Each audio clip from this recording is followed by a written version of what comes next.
Chapter 001. The Young Master of the Shen family in Yin City. Old Master Qin, as the head of the four prestigious families of Jiangzhou, wielding assets worth billions, how could you possibly bestow your granddaughter upon a morally bankrupt scoundrel? Are you not afraid of the world's ridicule? Within the opulent banquet hall of the Qin family, prominent figures of Jiangzhou filled the space. At that moment, all eyes converged upon a striking young man clad in a security uniform.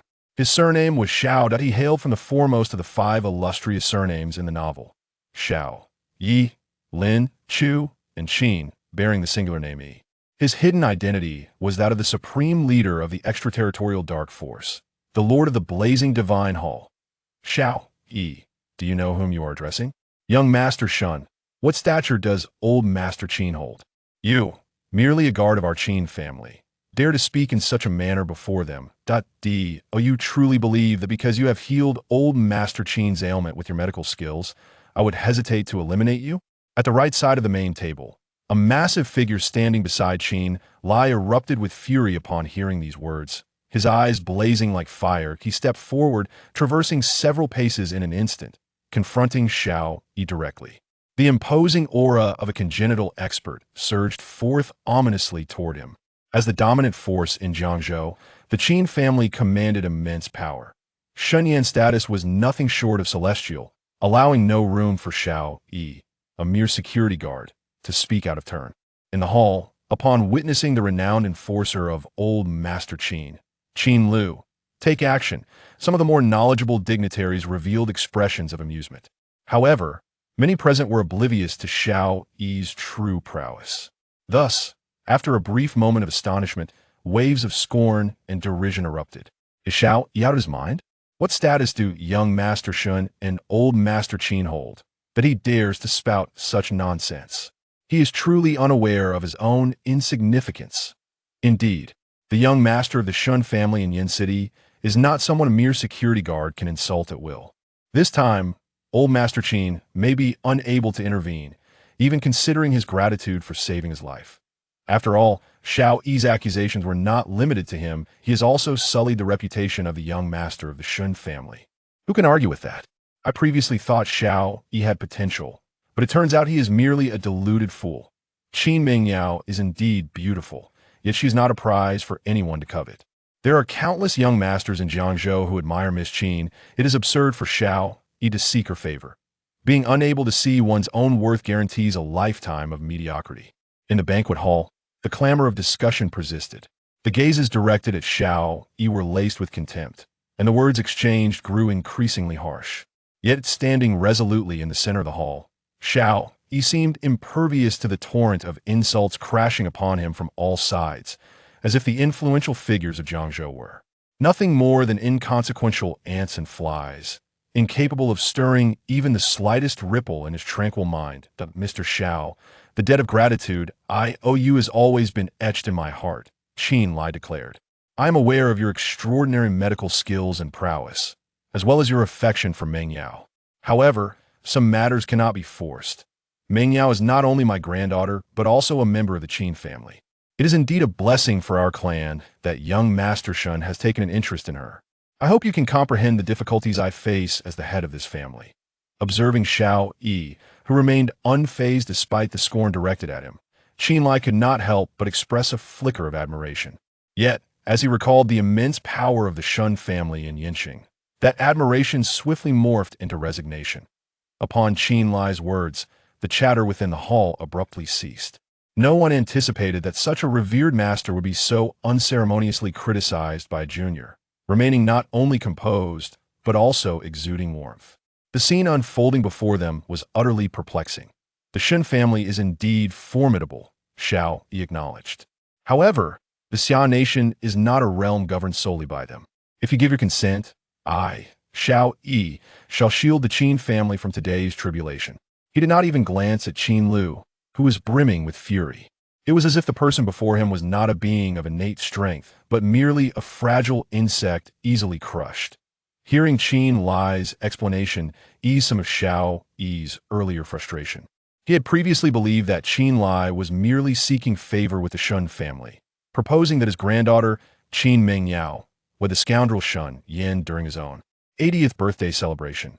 Now, it seemed there were deeper implications at play. If he was not mistaken, it was highly probable that Shen Yan held some leverage over the Qin family, compelling the elder to make such an unwise decision. In the banquet hall, the guests were taken aback by Xiao Yi's bold assertions of aiding the Qin family against the Shun family's oppression. Yet, rather than refuting him, the astute Qin Lai displayed a hint of hesitation on his weathered face. Those present, whether eager for entertainment or deriding Xiao Yi, were rendered speechless. What was happening? The strength of the Shen family was well understood by the prominent figures of Jiangzhou, and, as the leader of Jiangzhou, Qin Lai was undoubtedly aware of it. Yet, the old fox, fully cognizant of the Shun family's terrifying might, still harbored some hope regarding Xiao Yi's outlandish claims. What did this signify? Even the most oblivious among them could sense that Xiao Yi was not to be underestimated. As realization dawned upon them, their gazes turned towards the young figure seated at the head of the table, sipping tea with lowered eyes. In that moment, they were all eager to witness how the domineering and imperious young master of the Shun family would respond to such provocation against his authority. At the head of the table, Shen Yan's gaze was deep and contemplative, savoring his fragrant tea. His indifferent demeanor was tinged with a hint of aloofness, as if nothing in this world could capture his interest. Even faced with Xiao Yi's repeated provocations, he displayed not a modicum of emotional fluctuation. This regal presence, one that looked down upon the masses, was unmistakable. Even the illustrious lord of the blazing divine hall, Xiao Yi, who has emerged from a realm of corpses and blood, cannot entirely disregard him. Of course, the calm and aloof demeanor that Shen Yan exudes, looking down upon the masses, is merely the perception others hold of him. At this moment, only he is aware of the tumultuous storm raging within his heart. He has traversed dimensions. Moreover, it appears he has become the formidable antagonist from a certain narrative. What should he do? He is utterly bewildered by the circumstances. This Xiao Yi is clearly a character not to be trifled with. How shall he navigate the present predicament? Shen Yan is entirely ignorant of everything regarding the body he now inhabits. Feeling the piercing gazes directed at him from all around, he is genuinely overwhelmed with anxiety. In his previous life, he was merely a petty rogue who relied on women for sustenance, living off their kindness. How could he have ever witnessed such a grand spectacle before him? Chapter 002, Breaking the Deadlock Ding. Detection indicates that the host's heart rate has exceeded 150 beats per minute, accompanied by an intense desire to uncover the original owner's identity and memories. The passive exclusive feature of the supervillain system has been activated. Memory integration commencing. Please prepare to receive. As Shen Yan pondered desperately for a countermeasure, a chilling, mechanical voice suddenly resonated within his mind. Upon hearing this voice, a sound coveted by nearly all transmigrators, Shen Yan's hand trembled around his teacup, nearly betraying his astonishment. However, having honed a professional demeanor through years of navigating various relationships, he managed to suppress the tumult within his heart at this critical moment. Shen Yan, the young master of the Shun family in Yin City, had come to this banquet primarily to leverage his family's influence to coerce the native, Qin Lai, into marrying his granddaughter, Qin Mengyao, to him. The individual who had just emerged was Xiao Yi, who, months prior, had cured Qin Lai's long-standing ailment accumulated from years of martial arts practice through a long-lost acupuncture technique. It appeared that he also held a fondness for the woman named Qin Mengyao. As the system's voice echoed, countless fragments of memories flashed rapidly before Shen Yan's mind. Akin to a film reel, within mere breaths, he completely assimilated all of the original owner's memories. He also grasped his identity as the young master of the Shun family and the predicament he currently faced. Shen Yan, a top-tier wealthy heir from Yin City. The aloof goddess Qin Mengyao, the master of the blazing divine hall, Xiao Yi, and the head of the Qin family, Qin Lai, all converged in this narrative. It was no wonder that certain names felt familiar. He had transmigrated into the world of the novel blazing divine hall. With the recent event of Xiao Yi being ridiculed by the crowd only to later turn the tables, combined with the system's mention of the supervillain system, Shen Yan quickly comprehended the world in which he now resided. Blazing divine hall. often humorously referred to by countless online readers as a narrative solely about boasting and slapping faces, featured the illustrious Master Xiao. As an enthusiast of online literature, Shen Yan was undoubtedly familiar with this novel that had gained immense popularity across the land. Given the current scenario, it appeared they were in the narrative's climax, likely in the midst of a 90-something chapter, where Shen Yan was about to pressure Qin Lai into marrying his granddaughter to him, only to be met with a dramatic face-slapping moment by Xiao Yi. Under the expectant gazes surrounding him, Shen Yan felt a shiver run down his spine. According to the original plot, he should now call upon his bodyguard, Tang Yin, to intervene and shatter Xiao Yi's legs. As a practitioner on the brink of mastery, and a distinguished exponent of one of China's 3 premier internal martial arts, Xingyi Iquan, Tang Yin was not to be underestimated. At this moment, even Qin Lai, who had just regained his strength, would not believe he could be bested by Xiao Yi. However, Shen Yan, well-versed in Xiao Yi's capabilities, understood that should Tang Yin engage, defeat was utterly inevitable. The ensuing humiliation would obliterate all the pride and dignity associated with his status as the young master of the Shen family.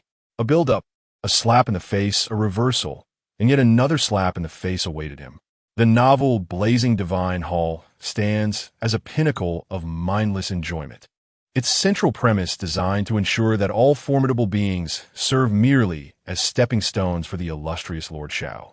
Not a trace of struggle is afforded to them. Shen Yan is acutely aware of this reality. System, cease your pretense of oblivion. You cannot possibly throw me into the fray against the formidable Xiao Yi without offering even a starter pack. Xiao Yi is the type who meticulously calculates every move, exerting his full strength even when facing a mere rabbit. He has emerged to disrupt and humiliate Shen Yan, even factoring in Qin Lai as formidable prowess. With only Tang Yin and a few early-stage innate bodyguards, it is utterly impossible for him to preserve the dignity of Shen's young master. After a brief moment of contemplation, Shen Yan ultimately placed all his hopes upon the system. Blazing Divine Hall is a tale of exhilarating exploits, and the antagonistic arc is equally thrilling. Shen Yan refuses to believe that a grand villain, such as himself, would suffer humiliation in his inaugural appearance. Should such an absurdity be the case, the torrents of discontent from numerous readers would surely drown the author. The system, albeit exasperated, recognizes that it indeed possesses a starter pack. Yet, never before has it encountered a host like Shen Yan who so brazenly coerces it into bestowing rewards. The system had intended to wait for Tang Yan's inevitable failure before granting Shen Yan the starter pack to reverse the tide and counter Xiao Yi. However, with Shen Yan's insistence, it became increasingly untenable to withhold the rewards. Thus, adhering to the principle of host supremacy, the system remained silent for a few heartbeats before dispatching the starter pack to Shen Yan. Ding! Congratulations, host! You have received a starter pack. Would you like to open it now? Shen Yan approached the inquiry with a spirit of cautious optimism, astonished to find such a treasure indeed existed. Given the delicate nature of the current situation, he dared not delay any further. With a mere thought, he commanded the system to unveil the starter pack. O Bodhisattva Guanyin, Jade Emperor, Buddha, and the great sage equal to heaven, may you all bestow upon me something extraordinary. My fate as a mere stepping stone for the tyrant Xiao Yi hinges upon your blessings. Faced with the potential for a turnaround through the starter pack, Shen Yan's anxiety rivaled that of ancient grooms unveiling their brides. A steadfast skeptic of divine intervention, he found himself silently praying within the depths of his heart. Ding! Congratulations, host! You have acquired a Doom Talisman. Ding! Congratulations, host! You have obtained a mastery card for Xingyi Quan. Doom Talisman. This item, etched from the blood of the Plague God, allows the user to disregard the target's luck level, inflicting 3 days of misfortune. Usage: gaze into the opponent's eyes, silently reciting the incantation. Xingyi Quan Mastery Card. Upon utilizing this item, the user achieves complete mastery of Xingyi Quan within 3 seconds, devoid of any side effects. The legacy of ancient martial arts spans millennia, with countless schools emerging. Yet, it remains confined within the 2 overarching frameworks of internal and external martial arts. Centuries ago, The legendary Master Zhang Sanfeng distinguished between internal and external practices, advocating that internal martial artists delve deeper into the unfathomable, cultivating external martial arts like the legendary Tyson, who, before reaching middle age, suffered a debilitating stroke and spent the latter part of his life confined to a wheelchair, is a cautionary tale indeed. Unexpectedly, I have acquired the mastery card of Xingyi Quan, one of the three great internal martial arts of China. The Divine Flame Hall exists in a world where ancient martial arts flourish. Although the original owner's skills merely grazed the threshold of martial prowess, falling far short of even the third tier, his perspective as the scion of the Shen family in Yin City is unparalleled by ordinary standards. As I gaze at the two items revealed in the novice gift package, I was momentarily astonished, despite having prepared myself mentally. Using the mastery card of Xingyi Quan, today, Xiao Yi emerged to disrupt the status quo, ostensibly to slap his own face. He relied on the Shen family's prestige to intimidate others. But such tactics would not hold for long. If he continued to feign calmness while sipping tea, the reputation of the Shen family's young master would inevitably be tarnished. Thus, after a fleeting moment of surprise, I promptly activated the mastery card of Xingyi Quan. With a thunderous roar, an incomprehensibly terrifying energy exploded within my mind, surging into my limbs like a tidal wave. In the span of merely 3 breaths, I realized that my flesh, bones, and skin had all been transformed by this energy. My martial arts proficiency had astonishingly reached the level of a grandmaster. I could feel torrents of immense energy coursing through my meridians. With a mere gesture, I possessed the terrifying power to shatter stone and split boulders. Though I appeared unchanged on the outside, I had truly become a bona fide master of the highest order. Chapter 003. Zishu's trial. It has been said that the esteemed Tang Yan, the commander of the 9th generation Skywolf Special Forces, has honed his martial arts to a remarkable degree, possessing the capability to contend even against masters. Today, the junior Xiao Yi has come to personally experience your esteemed skills.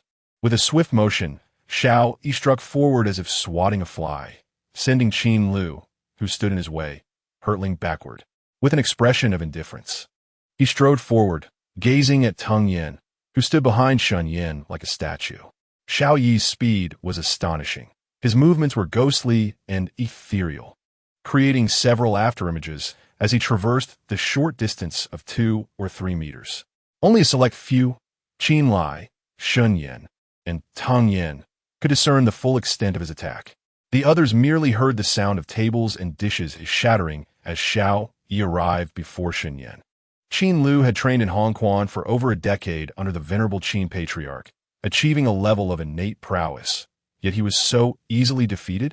How could Xiao Yi possess such strength? With a single strike, he had sent the innate master flying. Xiao Yi's power was likely on par with that of a typical master. No wonder he dared to speak disrespectfully to the young Master Shen and challenge the esteemed Tang Yan. To think he was a youthful master himself. As they beheld Qin Lu, who had been struck down and struggled to rise, the onlookers' eyes widened in disbelief, their mouths agape. Utterly astonished by the formidable strength displayed by Xiao Yi. To comprehend the prowess of Qin Lu, one must recognize that he practices Hongquan, one of the foremost external martial arts in the world. His physique is so formidable that even a heavy truck colliding with him at full speed would likely leave him unscathed. Yet astonishingly, after merely enduring what appeared to be a gentle strike from Xiao Yi, he could not even rise to his feet. To what extraordinary level has this individual ascended? Zisu Guoguan, the ultimate technique of Bagua Zhang. Although the onlookers failed to grasp the intricacies of Xiao Yi's strike, both Tang Yan and Qin Lai witnessed it clearly. Xiao Yi had effortlessly raised his hand, penetrating the opponent's armpit to deliver a blow to his back, a clear execution of the supreme technique for one of the 3 premier internal martial arts of China, Bagua Zhang. As Qin Lu was sent flying by Xiao Yi's strike, the crowd was left in a state of shock and disbelief, yet you remained entirely unperturbed. Did you foresee that Xiao Yi possessed strength rivaling that of a master? Shen Yan glanced at the serene woman beside him, who sat gracefully, sipping tea with an air of tranquility. Clad in an exquisite blue dress, her skin was as white as snow, and her features were flawless, reminiscent of a celestial being from the heavens. Her beauty was almost surreal, captivating even Shen Yan, a young master accustomed to the presence of stunning women. With her ethereal grace and unparalleled demeanor. Upon hearing Shen Yan's words, Qin Mingyao turned to him, her beautiful eyes shimmering with a rare hint of surprise. It was clear she did not anticipate that Shen Yan could maintain such composure after witnessing Xiao Yi's true prowess. "I know what you are thinking," she remarked. "However, the unfolding events may defy your expectations." Shen Yan observed the astonished expression on Qin Mingyao's face as he lifted his teacup, blowing away the steam before taking a delicate sip. Qin Mingyao was a woman of considerable intellect. In the original narrative, she held both Shen Yan and Xiao Yi in high regard, yet she lacked a definitive inclination toward either. Shen Yan was not only wealthy and influential, but also possessed exceptional talent and appearance. In contrast, Xiao Yi commanded the foremost power in the shadowy realm, the Blaze Temple, with unfathomable martial prowess and immeasurable potential for the future. Regardless of who emerged victorious, both seemed equally suitable matches for her. Thus, she felt no urgency. Of course, this assessment was made devoid of personal feelings, purely from a standpoint of pragmatism. In truth, compared to the domineering Shen Yan, who often treated her as a subordinate, Qin Mingyao naturally leaned more toward Xiao Yi. After all, as a distinguished young lady accustomed to luxury, she found it somewhat disconcerting to assume a subordinate role. When reading the novel, Shen Yan, like many others, sought unadulterated enjoyment without delving into the complexities of another's mindset. Yet now, immersed in this narrative, some matters could not be overlooked. In the original text, Qin Mingyao initially engaged with Shen Yan in a manner of superficial courtesy, refraining from any action that might defy him until his reputation plummeted. Thus, did she harbor any feelings for Xiao Yi? The issue at hand is steeped in controversy. Even though she ultimately became one of Xiao Yi's concubines, numerous readers have labeled her a manipulative seductress. The reason is clear.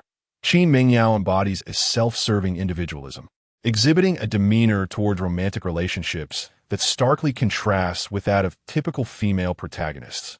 She is detached, composed, mature, and rational throughout the entirety of the novel. Every decision she makes is rooted in the interests of the Qin family and herself. Thus, some readers criticize her, claiming she seeks not a partner, but a collaborator with whom she can achieve mutual benefit.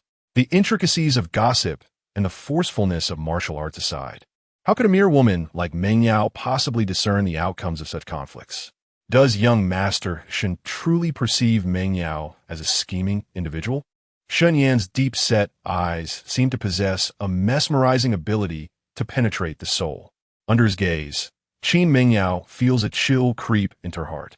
Observing Shen Yan's calm demeanor, as if he were entirely confident in his hold over Xiao Yi, Mingyao's conviction that Xiao Yi could vanquish Teng Yan begins to waver. The complexities of human emotion can be inscrutable.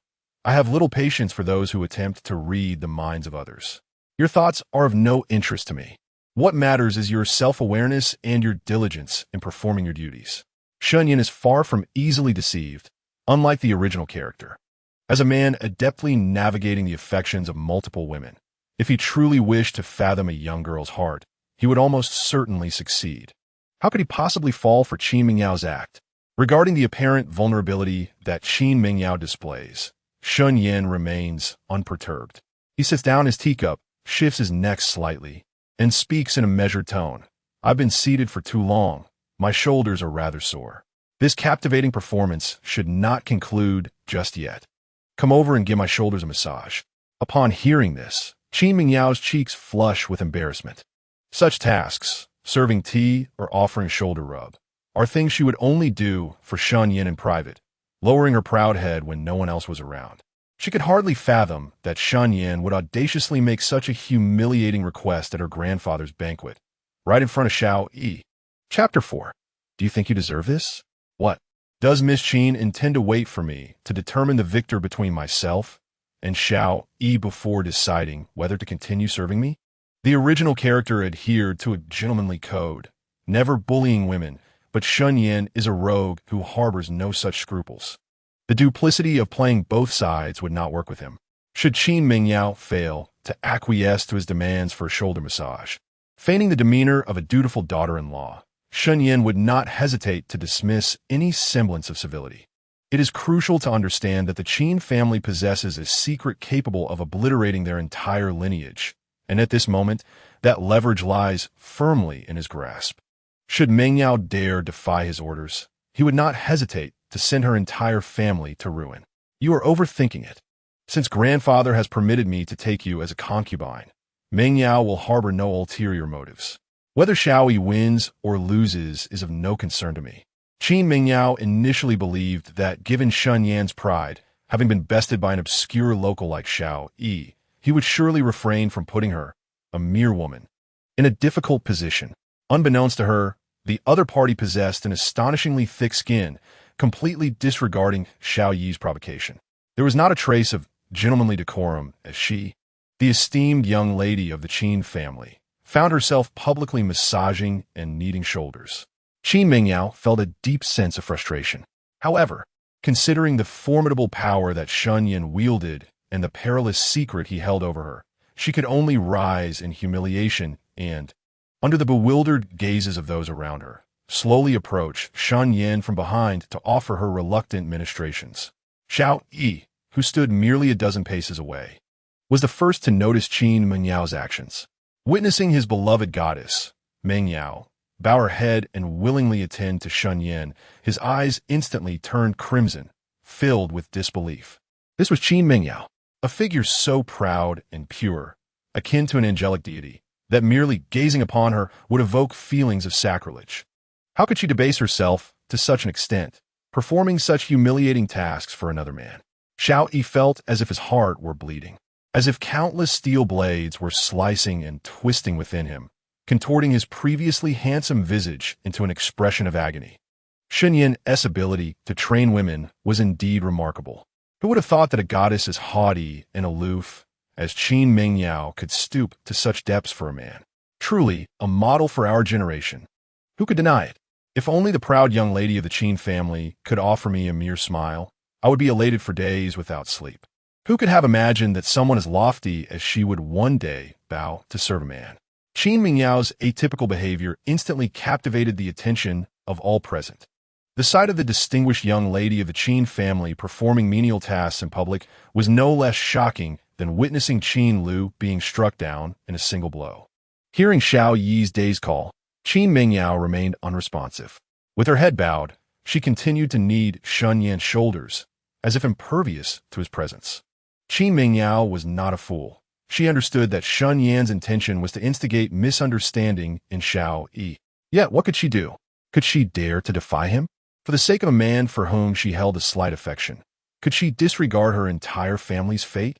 Such an act might be within the realm of possibility for other women, but for her, Qin Mingyao, it was utterly inconceivable. Alas, it was my inadequacy as her grandfather that subjected Mingyao to such public humiliation. Qin Lai's murky eyes quivered. He had not anticipated that Shen Yan would execute matters with such ruthlessness, showing no regard for the dignity of a master-level expert like himself. Shen Yan, what valor is there in flaunting one's prowess over women? If you possess true skill, stand forth and face me in combat. All fated children share a common trait. Upon encountering a scenario where the female protagonist is wronged, their intelligence plummets, and they lose their composure. Xiaoyi was no exception. Gazing at Qin Mingyao, who remained oblivious to him while gently attending to Shen Yan, Xiaoyi felt as though his entire world had exploded. The veins on his forehead bulged like worms, causing him to forget entirely the challenge he had just made to Tung Yen. Do you, a mere broken vessel, dare to provoke me? With the utterance of those words, the atmosphere in the hall shifted dramatically. A thunderous roar echoed, reminiscent of a tempestuous September storm, reverberating within the hearts of all present. The brunt of this overwhelming force struck Xiaoyi, who stood opposite Shen Yan, sending him staggering back several paces before he barely managed to regain his composure. The sheer intensity of Shen Yan's presence was palpable. leaving Xiao Yi astounded by the revelation of his formidable martial prowess. The unexpected bellow caused blood to surge from his mouth and nose, rendering him utterly disheveled. Clenching his fists, which resembled large sandbags, he articulated his response with a quivering voice, each word punctuated by disbelief. A force capable of inflicting harm merely through exhalation. Such was the might of a catastrophe-level expert. How could a mere youth, barely in his 20s, possess such terrifying martial skill? Each master of this caliber was akin to a living myth. I had thought that beyond the leaders of Wudong Mountain, Xingyi School, and Bagua School, there were no other individuals of such exalted stature in this world. Yet here I stood, in this small city of Jiangzhou, bearing witness to a figure straight from legend. Truly, this journey was not in vain. Surely, my eyes must be deceiving me. To unleash such power with a mere breath and injure a masterclass warrior, was this truly within the realm of possibility for a mere boy? Shock, skepticism, confusion, and disbelief coursed through the crowd. They observed Xiao Yi, who had just moments ago sent Qin Lu flying with a single strike, now bleeding from his ears and nose. Cowed by Shen Yan's words, many unconsciously rubbed their eyes, questioning the reality before them. Was this the true extent of Shen Yan's strength? He released the gathered energy within him like a swift arrow, the sound echoing with a terrifying resonance, yet it spared the innocent from harm. Qi Mingyao, coming from a lineage of martial arts, was inherently stronger than the average individual and stood behind Shen Yan. Thus she was not at risk of collateral damage. With a dazed expression, she gazed upon Xiao Yi, who was now in a pitiable state, blood streaming from his face. Her eyes then drifted to the young man seated calmly, sipping tea with an air of tranquility. It dawned on Qi Mingyao that, whether she wished it or not, escaping the clutches of this formidable devil would be a near impossibility throughout her lifetime. Chapter 005. Xingyi Fist and Bagua Palm. Young Master, Xiao Yi has repeatedly disrespected you. Tung Yin wishes to teach him a lesson. Please grant your approval. Tung Yin, initially taken aback by Shen Yan's astounding martial abilities, found himself momentarily stunned, processing the events that had just unfolded. Observing the composed figure of the young master, whose depth of character seemed to grow ever more unfathomable, Tung Yin felt a surge of reverence for Shen Yan. Recalling Xiao Yi's earlier insolence and his intent to use Shen Yan as a stepping stone to fame, Tung Yin disregarded any thoughts of others accusing him of bullying a younger adversary. He stepped forward and bowed deeply to Shen Yan, presenting his request to teach Xiao Yi a lesson. Very well, let him learn that there is always a higher mountain.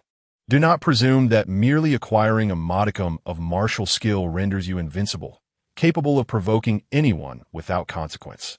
Upon hearing this, Shen Yan leisurely sipped his fragrant tea, casting a glance at Tung Yin, to whom he inclined his head slightly. Tung Yin, the chief instructor of the Tianlang Special Forces, was a genuine paragon of martial prowess. Xiao Yi, having endured the crucible of warfare beyond the realm for several years, had likewise earned the moniker of God of War. In terms of combat experience, the two were relatively evenly matched. In his prime, Shen Yan might have harbored concerns about Xiao Yi's protagonist aura, potentially allowing him to turn the tide unexpectedly. However, given that Xiao Yi was currently nursing internal injuries from Shen Yan's surprise attack and burdened by a terrifying curse, Shen Yan was resolute in his belief that Xiao Yi could not reverse his fortunes. Xingyi School, Ting Yin, I seek your guidance. Xingyi Quan, fully known as Sinilioa Quan, embodies the unity of heart and intention and energy, energy and strength, shoulder and hip, elbow and knee, hand and foot. Ting Yin stepped forward to face Xiao Yi, commencing with a Santee Shi, underscoring the seriousness with which he approached this bout. Unheralded youth, Xiao Yi, I humbly request your instruction, Senior Tung. Xiao Yi was taken aback that Tung Yin, a formidable figure among warriors, would begin by demonstrating the most formidable defensive technique of Xingyi Quan. His expression grew noticeably grave. What was amiss? Why did Senior Tang's mere assumption of the Santee Shi position render the once arrogant Xiao Yi suddenly wary? The Santee Shi, as a foundational stance of Xingyi Quan, could be executed by anyone with a modicum of martial knowledge, a fact recognized by those present who had studied martial arts. Yet, the crowd remained perplexed as to why such a seemingly simple posture could evoke such a stark change in Xiao Yi's demeanor. Xiao Yi Productigit Bugwazhang. Characterized by its agility and adaptability, boasting a staggering 64 variations in its techniques alone. Its core principles encompass four aspects: the form of the dragon, the stance of the monkey, the sitting posture of the tiger, and the flipping motion of the eagle, commonly articulated as the four movements: advance, observe, sit, and flip. While Bagwazhang is fluid and versatile, Xingyi Quan is known for its robust, forceful techniques. We're senior tongue to initiate with strikes such as the chopping fist, drilling fist, crashing fist, cannon fist, or horizontal fist. Xiao Yi's proficiency in Bagwazhang would afford him countless countermeasures. It appeared that senior tongue had discerned this, opting instead for the simplest Santee Shi as a means of confrontation. Observers with some knowledge began to whisper explanations, noting that the Santee Shi, also known as the three talents, symbolizes the harmonious interplay of heaven, earth, and humanity. It serves as the overarching principle of Xingyi Quan, akin to the tenets outlined in Sun Tzu's Art of War regarding the importance of military strategy. The foundational nature of the Santee Shi is well articulated. It is the bedrock of Xingyi Quan. A well-known adage in the realm of ancient martial arts states, in all transformations, one does not stray from the Santee Shi. Despite the boundless variations of Bagwazhang's 64 techniques, when faced with the progenitor of transformation, the Santee Shi, one finds themselves somewhat at a disadvantage. In the realm of martial prowess, Shen Yan, a seasoned warrior of unparalleled experience, stood resolute. Were it not for Xiao Yi's internal injuries, there might have been a glimmer of hope for victory. However, the situation had become dire. Observing the distance of mere steps between himself and Shen Yan, Xiao Yi hesitated to advance for an attack. As a formidable master, Qin Lai also discerned the lurking dangers and threats inherent in a confrontation. Previously, he had entertained the notion of utilizing Xiao Yi as a means to suppress Shen Yan's arrogance, but now that hope had evaporated entirely. The calm, three-body technique, while formidable, was not devoid of vulnerabilities. If only an opportunity could be seized, Xiao Yi was prepared to unleash his full strength in a decisive strike. With a grave expression, he scrutinized Shen Yan, searching for a moment to exploit.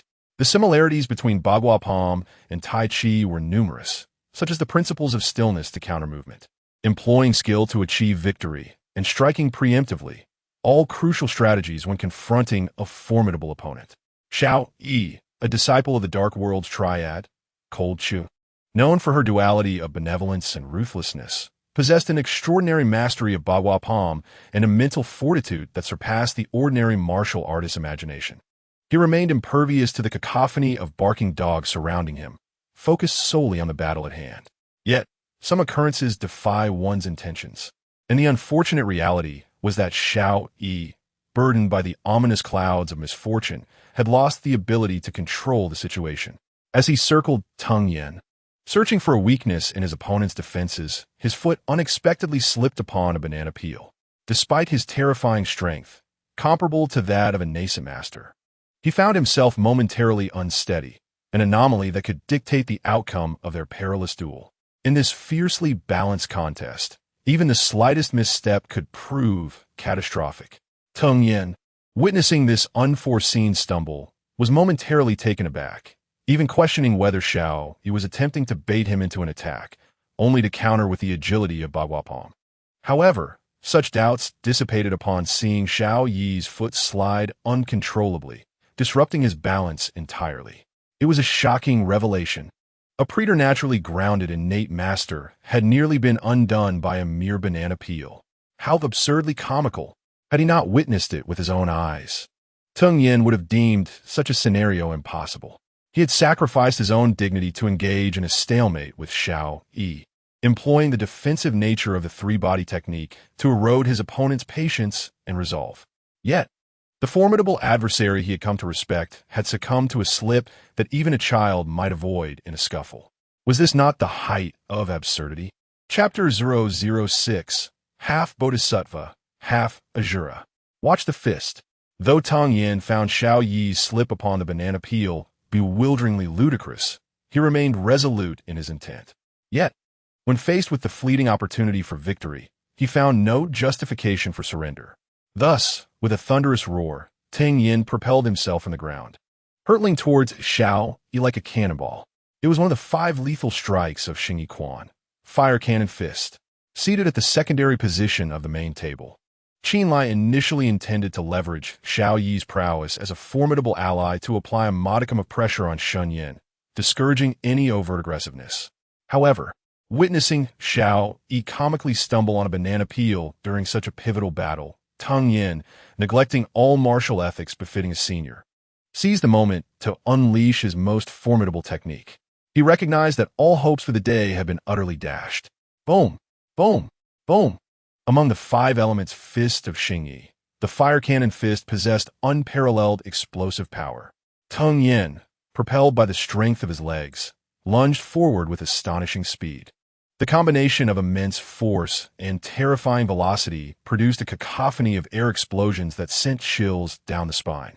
In an instant, he was upon Xiao Yi. With a spinning hammer technique, Tang Yan's fist rocketed towards Xiao Yi, embodying a destructive force that was nigh unstoppable. Xiao Yi's pupils constricted, his complexion paling.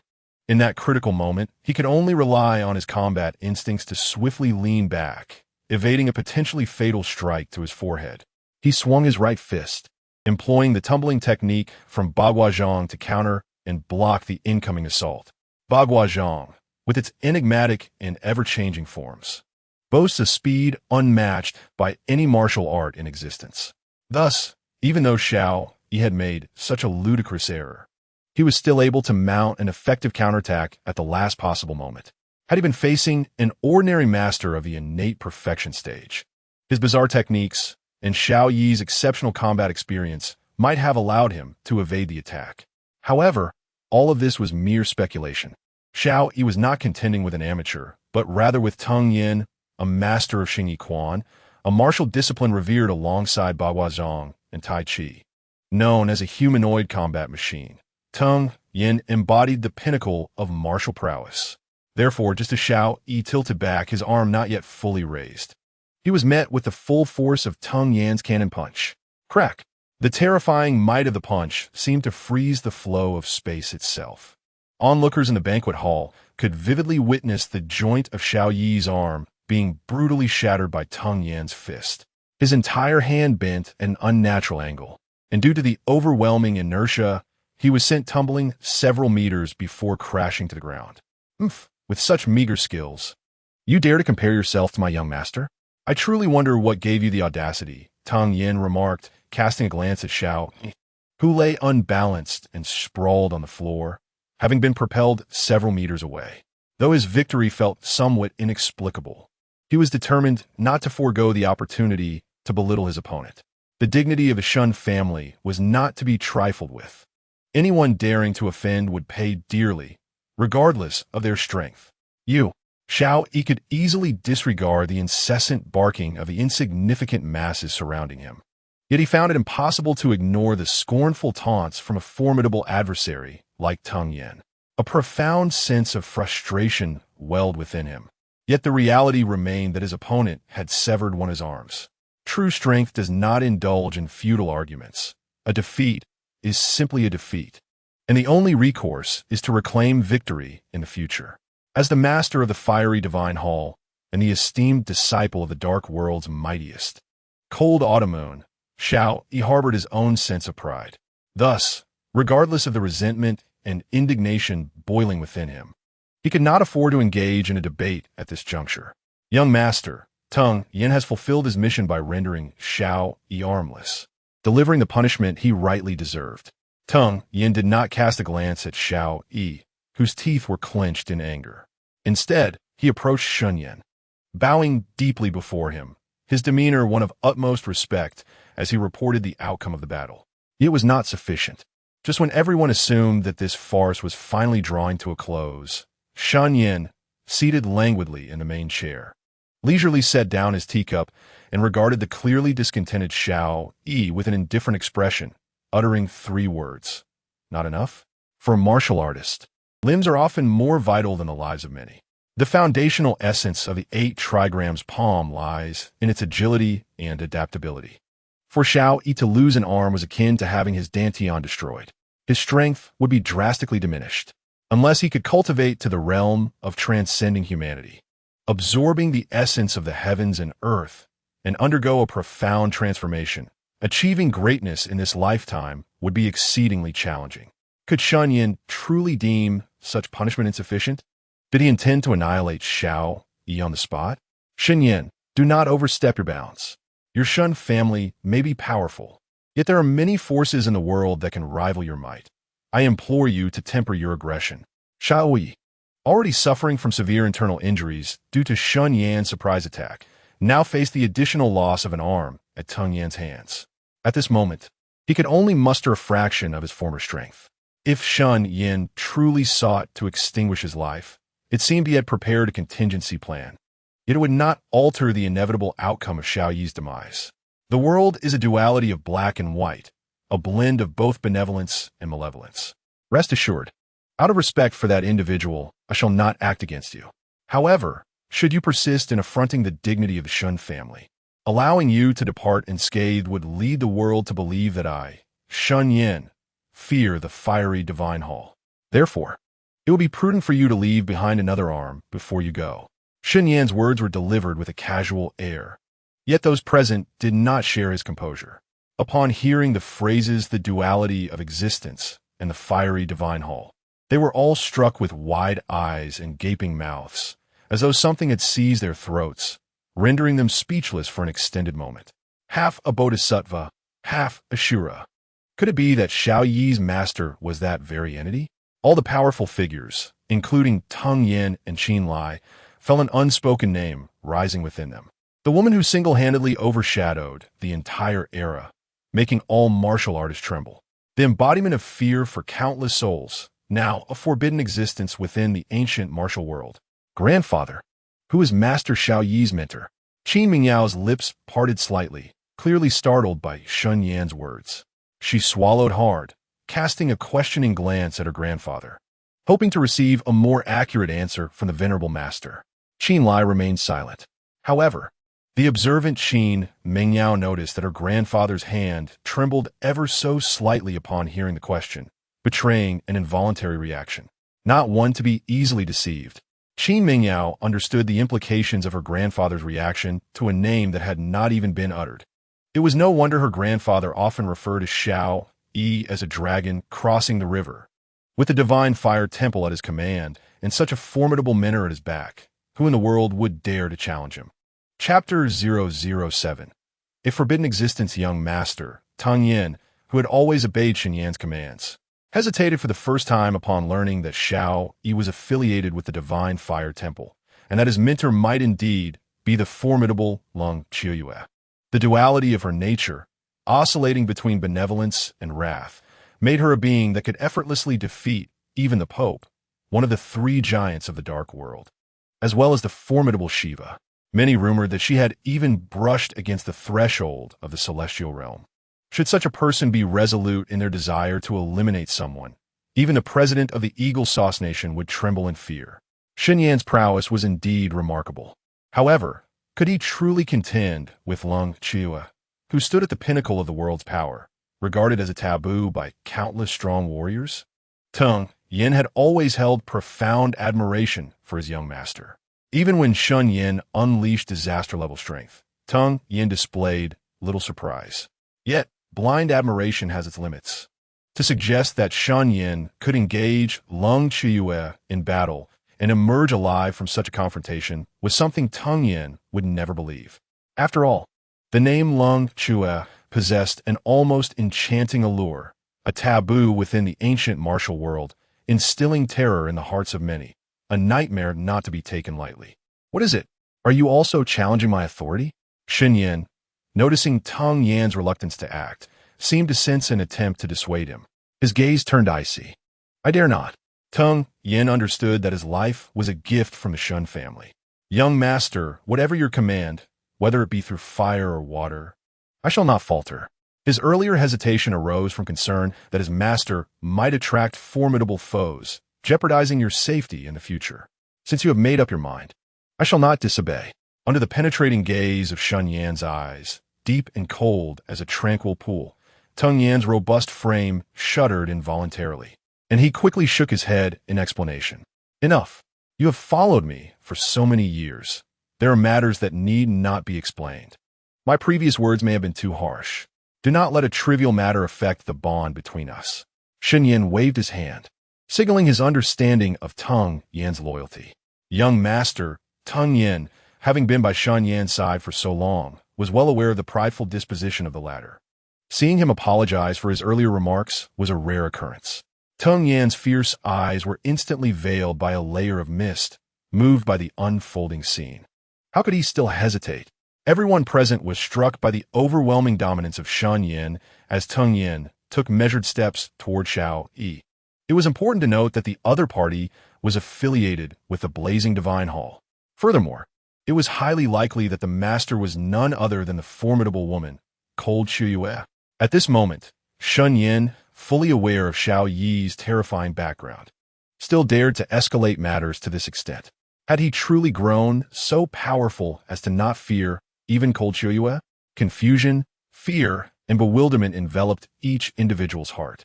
No one could comprehend Shen Yan's aggressive demeanor at this juncture. Young Master Shen, might you, for the sake of Meng Yao, overlook this affront by Xiao Yi?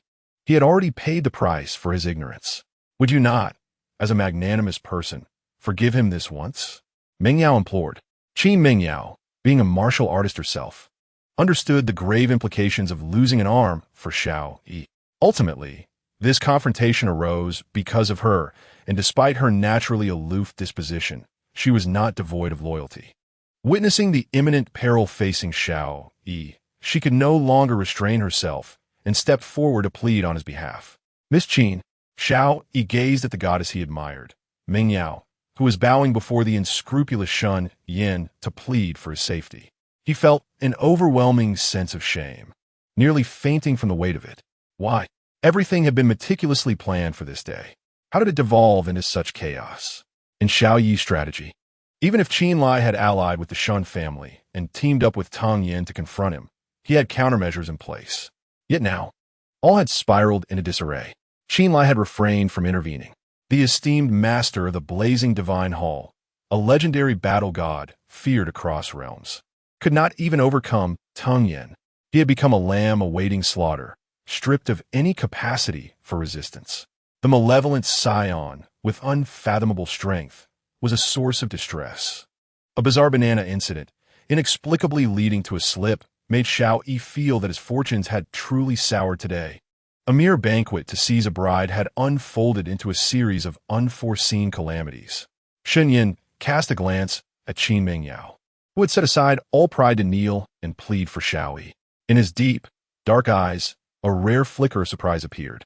What manner of woman was Qin Meng Yao? No one understood her better than he, an interloper from another world. Beautiful, composed, stable, calculating, proud, and domineering, she embodied all the attributes of a strong woman, save for the emotional depth often attributed to heroines in novels. This woman, who meticulously weighed her gains and losses and rarely placed her bets, had, in a moment of uncertainty, relinquished her pride to advocate for Xiao Yi. This was indeed unexpected for Shen Yan. Had Qin Meng Yao truly transformed? Had she become a foolish woman willing to forsake everything for a man? Rise. There are so many witnesses. Regardless of the circumstances, you are still my woman from the Shen family. To kneel and plead for a lowly bodyguard is to invite ridicule. Although Shen Yan was astonished by Qin Meng Yao's performance, he harbored no intention of sparing Xiao Yi. The reason was simple. Xiao Yi's contingency plan had yet to reveal itself.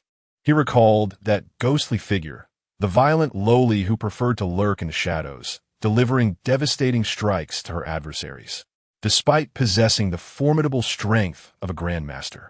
Shen Yan felt a twinge of apprehension. Meng Yao, heed Shen Xiao's words and rise quickly. This conflict was instigated by Xiao Yi, and no matter Shen Xiao's actions. They are justified. Though Xiao Yi serves as your personal bodyguard, he remains a trivial outsider. Do not allow yourself to become a source of ridicule. Witnessing Shen Yan's unwavering demeanor, even in the face of Long Shuyue, Qin Lai contemplated the terrifying prowess that could effortlessly injure Xiao Yi with a mere exhale. A man of experience, Qin Lai weighed the pros and cons before arriving at a decision. The Blaze Temple was merely an extraterritorial force, offering little aid to the Qin family. In contrast, aligning with the powerful Shen family could open doors to unimaginable opportunities. Not only could they dominate the Jianghu region, but they might also steer the course of the entire southwest province. While Leng Qiyue possessed formidable personal strength, she could not withstand an overwhelming force equipped with heavy weaponry. Given the Shen family's terrifying power, if she were to recklessly seek vengeance in Xia country, her survival would be uncertain. Grandfather. Qin Mingyao was taken aback by her grandfather's unexpectedly callous words regarding Xiao Yi, whom he had previously regarded favorably. Realizing Shen Yan was resolute in his intent to incapacitate Xiao Yi, she could only sigh in resignation and retreat to Shen Yan's side, her head bowed in silence. Chapter 008. Meixilai Xiao Yi. Do not blame our young master for his ruthlessness. Instead, blame yourself for your ignorance and for offending those you should not have. As he watched Xiao Yi glare defiantly at their young master without a hint of fear, Tung Yin understood that the enmity between the Shen family and the Blaze Temple was now irrevocably established. Thus, he refrained from futilely urging Shen Yan to spare Xiao Yi and instead lunged forward, his hands morphing into claws aimed at Xiao Yi's left arm. Tung Yan's attack was vicious, accompanied by the sound of air being violently torn asunder. Many timid onlookers instinctively shielded their eyes, fearing they would witness a gruesome spectacle of shattered bones and gushing blood. Suddenly, just as Tung Yan closed in on Xiao Yi, a thunderous explosion echoed through the hall. The sound of a bullet piercing concrete, reverberating ominously. The terrifying blast shook the building, shattering all the glass in the floor-to-ceiling windows. Tung Yan was forcibly pushed back several steps, returning to his original position of attack. Do not harm my beloved brother, the Lord of the Temple. Anyone who defies this beautiful lady's command shall be executed. As the dust settled, the crowd, still bewildered by the turn of events, was startled by a melodious voice belonging to a young girl. The girl, Xiaoyu, spoke with a noticeable Western accent, her words slightly halting. However, in the aftermath of the recent horrifying explosion, none dared to question the veracity of her words. The fierce and formidable Meixilai, having reached the pinnacle of mastery, possessed remarkably keen eyesight. Through the shattered glass window, she instantly spotted a charming Western girl across the hall, armed with a heavy sniper rifle and casually sucking on a lollipop. Villain, since you are aware of my esteemed name, remain still and do not move. Otherwise, I shall truly shoot you. It was evident that the banquet hall had been equipped with listening devices, for as soon as Shen Yan spoke, Meixilai heard him. Young Master Tung Yan managed to evade the bullet, not due to his prowess, which could rival even the world's foremost sharpshooter, Meixilai, but rather because the latter hesitated, mindful that Xiao Yi was still present, and thus refrained from lethal intent. Tung Yan understood this all too well.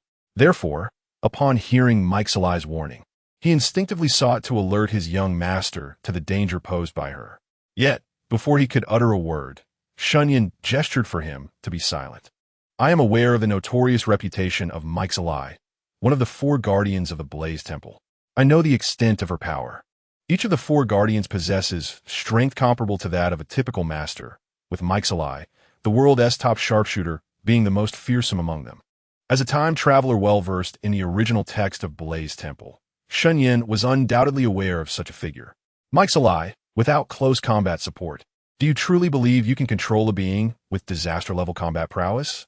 That seems rather presumptuous. Meixilai's partner, Xiao Yi, was currently unable to unleash even a fraction of his potential.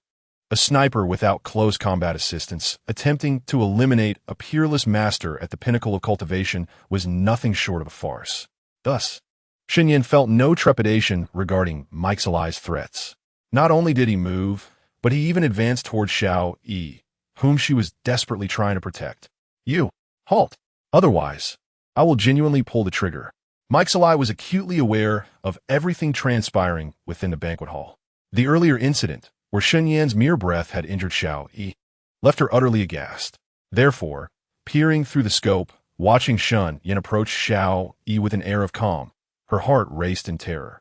It would be ideal to pull the trigger and eliminate this scoundrel, but if she failed to kill Shen Yan, they would lose their only leverage against him. Mike's ally could not afford to take that gamble. Fire. Do not mind me. Lily, shoot now. If we delay any longer, neither of us will escape. Sensing the unmistakable murderous intent in Shen Yan's eyes, the security personnel from the Qin family swiftly surrounded Mike's ally's position. At last, Xiao Yi began to feel fear creeping in.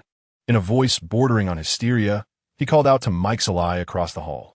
Today, at the grand celebration of Qin Lai's 80th birthday, the confrontation with the young master of the Shun family, who attempted to seize Qin Mingyao, was merely a consequence of his infatuation. Xiao Yi, however, was resolute in not wishing to endanger one who cherished him for the sake of another he admired. Such an act, even in the depths of hell, he would never forgive himself for.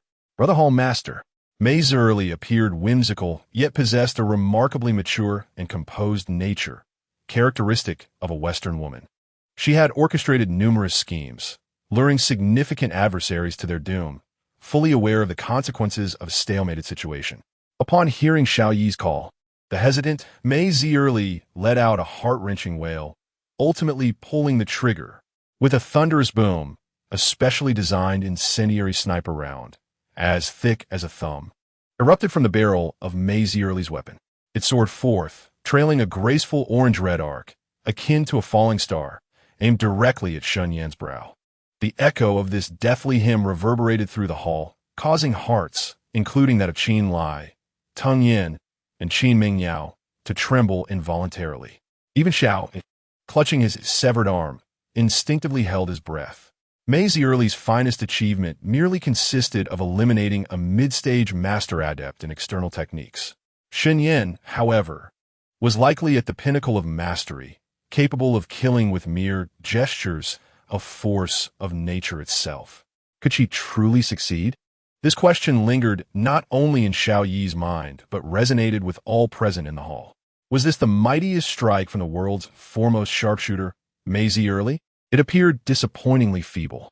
As a traveler hailing from harmonious society, who had never encountered firearms, Shen Yan harbored an innate trepidation towards guns, particularly heavy sniper rifles.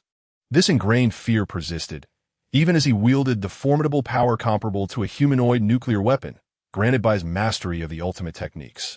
Much of Shen Yan's audacity stemmed from this very emotion. Mei Zerli, celebrated as the supreme sharpshooter in the original narrative, was someone he knew he must face to truly comprehend the threat firearms posed to him. Yet, the outcome was unexpectedly anticlimactic. Slow, exceedingly slow, with utmost focus. Shen Yan could discern the trajectory of the bullet gliding through the air. To inflict harm upon him, it seemed, would require his reflexes to diminish significantly, reducing his strength to a mere fraction of its peak. With Mei Zerli's shot, his understanding of his own martial prowess deepened. As the destructive bullet hurtled towards him, Shen Yan stood his ground.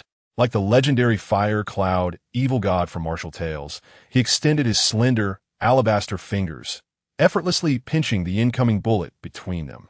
Chapter 009. Barehanded bullet. Catch. The piercing sound of the bullet whizzing through the air reverberated as it spun between Shen Yan's fingers before ultimately losing all momentum.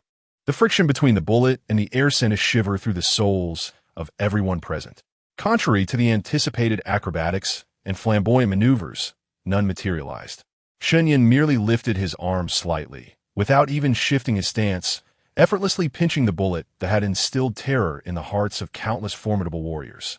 Qin Mingyao, mere feet away, gazed at the orange-yellow bullet nestled between Shen Yan's fingers, her expression unperturbed, her breath steady.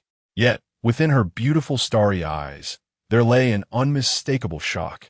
She was aware of the existence of masters, of calamity-level experts, and of supreme beings. She understood that within the realm of ancient martial arts, some exceptional warriors could disregard the threat of firearms, effortlessly plucking flowers or leaves and extinguishing lives without a trace.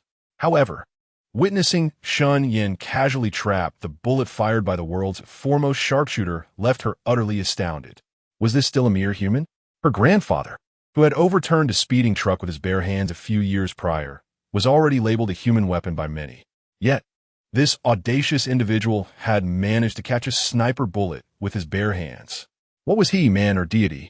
Qin Mingyao felt her grandiose worldview as a martial artist crumbling inch by inch before the actions of the man before her.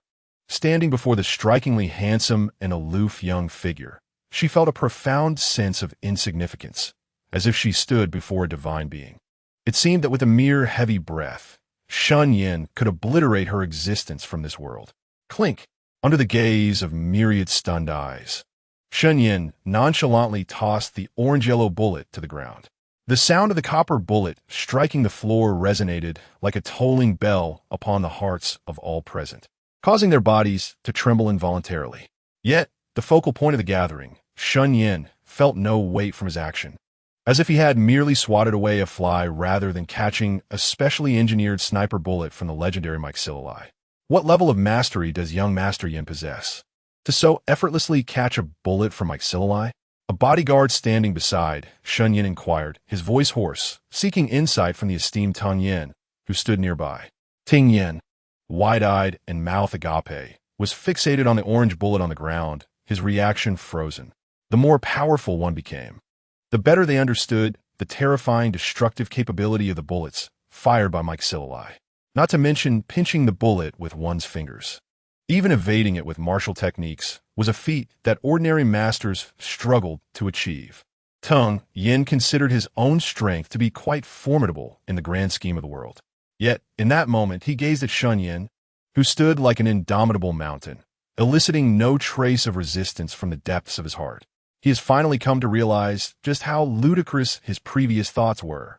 In the presence of true powerhouses, these so-called innate perfection experts are merely a swarm of ants, slightly larger than ordinary warriors. To genuinely desire their demise is hardly more challenging than squashing an ant beneath one's foot. Within the banquet hall, the security personnel of the Qin family, the esteemed guests attending Qin Li's birthday celebration, and the alluring female servers are all rendered speechless. They have been stunned into silence by Shen Yan's audacious act of catching bullets barehanded, leaving their minds in a daze. Silence. The entire banquet hall is enveloped in an eerie stillness, steeped in profound quietude.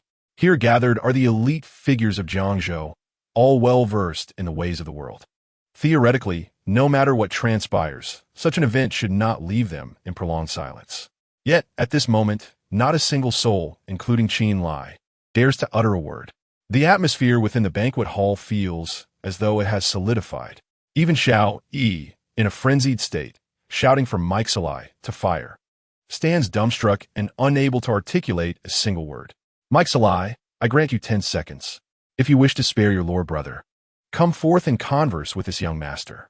Shen Yan brushed off a speck of dust from his garment and strode before Xiao Yi, raising a hand to effortlessly grasp his neck.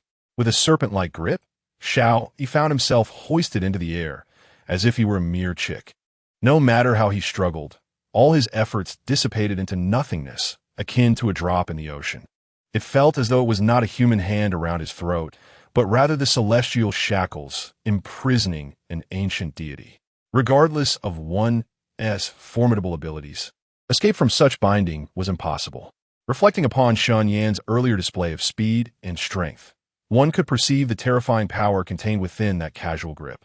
It echoed the words of her master regarding the serpent-like strike, capable of unleashing a 30-fold acceleration in an instant, perfectly aligning with the ferocity of a serpent hunting its prey. Xiao Yi, as if confronted by a ghost, exerted every ounce of his strength to hoarsely utter 4 chilling words. Serpent-like strike. Master Xingyi Quan.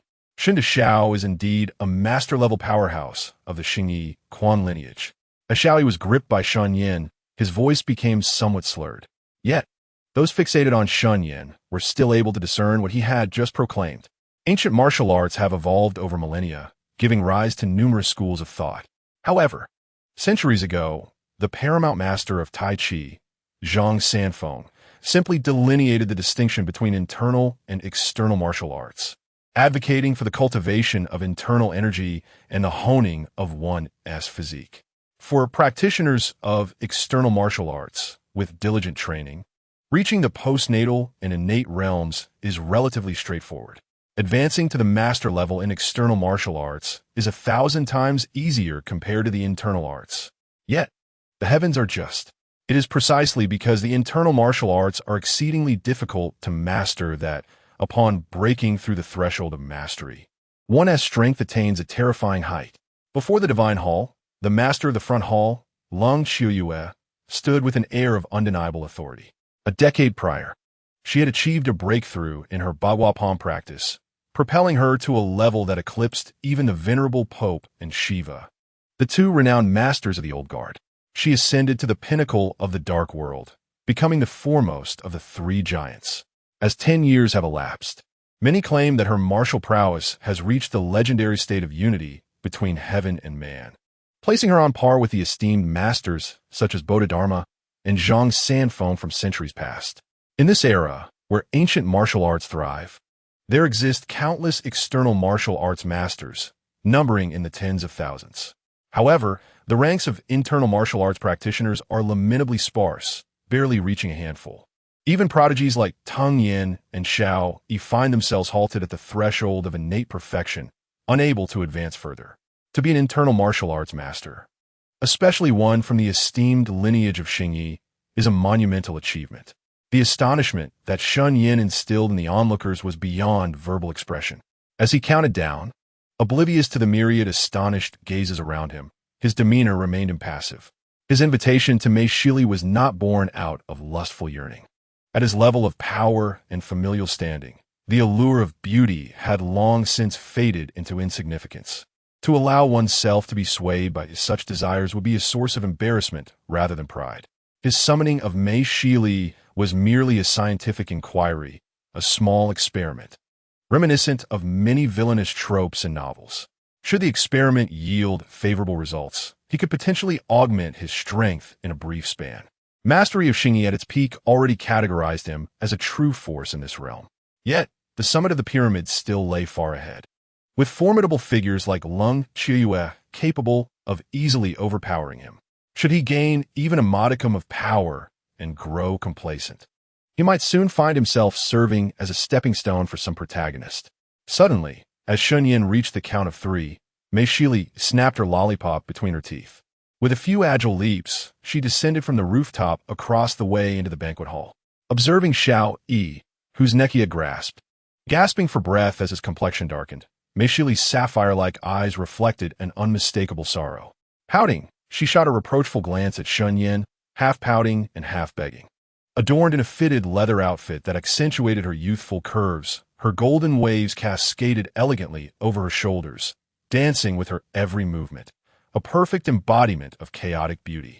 Even the seasoned elites of Jiangzhou, accustomed to the sight of breathtaking beauties, found themselves captivated by Mei Shili's exotic charm, their expressions betraying awe and astonishment. How stunning she is! More so than the perfect goddess of my imagination, the enchanting protagonist from Elon, the professional, Miss Natalie. Is this Western beauty truly the fearsome reaper, Mei Shili, whose very name sends shivers down the spines of countless formidable warriors in the dark world? She appeared to be barely 20 years old. Had I not witnessed her drive Master Tang Yin back with a single shot, I would never have believed that the cold and cruel violent little girl, Mike Salai, could embody such beauty. As Mike Salai strode into the banquet hall, brandishing a heavy sniper rifle, everyone was profoundly captivated by her exquisite charm. Were it not for the formidable presence of Shen Yan, a being as terrifying as a demon, many of the foolish young heirs might have been unable to resist approaching Mike Salai for a conversation. Chapter 010. Today's humiliation, 100-fold retribution in consideration of that individual stature. I had no intention of taking Xiao Yi's life. Since you are willing to meet with me, I shall spare him this time. Shen Yan cast a glance at Mike Salai, who seemed as if she had stepped out from the pages of a novel. Truth be told, he was momentarily taken aback by her unique beauty and demeanor. After all, she was hailed as the most stunning woman in the Western world, the object of adoration for countless admirers eager to draw their swords in her presence. With the added allure of her title as the Grim Reaper Sniper, she evoked an even greater desire for conquest than the first female protagonist, Qin Mengyao. Of course, Shen Yan had already assimilated the entirety of the original host's memories and thus no longer entertained the naive thoughts of his past life. His astonishment at encountering this Western female assassin, who had seemingly leaped from the realm of fiction into reality, was solely a recognition of the convergence of two worlds. His ambition to utilize her as a pawn for personal gain remained undiminished by her beauty. Upon hearing his words, Meixalai's heart soared with joy. She had not anticipated that the previously domineering and aggressive demon would suddenly become so accommodating. A radiant and enchanting smile blossomed on her fox-like face. Indeed, men were inherently drawn to beauty. Even a calamity-level powerhouse like Shen Yan was not exempt from such inclinations. Just moments ago, he had been adamant about crippling Xiao Yi's arm, yet now, upon beholding her astonishing visage, he had swiftly changed his tune. Having been raised in Western society, Meixalai's mindset differed vastly from that of Eastern women. She harbored no reservations about employing cuteness or flirtation to bewilder her adversaries. Observing Shen Yan respond favorably to her charms, her heart, which had hung precariously over an abyss, gradually found solace. However, it seemed Meixalai had overlooked a crucial aspect. In conversations with individuals from Xia, there often lay an unspoken, but at the end, should one fail to listen attentively, the result might be nothing more than an empty celebration. Indeed, just as Meixalai was reveling in her charm and coyness, Shen Yan's but emerged. Having studied Xia's culture, Meixalai felt her heart leap at the mere utterance of the word but. She realized that her earlier excitement had been in vain.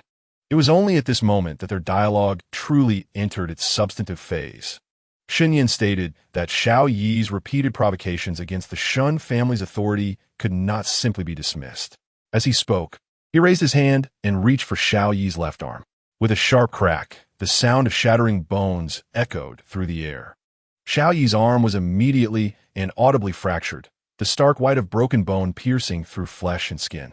A searing pain surged through his left hand, sending shockwaves of agony through his nerves, causing Xiao Yi, whose neck was being constricted, to emit heart-wrenching gasps. His eyes widened in shock, the sclerae turning crimson in an instant. The sight was tragically pitiable, stripped of the earlier air of superiority that had radiated from him. Just moments ago, he had boasted of his unmatched prowess, but now he found himself utterly diminished. "I warned you that I would break your arm," Shen Yan had said, and he was a man of his word. "Let this matter be settled today. I shall not trouble you further." With an indifferent demeanor, Shen Yan cast Xiao Yi aside as one would dismiss a lifeless animal from a slaughterhouse, devoid of any emotional response. As an antagonist, his decision not to kill Xiao Yi was not an act of mercy but a calculated choice. Shen Yan was a pragmatist. Whether in his previous life as a scoundrel who deceived women for gain or as the current heir of the Shen family, embodying the essence of self-serving ambition, he understood the peril of nurturing a tiger or leaving a snake alive. More than anyone else in this world, Shen Yan recognized that Xiao Yi was the protagonist, the fated child. As long as he lived, a reversal of fortunes was inevitable. Yet, faced with immense potential benefits, he chose to spare Xiao Yi. Why? Because the opportunities that Xiao Yi possessed were far too significant to overlook, substantial enough to warrant the risk of cultivating him as his own treasure-hunting beast. "You." Meixalai's feigned smile froze upon her face. She had not anticipated Shen Yan's ruthless strike. Just a minute ago, he had been engaging in light-hearted banter with her. In the next moment, he had launched a sudden attack on Xiao Yi, snapping his arm in two. Meixalai's beautiful eyes widened in disbelief, her attempts to articulate a complete sentence faltering in her throat. "Shen Yan, I, Xiao Yi, shall remember this humiliation. One day, I will repay it 100-fold." Xiao Yi, a man of resilience, despite the sharp pain that had forced a few unvoiced gasps from him, quickly regained some semblance of the demeanor of an otherworldly warrior. It was best to keep grandiloquent words to himself, to await a time when he possessed the strength to act upon them. Otherwise, he might not live long enough to exact his vengeance, falling prey before he could retaliate. The destined ones often left with a few harsh words. Shen Yan, accustomed to the mindless tropes of heroic narratives, bore a certain tolerance for such foolish farewells. With Xiao Yi's arms incapacitated, even the most skilled healer would struggle to restore him to his former glory in a short span. Seeing Meixalai hastily apply pressure points on Xiao Yi's left chest and armpit to staunch the relentless flow of blood, she sought to assist him in departing. Shen Yan, unhurried, interjected, stopping Mike Searly from leaving. If you wish to depart, I shall not hinder you. However, you're not yet aware of the implications of your actions towards me. So you cannot leave just yet. What nonsense is this? I have yet to conduct my little experiment to earn points. It is inconceivable that Mike Searly could so easily depart from the banquet hall. Does he truly believe that the esteemed young Master Shun is as malleable as clay, allowing anyone to aim 2 shots at his brow? What do you intend to do? This is Mike Searly's first encounter with someone as capricious and extraordinary as Shen Yan. She noted with astonishment that he did not even cast a glance at her most prized asset, her beauty. The renowned beauty of the West, known as the Reaper's sniper, began to feel a sense of trepidation. Shen Yan, I have already suffered the loss of both my arms at your hands. Is that not sufficient to satiate your vengeance? Is it not enough to assert your supremacy as young Master Shen? The intense pain radiating from his severed arms caused beads of sweat to form on Xiao Yi's forehead. Were it not for the resilience cultivated over many years, he might have succumbed to unconsciousness. Upon hearing that Shen Yan intended to further torment Mike Searly, the Lord of the Hall nearly spat blood in fury. Chapter 011. So ruthless, so cold-blooded. One matter must be distinguished from another. You, Xiao Yi, have paid the price for your folly, yet Mike Searly has yet to receive her due punishment. Shen Yan refrained from engaging in further dialogue with Xiao Yi and, instead, seized an ivory chopstick from a nearby wooden table. Striding towards the two, he spoke with an indifferent tone.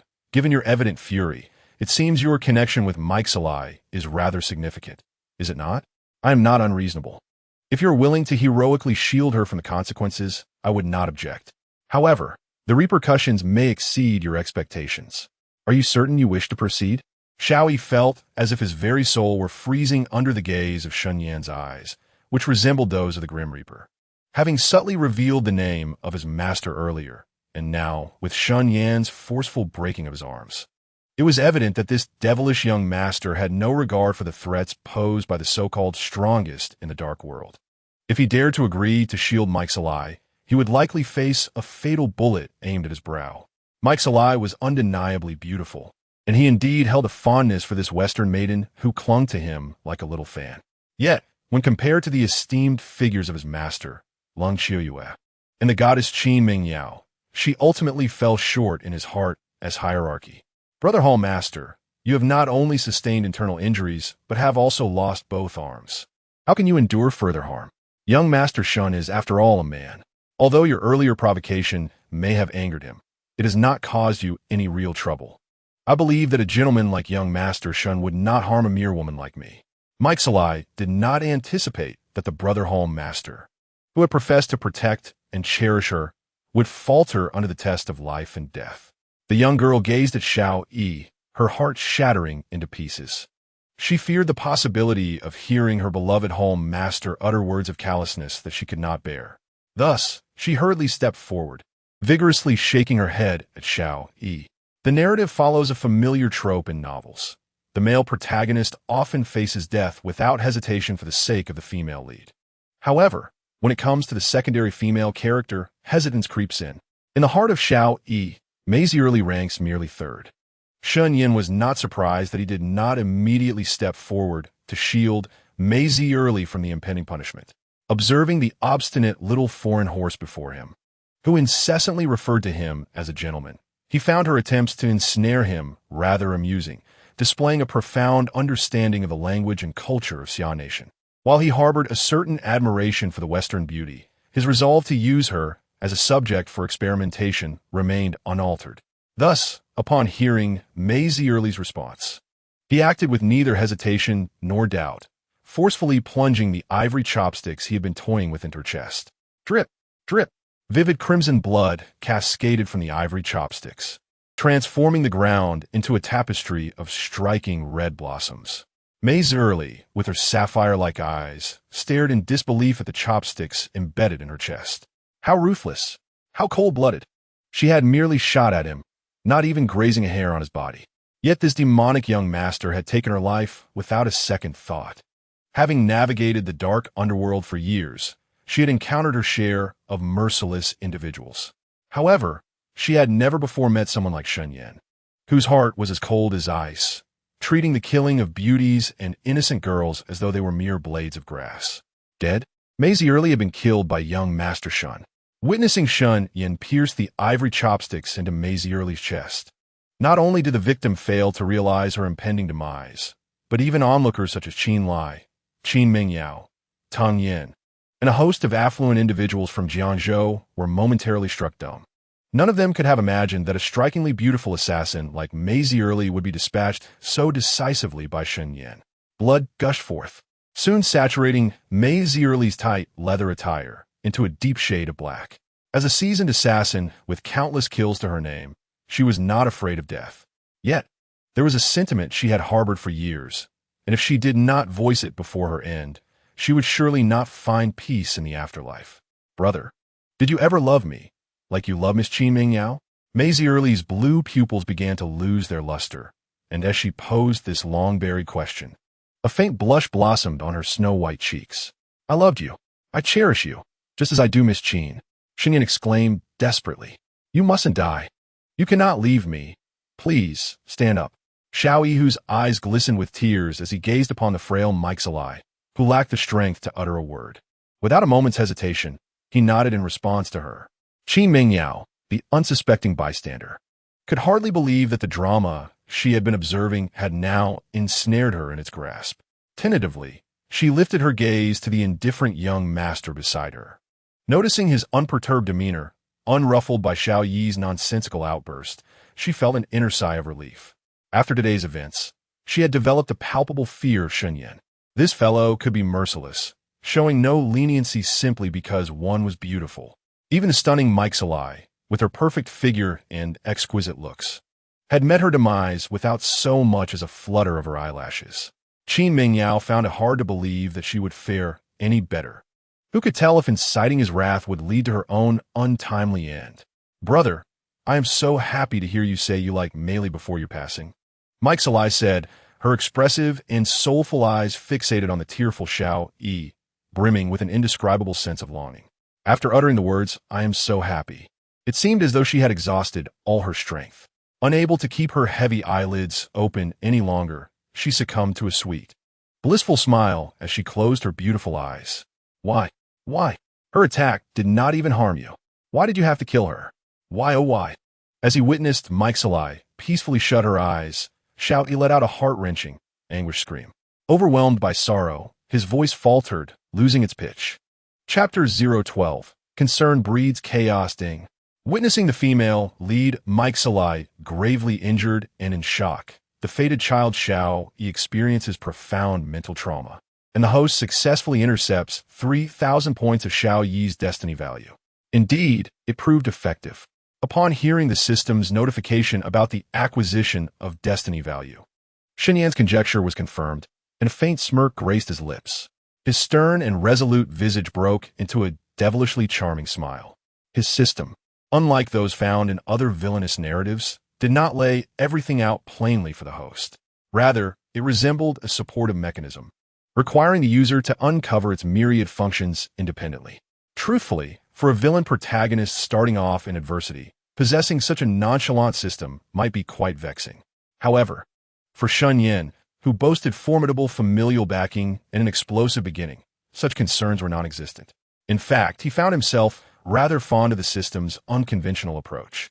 In his previous life, while perusing novels, Shen Yan had been most irked by protagonists who acted like marionettes, merely following the tasks dictated by the system. Failure to complete these tasks resulted in penalties, ranging from point deductions to outright obliteration. There was no semblance of autonomy whatsoever. Had his system operated similarly, he would have preferred to forego it entirely. Thus, he felt no discontent with his system's laissez-faire attitude. On the contrary, he found a certain joy in it. The essence of life lies in its uncertainties, where every detail predetermined and every action dictated by others. What meaning would existence hold? Take, for instance, the acquisition of 3,000 destiny points. Had Shen Yan received direct instructions from the system, rather than relying on his own resourcefulness through repeated attempts, culminating in the drastic measure of attempting to slay the female protagonist, he might have deduced that striking a Xiao Yi's spirit would enable him to seize his destiny points. In such a scenario, Shen Yan's disposition would likely not be as jubilant. In his previous life, he was constrained by numerous limitations, surviving only by maneuvering through the interstices of women's lives. Now, having been granted a second chance, Shen Yan desires nothing more than to live freely and comfortably, unshackled by any constraints. Even if it necessitates paying a higher price than others, he considers it well worth the cost. I did not kill her. Mike Searly is still alive. However, if you delay further, she may truly be beyond salvation. The move Shen Yan had just executed was intended to be lethal. Yet, it seemed that some unseen force influenced his precision, causing the ivory chopstick, which was meant to pierce Mike Searly's heart, to deviate slightly to the left. It was this minute deviation that allowed Mike Searly, who should have perished, to cling to life. Thus, when he claimed he did not kill her, he was not deceiving Xiao Yi. Through this minor experiment, Shen Yan discerned that individuals endowed with great fortune are generally not easily slain, at least not before exhausting Xiao Yi's destiny points to a certain extent. Within the realm of the blazing divine hall, the first female protagonist, Qin Mengyao, the second, Lung Xiuyue, and the third, Mike Searly, all these women, cloaked in the protection of great fortune, are not so easily dispatched. The concept of fortune, so enigmatic and elusive, was something Shen Yan had previously scoffed at, even in his past life, where bizarre occurrences transpired, such as a child of destiny summoning a meteor shower to obliterate an army of 100,000. He remained skeptical. However, after the peculiar incident of attempting to kill Mike Searly, only to be thwarted by an inexplicable force, Shen Yan could no longer dismiss the existence of fortune. Nonetheless, he had prepared for contingencies. Mike Searly's survival was not unwelcome news for him, at least in the eyes of the young Master Shen. A living protagonist holds far greater value than a deceased one. Is she alive? Indeed, Mike Searly's pulse still beats. Despite her breath being faint, she has not entirely succumbed. Xiao Yi, in a state of distress, momentarily lost his composure. With his medical expertise, he would typically discern life from death with ease, even in cases of lost limbs. Upon hearing Shen Yan's words, he was initially taken aback, but soon focused intently, listening for the rhythm of Mike Searly's heartbeat and breath, quickly confirming that she still held a glimmer of hope for rescue. Miss Qin, considering that I have healed old Master Qin's ailment and have been your protector these past days, I implore you to show mercy and save Mike Searly. The Bihai Bay Villa district where the Qin family resides spans over 3,000 square meters and houses a specialized trauma hospital. Xiao Yi, possessing exceptional medical skills, was acutely aware of Mike Searly's condition and understood that calling for emergency assistance would no longer suffice. Though Qin Mengyao possesses a demeanor that is somewhat aloof, she is not devoid of compassion or loyalty. After a brief moment of hesitation, he cast a pleading gaze towards her, yearning for a morsel of warmth from his idol during his most desperate hour. Facing Xiao Yi's appeal for assistance, she found no justification to decline. Over the past few months, he had aided her grandfather in healing his hidden injuries and had discreetly resolved various predicaments she encountered. To be honest, it was difficult for someone as proud as Miss Qin to utter words of betrayal. However, she was currently trapped in a predicament, with the demon lord watching closely. Even if she possessed the courage of a bear, she dared not voice her intent to assist Xiao Yi. It was well known that the pitiful state in which Xiao Yi now found himself was a consequence of offending Shen Yan, being partially affiliated with the Shen family. To extend her hand in aid to Xiao Yi would be tantamount to slapping the demon lord in the face. The memory of how Shen Yan merely exhaled and sent Xiao Yi reeling, blood streaming from his mouth and nose, coupled with the image of him barehandedly catching heavy sniper rounds, sent a shiver through Qin Mengyao's graceful form. She quickly lowered her head, unable to meet Xiao Yi's gaze. Of course, Miss Qin lacked the audacity to outright refuse him, observing the surrounding silence, as if everyone awaited her response. She realized she could not evade this moment. Thus, she mustered her courage, casting a furtive glance toward Shen Yan, hoping to discern something favorable from his perpetually expressionless visage before making her decision about whether to risk agreeing to treat Mei Zi early. Chapter 013. The gentleman? What are you looking at? Xiao Yi has done the Qin family a service. Do you think I lack even this modest magnanimity? Shen Yan found amusement in the sight of Qin Mengyao peeking at him, as if she were a thief. He approached and lightly flicked her on the forehead, striving to soften his tone. I'm always clear about my grievances. Xiao Yi and Maisie Early have already faced the consequences of their offenses. As long as they do not provoke me further, I have no intention of pursuing trivial matters with mere ants. Do as you wish, but do not forget your station. Qin Mingyao felt no indignation at Shen Yan's playful gesture. In fact, she experienced a small thrill of delight. She understood that in comparison to Maisie Early, she held a unique position in Shen Yan's heart. He would grant her sufficient autonomy on matters that did not contravene his principles, rather than merely viewing her as a servant to be commanded. Witnessing the proud and formidable Meng Yao being playfully chastised by the rogue in front of so many, she displayed no sign of displeasure. Instead, she seemed to relish the moment, akin to a cat closing its eyes in contentment. Xiao Yi seethed with anger, his teeth clenched in frustration. Damn it! Is it merely that your martial arts realm surpasses mine slightly? One day, I shall trample you underfoot, compelling you to regret your actions today. Xiao Yi harbored a deep-seated animosity towards Shen Yan, yet he felt utterly powerless in the face of his formidable strength. Observing the intimate rapport between the two, who seemed to regard him as inconsequential, Xiao Yi could no longer contain himself, and, with a voice that was nearly hoarse, reminded Qin Mengyao that he and Mike's ally were still awaiting rescue. I shall immediately summon a stretcher to take you to the hospital for treatment. Upon Xiao Yi's reminder, Qin Mengyao became acutely aware of her own unusual feelings. Her delicate face flushed slightly as she hastily picked up her phone to call the head of her hospital. Time was of the essence. Although Mike's ally still clung to life, her vitality was rapidly waning. At the current rate of decline, I estimate she can last no more than 3 minutes. Unless Shen Yan suddenly ceased speaking at a crucial moment, instead casting an aggressively piercing gaze toward Qin Mengyao. The implication was unmistakable. The illustrious young master Shen could indeed intervene to save the inconsequential Mike's ally, but he would require commensurate recompense. In his previous life, Shen Yan had navigated the intricate web of relationships with multiple women, skillfully ensnaring both white-collar and blue-collar individuals. He was well-versed in the art of manipulating women. Qin Mengyao, being the leading lady of the Blaze Temple and the object of Xiao Yi's dreams, was a prize he sought to claim, devoid of personal sentiments, but driven by a perspective of mutual benefit. Qin Mengyao pour disposition nécessitait a swift capitulation, which could only be achieved by trampling her self-righteous pride and dignity into the dirt. However, this method was not for the faint-hearted. It required a crucial prerequisite. One must be exceptionally outstanding and flawless oneself. As the scion of a prestigious family in Yan City, endowed with unparalleled martial prowess, Shen Yan was perfectly equipped to undermine Qin Mengyao's pride. Thus, he had just compelled Qin Mengyao to publicly massage his shoulders and pat his back, treating her with the same condescension one might reserve for a young girl, all in a bid to belittle the esteemed young lady's dignity.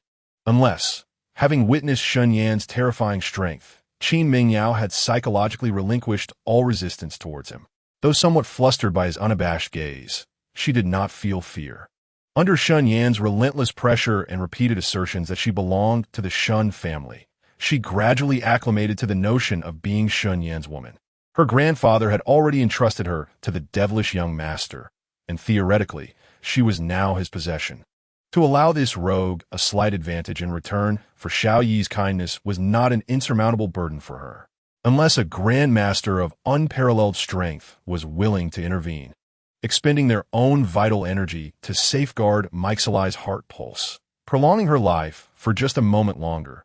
Otherwise, after 3 minutes, not even the descent of a celestial being would avail her. Upon encountering Qin Mengyao, she appeared resigned, as if she had accepted her fate.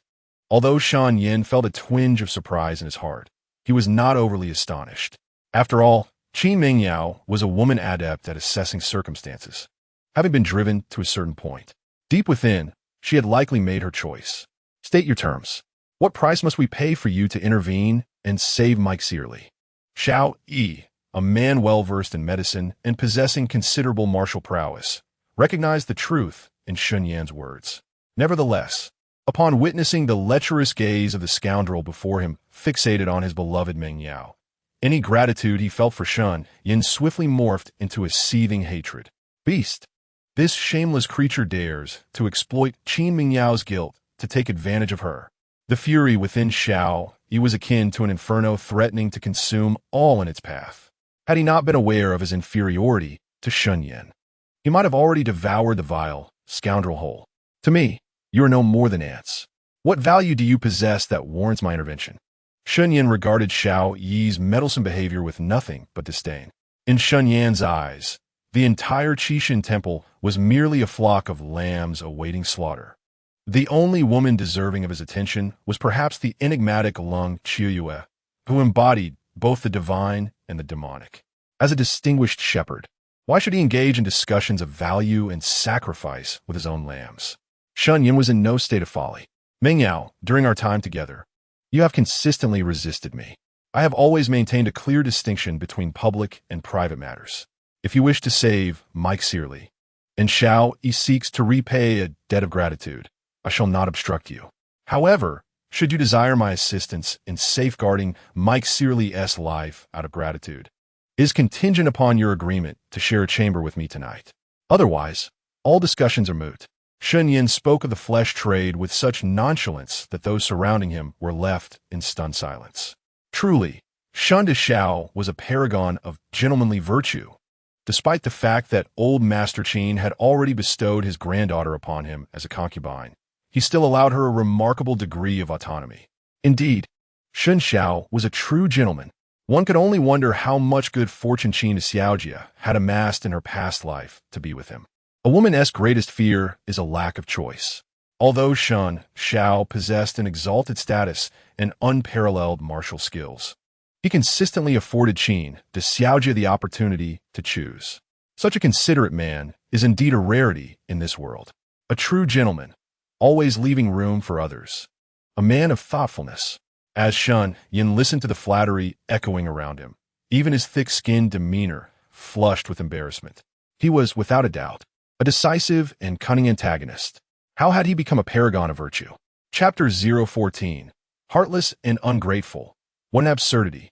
Forcing a fragile woman to surrender herself to him had somehow transformed, in the mouths of these people, into the actions of a true gentleman.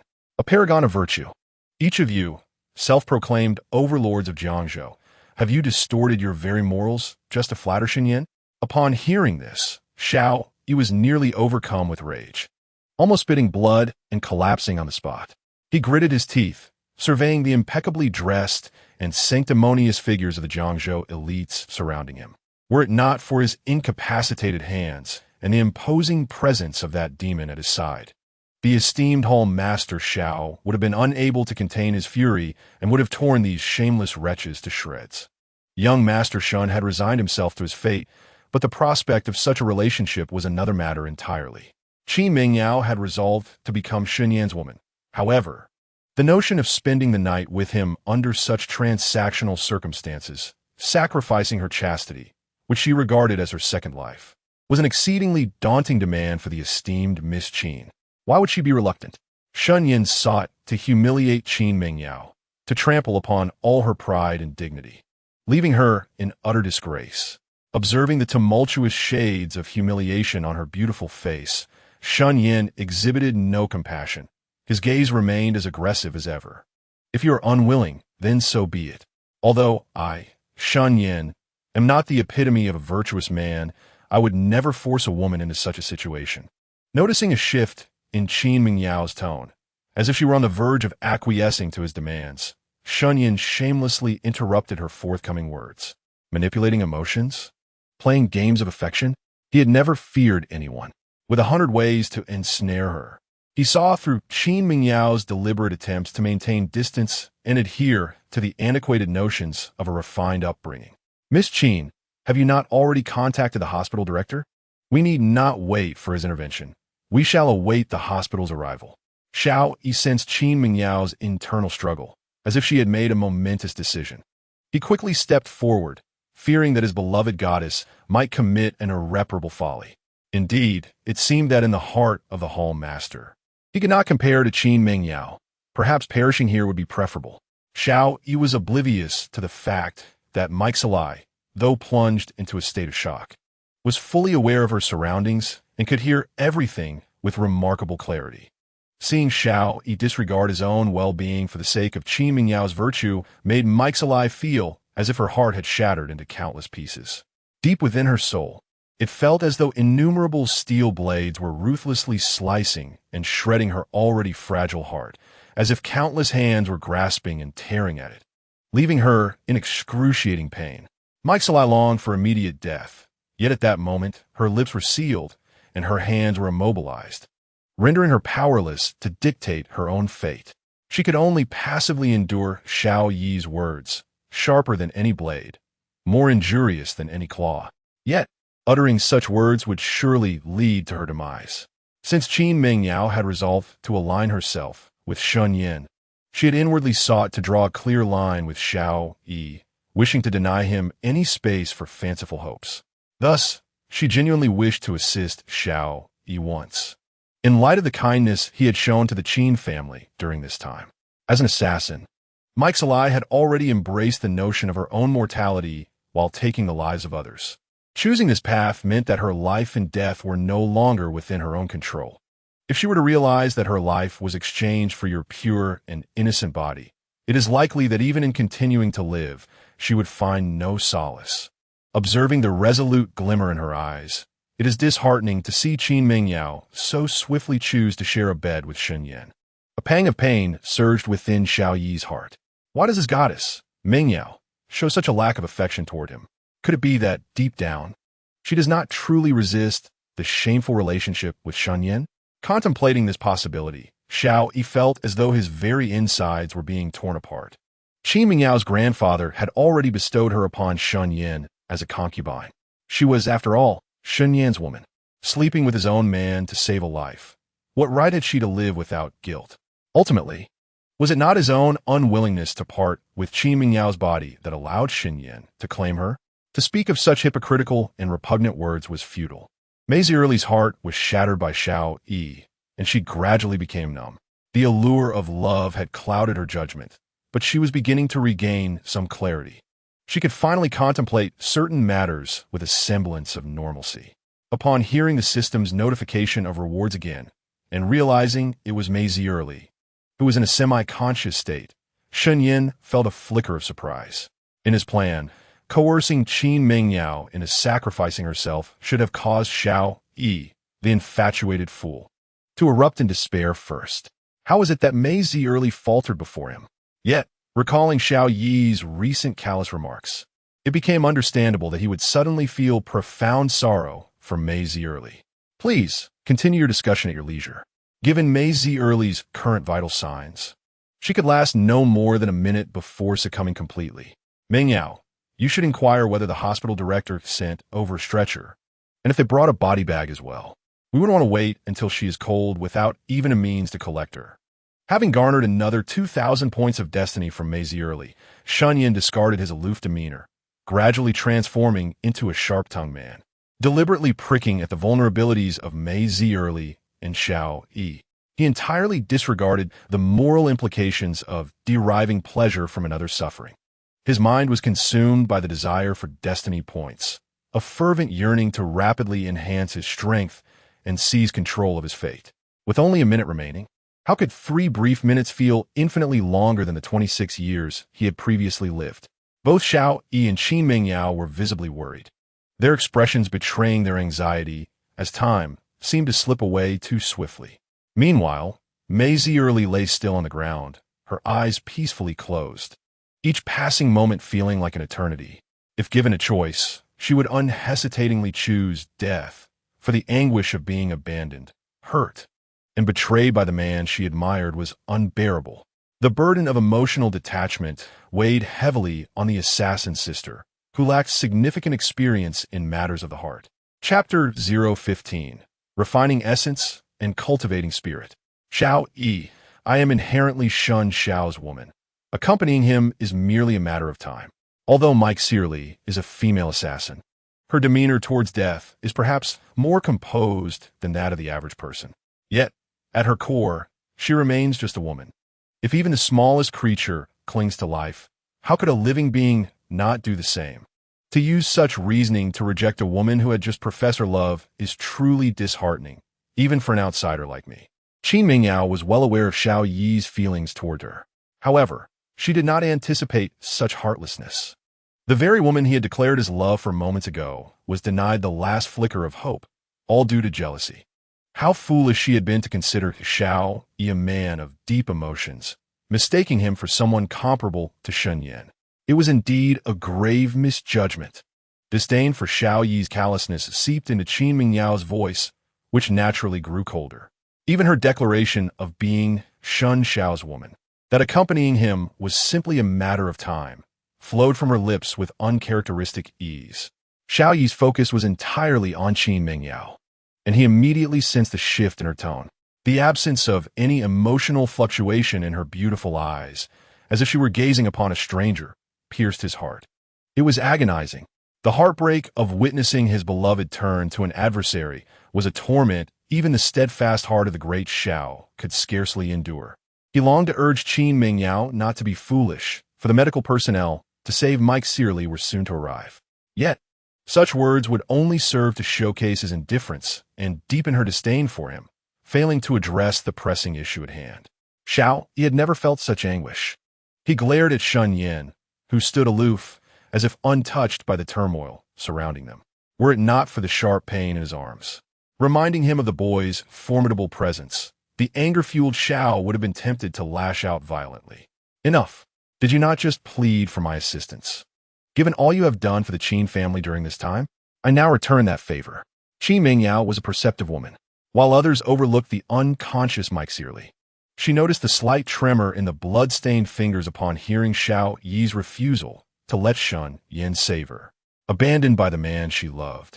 Forsaking her only chance for salvation for the sake of another woman's so-called purity, Mike Searly's plight was painfully evident. As a fellow woman, Qin Mingyao understood the profound agony Mike Searly must bear. Thus, before Xiao Yi's words could escape his lips, she coldly interrupted him. She truly felt a pang of sympathy for Mike Searly, wishing to spare her from further harm. Moreover, she had no desire to hear Xiao Yi's cold, hypocritical, and heartless reassurances. Upon hearing her words, Xiao Yi's complexion turned ashen. Although Qin Mingyao did not explicitly state that they would no longer owe each other anything from this point forward, her meaning was unmistakably clear. She sought to draw a definitive line between them, extinguishing any inappropriate fantasies he may have harbored. She was resolutely determined to become a proper daughter-in-law of the Shen family. Ding! The primary female protagonist Qin Mingyao has severed ties with the Son of Destiny, Xiao Yi. The host successfully acquires 5,000 points of destiny value. Indeed, she was worthy of being the foremost heroine of the Blazing Temple. Even the slightest revelation of her destiny value nearly equaled the entirety of Mike Searly's worth. Observing that Qin Mingyao garnered such an abundance of destiny value merely by distancing herself from Xiao Yi, Shen Yan couldn't help but feel a sense of injustice for Mike Searly. It was worth noting that just moments ago, Mike Searly had been on the brink of death due to his actions. Had it not been for a modicum of fortune safeguarding her, she would have been destined for the afterlife. However, after enduring such a life-and-death crisis, Xiao Yi had only yielded 3,000 points of destiny value. This stark contrast revealed how hypocritical Xiao Yi truly was. In his eyes, Mike Searly, who had shared life and death with him and loved him dearly, was somehow deemed less significant than Qin Mingyao's mere words and attitude. It was indeed a lamentable reality. Young Master Shen, I promise to fulfill your request for companionship tonight. Please ensure Mike Searly's heart is safeguarded, granting her a chance at life. Qin Mingyao stepped lightly towards Shen Yan, bowing deeply before him. Her cheeks flushed with embarrassment as she voiced her ultimate decision. Very well. Shen Yan replied with a slight nod. He displayed no hint of pride regarding the fact that the most beautiful woman in Jiangzhou, the eldest daughter of the Qin family, had dedicated herself to him. His demeanor was as nonchalant as if he were merely engaging in a trivial transaction at a market. Step aside. Shen Yan did not glance at Xiao Yi, whose expression was twisted with rage and a desire for vengeance. With a dismissive wave of his hand, he sent Xiao Yi staggering back as if swatting a fly. He then assisted Mike Cirili, who lay on the ground, helping her to her feet while directing his finger to the center of her back. Channeling the immense energy within him, he began to infuse her body with it, refining essence into energy and cultivating spirit. To his astonishment, this legendary realm he had only heard of truly existed, as Shen Yan continuously transmitted his genuine energy into Mike Cirili. Wisps of white vapor began to rise from her head. Witnessing this miraculous scene, some knowledgeable individuals in the crowd gasped in awe. It was said that once warriors reached a certain profound realm, they could refine their essence into genuine energy, using it to nourish their souls. Previously, he had thought such fantastical notions were mere fabrications of idle imaginations, but to his surprise, young Master Shen had genuinely attained this level, refining essence into energy, cultivating energy to nourish the spirit. No wonder young Master was unafraid of Lung Qiuyue. He was likely not far from the realm of transcendent beings. Tung Yan, Qin Lai, Qin Mingyao, and Xiao Yi watched in astonishment as Shen Yan effortlessly infused genuine energy, triggering the extraordinary phenomenon of vapor rising from Mike Cirili's head. Every individual present was profoundly shaken. In the realm of ancient martial arts, blue smoke signifies an ethereal aura. In the mundane world, many refer to a person experiencing great fortune as having their ancestral grave emitting blue smoke, which conveys a similar notion. Shen Yan's true energy is capable of causing one's head to emit blue smoke, symbolizing that he possesses the qualifications to break free from the shackles of humanity and ascend to the highest realm. In the flourishing world of the divine flame temple, only a scant few have truly taken this step over the course of millennia. It is evident how staggering it is for the young Master Shen, at such a tender age, to have achieved the refinement of essence into energy and the cultivation of energy to nourish the spirit. Chapter 016, From Sorrow to Despair, Part 1. In terms of martial arts mastery, even the esteemed master might not surpass this wicked youth. The depth of this rogue's prowess is indeed unfathomable. It appears that the only hope for vengeance lies in obtaining that person's legacy in order to have a chance to defeat this scoundrel. The transformation from mortal to celestial being is an arduous journey. Although Lung Qiuyue reached the pinnacle of the Grand Master realm several years ago, she still finds herself with considerable distance to cover before achieving that final step. Shen Yan's ability to refine essence into energy and cultivate energy to nourish the spirit at such a young age is remarkable. Setting aside personal grievances in Xiao Yi's heart, Shen Yan's potential is already on par with her esteemed master. After approximately 2 minutes, under the nurturing warmth of Shen Yan's true energy, Mei Zierli, who had been unconscious, emitted a soft cough. Gradually, she opened her tightly shut eyes and returned to consciousness. "Thank you," Mei Zierli expressed in her somewhat halting Xia language, directing her gratitude towards Shen Yan. She then cast a complex glance at Xiao Yi before weakly closing her eyes once more. Clearly, even with the life-saving true energy provided by Shen Yan, this Western beauty assassin was still teetering on the brink of the underworld. The distance to true safety remained considerable. "Xiaoli Li, I'm so relieved you're all right. Do you know how worried I was just now? Please don't act foolishly again. This guy is devoid of humanity."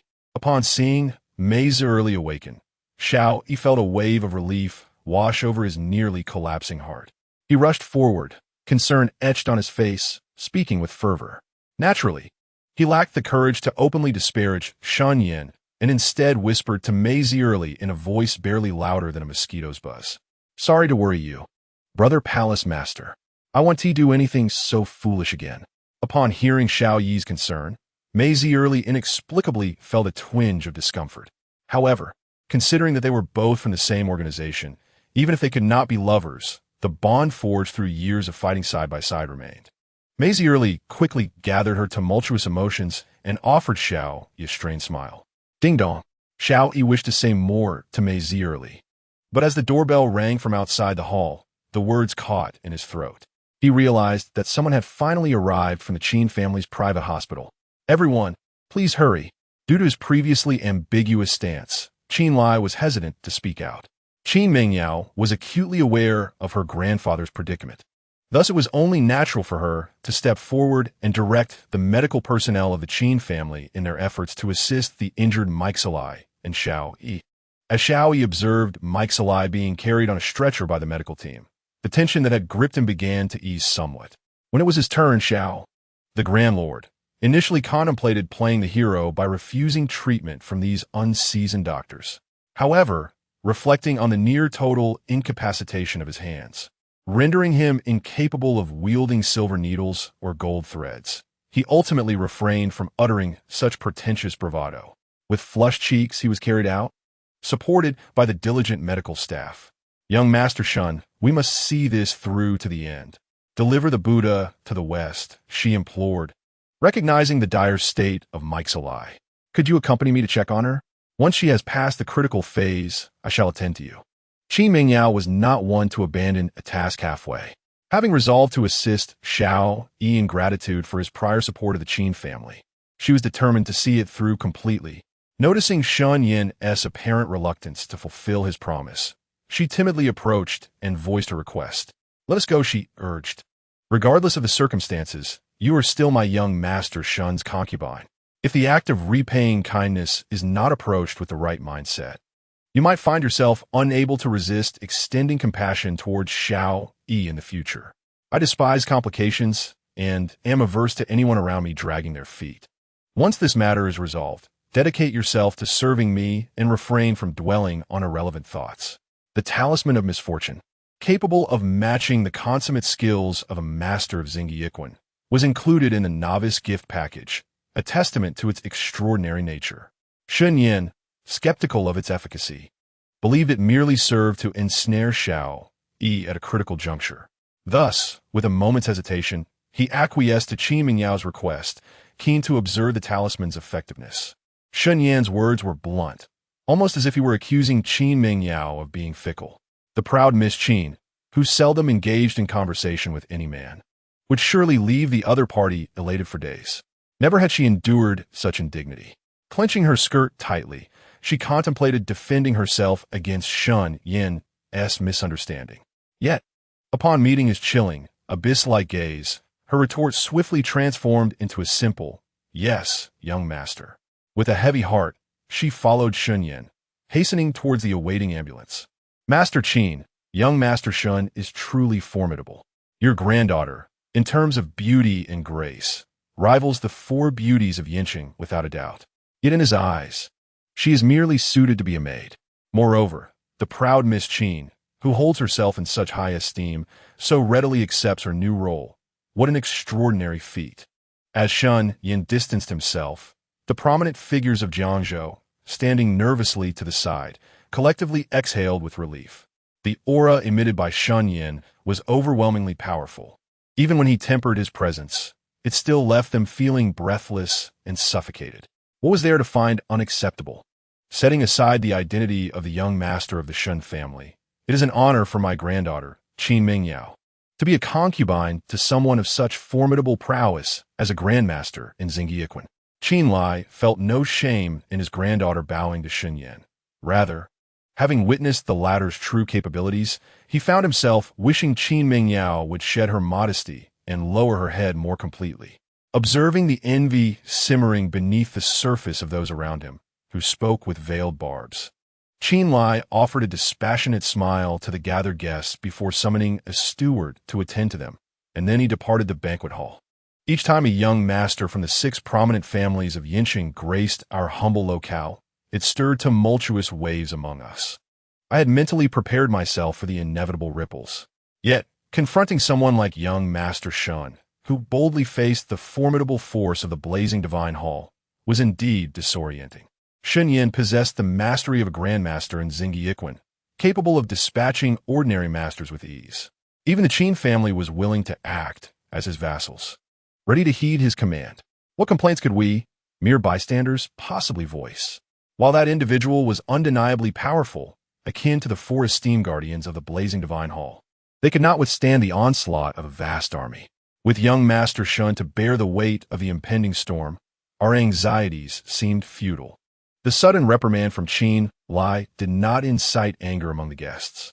As he turned to exit the hall, Tung Yin and the bodyguards of the Shen family followed suit. The tone of conversation gradually shifted, growing more relaxed. Yet, even in private circles, when the topic of Lung Chiyue arose, she was referred to with a title that felt like an untouchable curse, a haunting specter. To utter her name in public was to invite misfortune and death. Chapter 017, From Sorrow to Despair, Part 2. In contrast to the idle chatter here, the scene with Shen Yan was far more riveting. Observing Xiao Yi's face shift from pale to purple, almost as if he were on the verge of internal injury, Shen Yan knew that the cursed talisman he had unleashed was still wreaking its magical havoc. The discomfort etched on Xiao Yi's visage suggested he was struggling to contain himself. The mastery card of Xingyiquan Grandmaster level he had acquired from the system had truly showcased its remarkable effects. To describe it as extraordinary would be an understatement. Thus, Shen Yan was particularly attentive to another item from the novice gift pack, focusing his thoughts almost entirely on Xiao Yi, this living experiment. As he watched the utterly pained expression on the face of the Great Hall Master, reminiscent of a playful prank gone awry, an odd hypothesis began to form in Shen Yan's mind. In the sterile confines of the medical vehicle, should Xiao Yi dare to release a noxious flatulence that could incapacitate the two lovely ladies, Qin Mingyao and Mike Searly, it might very well cause him such embarrassment that he would perish on the spot. Shen Yan felt he had begun to grasp the subtle rules of torment associated with the cursed talisman. This entity embodies the deepest fears of the conjurer, manifesting into forms that torment you until you are utterly destroyed, both in body and spirit. As this conjecture surfaced in Shen Yan's mind, he instinctively stifled his breath. The banquet hall in the main building was merely a mile away from the hospital. Even an ordinary person could hold their breath long enough to reach the hospital. For a master of Xingyiquan like him, it was an effortless task. However, if his assumption held true, then the defenseless Miss Qin and Mike Searly would be in grave danger. Why hasn't the medical vehicle started yet? Xiao Yi lay on the stretcher, glancing at Mike Searly beside him, her eyes tightly shut, uncertain if she had slipped back into unconsciousness. His gaze finally settled on Qin Mingyao, who sat alongside Shen Yan. He felt profoundly touched that she had come to accompany him, and even summoned Shen Yan, that scoundrel, to look after Mike Searly. Yet, as the ambulance remained stationary for a prolonged period, a tempest brewed within his stomach. The emotional warmth he had felt quickly morphed into torment. What was happening? He practiced a top-tier internal martial art and had long consumed snake medicine to refine his organs. Even ingesting common poisons would not usually cause him discomfort. Why was he now experiencing the peculiar phenomenon of impending diarrhea and uncontrollable flatulence? The noxious energy within him intensified under his restraint. Xiao Yi felt as if he might die from embarrassment. Today, he had spoken many unkind words out of a desire to protect his goddess Mingyao from falling into the clutches of Shen Yan, that scoundrel. His image in her mind was already tarnished. If he were to add the humiliation of uncontrollable flatulence and excrement, he would never be able to hold his head high before her again. Imagining the disdainful gaze of Qin Mingyao, filled with disappointment, he felt utterly despondent. Even though the tragedy had yet to unfold, he could not fathom why the ambulance suddenly refused to start. The driver was inspecting the vehicle for a possible fault in the wiring. "Let us wait a moment," he suggested. The gravely injured Mike Searly was under Shen Yan's watch, so there was no need to worry about any immediate complications. Although the vehicle's inability to start was frustrating, Qin Mingyao did not appear overly anxious. Upon hearing Xiao Yi's inquiry, she lifted her gaze through the rear window, observing the driver tinkering under the hood. With a cold expression, she explained the vehicle's current predicament to Xiao Yi. How could a perfectly functioning ambulance encounter wiring issues? Heaven, please do not toy with me. I have already endured enough misfortune today. If I were to embarrass myself in front of my goddess Mingyao, with foul sounds and the loss of control over my bowels, it would be better for a lightning bolt to strike me dead I beg you, start the vehicle quickly. I truly cannot hold it in any longer. Upon hearing that the vehicle's wiring had malfunctioned, Xiao Yi's heart plummeted. Within him, the tumultuous and turbulent energy surged like a tempest. An exaggeration 1,000-fold compared to an arrow poised on a bowstring. He could scarcely endure any longer. Furthermore, the more one represses such natural emissions, the louder their eventual release becomes. Xiao Yi was acutely aware of this truth. Thus, he harbored an ardent hope that, like in times past, when cornered, miracles might once again unfold, granting him the hope and courage to continue living. Alas, even if he were the favored son of destiny, he would find no privileges in the face of the ominous talisman. Its very essence served to suppress the fortunes of the fated. If it could not subdue even a protagonist of the urban narrative, it would lose all credibility alongside a grandmaster of Shen Yan. Faced with Xiao Yi's desperate cries for help, the vehicle showed no signs of awakening. In fact, as he pressed harder, the backlash of the turbulent energy within him intensified, reaching a point of uncontrollable magnitude. No, please no. As the torrent of murky energy erupted from the gates he had fiercely defended, Xiao Yi felt his teeth clench, unleashing a heart-wrenching wail from within. The heavy confines of the vehicle shuddered, resonating with a sound louder than the fiercest thunder in September. The bed where Xiao Yi lay reverberated with the noise. Within the cabin, aside from Shen Yan, who had already sensed Xiao Yi's distress and was prepared for the worst, the others, including Mei Zierli, who had her eyes tightly shut, and Qin Mingyao, who sat quietly glancing outside, along with the medical staff attending the two patients, were all rendered dazed by the unexpected explosion of sound. The entire cabin fell into an eerie silence, as if even the drop of a pin could be heard. Xiao Yi's bloodshot eyes widened in shock, his demeanor resembling that of a soul lost. He gazed at the goddess Mingyao, who was stunned into silence by the cacophony of his noxious release. His face reflected a profound desolation, devoid of any superfluous emotion. After a brief moment of disorientation, Qin Mingyao looked anxiously toward Shen Yan. Seeing her devilish master was not angered by Xiao Yi's indiscretion, she breathed a sigh of relief. Then, casting a disdainful glare at the utterly repulsive Xiao Yi, she coldly instructed the still-dazed medical personnel beside her. Qin Mingyao was thoroughly a loss for words regarding Xiao Yi, were it not for the lingering gratitude owed to him by the Qin family. She might have been compelled to have him expelled from the premises without a second thought, scarcely caring for his or Mei Zierli's well-being. Brother Palace Master, today we initiated the provocation against young Master Shun, and receiving some retribution for our lack of skill is only fitting. Had it been another formidable opponent, such an affront could have cost us our lives. Little Li bears no grudge against young Master Shun. I implore you, Brother Palace Master, do not hold it against him. The master of innate great perfection could not even control his own flatulence. Whether others believed it or not, Meixalai was unaware. However, she, well acquainted with Xiao Yi's capabilities, found it hard to accept. Thus, upon being abruptly awakened by the foul sound, her first thought was not to console Xiao Yi, urging him not to feel embarrassed. After all, everyone is human and everyone passes gas. Instead, she suspected that Xiao Yi harbored resentment towards Shen Yan, deliberately resorting to such a vulgar method to irritate him. Xiao Yi never expected that Meixalai, who had spent the most time with him and held him in high esteem, would perceive him in such a manner. He felt a desire to clarify, yet the murky energy within him surged uncontrollably once again. A wave of foulness, even more potent than before, brewed rapidly in his stomach, forcing him to swallow back the words he had nearly uttered. He dared not make another sound. So it was. I had thought the earlier incident was merely an inadvertent mistake on your part. Little did I know it was a deliberate attempt to disgust my esteemed young master. Qin Mingyao, still a novice in martial arts, was utterly ignorant of the bodily control of innate masters. Upon hearing Meixalai's words and witnessing Xiao Yi's mortified expression, she quickly grasped the sinister intentions of this extraordinarily repugnant individual. Xiao Yi could tolerate being wrongfully accused by Meixalai, as her opinion held little weight in his heart. However, Qin Mingyao was different. She was the grand wife Xiao Yi ardently desired to take home, a devotion far surpassing Wei Xiaobao's pursuit of a coup. How could he allow his already tarnished image to be further sullied by the label of a shameless scoundrel? Thus, Xiao Yi instinctively sought to defend his previous actions. Yet, he had greatly overestimated his own endurance.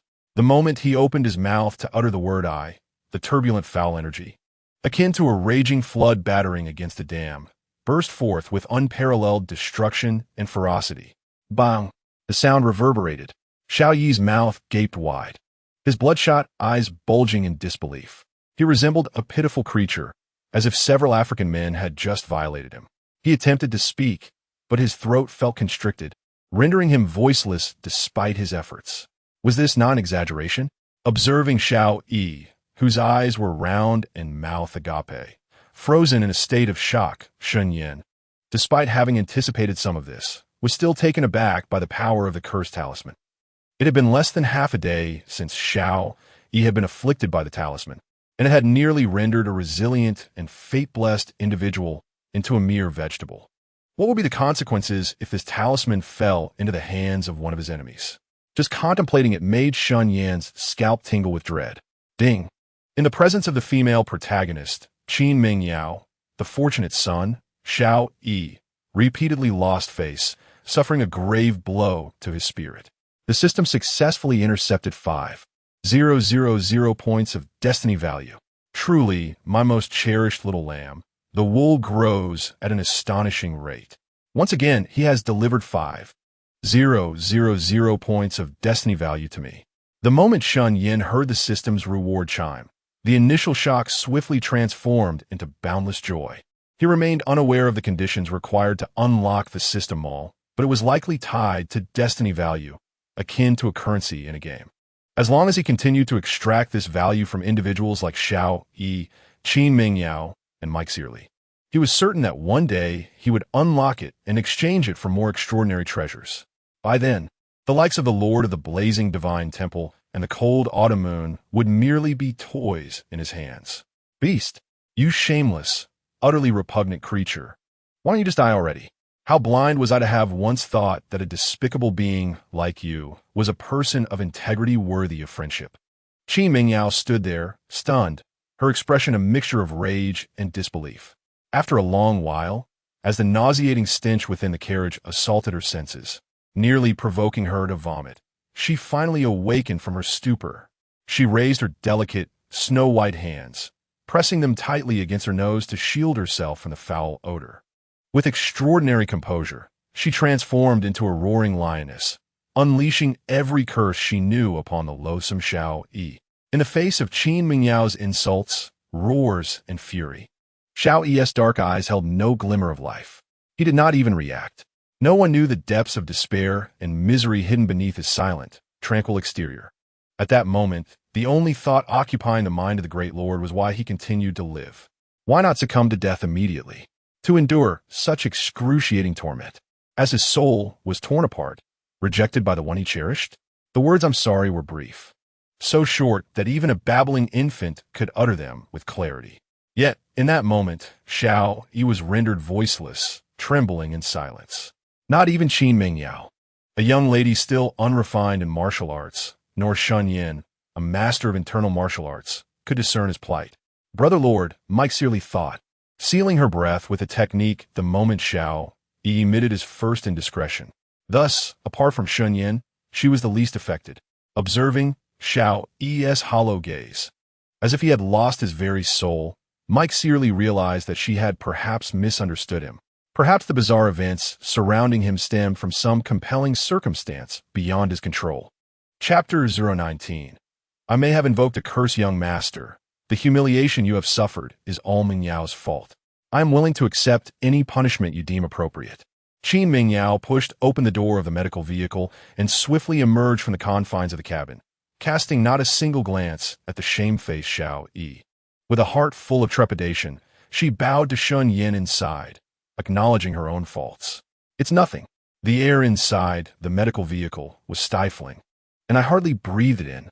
Xiao Yi's loss of control has not affected me. Upon hearing this, Shen Yan slightly shook his head.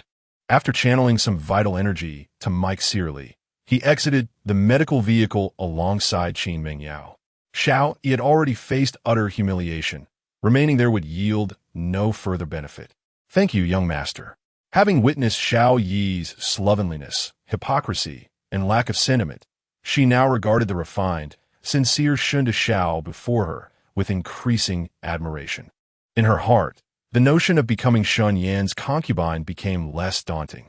Some individuals are destined to shine like the moon high above, even if they occasionally cast reflections in the most unsavory of places.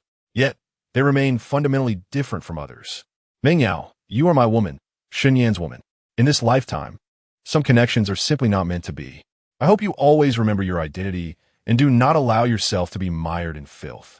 As a seasoned reader of web literature for a decade, Shen Yan was exceptionally skilled at inflating the protagonist's animosity.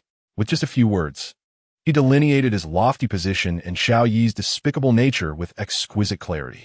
Even though the heart of the Grand Master Xiao had been tempered to a resilience surpassing steel, hearing himself compared to the muck in a gutter, and Qin Mengyao likened to the moon above, left him unable to contain his rage, resulting in a violent retch. You, Xiao Yi stammered, eager to refute Shen Yan, the illustrious warrior from beyond realms, the master of the foremost force in the dark world. The fiery temple.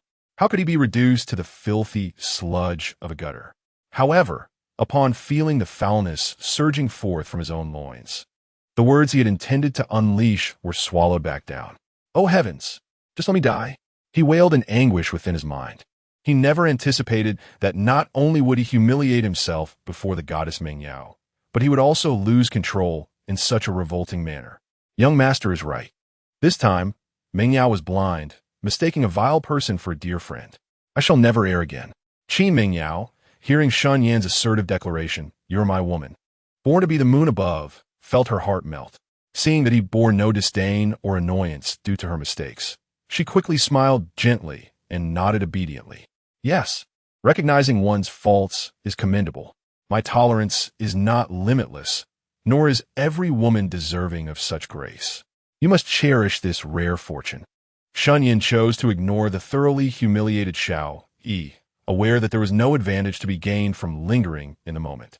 He nodded slightly at Qin Mengyao and returned to the guest room prepared for him by the Qin family. With the situation having escalated to such an awkward degree, the young lady of the Qin family had no desire to linger. After giving a few instructions to the medical staff, she left alongside Shen Yan. Why is it still so foul? For someone of your stature, is it possible you've soiled yourself? The door of the medical vehicle had been ajar for quite some time, yet the stench within persisted stubbornly. A young nurse, who had been silently enduring the horrid smell without daring to speak, furrowed her delicate brows, casting a gaze filled with disdain and contempt at Xiao Yi. Upon hearing her words, Xiao Yi's complexion turned increasingly pallid. Were there a crevice in the medical vehicle at that moment, the esteemed lord of the Radiant Temple would have undoubtedly sought refuge within it, wishing never to emerge again. For the embarrassment was simply too great. A dignified lord, a formidable warrior commanding respect beyond the realm, reduced to a state less than that of a mere 3-year-old, utterly unable to manage even his bodily functions. Should news of this leak, not only would Xiao Yi's reputation be tarnished, but even his master, Long Qiuyue, would feel the sting of humiliation. Brother Temple Master, what has happened to you?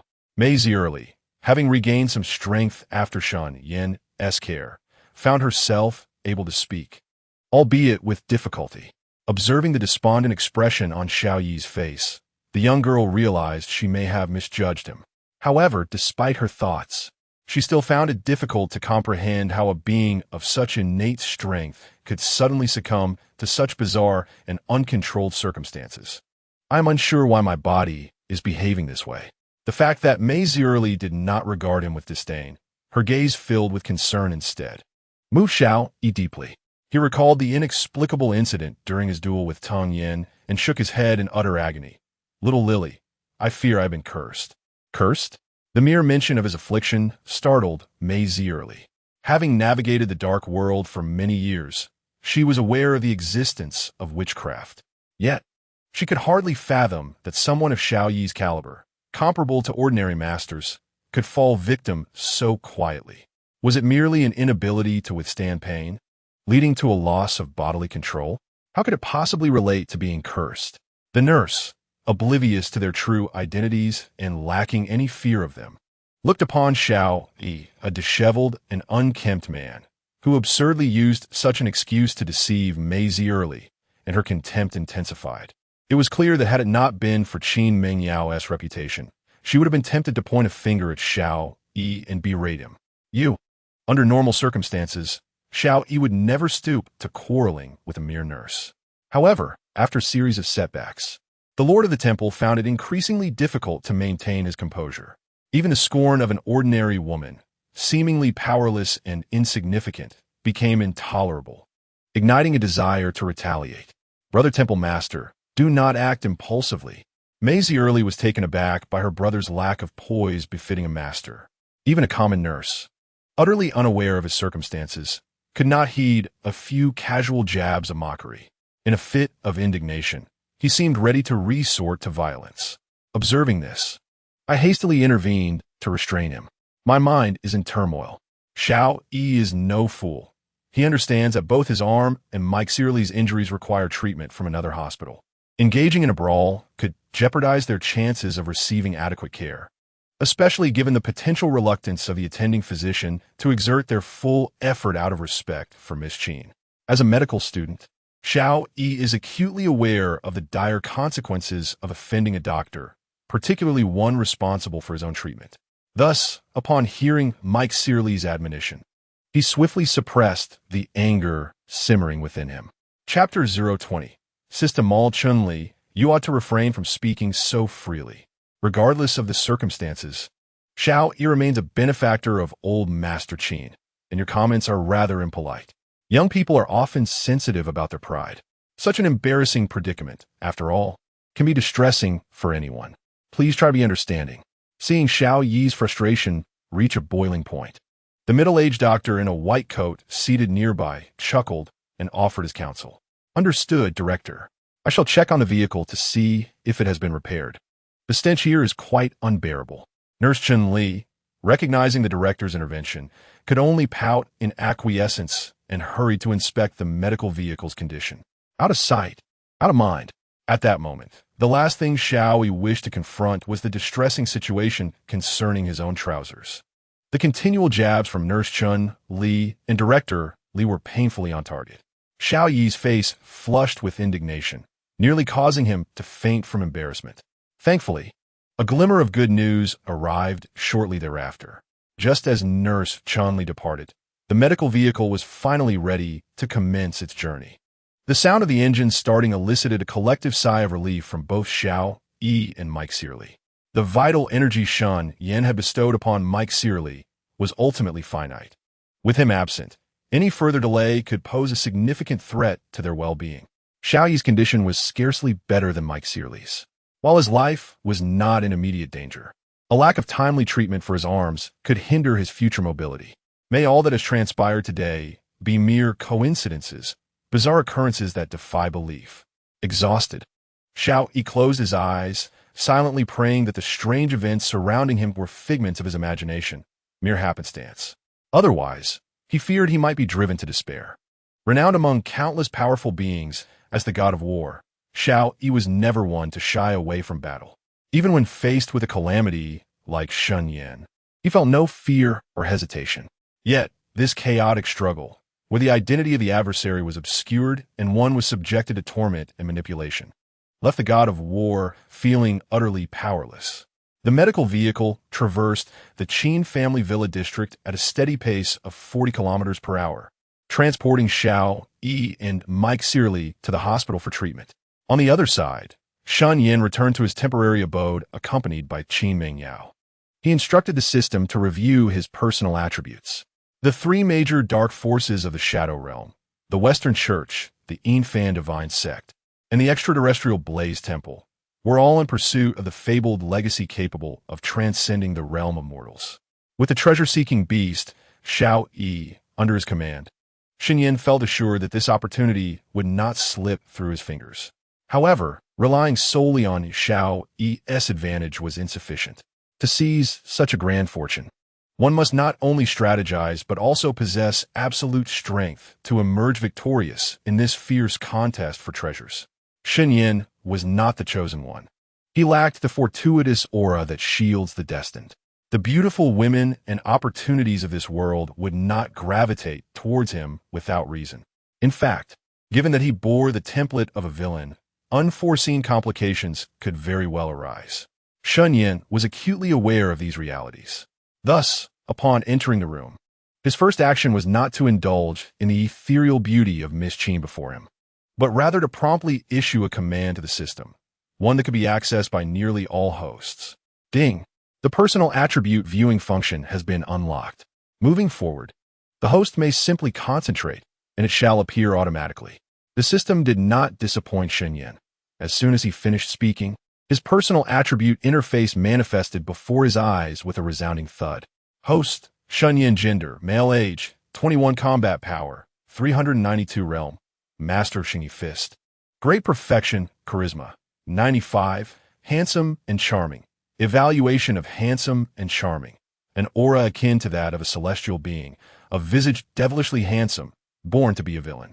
Destiny points, 15000, 30,000. Friendly reminder. Quickly seize the fortune of the chosen one. Upon reaching 30,000 points, a surprise awaits. It seemed that accumulating 30,000 destiny points would unlock the restrictions of a system's shop. Shen Yan sat quietly on the soft couch, meticulously examining the personal attribute information displayed on the Azure screen before him. Upon reading the friendly reminder beneath the destiny points, a thought struck him. His system differed markedly from the majority of others. This was evident from the moment he traversed into this world, as even the integration of memories and the novice gift pack bore a hint of challenge. 30,000 destiny points were neither trivial nor excessive. At the very least, for someone of Shao Yi's caliber as a chosen one, it would require him to take advantage of the situation 7 or 8 times to meet the criteria. 7 or 8 times. Moreover, this was in reference to a formidable character like Shao Yi, known for his resilient mindset and meticulous nature. This alone was indicative of many factors. It was reasonable to surmise that the system would extend certain privileges to such a person. This was Shen Yan's conjecture upon seeing the friendly reminder regarding the destiny points. He felt assured that his hypothesis was close to the truth, considering the consistent patterns displayed by the system in their previous encounters. Without unlocking the system shop, the destiny points in his possession were merely a collection of inconsequential numbers. Relying solely on the unparalleled mastery of the Xingyi Grandmaster, one cannot suppress the Pope, Shiva, or the formidable Lung Chu, who have long instilled fear in the shadowy realms of power. Shen Yan is not a person who, despite possessing a modicum of strength, succumbs to arrogance and fails to recognize his own limitations. As a practitioner of Nejia, specifically one of the world's top 3 internal martial arts, the lineage of Xingyi boasts a grandmaster of consummate skill. This level of prowess unquestionably qualifies him as a formidable guardian and a potential founder of a new sect. Regardless of the context, Shen Yan possesses an acute awareness of his capabilities. Yet, he understands that in comparison to the renowned superpowers such as Lung Chu, the Pope, and Shiva, he remains insufficient, far from enough.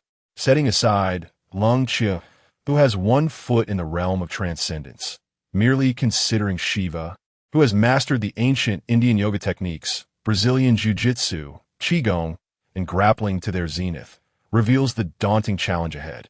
The Pope, who once vanquished the master of the Xingyi sect, Duan Hai, with 50 strikes, presents a formidable opponent against whom he lacks absolute certainty of victory. The fate points. There remains a deficit of 15,000 points. The narrative has shifted significantly with my arrival. As the story progresses, my advantages will diminish, leading inevitably to defeat and death. Having perused the original work of the Divine Hall, Shen Yan is acutely aware of his and his family's fate. He harbors no desire to become a mere puppet for others or to witness his family become a stepping stone for another's ascent to greatness. Therefore, he refuses to squander even a single minute on futile endeavors. Chapter 021. Danny, while contemplating his next course of action, Shen Yan was suddenly startled by the resonant call of a Bengal monitor lizard. Observing from the side, Qin Mengyao's exquisite visage betrayed a hint of panic as she quickly apologized and explained, "I'm sorry, Shun Xiao, for interrupting your meditation. Danny may have caught my scent. May I open the door for him? The Danny she referred to was a colossal lizard imbued with a remarkable spirit, having once saved her life during a perilous outdoor expedition, a fact that Shen Yan was well aware of. Noticing the earnest plea reflected in Qin Mengyao's beautiful eyes and recalling the misfortune talisman still affecting Xiao Yi, along with a humorous news story from his past life about an Indian boy caught hunting and subsequently sentenced for assaulting a giant lizard, a charming smile graced Shen Yan's lips as an amusing thought crossed his mind. Danny is your beloved companion, always by your side. How could I possibly refuse such a request? He encouraged her, go ahead and let him in. Within Shen Yan's plans, the giant lizard Danny plays a pivotal role, and thus, it would be illogical to deny it entry to join its owner. Thank you, young master. From initial resistance and reluctance to gradual acceptance, Qin Mingyao has shown remarkable progress under Shen Yan's guidance. Observing the man seated on the sofa, his demeanor calm yet authoritative, with an underlying softness, she felt a surge of gratitude and contentment. As the scion of the prestigious Shen family, one of the 6 foremost clans in Yen City, he stands as an unparalleled master of the Xingyiquan, one of the 3 great internal martial arts of Xia country, unparalleled in grace and unmatched in intellect. He stands among the world's top 10 most outstanding young idols, a revered figure coveted by countless women, embodying the essence of an aloof male deity.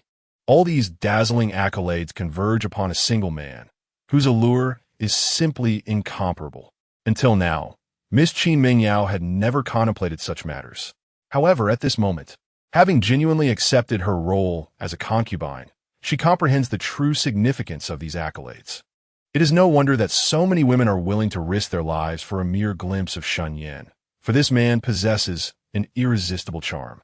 Even a goddess like Qin Mingyao, with her lofty ideals, find herself unwittingly ensnared in his enchantment. Mingyao, share your true thoughts on Xiao Yi, someone implores. There is something I wish for you to do. If you still harbor any gratitude towards him, it may complicate matters. Shen Yan remains indifferent to Qin Mingyao's transformation. In his plans, he does not require her affection. As long as she fears him and remains mindful of the Qin family, he is satisfied. He hopes she does not suddenly lose her senses and forsake everything for Xiao Yi, for that would necessitate a revision of his strategy.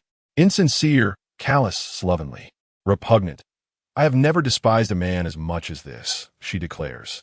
The debts our Qin family owed him have been repaid in full. Master, assign me any task. I shall no longer show mercy to this thoroughly distasteful individual. Noticing Shen Yan's unusually grave demeanor, Qin Mingyao dares not be negligent. She pushes Danny away, hastily voicing her agreement. Hearing the string of disparaging remarks from Qin Mingyao's lips, Shen Yan's expression grows peculiar. He could hardly have anticipated that in less than a day, Xiao Yi's reputation in her eyes would plummet to such depths. Since you say so, I shall trust you. Shortly, procure a vacant hospital room and install several cameras. It would be ideal if the room has a secret exit. Around midnight, take Danny there. If you spot Xiao Yi inside, simply announce my arrival and exit through the secret door. Remember, Danny must remain in the room. The subsequent matters shall be entirely in my hands. Though surprised by Qin Mingyao's transformation, Shen Yan does not delve deeper into her motivations. He envisions the extravagant surprise prepared for Xiao Yi that night. A wicked smile unconsciously curling at the corners of his mouth as he directs his sincere companion, Qin Mingyao. Understood, master. Qin Mingyao, however, is left pondering the purpose of bringing a giant lizard to confront Xiao Yi late at night, especially with Danny being instructed to stay behind. Her curiosity about the situation grows immensely. Yet she understands that with Shen Yan's meticulous nature, if he has chosen not to disclose the details to her, inquiring would be futile. Qin Mingyao is far from unworldly. On the contrary, her vast knowledge equips her with the wisdom that a ruler's discretion preserves their subjects, and a subject's discretion preserves their life. Too many secrets can lead to ruin. Therefore, regarding Shen Yan's meticulous approach to matters, it is not only devoid of any disdain, but is, in fact, met with considerable admiration. Well, you may proceed with your preparations. The gravity of this scheme is substantial. You are the sole individual I trust within the Qin family, and it is best that you oversee everything personally. I do not wish for any disturbances to arise. After all, this is the Qin family, and Shen Yan's ambitions cannot transpire without their notice. Naturally, as a crucial component of his plans, Shen Yan has no intention of concealing anything from Qin Mengyao. Rest assured, young master, Mengyao will undoubtedly devote herself to fulfilling your task without the slightest hint of negligence. It appears that Qin Mengyao has fully acclimatized to Shen Yan's domineering nature.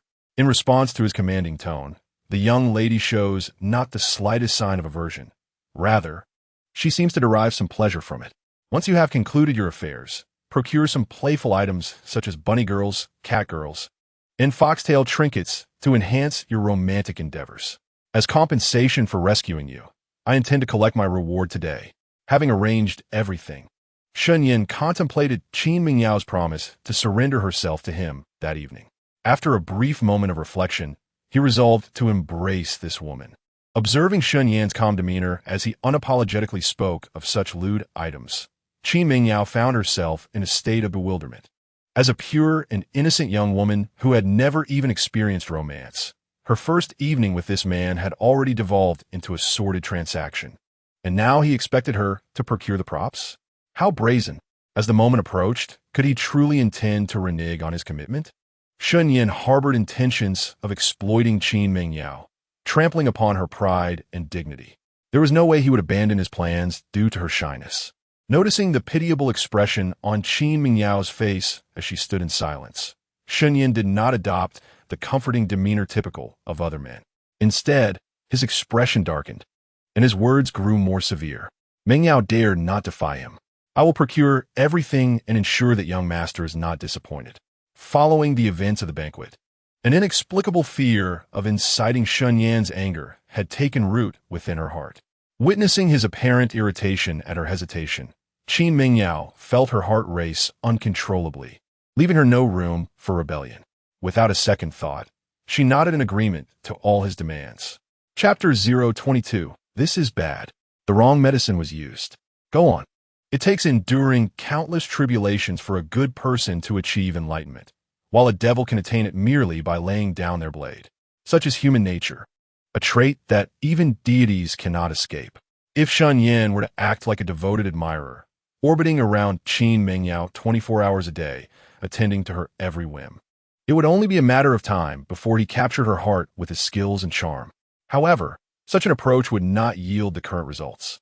This elucidates the fundamental reason why women are often drawn to scoundrels. They need only utter a few kind words to elate them for an extended period. Should they occasionally possess a twinge of conscience and present a small gift, it would further endear them. Such warmth could undoubtedly melt even the most frigid of women into a pool of gentle warmth akin to a September day. Danny, let us depart. Do not disturb the young master as repose. Qin Mingyao's enchanting eyes, already clouded with tears of grievance, revealed her distress. Noticing that Shen Yan showed no inclination to engage her in conversation, the young lady finally succumbed to tears. How could that scoundrel be so indifferent? Previously, others proclaimed her an impenetrable iceberg, capable of freezing any man who dared approach. Yet, compared to Shen Yan, she felt as if she barely measured up to a mere corner of his demeanor. Exiting the room with her heart heavy, she leaned against the door, momentarily lost in thought. In the past, she had never regarded any man with significance. However, after having set her heart on Shen Yan, her perspective had shifted. She yearned for his affection, desiring that the devilish young master would console her during her moments of sorrow. Tung Yin had been stationed nearby, and though Qin Mingyao was oblivious to his presence in her dazed state, he noticed her the moment she stepped outside. Seeing the typically proud and resilient Qin Mingyao reduced to tears was telling. Tung Yin knew she had once again been wronged by his young master. I'm Fine, she replied, her cheeks flushed with embarrassment. Just moments ago, before the man she had already claimed in her heart, she had managed to hold back her tears. How could she allow herself to weep in front of an outsider like Tung Yin, aware that others were still watching? Her face burned with shame as she hurriedly shook her head and fled Shen Yan's quarters. Tung Yin, come in for a moment. Yes, young master. Before Yan could express his thoughts on Qin Mingyao's departure, he heard Shen Yan's voice from within. The young master's terrifying prowess at the banquet had astonished not only Qin Mingyao, but it also instilled a profound fear in Yan. Upon hearing his master's summons, he dared not delay and promptly entered the room, procure a false identity from the black market, and register an account on the dark web. Tonight, I intend to stage a live broadcast for Xiao Yi. You must ensure we achieve at least a top 3 position on the trending homepage. Shen Yan sat calmly on the sofa, rhythmically tapping his fingers on the table. Upon Yan's arrival, he outlined the tasks at hand. Yes, young master, I shall attend to it immediately. Having served Shen Yan for many years, Yan understood him even better than Qin Mingyao did. Thus, despite the myriad questions swirling in his mind, he nodded respectfully and set off to fulfill his duties. Plans are made by man, but outcomes lie with destiny. Whether we succeed now rests entirely upon you. The blood of the Black Duke. Shen Yan meticulously arranged the necessary matters and then closed his eyes to restore his energy. There was still ample time until evening. Moreover, Xiao Yi needed treatment for his arm. Even if Shen Yan was eager to seize an opportunity, he must allow the other party a moment to breathe, should he wish to proceed. At the Qin family's private hospital, Xiao Yi was far from enjoying the comfort Shen Yan had envisioned. Entangled in misfortune, he has managed to survive against all odds. Just moments ago, the doctor intended to administer an anesthetic to reattach his severed arms. However, to their astonishment, the vial labeled as an anesthetic transformed into a stimulant upon injection. Consequently, Xiao Yi now lies rigid, his nerve alarmingly sensitive. Even the slightest touch from the doctor sends him into excruciating pain, rendering him unconscious repeatedly. Director, Xiao Yi has already fainted 9 times. Must we continue? The surgeon, witnessing Xiao Yi's painful oscillation between consciousness and unconsciousness, could not help but feel a twinge of fear. The transformation of anesthetic into a stimulant is an extraordinary occurrence, one he had never encountered in his years of practice. In ancient times, figures such as Guan Yu relied on chess to distract themselves from pain during treatment. Yet Xiao Yi has escalated the challenge to unimaginable levels. The stimulation of his nervous system by the drug has subjected him to agony 1,000 times more intense than what Guan Yu endured. Having heard that Xiao Yi is a congenital strongman with a higher pain threshold than the average person, the surgeon pondered the implications of abandoning the procedure halfway through. Director Li felt a flicker of anxiety at the thought. The misadministration of anesthetic, turning it into a stimulant, was a situation no one, not even a seasoned trauma surgeon, had ever experienced. Observing Xiao Yi, who oscillated between fainting and waking, his throat hoarse from cries of despair, Li's heart raced with apprehension. Yet, seeing that the surgery was already halfway completed and that so much blood had been lost, abandoning the procedure could result in Xiao Yi losing his arms forever. With gritted teeth, Director Li resolved to continue, despite the blunder. You wretched fools! How could you possibly mistake anesthetic? Xiao Yi lay on the operating table, his limbs bound with tape, resembling a frog undergoing dissection. As the surgeon's needle pierced and stitched, the pain caused Xiao Yi's eyes to bulge, and he emitted heart-wrenching wails. Are we but quacks and wretched fools? Director Li, of considerable age, found himself insulted by a younger man, feeling not anger but a profound sense of guilt. He remained silent, enduring Xiao Yi's tirades without retorting a single defiant word. The bond between heart and fingers is profound. And how much deeper is it with 2 severed arms?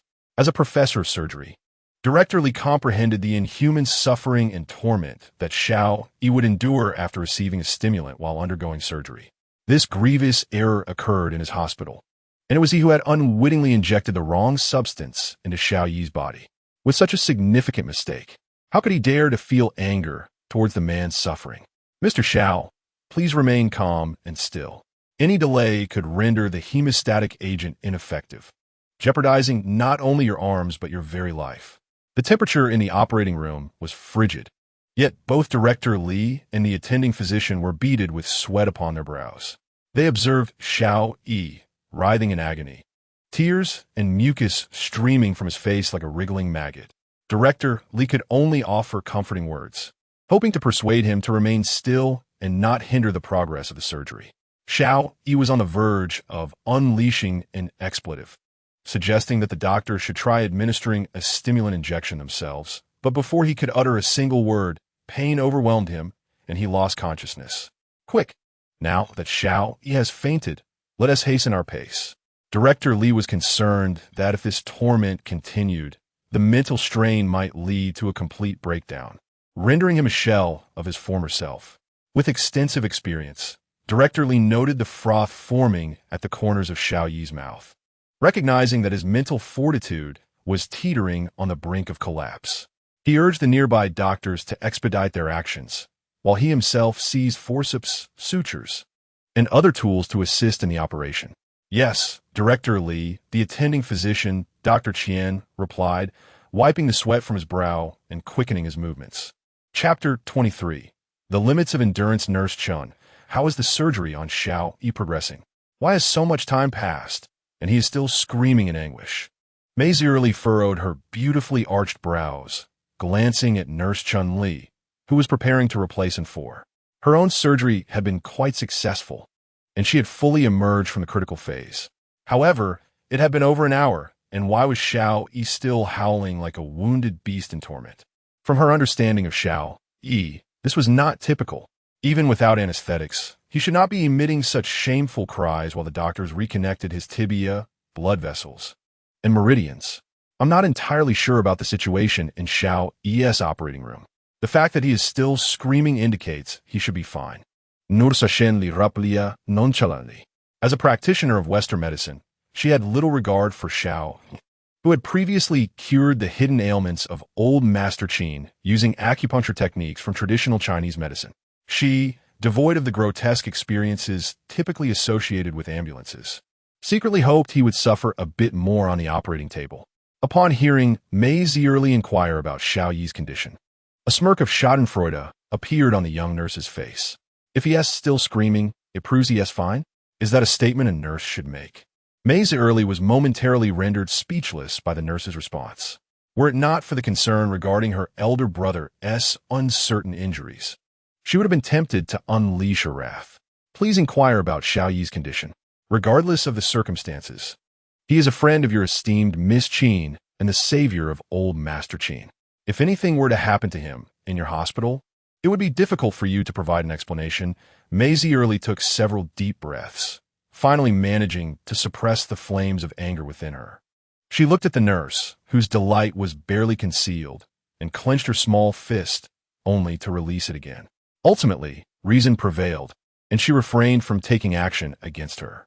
Director Li and Dr. Qian are both esteemed professors in the surgical field. What unforeseen incidents could arise when they jointly operate on Xiao Yi's arm? You, yourself, are but a patient in need of care. How can you still harbor thoughts about that despicable man? I must say, your audacity astounds me. Just moments ago, Qin Mingyao was vociferously berating Xiao Yi in the ambulance, and Shunli heard every word clearly. The young lady from another family was almost pointing at Xiao Yi, declaring their severed ties. This absurd foreign woman before me dares to leverage Miss Qin's influence against her. Truly, she is oblivious in the face of Meixeli's veiled threats. The young nurse Chunli chose to disregard her entirely, unleashing a torrent of scathing remarks in response. Originally, she had intended to remain composed for a few more days, as it would be unwise to act against a mere nurse. However, the venomous words from this woman were intolerable. If I can endure such contempt, I might as well abandon my identity as a fierce little girl and adopt a name befitting a docile turtle. The pent-up fury within Meixeli erupted under the endless mockery from a nurse. With a chilling glare, she thrust her delicate finger unexpectedly into the side of the nurse's face, shattering her teeth and gums in one swift motion. Had Meixeli not considered the need for the nurse to gather information about Xiao Yi later, she might have severed the woman's tongue in the process. Nurse Chun Li, being the niece of Director Li, was revered like a precious gem in the Qin family's private hospital. She had never endured such pain and humiliation before. Her large eyes, now bloodshot, widened in disbelief at Meixeli's audacity to inflict harm upon her. Continue to scream, and I shall end you. Mike withdrew her bloodied finger from Chun-Li's cheek, wiping it on the nurse's pristine coat. With a gaze as frigid as ice, she issued her warning. Under the piercing gaze of Mike's sapphire-like eyes, Chun-Li felt as though she were being scrutinized by a predatory beast. Gradually, she regained her senses, stifling the pain in her mouth and refraining from further outbursts. She could only nod fervently, her earlier arrogance completely extinguished. Such audacity! Must I resort to violence for you to converse properly? Mike observed the once haughty nurse, now reduced to a docile lamb. Unable to contain herself, she coldly chastised. Indeed, I am the foolish one. I am the wretched one. Miss Mike, I implore you, spare my life. As a member of the Qin family, Chun-Li possessed some knowledge of ancient martial arts. Initially, she believed Xiao Yi and Mike to be mere ordinary individuals, and in the absence of the Qin family's protection, she spoke with reckless abandon. Now, realizing the true identity of her adversary as a martial artist, and likely a formidable one at that, her bravado had evaporated entirely. If I had the intent to kill you, you would have perished moments ago. Go now and inquire about my elder brother, the Lord, with his constitution and endurance. A mere procedure to reattach an arm should not elicit such anguished cries from him. Mike pointed to the bruised cheek of Chun-Li, indicating that had she harbored murderous thoughts, Chun would already be a corpse. However, her expression shifted to one of concern as she cast her gaze towards the adjacent operating room, reiterating her request to the young nurse. Thank you, Miss Mike, for sparing my life. I shall promptly seek to understand the situation within. Chun-Li replied, her mouth and cheeks throbbing with pain, yet she dared not defy Mike's command. She nodded repeatedly, uttering her gratitude, before timidly exiting the room. The torment and blows that the Lord endured today surpassed all he had faced in previous years combined. Could it be that he has fallen victim to some nefarious sorcery? Recalling the bizarre incident when Xiao Yi slipped on a banana peel during his confrontation with Tung Yan, uncontrollably releasing foul odors in the ambulance, Mike's exquisite visage momentarily clouded with solemnity. If an adversary could covertly cast spells upon a warrior of Xiao Yi's caliber, then surely she would not elude their grasp either. The thought of being perpetually under the threat of such a creature sent a chilling dread coursing through her, permeating every cell and pore of her being. Even in the comfortably tempered hospital room, she involuntarily shivered. Chapter 024. The most mysterious powerhouse. One could only hope that this was merely a coincidence. Otherwise, they would have no choice but to call upon the Venerable One. After all, the ancient art of witchcraft had been lost for many years, and Mike's found it difficult to believe that Xiao Yi could be so unfortunate as to attract the attention of a monster that existed solely in legends. Yet, despite her fear of such enigmatic forces, she had not succumbed to despair. Hypothetically speaking, if Xiao Yi's suspicions were correct, and such a monster indeed had its sights set on the divine temple, they would be powerless against it. However, there existed a being akin to a deity who might intervene. The agonizing cries of Xiao Yi echoed through the hospital, while Mike's trepidation and concern marked only the beginning of their tragic tale.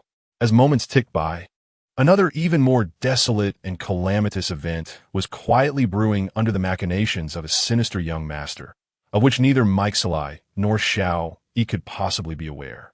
At 3 in the afternoon, having endured endless agony and torment, Xiao Yi emerged from the operating room, resiliently alive. Simultaneously, Mike's learned that her elder brother had been mistakenly administered the wrong medication by a cadre of incompetent doctors, with a stimulant intended for nerve excitation being used as an anesthetic. Upon discovering this, Mike's was initially consumed by rage, wishing to eliminate every nurse and doctor in the hospital. However, as she grasped the full extent of the situation, her anger swiftly transformed into an overwhelming dread. The journey of the medicine from the factory to the Qin family, and ultimately to the patient lying on the operating table, must pass through numerous rigorous checkpoints. Among them, Dr. Lu Guangliang, responsible for the hospital's drug quality inspection, meticulously selects 30% of each batch for random testing. However, despite such stringent scrutiny and meticulous acceptance, A rather amusing oversight occurred when the medication was administered to Xiao Yi. It was akin to a comedic scene in a banquet hall where Teng Yin slips on a banana peel, or a chaotic situation in an ambulance where bodily functions spiral out of control. Strange occurrences can be dismissed as mere coincidence on one or two occasions. But when such bizarre events repeatedly befall Xiao Yi, it becomes increasingly difficult for Mike's ally to attribute them to mere chance. Brother, with so many peculiar incidents converging, it cannot simply be explained away as a coincidence. Have you perhaps offended anyone recently? Some heroines in martial tales emerge from the flames, their faces marred yet restored to breathtaking beauty by a mere application of ointment by the male lead. Mike's ally, on the other hand, was only prodded with chopsticks, yet after meticulous care from the hospital, she managed to regain some mobility. As Mike's ally entered the ward, her gaze scanned the thoughtfully decorated room, finally resting upon Xiao Yi, who was half reclining on the bed, attempting to peel an apple and holding a cup of water. His exquisite face was etched with concern. You know, my reputation on the battlefield was built upon stepping over the corpses of other formidable warriors, advancing step by step. Recently, I have also had to clean up quite a few messes for the Qin family. It is hard to say if I have offended any influential figures during this time. Upon hearing this, Xiao Yi slowly set down the cup he was holding, offering a bitter smile and shaking his head. Over the years, he had offended far too many people. Even disregarding the older grievances, simply eliminating suspicious characters in Jiangzhou would take at least a year or more. This was with the assistance of the intelligence system from the Divine Temple. Otherwise, the process would surely take much longer. Thus, a question that would be straightforward for Mike's ally became a conundrum for the esteemed Xiao. Alas, we are in such a predicament without even knowing who our enemies are. Seeing the bitter expression on Xiao Yi's face, Mike's ally realized that guessing would yield no fruitful answers. She sighed softly, her elegant yet somewhat alluring visage now clouded with deeper worry. This unknown adversary managed to manipulate them without detection, clearly demonstrating a level of power and cunning that surpassed their comprehension. Mike's ally contemplated urging Xiao Yi to seek assistance from his master, though it felt rather unreasonable to disturb such a formidable figure without even knowing the identity of their opponent. Thus, she found herself in a dilemma, passive and defenseless, waiting for this unknown adversary to reveal their true intentions. Mike's ally felt a twinge of concern that neither of them could withstand the enigmatic and unpredictable methods of their foe. Now, requesting assistance felt somewhat undignified to her. Lililai, do you think this person scheming against us might share our quest for that individual's legacy? The martial heritage of the Summer Kingdom spans millennia, yet only a handful of recorded celestial beings exist. Among them, in nearly 1,000 years, only 3 have attained the realm of celestial transformation. Each of these figures is steeped in legend, evoking awe and reverence even after centuries have passed. The first of these formidable celestial beings was Zhang Sanfeng, the founder of the Taiji lineage on Wudong Mountain during the late Yuan and early Ming dynasties. The second was the illustrious Bodhidharma, the founder of the 72 ultimate techniques of Shaoshi Mountain during the northern and southern dynasties. The third, the most enigmatic of the trio, hailed from the Song dynasty and is said to have traversed the Taoist path, overcoming 5 specters and passing through 5 hells. Xiao Yi's primary purpose in coming to the Summer Kingdom was to seek out this legacy. Surely, it cannot be mere coincidence. The existence of this legacy is likely known only to the Temple of the Fiery God, the Church, and the Indian faction, while others regard it as an elusive myth. Even now, we remain unaware of where this legacy resides. If someone intends to seize this opportunity from us, they would not act so hastily. Upon hearing Xiao Yi associate that unknown presence with a legacy, Mike's ally's face paled momentarily, only to quickly shake her head. Setting aside the rarity of knowledge regarding that legacy, even if the other parties share their intentions, now is certainly not the optimal moment to strike. Given that person's cunning and intellect, they would never resort to such foolish actions that might alert us. Thus, Xiao Yi's conjecture held no ground in Mike's ally's mind. Chapter 025. Drowning sorrows in alcohol, it is truly vexing. This person is 1,000 times more detestable than that scoundrel Shen Yan. At least that fellow had some rationale behind his underhanded actions and bullying. Faced with this loathsome adversary who resorts solely to treachery and scheming from the shadows, Xiao Yi suddenly thought of Shen Yan. He realized that compared to this sly schemer lurking in the dark, the overbearing and assertive young master Shen suddenly seemed less intolerable. Shen Yan is quite a decent person. Aside from his pride and arrogance, he is a worthy opponent deserving of respect. Meixelai nodded slightly in agreement. Reflecting inwardly, she acknowledged that if someone were to disrupt their engagement banquet and brazenly attempt to steal the bride, they too would respond with lethal force to discipline the interloper. Thus, despite Xiao Yi having lost both arms and Meixelai narrowly escaping death, neither harbored much animosity towards him. Certainly, these words are merely superficial, privately. For a nemesis who has stolen the woman he cherishes, the esteemed Lord Xiao would show no mercy. To not utterly annihilate his adversary and obliterate their lineage would hardly quell the hatred festering within him. This opponent commands a respect worthy of acknowledgement. One who qualifies as a lifelong rival to me, Xiao Yi, the terrifying prowess of a master of Xingyi Quan at its zenith, the martial realm of refining essence in a qi and nurturing spirit. As one of the 6 prominent families in Yan City, the Shuns boast an extraordinary lineage, with Shen Yan's formidable skills and familial influence placing him beyond Xiao Yi's reach. Should Xiao Yi utter any disparaging remarks about him, it would not only lead Mei Zierli to underestimate him, he himself would come to disdain his own words. Xiao Yi's mentor, the esteemed Lung Chu, once imparted wisdom that a true master may succumb to defeat at the hands of others. Yet if one lacks the courage to confront their failure, they forfeit their claim to greatness. Xiao Yi deeply resonates with this sentiment, which is why, despite the failures and setbacks he has endured over the years, he has always risen anew, step by step, to become a war god and the sovereign of the underworld's most formidable faction, the Crimson Temple. Brother Home Master, do you still hold on to your feelings for Qin Mingyao? Upon hearing Xiao Yi declare Shen Yan as his lifelong adversary, Mei Zierli felt little surprise. After a brief silence, she hesitantly inquired with a hint of reluctance. I apologize, Xiao Lily. I do not wish to deceive you. Qin Mingyao is as vital to me as life itself. From the moment I laid eyes on her, I vowed in my heart to make her my wife. Reflecting on his recent declarations of love towards Mei Zierli, akin to his affection for Qin Mingyao, he now found himself entangled in the reality that the illustrious Miss Qin had become Shen Yan's bride. Yet he remained unwilling to relinquish his pursuit. Even for someone as audacious as Xiao Yi, a tinge of embarrassment lingered. Nonetheless, the Hall Master, as a protagonist of the sea, ultimately revealed his innermost thoughts in the face of Mei Zierli's hopeful gaze. But, Xiao Lily, I understand what you wish to express. It is the fact that Qin Mingyao is to be taken by that scoundrel tonight, becoming his woman, is it not?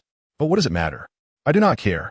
Even if she is no longer as pure as before, I remain indifferent, as long as each moment thereafter belongs to me, and she awakens each day calling me husband. These discontentments within me will swiftly dissipate. I value her future far more than her past. Encountering the prospect of the heroine being unfaithful would drive any destined child of fate to madness. Thus, Mei Zierli's words were cut short by Xiao Yi's irate interruption. He clenched his teeth, repeatedly asserting his certainty until he noticed Mei Zierli's expression darkening. Only then did he realize that his words had crossed a line of impropriety. Brother Hall Master, I suddenly feel a sharp pain in my chest. Perhaps I strained my wound while moving. I shall return to let the nurse examine it. You should rest well too. Upon the mere mention of Qin Mingyao, Xiao Yi was overtaken by a surge of emotion, losing all semblance of rationality. Mike Zierli felt a pang of distress in her heart. As one of the 4 esteemed guardians of the Burning Divine Hall, she was a woman of considerable pride. While she could tolerate Xiao Yi harboring affections for other women, she would not allow her own feelings to be disregarded or trampled upon. Previously, Xiao Yi had unhesitatingly rejected the singular opportunity that could have preserved Qin Mingyao's purity merely to protect her. The bond between Mike Zierli and Xiao Yi had already begun to fracture. Now, When confronted with matters of their relationship, the other's response was utterly distasteful to her. Even her love for her elder brother, the Lord of the Hall, could not shield her from the chill of disappointment. "If my arm were uninjured, I could have assisted you," she said, her voice tinged with resignation. "Alas, I am powerless to help."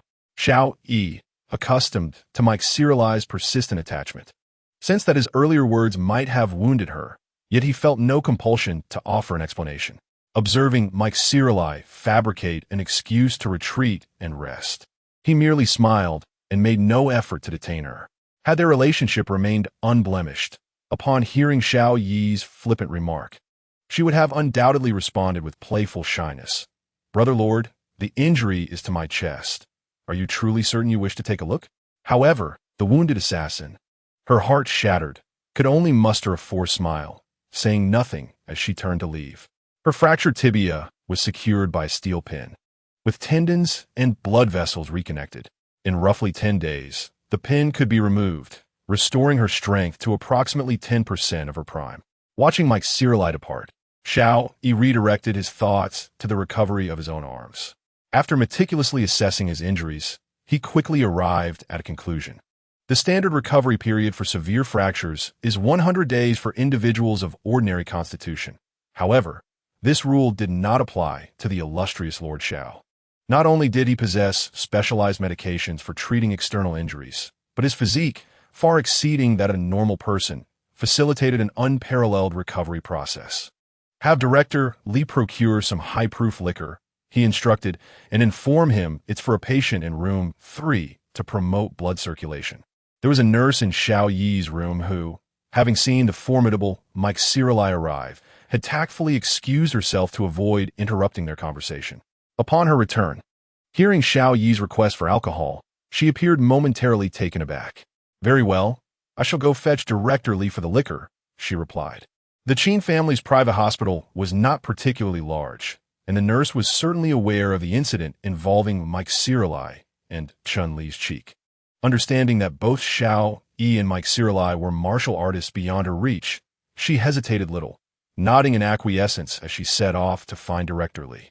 Chapter 026. The distinction between wolves and dogs. Indeed, humanity tends to be a collective of those who prey on the weak and cower before the strong.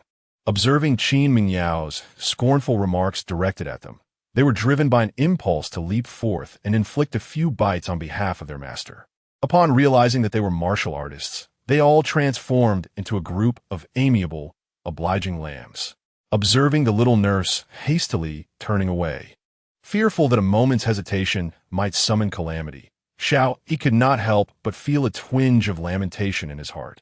He had understood from a young age the adage that kindness begets exploitation and gentleness invites oppression. However, comprehension is one thing. Witnessing the stark transformation of these individuals' attitudes was another, and it inevitably evoked a sense of melancholy within him. Xiao Yi's desire for alcohol was not solely to expedite his blood circulation or to mend the wounds upon his arms. Today, he had endured an overwhelming amount of suffering and tribulations. The thought of the goddess Meng Yao, whom he cherished, being subjected to the whims of other men sent him spiraling into despair. He felt as though he might lose his sanity entirely. Though alcohol merely provided a temporary numbing, it was undoubtedly preferable to enduring pain with unwavering fortitude. Furthermore, he justified his indulgence in drink not merely as an escape, as it also possessed therapeutic effects for his injuries. Thus, even if word of his behavior reached his master, he could easily deflect the matter with this excuse. With this reasoning, he found himself increasingly at ease regarding this seemingly weak act of drowning his sorrows. At 11 o'clock at night, Shen Yan had successfully orchestrated all his plans concerning Xiao Yi. Upon learning that Xiao Yi had been mistakenly administered the wrong medication during surgery and subsequently sought solace in alcohol due to Qin Meng Yao's intention to sleep beside him, his confidence in his scheme grew stronger. What a remarkable series of coincidences! The events that transpired today in the life of the Grand Hall Master, Xiao, could scarcely be encapsulated by mere words. Beneath the tranquil moonlight, Shen Yan leisurely strolled along the pebble-paved path. In no time, he arrived at the private hospital of the Qin family. The potent stimulant and high-quality liquor filled his thoughts as he contemplated the strange occurrences surrounding Xiao Yi, as if welcoming the impending machinations he had devised. A twinge of pity welled up for his adversary, while simultaneously a sense of trepidation regarding the cursed talismans emerged within him. Fortunately, these talismans belonged exclusively to the supervillain system. Otherwise, should anyone present him with one, he would likely not survive the day. Having witnessed the formidable power of the cursed talismans, Shen Yan knew that, with his rather unremarkable fortune, he might not even withstand the initial assault and would swiftly meet his demise. This phenomenon bore little correlation to strength. Once ensnared, one could only rely on sheer willpower to endure the relentless torment. Mengyao, how could you treat me this way? Do you have any idea how much I love you? For you, I would willingly embrace death. Yet, why did you agree to that scoundrel Shen Yan's insidious proposal? I do not care whether Monsieur Li lives or dies. Why must you step forward to shoulder a burden that should not rest upon your shoulders? Why? Tell me why. When Shen Yan arrived at Xiao Yi's hospital room, he found him already inebriated, his speech becoming somewhat slurred. Given his innate prowess at the peak of the innate realm, it would typically be easy for him to metabolize the alcohol within him. However, the Grand Hall Master, already inclined towards intoxication, had no intention of doing so. Thus, it is only natural to succumb to intoxication. Xiao Yi reclined alone upon the bed, sipping sorrowful spirits while uttering incoherent musings, entirely oblivious to Shen Yan's arrival. Fortunately, Mei Zierli resided at a considerable distance. Otherwise, upon hearing Xiao Yi's ramblings, she might have unleashed a wave of fate value upon me. I, as the lord of the palace, hold little regard for whether Mei Zierli lives or dies. Although Shen Yan is aware that Mei Zierli occupies a lesser place in Xiao Yi's heart compared to Qin Mengyao, he cannot help but feel a sense of injustice on her behalf. It is no wonder that in countless dramas and novels of later generations, the so-called pursuit of a singular true love often results in the sacrifice of the second heroine.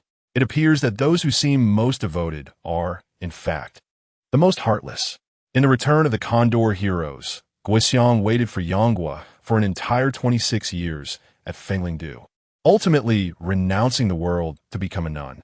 Zhang Sanfeng cherished Guixiang's iron arhut for a century. The number of individuals who have encountered genuine lovers only to be left with lifelong regrets is truly boundless. Shen Yan refrains from judging the rightness or wrongness of such infatuations. Yet, from an observer's perspective, he cannot help but feel a pang of pity for Guixiang and Zhang Sanfeng. Of course, Xiao Yi's affection for Qin Mengyao has yet to reach the depth of emotion exhibited by Gua and Zhang, for his feelings are more rooted in possessiveness than in profound love. You have surrendered your body to that detestable young master. Have you fallen for him?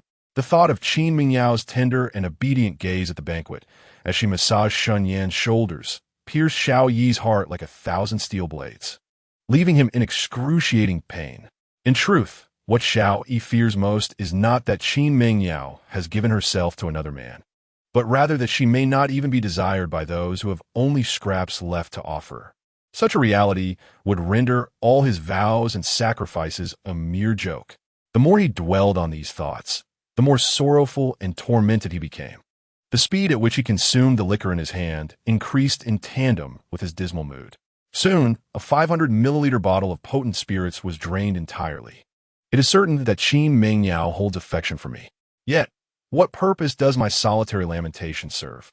Observing Xiao Yi's repetitive and vacuous discourse, Shen Yan pushed open the door to the sick room and strode in with purpose. How did you come to be here? Upon seeing Shen Yan in his chamber, Xiao Yi was first startled, then overjoyed. He nearly blurted out, "Shouldn't you be in bed with Qin Mengyao? What brings you here?" However, he altered his words at the last moment. "I came here out of a modicum of curiosity to witness whether the proud disciple of Lung Qiu, after being defeated by me, would sulk in a deserted corner like a lone wolf licking its wounds in shame, or linger like a dying dog. It is evident you belong to the latter category, a pitiful creature lacking even the courage to face reality, relying solely on alcohol to numb your weaknesses." Shen Yan regarded Xiao Yi with an indifferent expression, his disdain and contempt laid bare. I, Xiao Yi, am neither a wolf nor a dog. Your concerns are unwarranted. Speak plainly if you have something to say. What brings you, young Master Shen, to seek me out on this night? Rather than indulging in the warmth of a lovely companion, the moment I laid eyes on Shen Yan, my hazy mind began to clear. Though I still bore the remnants of intoxication, my speech had regained some coherence, free from the slurred tongue of earlier. Chapter 027. The Devil's Bargain. Very well. I concede that I have matters to discuss with you this evening. Shen Yan nodded, unmasking his intent without reservation. Observing the guarded expression on Xiao Yi's face, he refrained from unnecessary pleasantries and presented the crux of the matter forthwith. Xiao Yi, you must be aware that beyond my identity as the scion of the Shen family, I am also a distinguished international financial investor. As a merchant, I naturally assess the value of all things. Qin Mingyao is no exception. While she may hold immense worth in your eyes, to me, she pales in comparison to Mike Searley. At this juncture, with the keen intellect of the Grand Hall Master Xiao, it should not be difficult to deduce my purpose for tonight's visit, should it? The merchant Shen Yan regarded Qin Mingyao as a mere commodity, comparing her value unfavorably to that of Mike Searley. The shock rendered Xiao Yi momentarily speechless, despite his formidable spirit. What does Shen Yan mean by this? Does he intend to barter Qin Mingyao for Mike Searley? In ancient times, it was not uncommon among noble families to exchange concubines, with some even gifting their beloveds as if they were mere goods. As a true son of the Summer Kingdom, Xiao Yi was well aware of this practice. Yet, this is not an ancient era. In today's world, we uphold the ideals of equality and human rights. To exchange, to treat one's beloved as a mere item for trade, such notions are profoundly unsettling. Xiao Yi stared vacantly at Shen Yan, contemplating the possibility of obtaining Qin Mingyao through this means. He swallowed hard, his alcohol-clouded eyes beginning to tremble with anticipation. Are you suggesting that you wish to trade Miss Qin for Mike Searley? His voice, dry and strained, was barely audible even to the ears of a calamity-level powerhouse like Shen Yan. It was evident how fervently Xiao Yi yearned for this proposition. Indeed, in my eyes, Qin Mingyao is merely a somewhat appealing plaything. In contrast, Mike Searley possesses not only beauty that rivals Qin Mingyao's, but also commendable marksmanship. Our differing valuations of people and objects present a possibility for exchange. What say you, Grand Hall Master Xiao? Although Shen Yan had not fully grasped Xiao Yi's previous words, the profound desire reflected in his eyes for Qin Mingyao made it easy to surmise his intentions. He understood that when Xiao Yi's dreams regarding Qin Mingyao were utterly shattered, he could hardly resist such tantalizing temptation. Moreover, the other party had already consumed a stimulating agent and copious amounts of high-purity liquor. Thus, as Shen Yan approached, he couldn't help but express his pity for Xiao Yi. Mike Searley was merely my subordinate, not my concubine or personal possession. I have no right to barter her for you. Under Shen Yan's devilish gaze, Xiao Yi felt goosebumps uncontrollably rising on his skin. The thought of his long-desired goddess, Mingyao, sharing his bed tonight sent tremors throughout his entire being. His eyelashes, hands, feet, and torso all shook involuntarily. However, this surge of excitement did not last long. When he recalled Mike Searley's enchanting and alluring figure, he ultimately shook his head with great difficulty, rejecting Shen Yan's proposal. Once one enters the temple of the fiery god, they live as its people and die as its ghosts. Within the temple, from the four great protective deities to the ordinary core believers, all are the property of the temple master. As long as the master is pleased, he may demand anything from them. Xiao Yi, the temple master, others may be oblivious to the temple's doctrines, but I am fully aware. If you are reluctant to part with Mike Searley, then I shall seek pleasure with Qin Mingyao. I hope you do not regret it then. Without a backward glance, Shen Yan turned to leave, showing no intention of bargaining with Xiao Yi. As a devoted fan of this narrative, Shen Yan was acutely aware of Xiao Yi's selfish nature, especially in his treatment of both Qin Mingyao and Mike Searley, which resembled that of a primary wife and a concubine in ancient times.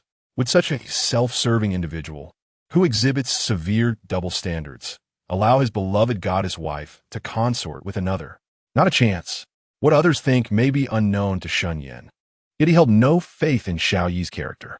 Thus, even before entering the room, he had already foreseen the outcome. Tonight, it was inevitable that the temple master would share a bed with Danny, unless the misfortune surrounding him suddenly dissipated. Even the most favored son of destiny could not escape this calamity. Just as Shen Yan turned to leave the infirmary, his hand resting on the doorknob, a sudden sound of Xiao Yi's anguished struggle pierced the air behind him. To exchange or not to exchange? For Xiao Yi, this dilemma felt akin to a choice between life and death. Mike's ally was not only loyal, but also stunningly beautiful, harboring profound feelings for him. Such a perfect subordinate.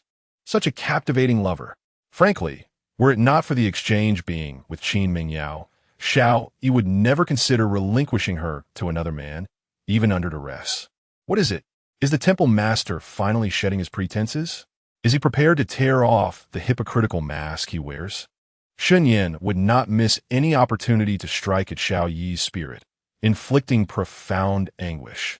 Upon hearing a mere 2 words from the lips of Xiao Yi, his countenance contorted into a ghastly visage, reminiscent of a vengeful spirit clawing its way from the depths of the netherworld. The corners of his mouth curled ever so slightly, betraying a sardonic smile. How dare you? Xiao Yi, who had always prided himself as an embodiment of righteousness, found himself mocked for his hypocrisy by a scoundrel, a mere mask of civility. How could he not feel the flames of fury ignite within him? Yet, what purpose would anger serve? The disparity in their strength was glaring, and the consequences of their earlier confrontation had yet to be resolved. Only a madman, bereft of reason, would charge forth knowing he was no match for his adversary. Chapter 028. The target, why must you speak in such a loathsome manner? Do you truly believe that driving me to the brink of death would benefit you in any way? Over the years, enduring relentless ridicule had honed Xiao Yi's ability to cultivate his inner calm. He clenched his feeble hands, contemplating the fiend before him, an entity capable of lethal destruction with a mere breath. Taking several deep breaths, the Lord Xiao ultimately suppressed the tempest of wrath and humiliation within him, refraining from engaging in self-inflicted folly. Shen Yan thought to himself, I truly wish to inquire. Dear brother, how did you come to know of my ultimate goal? It is indeed to drive you to the very edge of despair. However, the young Master Shun was well aware that one must take life one bite at a time. Now is not the moment to reveal his hand to Xiao Yi. Such candid thoughts remained unspoken. If I were to take your life, it would be no more challenging than crushing an ant. Thus, I suggest you relinquish your unwarranted suspicions and engage with me regarding matters of exchange. From the moment Shen Yan entered the room, Xiao Yi had maintained an air of heightened vigilance towards him, a fact Shun found inconsequential. The young master had no intention of ending Xiao Yi's life. Rather, he sought to toy with him, rendering him unable to live or die, all in pursuit of accruing considerable fortune in destiny values. Maisie Early was a person, not a mere commodity to be bartered at will. Even were I to consent to an exchange with you, Maisie Early would never accompany you. Xiao Yi understood that his adversary possessed the power to extinguish his life with the slightest gesture. Thus, witnessing Shen Yan's forthrightness diminished his wariness considerably. He began to adopt the perspective of a merchant, discussing the complexities of this transaction with Shen Yan. Maisie Early was not akin to Qin Mingyao. She was not merely Xiao Yi's subordinate. She was a formidable force, rivaling the early stages of a master-level practitioner. It was unrealistic to expect Shen Yan to secure her solely through a verbal agreement. Even if Xiao Yi consented to the exchange, it would likely prove arduous to procure Maisie Early. Had this been a negotiation with someone of lesser strength, Xiao Yi might have feigned ignorance, allowing the other party to suffer the consequences. However, facing Shen Yan, who could inflict internal injuries with a mere exhalation, Xiao Yi dared not entertain such deceitful thoughts. Rest assured regarding Maisie Early, this contract shall be prepared in duplicate. We shall each inscribe our names and affix our seals, thereby formalizing the exchange agreement. Neither party shall be permitted to renege thereafter. Shen Yan presented the contract he had meticulously prepared to Xiao Yi, exhibiting not a trace of concern regarding the matter of subduing Mike Searly. It was as if the other party had already become fish on his chopping block, ready to be consumed at his leisure. How could there be only a single claim of possession? Seeing Shen Yan treat such a matter with utmost formality, Xiao Yi was momentarily taken aback, only to realize the implications after a considerable pause. He examined the contract closely and discovered that both of them were granted usage rights solely for that evening. The Grand Lord Xiao was immediately discontented. What kind of jest was this? He had intended to pursue Qin Mingyao as his wife. How could Shen Yan's contract imply a mere one-night affair? Women often harbor special sentiments for the man from whom they take their first. Had things escalated to this point, did Grand Lord Xiao truly lack confidence in winning over the goddess? Upon hearing this, Shen Yan regarded Xiao Yi with an expression akin to that reserved for a fool, his eyes brimming with derision. Who dares to say I cannot handle it? Faced with Shen Yan's dismissive gaze, Xiao Yi's face flushed crimson. He had already been bested by Shen Yan in the martial path, and now the latter had bestowed upon him the most precious aspect of Qin Mingyao. If he lacked the confidence to win her heart under such circumstances, he might as well find a block of tofu to end it all.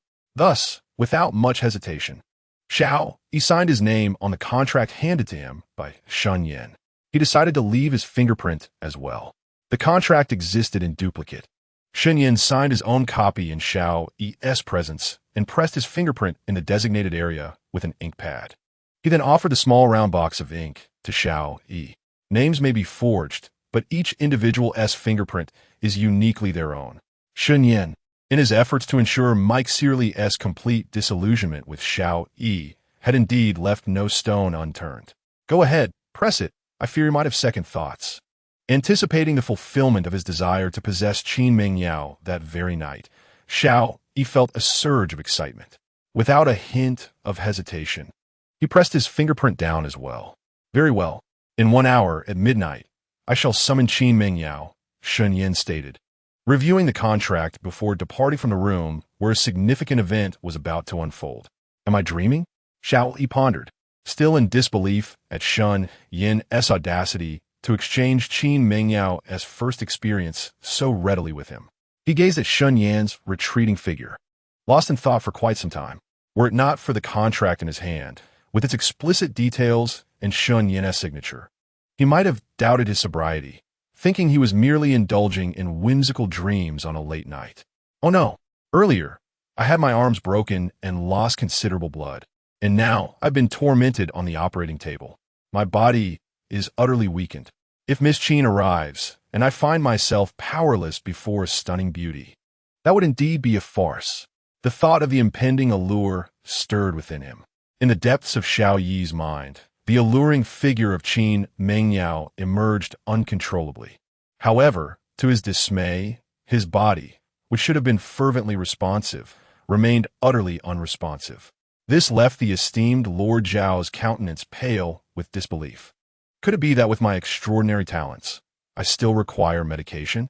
Xiao Yi practiced internal martial arts, and his physical capabilities far surpassed those of ordinary individuals by at least tenfold. Typically, his vitality was more than sufficient to handle the company of a dozen nightclub performers. Yet today, after fantasizing about Qin Mingyao for so long, there was not a hint of arousal. Such a situation was far beyond Xiao Yi's expectations. Had he known, he would have waited for a few days until his injuries improved before making any advances. The thought that he might need to resort to medications specifically designed for impotent men on what was supposed to be his first night with Qin Mingyao filled him with despair. His already grim expression was transformed into one that resembled the depths of misery. Glancing at the clock in the hospital room, he noted it was already 11:30. After exhausting various methods to no avail, the reluctant Lord Xiao finally resolved to seek out Director Li for some aphrodisiac medication to prepare for any unforeseen circumstances. Chapter 29. Values. Is this exchange contract truly signed by my brother, the Lord? As she gazed at the exchange contract bearing Xiao Yi's signature and fingerprint, Mei Zierli's beautiful eyes widened in disbelief. She was aware of Xiao Yi's affections for Qin Mingyao and understood her own position in his heart was far inferior to that of Qin Mingyao. However, Maisie Early could hardly fathom that the brother she adored so deeply would actually consider giving her to another man. I know you have already begun to believe it deep down, yet you are unwilling to accept this harsh reality. However, to ensure you completely give up on Xiao Yi, the pen I used to have him sign was secretly equipped with a listening device. Would you like to hear the conversation between Xiao Yi and me with your own ears? As the most beautiful woman in the Western world, Maisie Early's beauty was undeniable. Nevertheless, Shen Yan felt little possessiveness over her. His elaborate schemes were not intended to undermine Xiao Yi, but rather to ensure both of them suffered greatly, allowing him to glean a substantial benefit from their misfortune. Give it to me. Maisie Early instinctively wished to refuse, yet considering that without hearing it for herself, she would have to rely solely on a contract to trust Shen Yan, an outsider, she ultimately could not overcome that mental barrier. After a moment of hesitation, she accepted Shen Yan's recording device. Although even if Xiao Yi truly intended to transfer her to another man, she would not allow herself to be manipulated by him. Yet, as Shen Yan had pointed out, some realizations could only be grasped by facing the truth head-on. I thought you were drawn to my body. Yet it turns out you were merely intrigued by my ability to kill better than other women. After listening to their entire conversation, it was evident that although Shen Yan had instigated the situation, the exchanges revealed that Xiao Yi was far more eager for this transaction to come to fruition than Shen Yan himself. Upon hearing Shen Yan's proposal from her esteemed brother, the tremor of excitement in her voice and the dryness of her tone, tinged with nervousness, bore testament to everything. In comparison to the significance Qin Mengyao held in Xiao Yi's heart, Mike Sirlai found herself utterly insignificant, akin to a mere strand of his hair. Her delicate, porcelain-like hands gripped the recording pen tightly. After a prolonged moment of dazed contemplation, she finally cast a wry smile toward Shen Yan. She had once believed that her greatest assets were her angelic visage and her devilishly enchanting figure. Yet in the end, it seemed that what drew others to her was merely her capacity for violence, surpassing even that of Qin Mengyao. This was a rather biting irony for Mike Sirlai, who often considered herself a great beauty. At my current standing, women are but trifles to me, if they are merely playthings to be enjoyed over tea and meals. What need is there to concern myself with their beauty? As long as they are pleasing to the eye, that suffices. Shen Yan, upon hearing Mike Sirlai's somewhat narcissistic musings, exhibited little surprise, for in the original narrative, she was indeed a woman fond of vanity. A plaything? Ha! You, Master Shun, remain rather haughty. Mike Sirlai, known as the violent lowly, had quite the fiery temperament. Under Shen Yan's gaze, which regarded her as mere merchandise, her ire had long been kindled. While she could tolerate the insults directed at other women, she demanded a modicum of respect when it came to herself. Although my strength pales in comparison to yours, it is a foolish dream to think you can kill me, let alone compel my submission to your desires. Mike Sirlai fixed her sapphire-like, dazzling eyes upon the domineering man before her, refusing to back down. She had steeled herself for the possibility of death, resolute in her refusal to yield. I am aware that this contract, devoid of any binding power, holds no sway over you. It was never intended for you in the first place. Shen Yan, unperturbed by Mike Sirlai's defiant stance, smiled calmly and tucked the contract away. If I do not regard Xiao Yi's will, what makes you think you can threaten me with anyone else? A respected figure? Observing Shen Yan's smug demeanor, Mike Sirlai couldn't help but let out a cold laugh. Lung Qiuyue is fiercely protective. She would not engage in such absurdities as Xiao Yi did. Should any sordid tales from today reach her ears, both Xiao Yi and Shen Yan would surely face dire consequences. Mike Sirlai was exceedingly confident in this regard. Lung Qiuyue was elusive. Even Xiao Yi, her direct disciple, found it exceedingly difficult to catch a glimpse of her. I lack the capability to use her as leverage against you. In the land of Infan, respected one connotes supreme wisdom. Their destroyer, Shiva, creator, Brahma, and protector, Vishnu, all bear this honorific. Thus, within the ancient martial realm, many formidable factions apply this title to exceedingly fearsome entities. Lung Qiuyue, the former master of the Blaze Temple, is among this select few. Shen Yan was, of course, well aware of whom Mike Searle referred to as the esteemed one. Oh, since your reliance is not on the esteemed one, I must confess my curiosity about who has bestowed upon you this illusion that you can hold dominion over me. Upon hearing this, Mike Searle's smile deepened. She disregarded life and death, speaking without reservation. Her words dripped with unabashed mockery towards Shen Yan. I never intended to conceal anything from you. If you wish to know what I have that gives me this confidence over you, then behold for yourself. Shen Yan withdrew an envelope from his pocket and tore it open before Mike Searle's eyes. He presented her with a family portrait. You are truly a devil, Mike Searle exclaimed. At the tender age of 6, she had been abducted by the Seraphic Temple to a remote island for training. Her memories of her family had grown increasingly faint. Yet, upon seeing the photograph where her 6-year-old self stood alongside a young couple, recognition struck her like lightning. This devilish young master had actually located her father and mother, and he was using them to coerce her into such matters.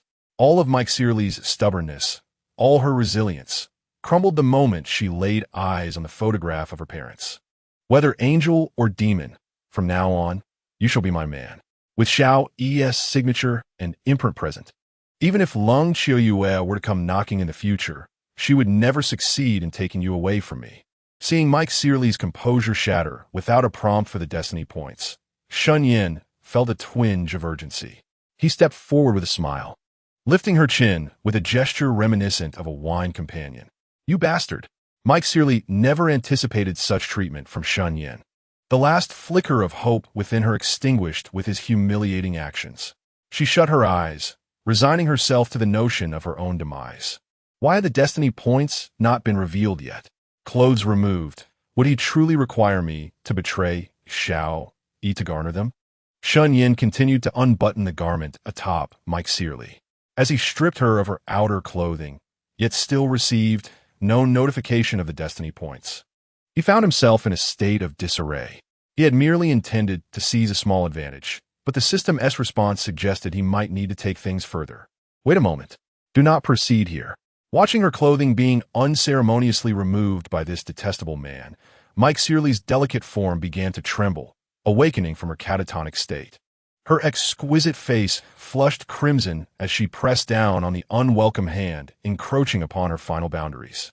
In a voice softer than a whisper, barely audible, she articulated her last request before becoming Shen Yan's woman.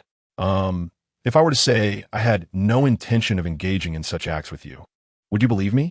Shen Yan observed the quivering of her lashes, the tension evident in her every pore, and he found himself at an impasse. In his original plan, Mike Searle was supposed to be devastated upon seeing the contract with Xiao Yi, thus triggering the reward. However, the reality was entirely different from what he had envisioned. Maishalai, upon discovering Xiao Yi's betrayal, exhibited neither the expected sorrow nor anger. She seemed almost indifferent, even to the fact that she had been coerced into such actions. Shen Yan, you truly are a scoundrel.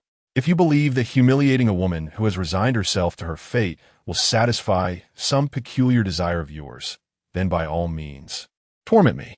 I know I cannot resist, but if you wish to degrade me and then pretend to be a gentleman, I shall genuinely look down upon you. Maishalai clasped her hands tightly over her chest, which was heaving rapidly with shame and anger. She never anticipated that her humble plea would be met with mockery. I never intended to do this to you. Now, her garments have been stripped away by this rogue, and all proprieties have been disregarded. How could Shen Yan utter such words to her? Was he treating her like a simpleton or a fool devoid of any reasoning? Well, given the current circumstances, such remarks indeed suggested he regarded her as dim-witted. Since you have resigned yourself to what is about to transpire, if I do not take action, it would be rather unbefitting of my newfound villainous identity. Shen Yan observed the enraged and humiliated Maishalai, realizing that any words he spoke would come off as hypocritical. Thus, he refrained from further meaningless dialogue and swiftly lifted the exquisite woman before him, striding toward the nearby hospital bed. Maishalai was unaware that her intimate moment with Shen Yan was abruptly interrupted by Xiao Yi, who had gone to fetch performance-enhancing medication from Director Li. Upon hearing the commotion inside, Xiaoyi nearly fainted from outrage. It had barely been half an hour since they had last parted, and Mai Shalai had already thrown herself into another man's embrace without confronting him. Was this still the woman he knew, who had been hopelessly devoted to the extent of risking her life for him? Was she still the one who loved him deeply? So much so that a mere affectionate utterance of Xiao Lily would send her into ecstasy? Xiaoyi trembled with pain, clutching his hand, unable to contain his anguish. Why? They had been together for so long, and merely half a day prior, they had bared their hearts to one another. Why did Mai Shalai not even inquire about the veracity of the exchange before so swiftly becoming involved with another man? Had everything she had previously declared to him been a lie? Had she never truly loved him? At that moment, Xiaoyi desperately wished to burst in and demand to know Mai Shalai's true feelings. However, recalling that he had indeed signed the contract and left his imprint, he could only suppress that impulse. Was he not the very instigator of this tragic scenario? What right did he have to confront Mai Shalai, the victim of this situation? With this realization, Xiaoyi felt deflated, like a punctured balloon. All his resentment and fury transformed into an overwhelming sense of desolation. For the sake of a woman I deeply cherish, I have relinquished the love of another who adores me. Will I truly not regret such a choice? Tears welled in Xiao Yi's eyes as his soul grappled with this profound inquiry. The echoes of Mei Zierli's laughter and playful banter lingered in his ears. Yet, he understood that after the events of this evening, the foolish girl who perpetually clung to him, affectionately calling him brother lord, would forever be lost to him. I cannot face Qin Mingyao with such turmoil in my heart. I must not. Gazing at the enhancement potion in his hand, Xiao Yi, initially consumed by anger, gradually regained his clarity. He realized that in approximately half an hour, Qin Mingyao would come seeking him. Taking several deep breaths, he endeavored to suppress the feelings of bitterness and indignation that threatened to overwhelm him. Having shed so much blood today and sustained numerous emotional blows, holding onto this resentment would surely render any remedy ineffective. Xiao Yi possessed exceptional medical knowledge and was acutely aware of all factors that could influence a man's capabilities. He had already left a plethora of negative impressions in Qin Mingyao's mind today. If he were to further cement the image of a feeble man in her eyes, he might as well cease to exist. This scoundrel seemed utterly devoid of compassion, oblivious to the fact that Mei Zierli bore injuries herself. Xiaoyi fought to recalibrate his mindset. He contemplated turning away entirely, wishing to avoid witnessing the two of them together, adhering to the adage that what one does not see cannot hurt them. Yet, for reasons he could not fathom, he found himself reluctant to depart so easily. This perverse psychological struggle tormented him greatly. However, whether it was a blessing in disguise or mere chance, amid immense suffering, Xiao Yi's nervous system began to numb. He felt as if he had been anesthetized, miraculously devoid of pain.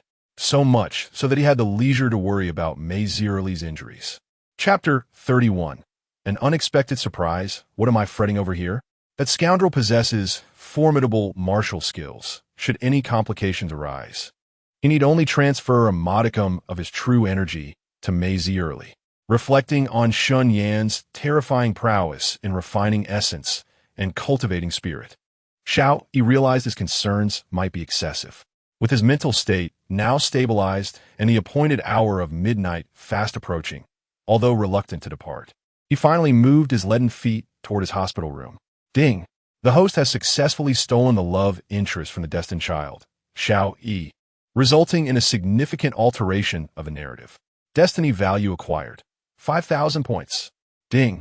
The destined child, Xiao Yi, witnesses the heroine Mei Zierli reveling with another man, shattering their already tenuous bond. Destiny value acquired. 5,000 points.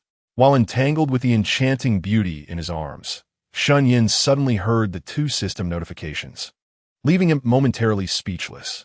He never anticipated that his meticulously devised plan would culminate in such an unexpected manner. Stealing Xiao Yi's love interest had indeed altered the course of the story significantly. When Xiao Yi unexpectedly stumbled upon the intimate encounter between Shen Yan and Mei Zierli, the entangled emotions between the two were irrevocably shattered. It truly exemplified the saying, a chance encounter may lead to unexpected connections. What transpired? Mei Shi Heir, hailing from the Western realms, was not known for her restraint. After nearly half an hour of entanglement, she had come to terms with the situation.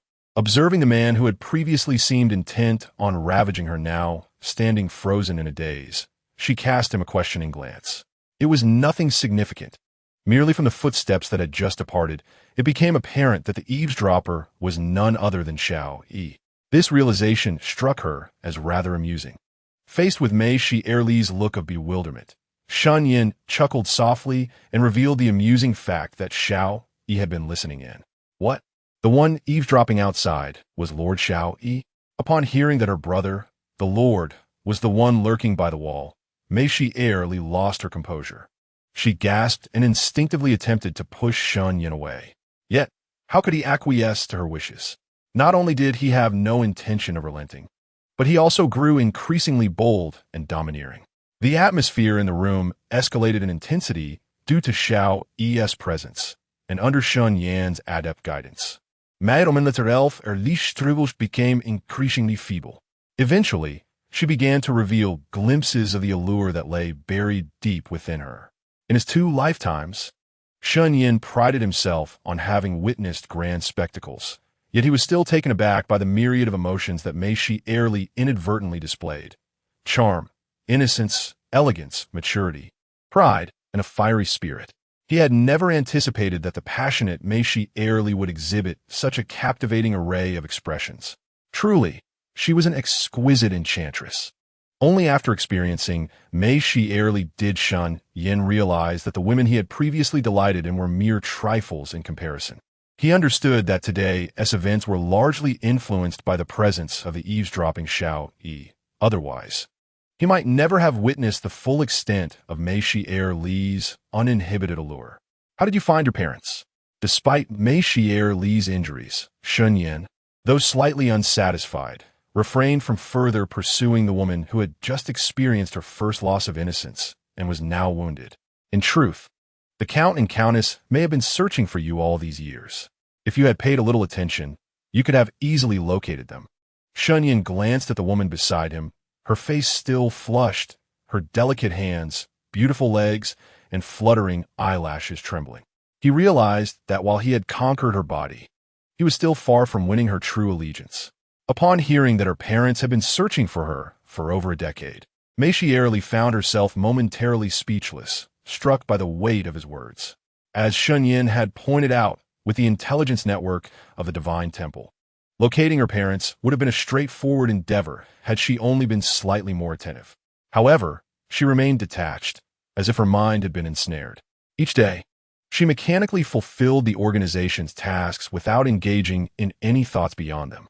Had it not been for the radiant presence of Xiao Yi illuminating her life, she might have become a soulless killing machine, akin to the other 3 guardian deities. Following the events of tonight, I believe you can no longer maintain your presence by Xiao Yi's side. Please dress and accompany me. Moments ago, while Shen Yan and Mike Searly were engrossed in their indiscretions, several messages pinged on his phone. They appear to be from Qin Ming Yao and Teng Yan. Shen Yan, still preoccupied with matters concerning Xiao Yi, found himself devoid of any desire to linger affectionately with Mike Searly. He quickly donned his clothes, preparing to leave with her. Are you certain you wish for me to accompany you? Mike Searly's heart had already resigned itself to despair. Being offered to another by Xiao Yi, and overhearing her cherished man, had dealt her a devastating blow. Had it not been for her lingering concern for her parents' safety, she might have severed her own emotional ties immediately. I understand your thoughts. In your relationship with Xiao Yi, you are a complete failure. Now, you find yourself being coerced by a rogue like me, with your parents' lives at stake. Even if you wish to accept your fate and come with me to the Shun family, Cold Chua's domineering nature will eventually come to claim you.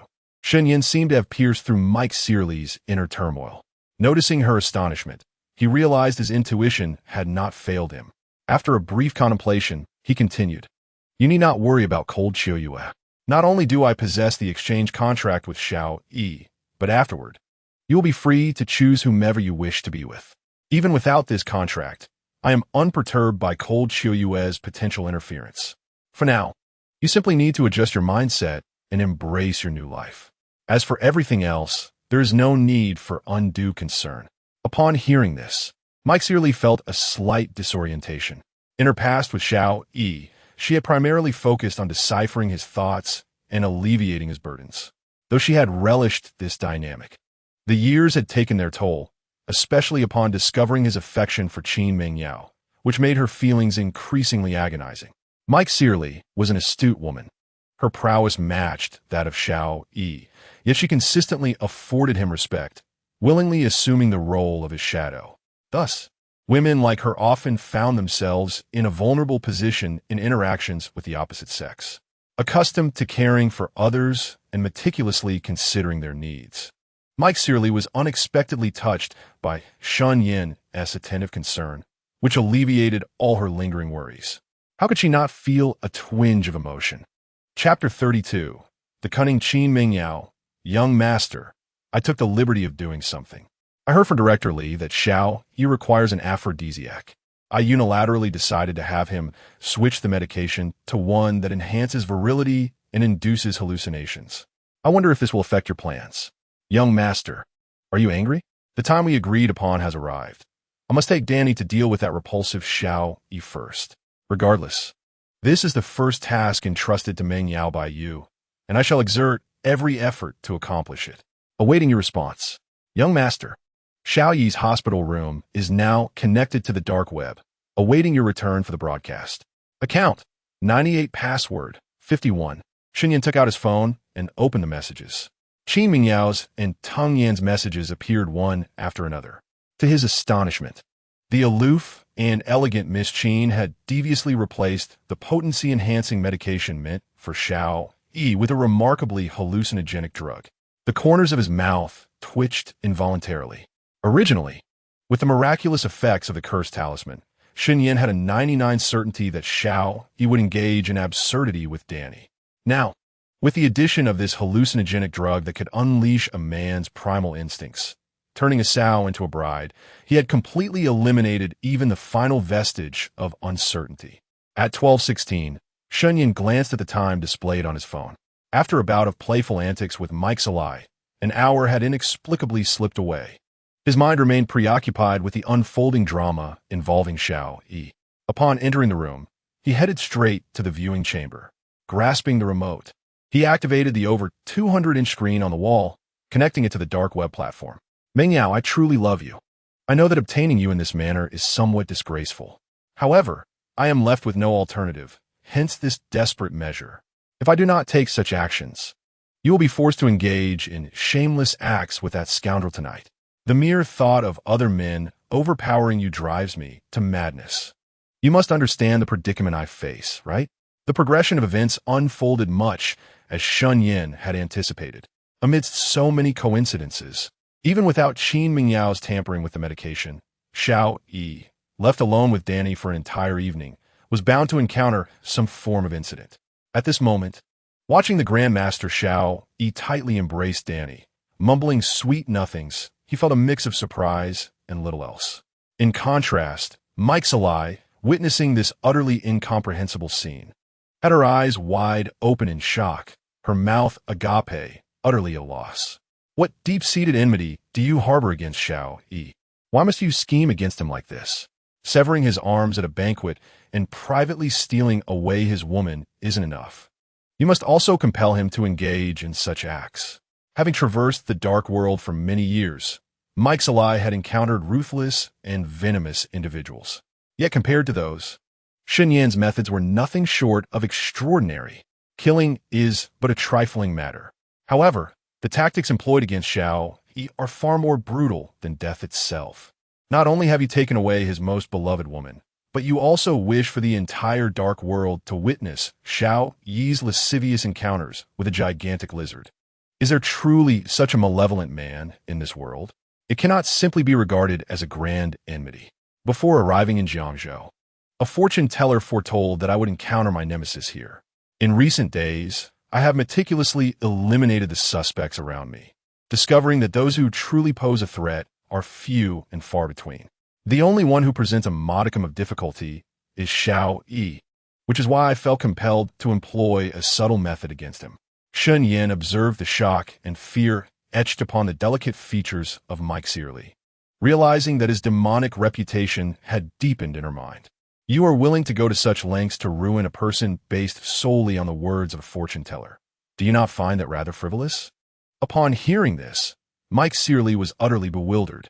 She could never have anticipated that this individual would treat Xiao Yi in such a manner, merely because of the reckless words of a fortune-teller. Frivolous?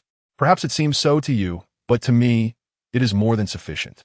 Let us not forget that the fortune-teller enjoys a commendable reputation and rarely makes mistakes. Even if there is but a 1% chance of this matter being true, I shall not allow a threat to my existence to linger.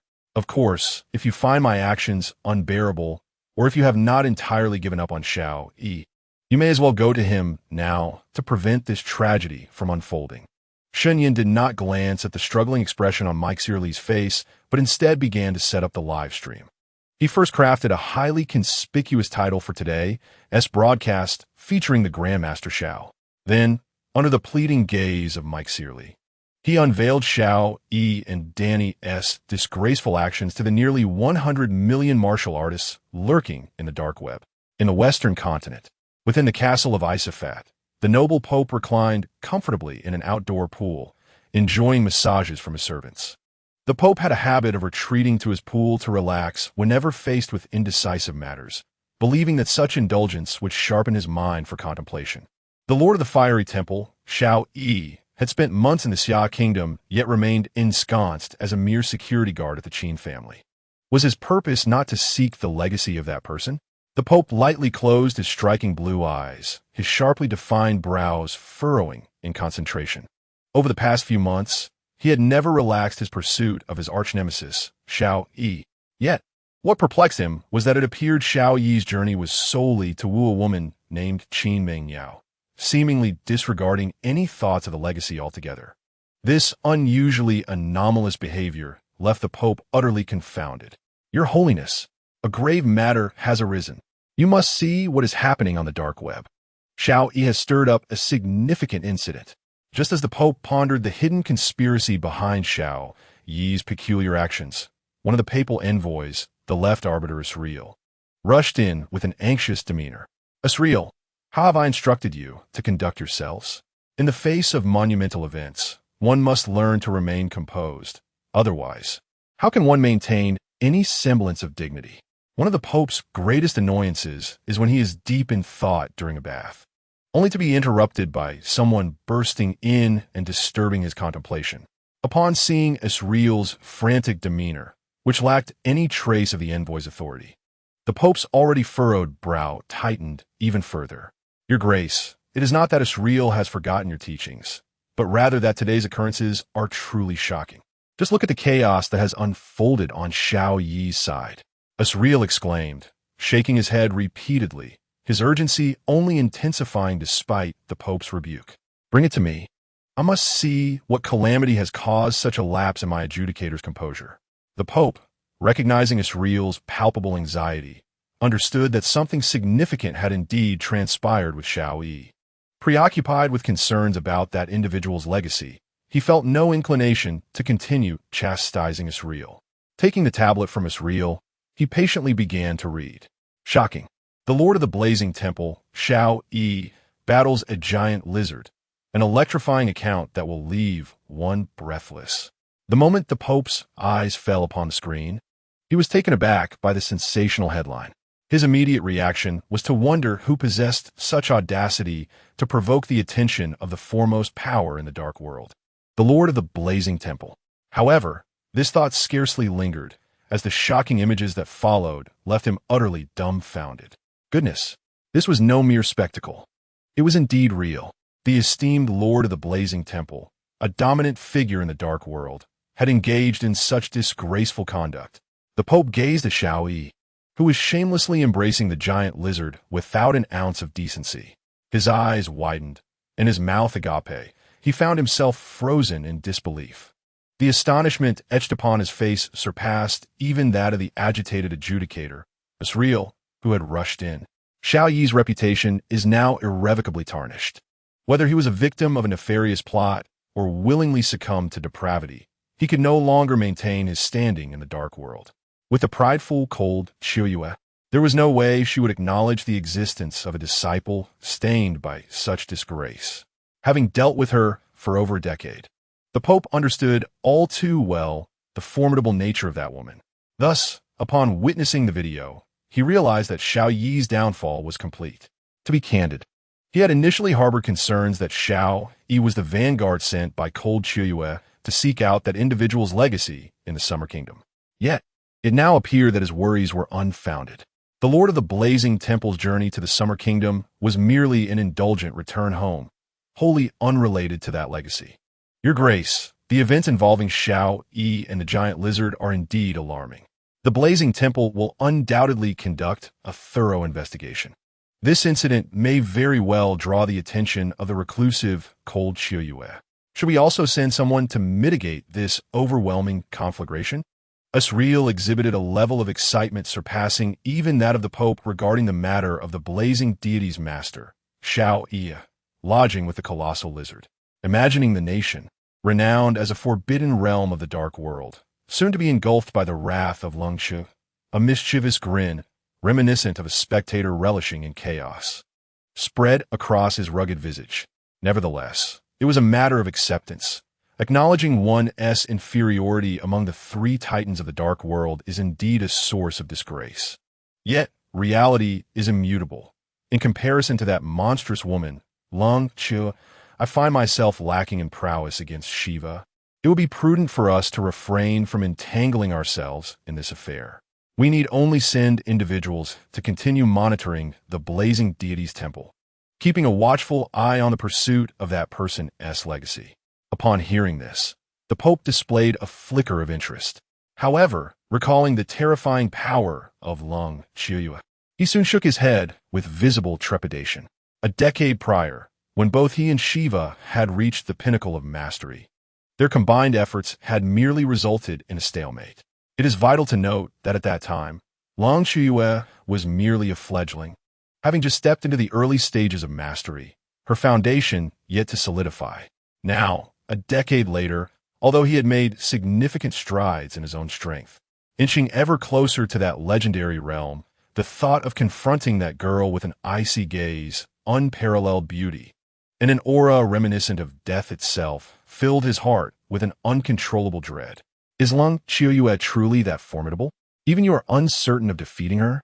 As one of the two divine envoys of the Holy See, the judgment envoy Asriel was acutely aware of the Pope's capabilities. It is known that the Grand Master of Baji Quan, Duan Hai, once revered as invincible in the ancient martial arts realm of Jiangnan, could not withstand even 50 of his strikes before succumbing. What is Summer Country, after all? It stands as the very origin of ancient martial arts across the continent. Moreover, it is crucial to highlight that the Baji Quan practiced by Duan Hai is no mere second-rate martial art. Even on a global scale, it ranks among the finest.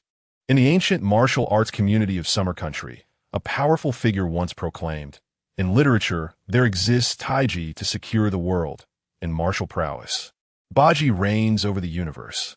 Yet, the venerable master of the Taiji lineage, Mr. Zhao Zhijiang, not only refrained from refuting such audacious claims, but even publicly acknowledged that, in terms of the explosive power of elbow strikes, Baji Quan possesses numerous commendable attributes. Taiji has conceded to Baji.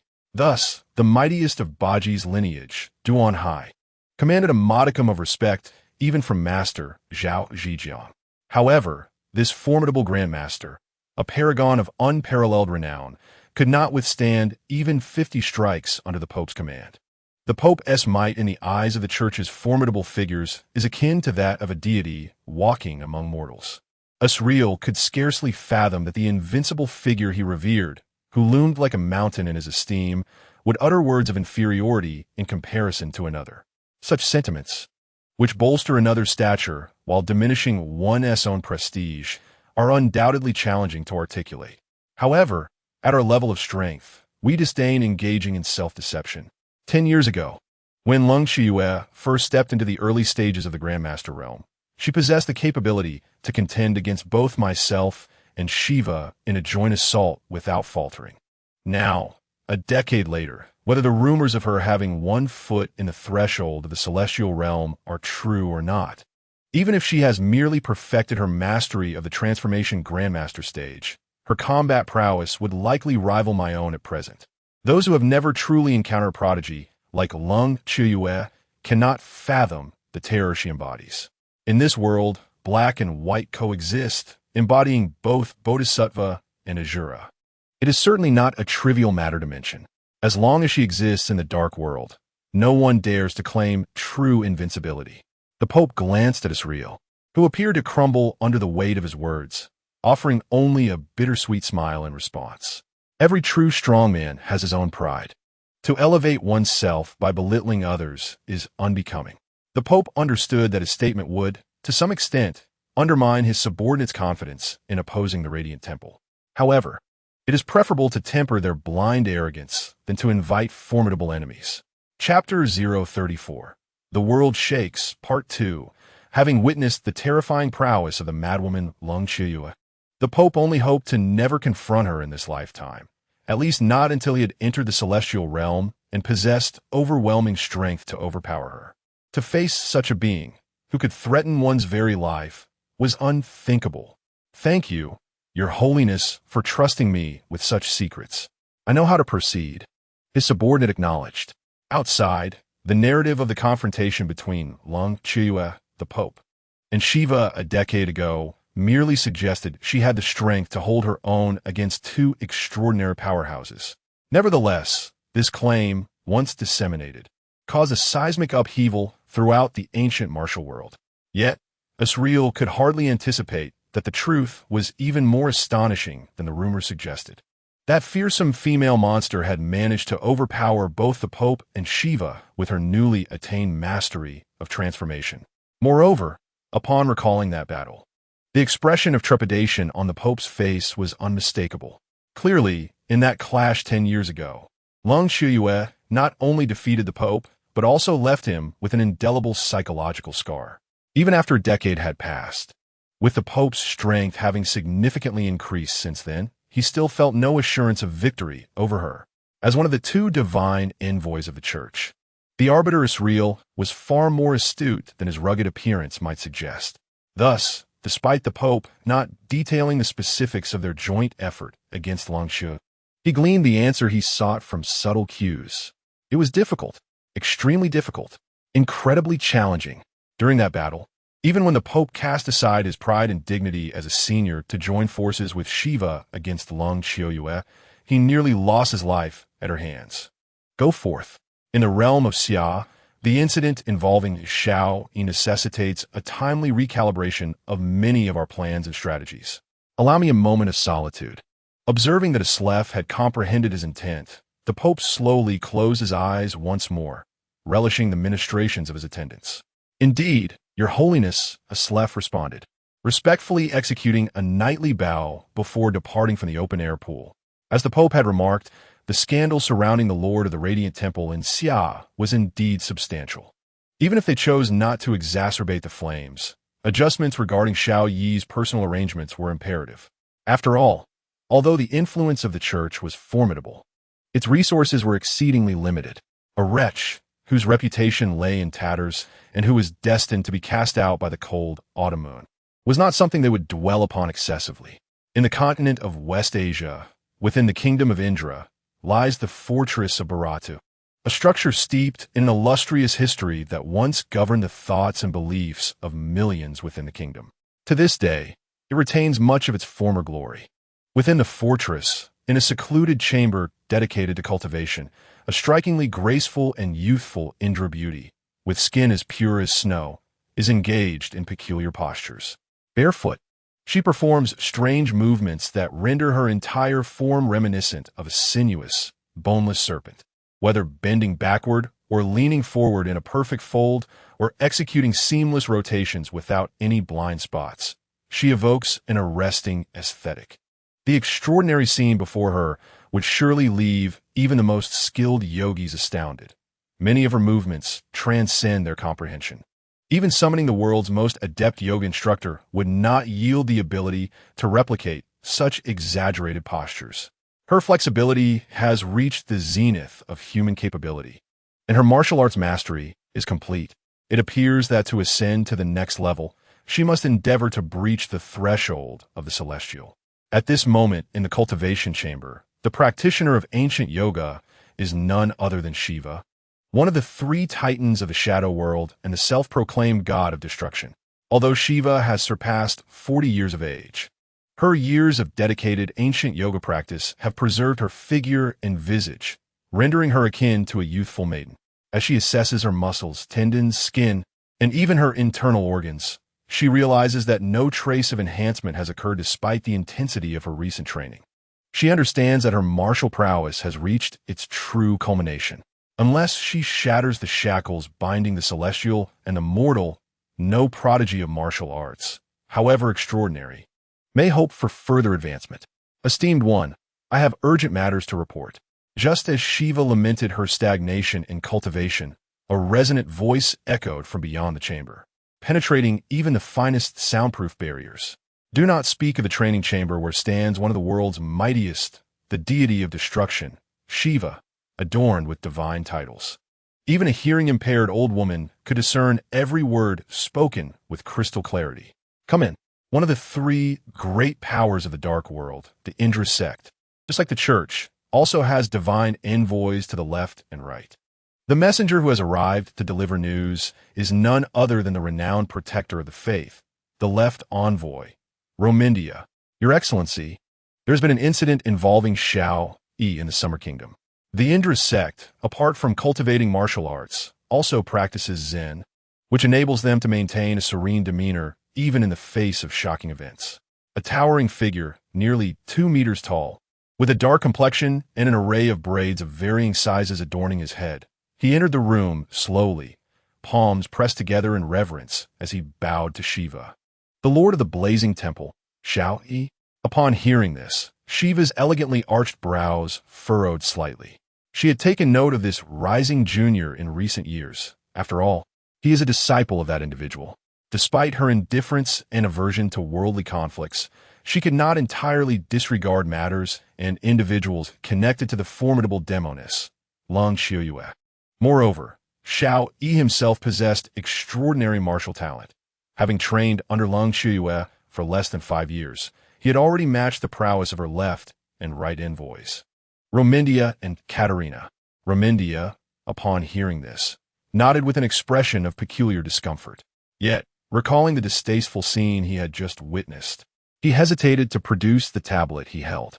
What manner of person was the Lord? If this device were to offend her eyes, he would find it impossible to atone for such a transgression. Thus, Romindia's emotions were in turmoil. On one hand, he believed such a significant matter should not be concealed from her, while on the other, he felt the content was so outrageous that it could easily provoke the ire of his esteemed superior. Romindia, you are aware that I detest when others speak in a hesitant manner. Have you forgotten the most fundamental etiquette in conversing with me after being reprimanded for several days? Shiva's Zen mastery was profound, and she seldom displayed anger unless confronted with matters of great significance to her. By an unfortunate coincidence, Romindia had not only mentioned Shao Yi, a man she cared for, but also breached the taboo of speaking ambiguously in her presence. How could Shiva possibly remain calm? Your Excellency, forgive me. I hesitated to present this matter to you, fearing it might offend your sensibilities. It was not my intention to provoke you. Romindia felt a tremor in his hand holding the tablet, nearly dropping it in fright as he recognized the gravity of his situation. Realizing that further avoidance would only complicate matters and potentially lead to greater trouble, he steeled himself and directly offered the tablet to Shiva. Though I have yet to attain the state of being untouched by the mire, I assure you that common impurities do not capture my discerning eye. I am eager to witness the extraordinary event that has caused the divine envoy of the imprint of Brahman to lose composure. Shiva has long been intrigued by Romindia. Observing the figure before her, head bowed and face marked by trepidation, as if awaiting punishment after she has finished scrutinizing the situation, she feels a mixture of amusement and irritation. Without uttering a word, she accepts the tablet he offers. Shocking. The Lord of the Blazing Temple, Xiao Yi, battles the giant lizard, an exhilarating experience that quickens the pulse. Upon glancing at the glaring headline on the screen, her expression momentarily freezes in astonishment. Her initial reaction mirrors that of the Pope. How audacious these modern individuals are, daring to concoct such blatant fabrications about the ruler of the dark world's most formidable force. The Lord of the Blazing Temple. They must be utterly desperate for money, disregarding their own lives in the process. Yet, this line of thought barely lingers in her mind for a second before it is shattered by the images in the live broadcast beneath the title. Madness. Utter madness. The one embracing the Bengal giant lizard is indeed Xiao Yi, the master of the dark world's foremost power, now the most renowned and powerful warrior of the younger generation. Shiva, a being of serene disposition, often finds her composure disrupted by the antics of her beloved dogs within her castle. The explosive visuals before her send shockwaves through her very core, challenging her worldview. Her deep, dark eyes, tinged with a faint blue glow, fixate on the tablet in her hands. Her crimson lips part as if she wishes to utter some instinctual feminine sound, yet strangely, no words emerge. It is as though an invisible hand has clasped her throat, rendering her utterly voiceless. Silence. The sanctuary of Shiva's meditation is inherently tranquil, yet at this moment, her stillness plunges the space into an eerie quietude. The only sounds that echo are those of her and Romandia's breaths and heartbeats, so pronounced that even the fall of a needle would resonate clearly in the stillness. Romandia, having waited a full minute by his esteemed leader's side, observed her statue-like demeanor reminiscent of a millennia-old sculpture. Wiping the sweat from his brow, he timidly calls out to her, his voice trembling. He had anticipated the visual impact this video of Xiao Yi would have on his revered leader, hence his hesitance in speaking. However, he never imagined that merely a glance would leave her in a state of shock, utterly frozen for over a minute, unable to fully comprehend the gravity of the situation. This predicament weighs heavily on Romandia's mind, as he fears the wrath of his leader for the perceived blasphemy against the divine. In the Summer Kingdom, the incident involving Xiao Yi will undoubtedly cause an uproar within the blazing divine hall. You should accompany Katrin to pay a visit to the Pope and ascertain his thoughts on this matter. Shiva's mind was utterly shattered by the unspeakable images presented in the video. It took nearly 3 minutes for her to recover from the profound shock. Over the years, the blazing divine hall has maintained an overwhelming dominance, and the relationship between the Yinfan sect and the Holy See resembles that of Wu and Shu during the Three Kingdoms era. Only by aligning the forces of both sides can they barely avoid being consumed by one another. Thus, with their mind unsettled and lacking in strategic acumen, Shiva's first course of action upon regaining her composure was to instruct her two archangels to consult with the Pope on potential countermeasures, exploring whether they could gain any advantage from Xiao Yi's outrageous behavior. The esteemed Lord Romantia also discerned that their revered leader was somewhat out of sorts, as if she had yet to fully recover from the recent tremendous shock. Observing that the Lord had not reproached him for presenting such distressing and disconcerting images, Romantia dared not utter another word. He respectfully nodded and departed from Shiva's resting chamber as if granted a reprieve. In Siberia, within the expansive grounds of a nearly 1,000-hectare farm, a multitude of children stood densely packed, numbering at least a couple of hundred. At the forefront of this gathering stood a stunningly beautiful woman, exuding an ethereal grace, clad in a simple yet elegant white casual outfit. Her skin was purer than freshly fallen snow, softer than that of a newborn. Her eyes, deep and vast like the starry ocean, sparkled with clarity and purity. As her delicate lashes fluttered, the entire world seemed to lose its brilliance in the presence of her extraordinary beauty. Sister Fairy, we are all well-behaved and obedient. We knew you were coming to distribute candy today, so we formed a line right after lunch. The children chimed. Yes, Sister Fairy, we are very good. When you distribute the candy, could you possibly give us an extra piece? This farm provided shelter to orphans displaced by the battlefield, all eagerly awaiting the arrival of the woman in white to share sweets. They had instinctively lined up, ready to receive their share. Some children, familiar with the woman's temperament, even pretended to be adorable, hoping to secure 1 or 2 additional candies. "You are all such good children today." "I can see that," she replied, her heartwarming smile illuminating her otherwise frosty visage. "However, you can only have a maximum of 10 milk candies a day, as too many can lead to cavities. How about we consider an alternative reward?" Upon witnessing the jubilant children before her, the woman's face, which seemed to have been touched by a millennium of frost, suddenly radiated a heartwarming smile. It was as if the laughter of these children possessed an extraordinary magic, capable of melting even the coldest of hearts. "Sister Fairy, could we have cherries instead?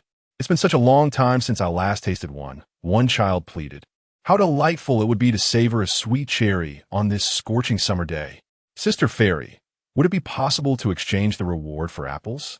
Apples are larger than cherries and can be enjoyed over several occasions. A fool would naturally choose something larger, like a cantaloupe. How about we change the reward to cantaloupe? I wish to exchange it for watermelon." Observing the children in the estate, from small cherries to large watermelons, their expectations for rewards grow increasingly grand.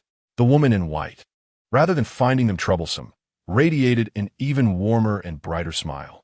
She resembled a gentle and kind neighbor, meticulously noting down the desires of each child, starting from the front row. Subsequently, she beckoned to an attendant waiting nearby to procure the items. It was not until all the small wishes of the over 100 children in the estate were fulfilled that she, having toiled throughout the day, returned contentedly to her off-road vehicle. Chapter 036. Honored One. Something major has occurred. The attendant had been waiting in the driver's seat of the vehicle for the woman in white. Upon her arrival, he visibly tensed. This tension was not born of subservience or deference, but stemmed from a deep-seated, primal fear. It resembled how a mouse instinctively fears a cat, or how a goat quakes before a tiger. This fear emanates from the very essence of beings, an innate dread of those who occupy the apex of the food chain. Consequently, regardless of how gentle and amiable the woman appeared, the attendant felt a profound trepidation towards her. "Aileen, I now command this body. After all this time, you should understand that unless my emotions undergo a significant fluctuation, she will not manifest." The woman in white was none other than the former leader of the blazing divine hall, a figure feared by countless strong entities in the dark world. She embodied a duality of personas, known as the formidable Lung Chiyue. There is a saying in the Summer Kingdom, "Helping others brings joy." I wholeheartedly resonate with this sentiment. Aileen, today we fulfilled the small wishes of over 100 children. Do you not feel a sense of joy? With her single ponytail, Lung Chiyue exuded a gentle and serene demeanor, embodying an understanding nature, particularly after assisting a group of orphans in realizing their small dreams. Thus, her spirits were quite elevated at this moment. Noticing that Eileen's trepidation had not lessened despite her attempts at reassurance, she offered a gentle smile, steering the conversation away from a potentially burdensome topic. "My dear subordinate, I'm quite pleased. Honored One, our next destination is over 200 kilometers away. It is currently 4:35 in the afternoon. Would you prefer to find a place to have lunch before setting off, or would you rather proceed directly to the destination and dine there?" Although Aileen possessed considerable strength and held a notable position within the blazing divine hall, engaging in casual conversation with a being like Lung Chiyue was somewhat daunting for her. Aileen recognized that her superiors sought to lighten the atmosphere, alleviating her internal pressure. Yet, she found herself at a loss for words. To be honest, even being able to articulate her thoughts fluently at this moment left Aileen in awe of herself. Casual banter? Approaching it with a calm mindset? I fear that even the sovereign of the Western Holy See and the deity Shiva of the Indian subcontinent would struggle to reach such a realm. At present, I do not feel hunger. Let us find sustenance at our next destination. Lung Chiyue seems accustomed to others fearing her. Thus she embraces this rather unusual form of conversation or communication with a great deal of tolerance. When Aaron gracefully declined her offer, Lung Chiyue remained unperturbed, smiling warmly as she expressed her thoughts. "Indeed, esteemed one," Aaron replied, nodding in acknowledgement. Without hesitation, she started the off-road vehicle, pressing the accelerator as they set off toward their next location. A notification chimed within the vehicle, alerting Aaron to an incoming call from Mr. Leonis-san. However, merely 10 kilometers into their journey, the electronic voice prompted her. The caller was none other than Leonis-san, one of the 4 esteemed guardians of the Divine Flame Temple, renowned for his role as the chief steward. The 4 divine emissaries of the Divine Flame Temple included Mike Salai, who was seldom seen apart from Xiao Yi, while the remaining 3, Ghost Shadow Jace, Black Mandala Mana, handled external assassination matters, and the stoic Dr. Leonis-san managed internal affairs. Aaron, merely a regional overseer, would not warrant a visit from the chief steward for any acts of heresy. At most, he might send a subordinate of innate strength to remove her, if necessary. The fact that such a prominent figure deigned to call her, especially knowing she served as a subordinate to the esteemed one, made Aaron acutely aware of whom he sought. I shall answer, she decided. Half Bodhisattva, half Asura. This simple phrase encapsulated Lung Qiuyue's duality in 7 words. At present, unaffected by emotional provocation, she embodied the essence of a kind and gentle bodhisattva. How could she refuse a call from a former subordinate? Yes, esteemed one, Aaron affirmed, nodding and promptly connecting the call. Esteemed one, great trouble has arisen with Temple Xiao Yi in the Summer Kingdom. As soon as the call was established, Leonison's urgent voice reached her. What has transpired? Speak slowly, Aaron urged, noticing that Leonis-san, known for his adherence to protocol, had omitted the honorific title for the temple leader and addressed Xiao Yi directly before her, her slender brows furrowed slightly in concern. Esteemed one, before I divulge this matter, it would be prudent for you to ascertain whether any significant individuals are present. We must avoid collateral damage and subsequent complications, he advised. Leonis-san was among the earliest followers of Lung Qiuyue within the Divine Flame Temple, having witnessed numerous instances of her emotional outbursts leading to unintended harm. Though he was burning with urgency, he felt compelled to clarify these precautions to prevent any catastrophic repercussions should the more ruthless aspect of her persona emerge and inadvertently intimidate Aaron. Park the vehicle on the roadside emergency lane and step out to evade for a moment. For many years, Lung Qiuyue has shunned the world, distancing herself from bloodshed. Another version of herself has not surfaced for quite some time. She possesses the confidence to maintain her composure. However, being empathetic, she hesitated slightly before nodding in agreement to Leonison's suggestion. Better safe than sorry. Over the years, far too many lives have succumbed to her hand. She does not wish to bear the blood of this girl, who has journeyed alongside her for half a year. Esteemed one, Aaron, upon learning that Lung Qiuyue might lose control, was already terrified beyond measure. Now, receiving the other's command, she dared not linger in peril. Trembling, she responded and hurriedly opened the car door, fleeing from the off-road vehicle as if her life depended on it. It was not until she reached a small mound over 500 meters away that she felt a semblance of safety. I have already instructed Aaron to leave. Now, you may tell me what has transpired with Xiao Yi in Xia country. Lung Qiuyue harbors genuine concern for her disciple. Observing that Leonis-san not only altered his address toward Xiao Yi, but also instructed her to disperse the innocent bystanders before receiving any news. She realized that Xiao Yi might indeed have encountered serious trouble in Xia country. Esteemed one, please hold on. I am currently connecting the video network in your vehicle.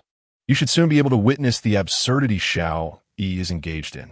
Leonis-san, a venerable figure of the Blazing Temple, belongs to the ranks of its seasoned elders.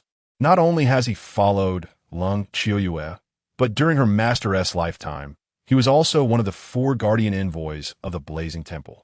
Typically, Leonis-san held little reverence for Xiao Yi, a mere novice, especially now as he committed such a disgraceful act before countless martial artists in the dark web.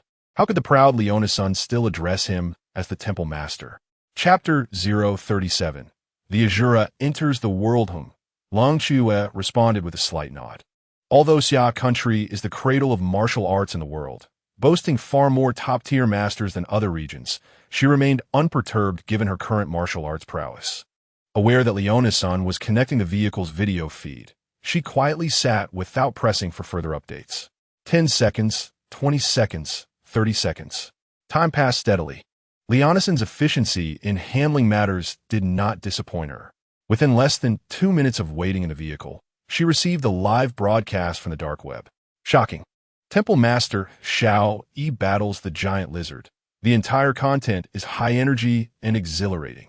The first thing that caught Lung Xiuyue's attention was this striking headline.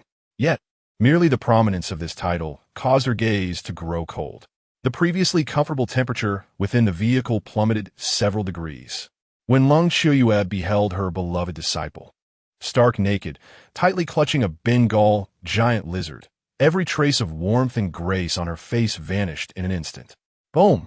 A thunderous sound akin to a tempestuous September storm erupted from within the off-road vehicle, as the heavy doors on either side and the windshield rattled violently. The sunroof atop the vehicle was violently propelled several meters away amidst a tremendous explosion, as if it had been struck by a mortar shell, tearing apart inch by inch.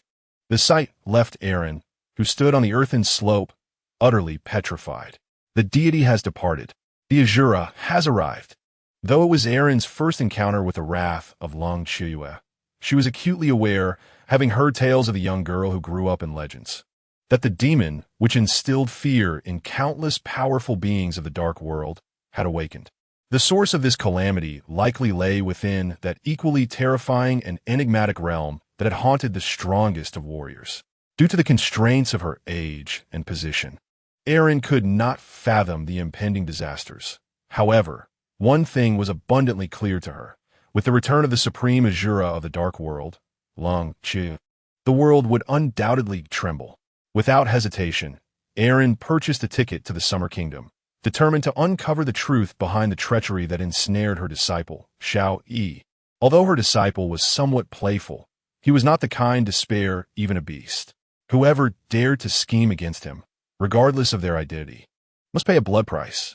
Lung Xiuyue was nearly 500 meters away from Aaron's position, yet her voice, colder than that of death, resonated clearly in Aaron's ears. Yes, honored one, I shall make the arrangements immediately. The single ponytail that once adorned Lung Xiuyue's head had fallen like a cascading waterfall, obscuring much of her ethereal beauty. As Aaron beheld the tall, dark-haired figure emerging from the vehicle, moving like a specter and suddenly appearing before her, her heart raced with an indescribable terror. Had it not been for the bond they had formed over the past months, she might have forgotten how to speak altogether, a skill she had mastered since the age of 3.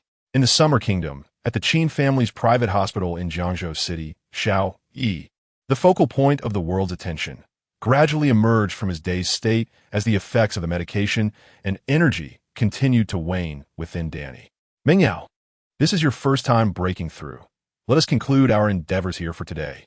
Just regaining a semblance of rationality, Xiao Yi was oblivious to the identity of the person in his embrace. In his memories, the woman he had battled throughout the night was none other than the goddess Mingyao, whom he had longed to marry.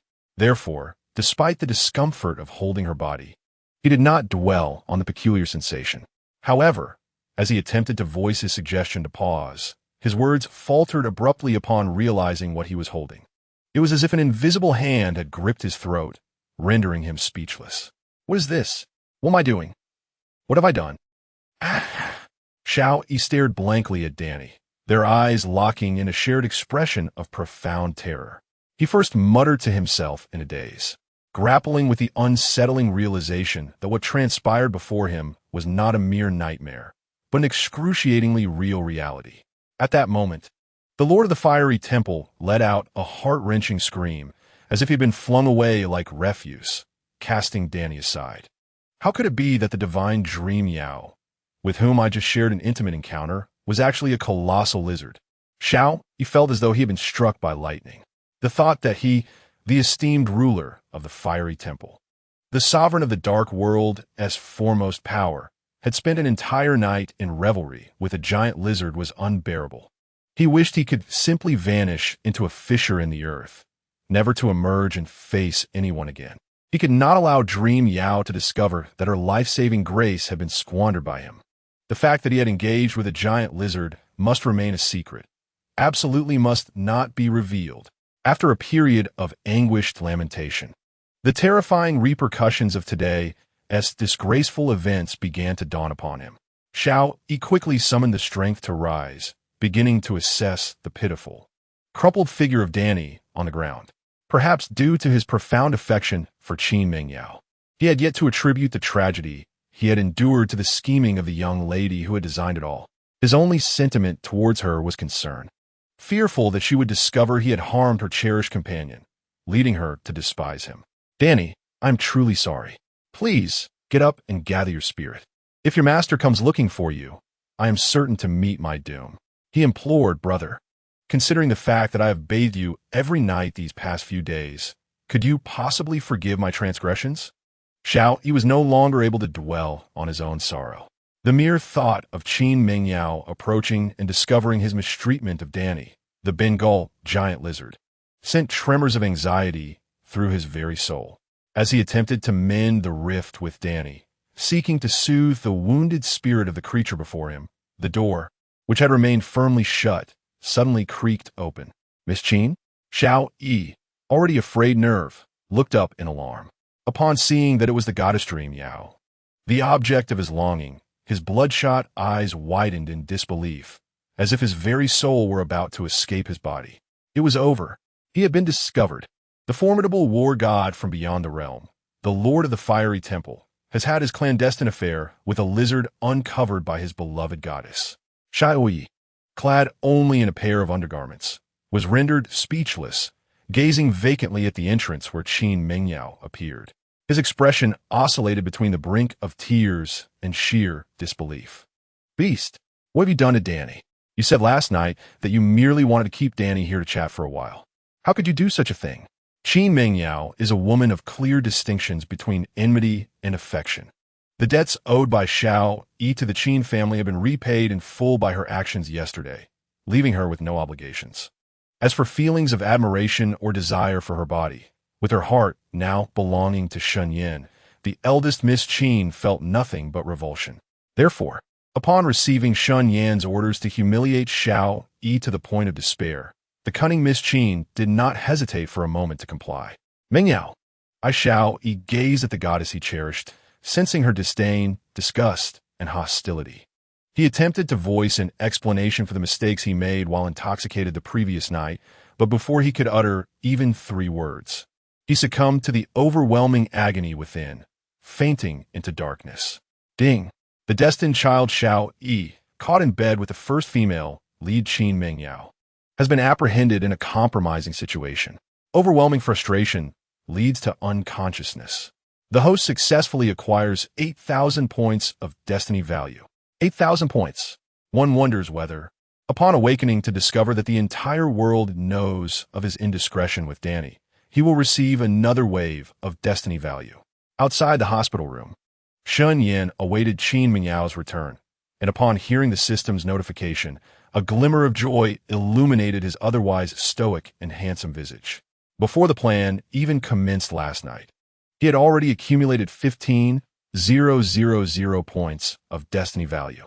Now, with the additional 5,000 points from Xiao Yi eavesdropping, another 5,000 from being cuckolded by Mike Salai, and the 8,000 points from Qin Mingyao's scandalous discovery, he had exceeded the target by 30,000 points, unlocking the trial task for the system's marketplace. "Young master, how shall we deal with Xiao Yi?" Qin Mingyao's beautiful, sparkling eyes regarded the unconscious figure of Xiao Yi, devoid of any emotional fluctuation, as if gazing upon a lifeless corpse. As Shen Yan entered the room, she hurriedly approached him, curious about how he intended to handle the loathsome man before them. Now in a state of oblivion, sever his tendons and confine him in the desolate well of your family's back garden, Shen Yan instructed. Given the magnitude of Xiao Yi's predicament in Xia country, his master, Lung Qiuyue, would likely come to demand accountability. "From here on, do not concern yourself with the details. I shall manage everything." Shen Yan understood Qin Mingyao's feelings for Danny. Observing her willingness to endure her beloved's suffering while personally wielding the blade against her admirer filled him with a sense of gratitude. Consequently, his tone softened considerably. "Young master, I have heard that Lung Qiuyue is quite formidable. If you lack confidence in handling her, it would be wise to retreat to Yin City for a time. Mingyao will not hold it against you. Women inherently possess a certain endearing quality, whether they are the aloof daughters of noble families or ordinary girls. This attribute becomes particularly pronounced when they encounter men they admire. Over time, this quality may even evolve in unexpected ways during their interactions. Take Qin Mingyao, for instance. She was once perceived as a composed, rational, and mature young lady, particularly in the eyes of her family, being wholly devoted to the Qin lineage. However, she has undergone a transformation. When Shen Yan spoke to her with a hint of gentleness, Qin Mingyao found herself unable to maintain her composure, prioritizing her feelings over her family's well-being, uttering words that suggested her beloved should flee, a notion that seemed utterly inconceivable. Shen Yan was momentarily taken aback. He had never anticipated that the usually pragmatic Qin Mingyao would express such immature sentiments akin to those of infatuated women. Observing the tender gaze in her beautiful eyes, overflowing with warmth, Shen Yan realized that his efforts to guide her had yielded promising results. Although she was not yet passionately in love with him, she had begun to consciously consider matters from his perspective. Mingyao, rest assured, I am confident in dealing with Lung Qiuyue. Please take Danny to see a doctor. That little one likely endured quite a bit last night. Shen Yan was not one to revel in cruelty, understanding the delicate balance of moderation. Recognizing that Qin Mingyao had genuinely embraced him as her own, he refrained from uttering anything that might dampen the mood. A fond smile graced his fair and handsome face as he affectionately ruffled her hair, bestowing upon her a gentle gesture akin to that given to a cherished pet. As Shen Yan tenderly caressed her head, Qin Mingyao's exquisite eyes narrowed into delightful slits, resembling a contented little raccoon. Her stunning visage radiated an indescribable blend of emotion and sweetness. Before being captivated by Shen Yan, the proud and aloof Qin Mingyao would never have imagined that a mere touch to her head by a man could evoke such exhilaration and gratitude. Yet, having truly experienced Shen Yan's coldness and ruthlessness, she comprehended how distant and unapproachable he could be. She accepted that her body's reactions, no matter how vulnerable, were entirely justified. All right, let them carry Xiao Yi away. You performed admirably in your task last night. You will be rewarded. Shen Yan, having stroked Qin Mingyao's head like one would a small creature, noticed that her eyes glistened with emotion. He then reverted to his usual aloof demeanor, retracting his hand from her head, choosing not to linger in the warmth of the moment. Had he not been a villain, perhaps he would have engaged in a tender romance with the captivating Qin Mingyao, for indeed, the young lady before him was an extraordinary beauty. Shen Yan was no homosexual. He possessed an innate appreciation for beauty. Alas, he was burdened with the identity of a villain, a pitiful soul destined to be at odds with the child of destiny. Shunned by this realm, should he allow himself to be beguiled by such enchanting allure, he would risk losing sight of his own identity and predicament, leading to an untimely demise without a proper resting place. Shen Yan was acutely aware of this reality. Thus, from the very first day of his arrival in this world, he devoted himself to devising elaborate plans, striving to acquire the power to shape his own fate. Fueled by this ambition and a resolute refusal to be a slave to destiny, he worked tirelessly, yearning for rapid growth. Now, with formidable enemies looming, he had no time to indulge in romantic pursuits with Qin Mingyao. Chapter 039, A Hand-in-Hand Cooperation. Yes, young master. Noticing Shen Yan swiftly returning to his aloof and indifferent demeanor, Qin Mingyao understood that her man was indeed one destined for great endeavors, unlikely to be swayed by matters of the heart. Yet, a flicker of disappointment lingered within her.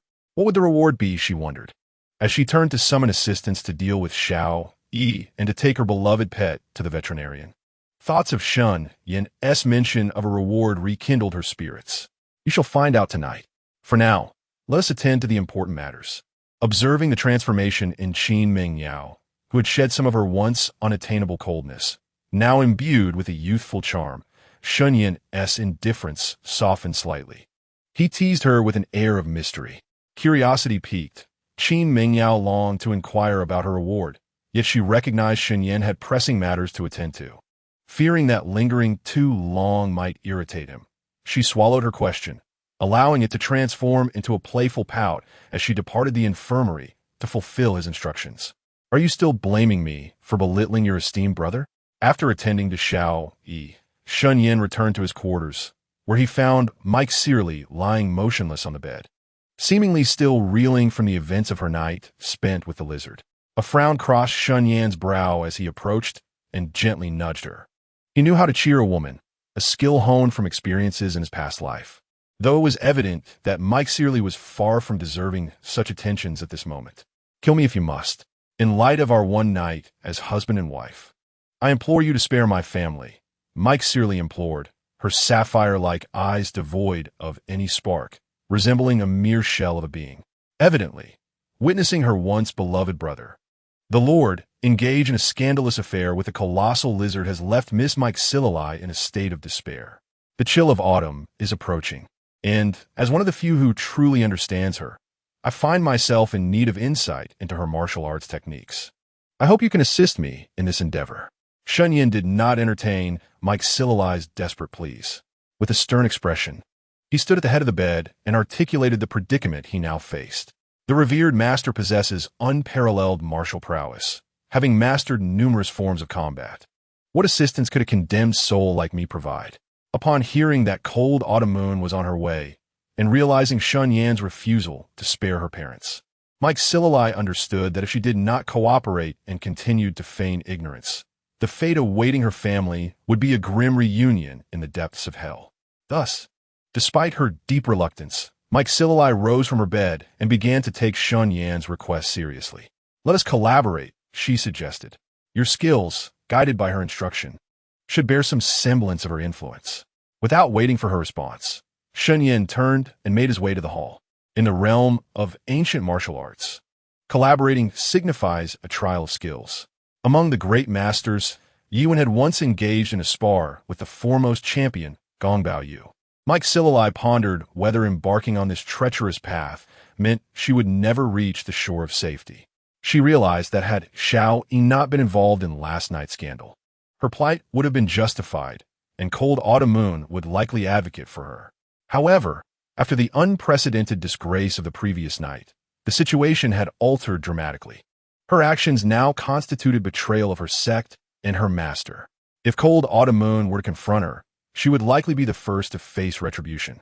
If I were to perish, would you spare my parents? Shen Yan inquired nonchalantly, seated by the tea table in the hall, brewing a cup of tea and taking a small sip as he regarded Mike Searly, who had emerged from the bedroom. At his words, Mike Searly smiled bitterly, resigned to her fate in the presence of this demon. Do not wear such a woeful countenance. Perhaps one day, you will find contentment in the choices you made today. Shen Yan showed no interest in her rhetorical question. Rising from the tea table, he stated, let us begin. You need only use intention, not force, to take the fragrant tea from my hand.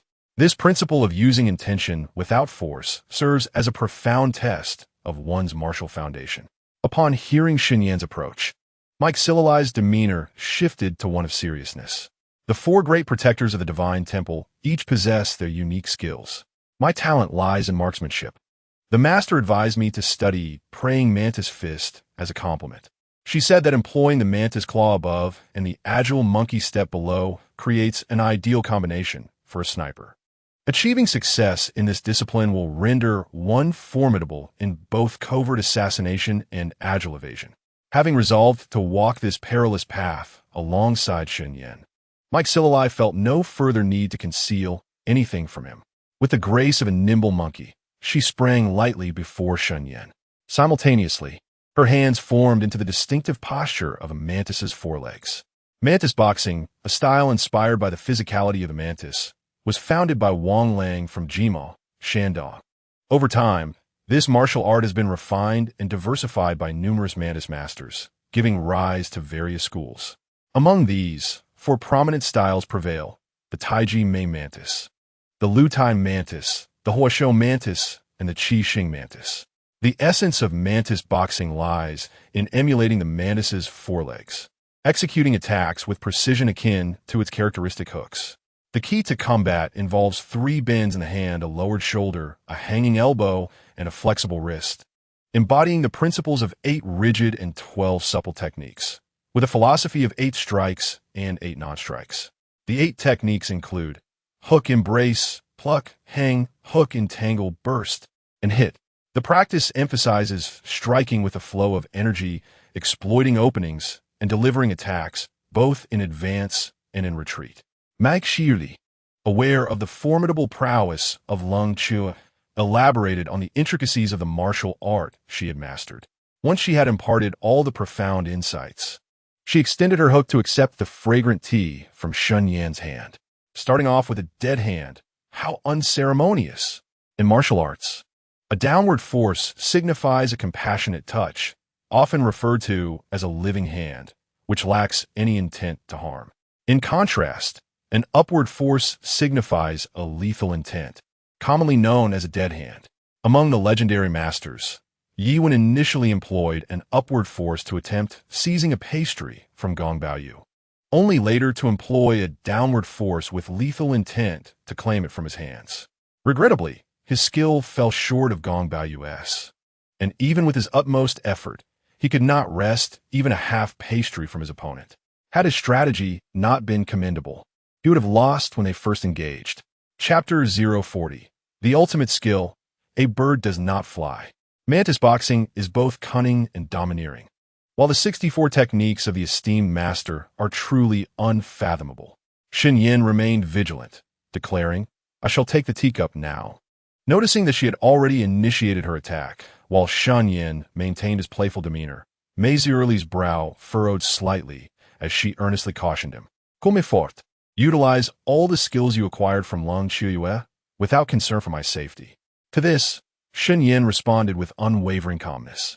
At his level of martial prowess, even the most formidable innate masters could not hope to inflict harm upon him. As he faced the confidently advancing Mei Ziyerli, he smiled serenely, unperturbed, and approached her hook directly with the teacup in hand. A bird does not fly. Unbeknownst to her, Shen Yan had indeed reached an unparalleled realm, one where a feather could not land and insects could not alight. Witnessing his lack of defense against her assault, and his audacity in directly confronting her forceful strike, Mei Ziyerli felt a surge of irritation. How could he be so dismissive? After all, she was the foremost warrior in the dark world, a half-disciple of Lung Chiuyue. To engage in combat, especially in such a manner, was an affront to her martial prowess. In a fit of anger and embarrassment, Mike Salai exerted all her strength to seize the teacup, employing the intricate techniques of the mantis fist to their utmost limits. Yet, just as her skillful strike was a mere half a foot away from the teacup held by Shen Yan, an inexplicable phenomenon transpired. An invisible and intangible force absorbed all her exertion, rendering her efforts futile. In that moment, she felt akin to a hapless cow submerged in a vast ocean, struggling in vain against the relentless waves that threatened to engulf her entirely. What is there to be astonished about? I am a master of the highest order in the art of Zingyiquan. If I were to engage with a mere innate martial artist like you and allow you to snatch away my fragrant tea, that would indeed be the height of absurdity. Shen Yan, observing the astonished Mike Salai, felt a twinge of disappointment. He recognized that despite her esteemed reputation as the world's foremost sharpshooter, the martial skills she possessed were woefully inadequate compared to his own. The notion of uncovering the depths of Lung Chiuyue's abilities through her was, evidently, a fanciful delusion. "I apologize for my inadequacy. It seems I am unable to assist you," Mike Salai remarked as Shen Yan withdrew his hand and returned to his seat at the tea table. Her expression tinged with disappointment. She understood that her recent display had not met the peculiar man's expectations. "It's all right. I merely sought to test the waters and see if I could glean any insights into Lung Chiuyue's prowess before our inevitable confrontation," Shen Yan replied. Glancing at the despondent Mike Salai, he shook his head with indifference. Although their brief exchange had not yielded the intended results, it had nonetheless provided valuable insights. With the precision of the mantis claw above and the agility of the Ling monkey step below, the martial style she had chosen was indeed well suited for her. Alas, it was evident that she was destined to struggle in her martial pursuits. She must have realized this long ago, which is why she had chosen to cultivate her abilities in such a manner. Shen Yan's words left Mike Salai momentarily entranced. 7 years ago, or perhaps even longer, Lung Shiyue had discerned that she would find it exceedingly difficult to achieve greatness in the martial arts. How shocking! The internal styles refine the body, while the external styles do so as well. Yet your talents lie with external implements. Truthfully, the fact that you have come this far on your martial journey is already a modest miracle. As he observed Mike Salai's pale countenance, clearly affected by his words, Shen Yan refrained from offering her consolation. Instead, he presented her with an unassailable truth. Mike Salai had long since experienced the sting of Shen Yan's sharp tongue. Yet at this moment, she felt an overwhelming urge to confront him, to tear apart his insufferable mouth. Was it not enough that she was already in such a pitiable state?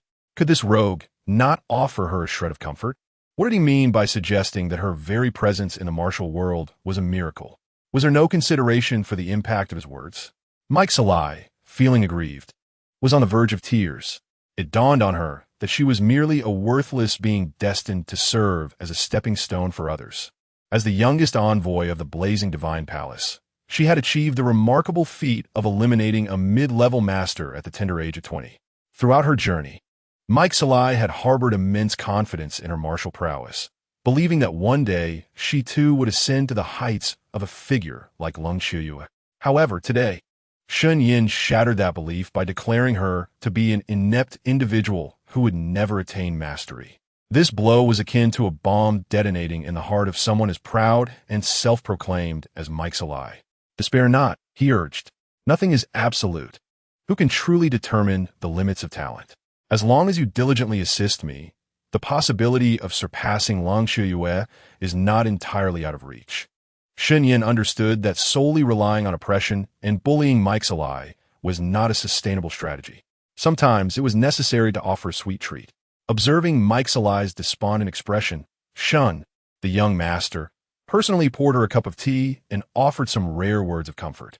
If those words had come from anyone else, she might have dismissed them as mere nonsense. Yet, coming from Shen Yan, despite her lingering doubts, she believed in his ability to create miracles. Upon hearing his words, the exquisite beauty of Mike Salai's face regained a semblance of vitality. She smiled and sat across from Shen Yan, delicately savoring the fragrant tea he had poured. "Speak," she said. "What morally reprehensible task do you want me to undertake this time?" Mike Salai recognized that she could no longer resist becoming Shen Yan's sinister accomplice. From his earlier remarks, it seemed he had something he wanted her to do, and curiosity stirred within her. "Do not paint me as a villain," he remarked. "Shout, it was merely an accident. I assure you, I am fundamentally a virtuous person." Under Mike Salai's captivating gaze, Shen Yan felt a hint of embarrassment, despite his usually thick skin. "Huh, you, the young master, have demonstrated your purity by stealing from others, kidnapping their parents, and tarnishing their reputations. Let us return to serious matters. I may yield to your demands. But if you commit wrongful acts and then attempt to play the benevolent, my disdain for you will only deepen." Mike Salai remained as proud as ever. In the face of Shen Yan's feeble defenses, she offered him no quarter, casting him a disdainful glance and deftly sidestepping the topic of morality. Chapter 041. The final trial. It seemed that this haughty little mare had not been completely subdued the previous night. With his extensive experience and cultivation, it was generally difficult for Shen Yan to be swayed by emotional turbulence. Yet, Mike Salai was clearly an exception. Not only had she witnessed Shen Yan's unscrupulous methods, but their intimate relationship made it challenging for him to disregard her thoughts. Seeing his esteemed image once again met with contempt from this spirited mare left Shen Yan at a loss. Shen Yan found himself at a loss for words. He contemplated the idea of simply ending the life of this woman, preferring the notion of her absence. Yet he was acutely aware of the numerous plans in which she played an indispensable role. Deep within, he experienced a sense of helplessness akin to a dog attempting to bite a hedgehog. "Let us discuss the matter at hand," Shen Yan said, his hand trembling slightly around the teacup due to his fluctuating emotions. He noticed that Mei Shirley, the spirited young woman, was utterly unfazed by his fierce gaze.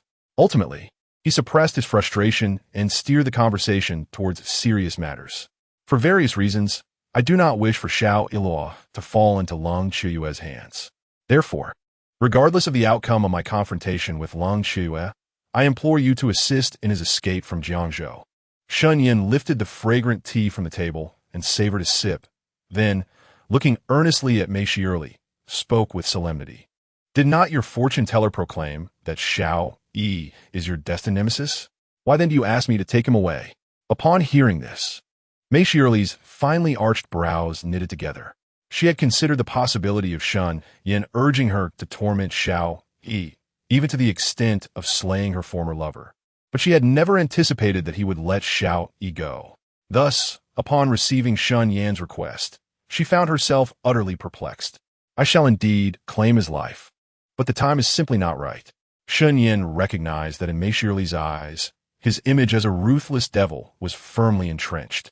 It would be a challenge to alter her perception in the short term. Therefore, he was not at all surprised that she would react with astonishment at the notion of him sparing Xiao. Is it not yet time to take Xiao Yi's life? Or have you developed an interest in his legacy? Mei Shirley, not one to be easily deceived, discerned the ominous depth in Shen Yan's gaze, realizing he harbored no benevolent intentions. Reflecting on what might have drawn Shen Yan's attention to Xiao Yi, she quickly grasped the true motive behind his desire to release him. A treasure-hunting beast. This man dares to make my lord brother into a treasure-hunting beast. What an affront. Indeed, Shen Yan conceded, though the legend may seem somewhat nebulous. There is little to lose in attempting it.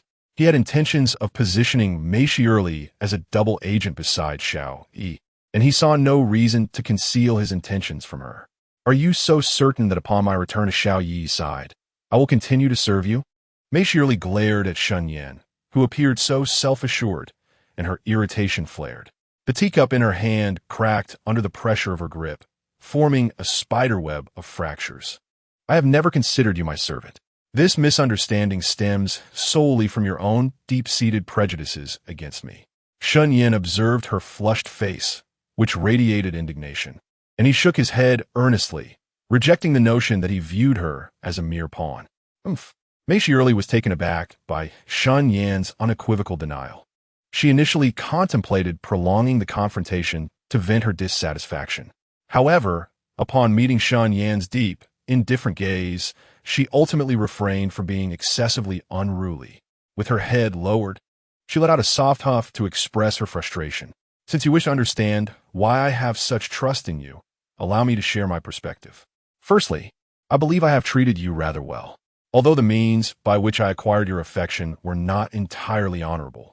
They have not reached the point of breeding resentment within you. Secondly, your parents are in my care. You are a woman of deep emotions and loyalty. They have spent nearly 2 decades searching for their long-lost daughter. From what I know of you, it is unlikely you would disregard your parents' safety for a man who does not love you.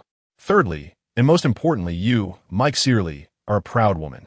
In this lifetime, even if you do not seek a man renowned across the world, you should not settle for one who is destined to be mocked and scorned for eternity.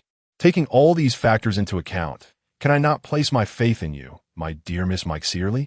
With a smile, Shen Yan stepped forward and took Mike Searly's small hand in his own, his gaze confident and commanding. Let go of me, she protested, feeling her cheeks flush uncontrollably under his assertive grip.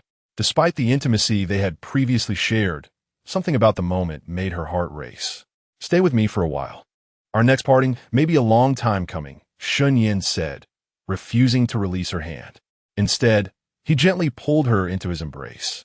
Mike Searly had imagined Shen Yan as a tyrant, humiliating and assaulting her, or as a lascivious man stripping her of her dignity, demanding she grovel like a dog. She had considered many scenarios, each more shocking than the last. Yet, she had never envisioned that one day she would be tenderly held by Shen Yan, the very demon she feared.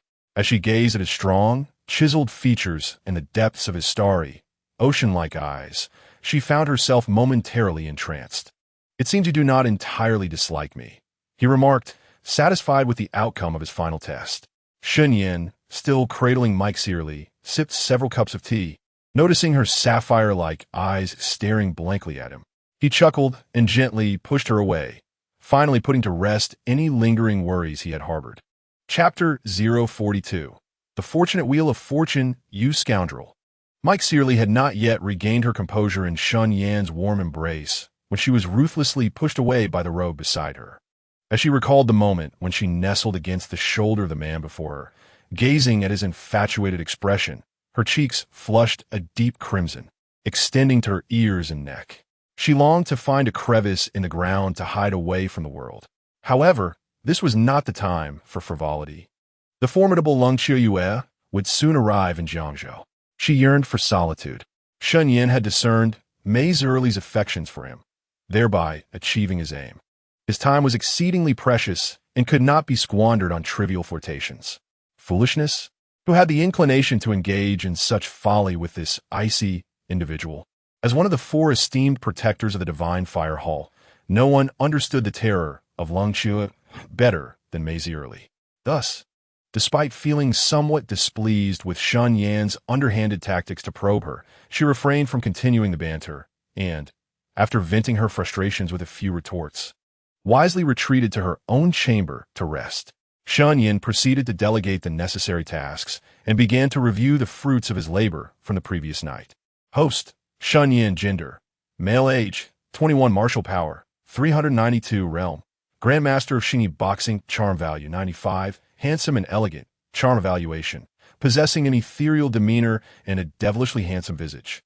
He is naturally suited for a role as an antagonist. Fate value, 33,000, 33,000, A gentle reminder. The lucky spin wheel has been unlocked. The host is encouraged to check and utilize it promptly. Shen Yan was taken aback upon discovering the nature of this lucky spin wheel. With a mere thought, his personal attributes interface materialized before him. Observing the reassuring note beneath his attributes, the young Master Shen was momentarily dazed. Shouldn't a fate value of 30,000 unlock the system's marketplace instead? Why was he presented with this perplexing contraption? He pondered, what is this lucky spin wheel all about? My fate value was hard-earned. It cannot be employed to undermine my efforts. In his past life, Shen Yan had often felt deceived while playing games from the Goose Factory, frequently falling victim to the whims of chance. Now, the sight of the lucky spin wheel instinctively filled him with trepidation, fearing he might be outwitted yet again. Ding! Congratulations to the host for successfully unlocking the lucky spin wheel feature. The host can use it with confidence. All functions of this system are designed to assist the host in their growth. There will absolutely be no instances of deceit or trickery against the host.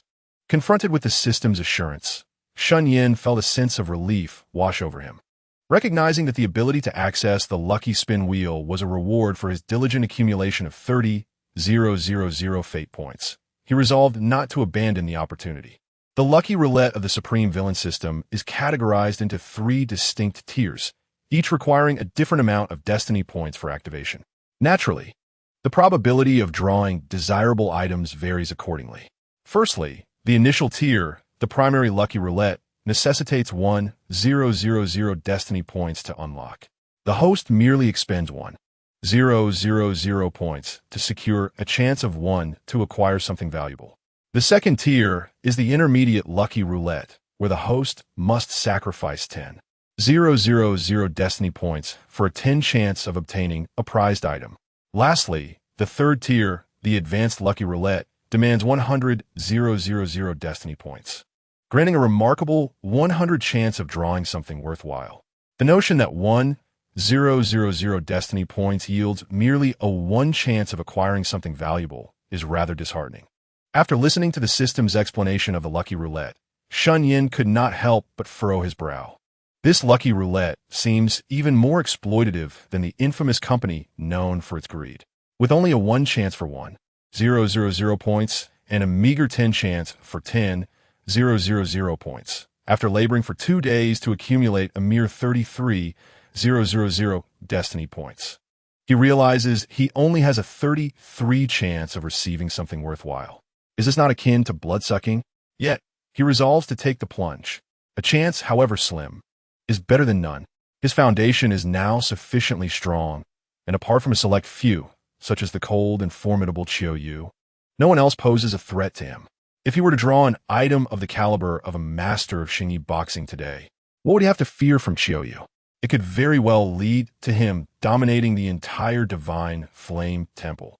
Having tasted success with the beginner's gift pack, Shen Yan is aware that the system produces nothing short of excellence. Thus, despite a lingering suspicion about the roulette's fairness, he cannot resist the urge to test his luck. System: activate the primary lucky roulette. With a resounding rumble, the primary lucky roulette is set in motion. Please, host, call stop within 10 seconds. Failure to do so will result in forfeiting this opportunity. As Shen Yan issues his command, a colossal wheel materializes before him, adorned with an array of colorful inscriptions, densely packed with various items. Predominantly, however, are the white inscriptions, clearly indicating worthless trinkets. This is not a mere $1 lottery. These 1,000 destiny points were painstakingly acquired. Dear system, please bestow upon me something of value. Shen Yan gazes at the spinning pointer on the roulette, whirling rapidly across a kaleidoscope of colorful characters. He silently counts down the seconds, anxious not to waste this opportunity. Meanwhile, he fervently wishes for another stroke of extraordinary luck to yield a prized item. 3 seconds. 5 seconds. 8 seconds. Stop. Just as the pointer has spun for a full 8 seconds, Shen Yan felt an overwhelming sense of anxiety, silently urging the process to halt. Ding. Congratulations, host. You have received a pack of Huazi brand cigarettes. Huazi brand cigarettes? After expending 1,000 points of destiny value, you present me with merely a pack of Huazi cigarettes. Do you not feel any pangs of conscience? Shen Yan stared blankly at the position where the pointer on the grand well had finally landed. He nearly choked on his own blood. This is utterly absurd. It is 1,000 times more nefarious than the unscrupulous individuals at the Goose Factory. The life-saving points he had painstakingly earned had only yielded a product worth a mere few dozen yuan. Chapter 043. A significant enhancement of power. Host, please remain calm. In general, the lucky roulette can yield items that surpass one's own value. Your acquisition of consumable goods is purely a matter of personal fortune. It has absolutely no relation to the aims of this system. The system observed Shen Yan, who was fixated on the pack of Huazi cigarettes within its inventory, his entire being seemingly petrified into silence. It was evidently startled by its host's reaction, hastily scrambling to justify its own dubious nature. All right, since you claim your existence is to aid my growth, then I shall place my trust in you. I shall wager it all. Convert all my destiny points into opportunities for the lucky roulette. I wish to draw twice from the beginner level and thrice from the intermediate level. Shen Yan was inherently a gambler easily consumed by desire. This was evident from his past life, where he squandered half a year's living expenses bestowed by the female boss in pursuit of a game character. Although he had matured considerably in his perspective due to the merging of the original owner's memories, the underlying madness within him remained unchanged. Thus, when he witnessed his hard-earned 1,000 points of destiny value yield nothing but a ridiculous pack of Huazi cigarettes, Shen Yan erupted in indignation. Ding! Host consumes 32,000 points of destiny value, purchasing 2 attempts at the beginner level and 3 at the intermediate level of the lucky roulette. The consecutive draw feature has been activated. Please call stop within 10 seconds. Failure to do so will result in the system assuming the host has forfeited this round of drawing. Stop, stop, stop. This time, Shen Yan did not gaze at the roulette. Instead, he anxiously closed his eyes and shouted stop at random. Only after exhausting all 5 opportunities did he cautiously open his eyes. Ding! Congratulations, host. You have acquired a bottle of Afu Feminine Hygiene Wash. Ding! Congratulations, host. You have obtained a bottle of authentic Guizhou Mitai. Ding! Congratulations, host. You have received a voodoo artifact, a death-replacing doll. Ding! Congratulations, host. You have procured a first-grade elixir, a minor rejuvenation pill. Ding! Congratulations, host. You have gained a superior grade item, a pair of ice silkworm gloves. Death-replacing doll, a voodoo artifact that can substitute for the owner's death 3 times, activating passively upon receiving fatal injuries. Currently, the durability of the items is noteworthy. The ancient grade elixir, known as the one-class elixir, grants an immediate enhancement of 30 years of inner strength upon consumption, without any adverse effects. The gloves crafted from a millennium's worth of ice silkworm silk exhibit unparalleled resilience, impervious to both water and fire. Upon witnessing the previous 2 draws of the 1,000 destiny points, Shen Yan found the outcomes absurdly humorous, as he was presented with items far less valuable than expected, such as feminine hygiene products and a bottle of Mao Dai. The young Master Shun was nearly overwhelmed with exasperation. Fortunately, his 3 chances at the advanced roulette finally yielded a stroke of luck, bestowing upon him 3 extraordinary items: the voodoo sacred artifact, the substitute doll, and the one-class elixir, along with the ice silkworm gloves. The forthcoming endeavors, whether venturing to the place of inheritance or confronting Lung Qiuyue, are fraught with peril. Shen Yan's greatest concern lies in the precariousness of his own life, as he is merely a villain, unlike the fated ones who seem immune to death. However, with the acquisition of the substitute doll, which harbors 3 lives, he is liberated from the anxiety of an untimely demise.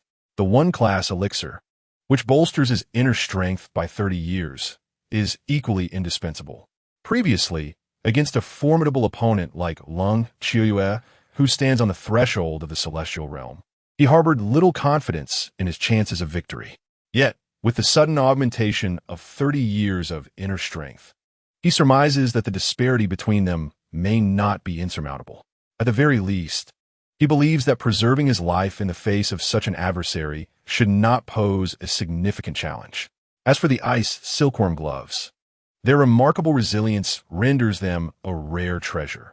Practitioners of Xingyi Quan, unlike those of other martial arts, attain the pinnacle of their skill, transforming their very bodies into the finest weapons. This assertion stems from the origins of Xingyi Quan, also known as Heart and Intention Fist, which is renowned for its formidable prowess, traditionally traced back to the martial sage Yu Fei. Legend has it that Xingyi Quan evolved from a combat technique designed for battlefield formations. Due to space constraints during training, each soldier practiced with their fists instead of weapons, leading to the development of this intensely lethal style. Hence, many assert that the strikes of Xingyi Quan resemble not mere fists but the very essence of weaponry. Shen Yan has perfected his Xingyi Quan, rendering his fists the most formidable weapons in existence. Now, with the addition of the ice silkworm gloves, an exceptional quality artifact, his prowess is undoubtedly amplified. Gazing at the gloves that fit seamlessly against his skin, he feels an overwhelming sense of satisfaction. With such an asset, he feels emboldened to confront even bullets unarmed. And the prospect of facing a rocket launcher evokes no fear within him. Next comes the one-class elixir. He finds himself eagerly anticipating the transformation that awaits him when, having achieved mastery in martial arts, he once again gains 30 years of inner strength. A thought crosses Shen Yan's mind. Within the confines of the system repository, a small, golden elixir, resembling the size of a longan, instantaneously dissolved within him. Boom! An energy, no less formidable than that which had previously fused with the MasterCard, erupted within his body. The terrifying force surged with an unparalleled ferocity, flooding into his meridians and every sinew of his being. The tumult of his blood reverberated through his vital organs, accompanied by the sound of muscle and fascia grinding against one another. Even from the distant confines of her bedroom, Mike Surly could discern this cacophony with crystal clarity. It is said that masters of internal martial arts, upon reaching the pinnacle of their craft, produce a resonant sound akin to a tiger's snore during their breath control. To her astonishment, this rumor held true. Mike Surly was taken aback by the harmonious resonance emanating from Shen Yan's muscles and bones. Her beautiful eyes widened in disbelief. Having received guidance from the foremost expert of the dark world, Lung Qiuyue, she had held Shen Yan's martial prowess in low regard. Despite his capacity to effortlessly crush Xiao, eat, or extinguish her life, she felt this way. Why, you ask? Because Lung Qiuyue was simply too strong. The shock she experienced was overwhelming, such that even Shen Yan's astonishing display barely warranted more than a fleeting glance from her. She was still far from being truly overwhelmed. This was the most genuine sentiment within Mike Surly's heart regarding her relationship with Shen Yan. as well as a slight sense of superiority stemming from her position as an emissary of the Radiant Temple and a half-disciple of Lungxue. Initially, she believed that this sense of superiority would remain unchallenged for the foreseeable future. Even someone as formidable as Shen Yan could not hope to usurp it. Yet, who could have anticipated that it would so swiftly crumble to dust? As the sound of his breath and the harmonious resonance of his bones intensified, Mike Surly found her astonishment almost beyond words. She understood that the terrifying power manifested by this demon was likely not far inferior to that of Lungxue. When faced with the palpable aura of vengeance emanating from him, she was uncertain whether it signaled retribution or mere folly.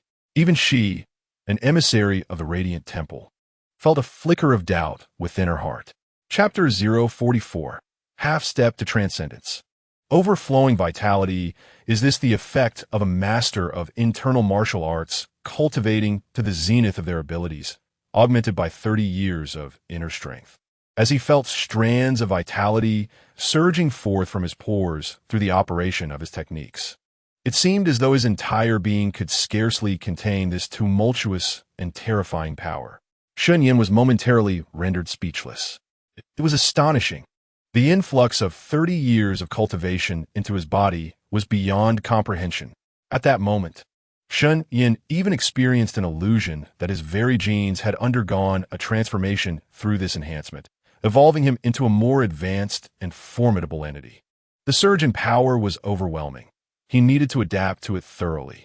Shen Yan was not one to become complacent upon acquiring a modicum of strength. After a fleeting moment of exhilaration, he diligently focused his mind and commenced practicing the three-body form in the hall, endeavoring to acclimate his body to this ferocious force. Bang, bang, bang. Within the hall, as Shen Yan unleashed his punches and kicks, the sheer velocity and power generated an explosive sound that reverberated through the air. The seemingly simple three-body technique, when executed by him, emanated an aura as profound as the majestic mountains and vast oceans.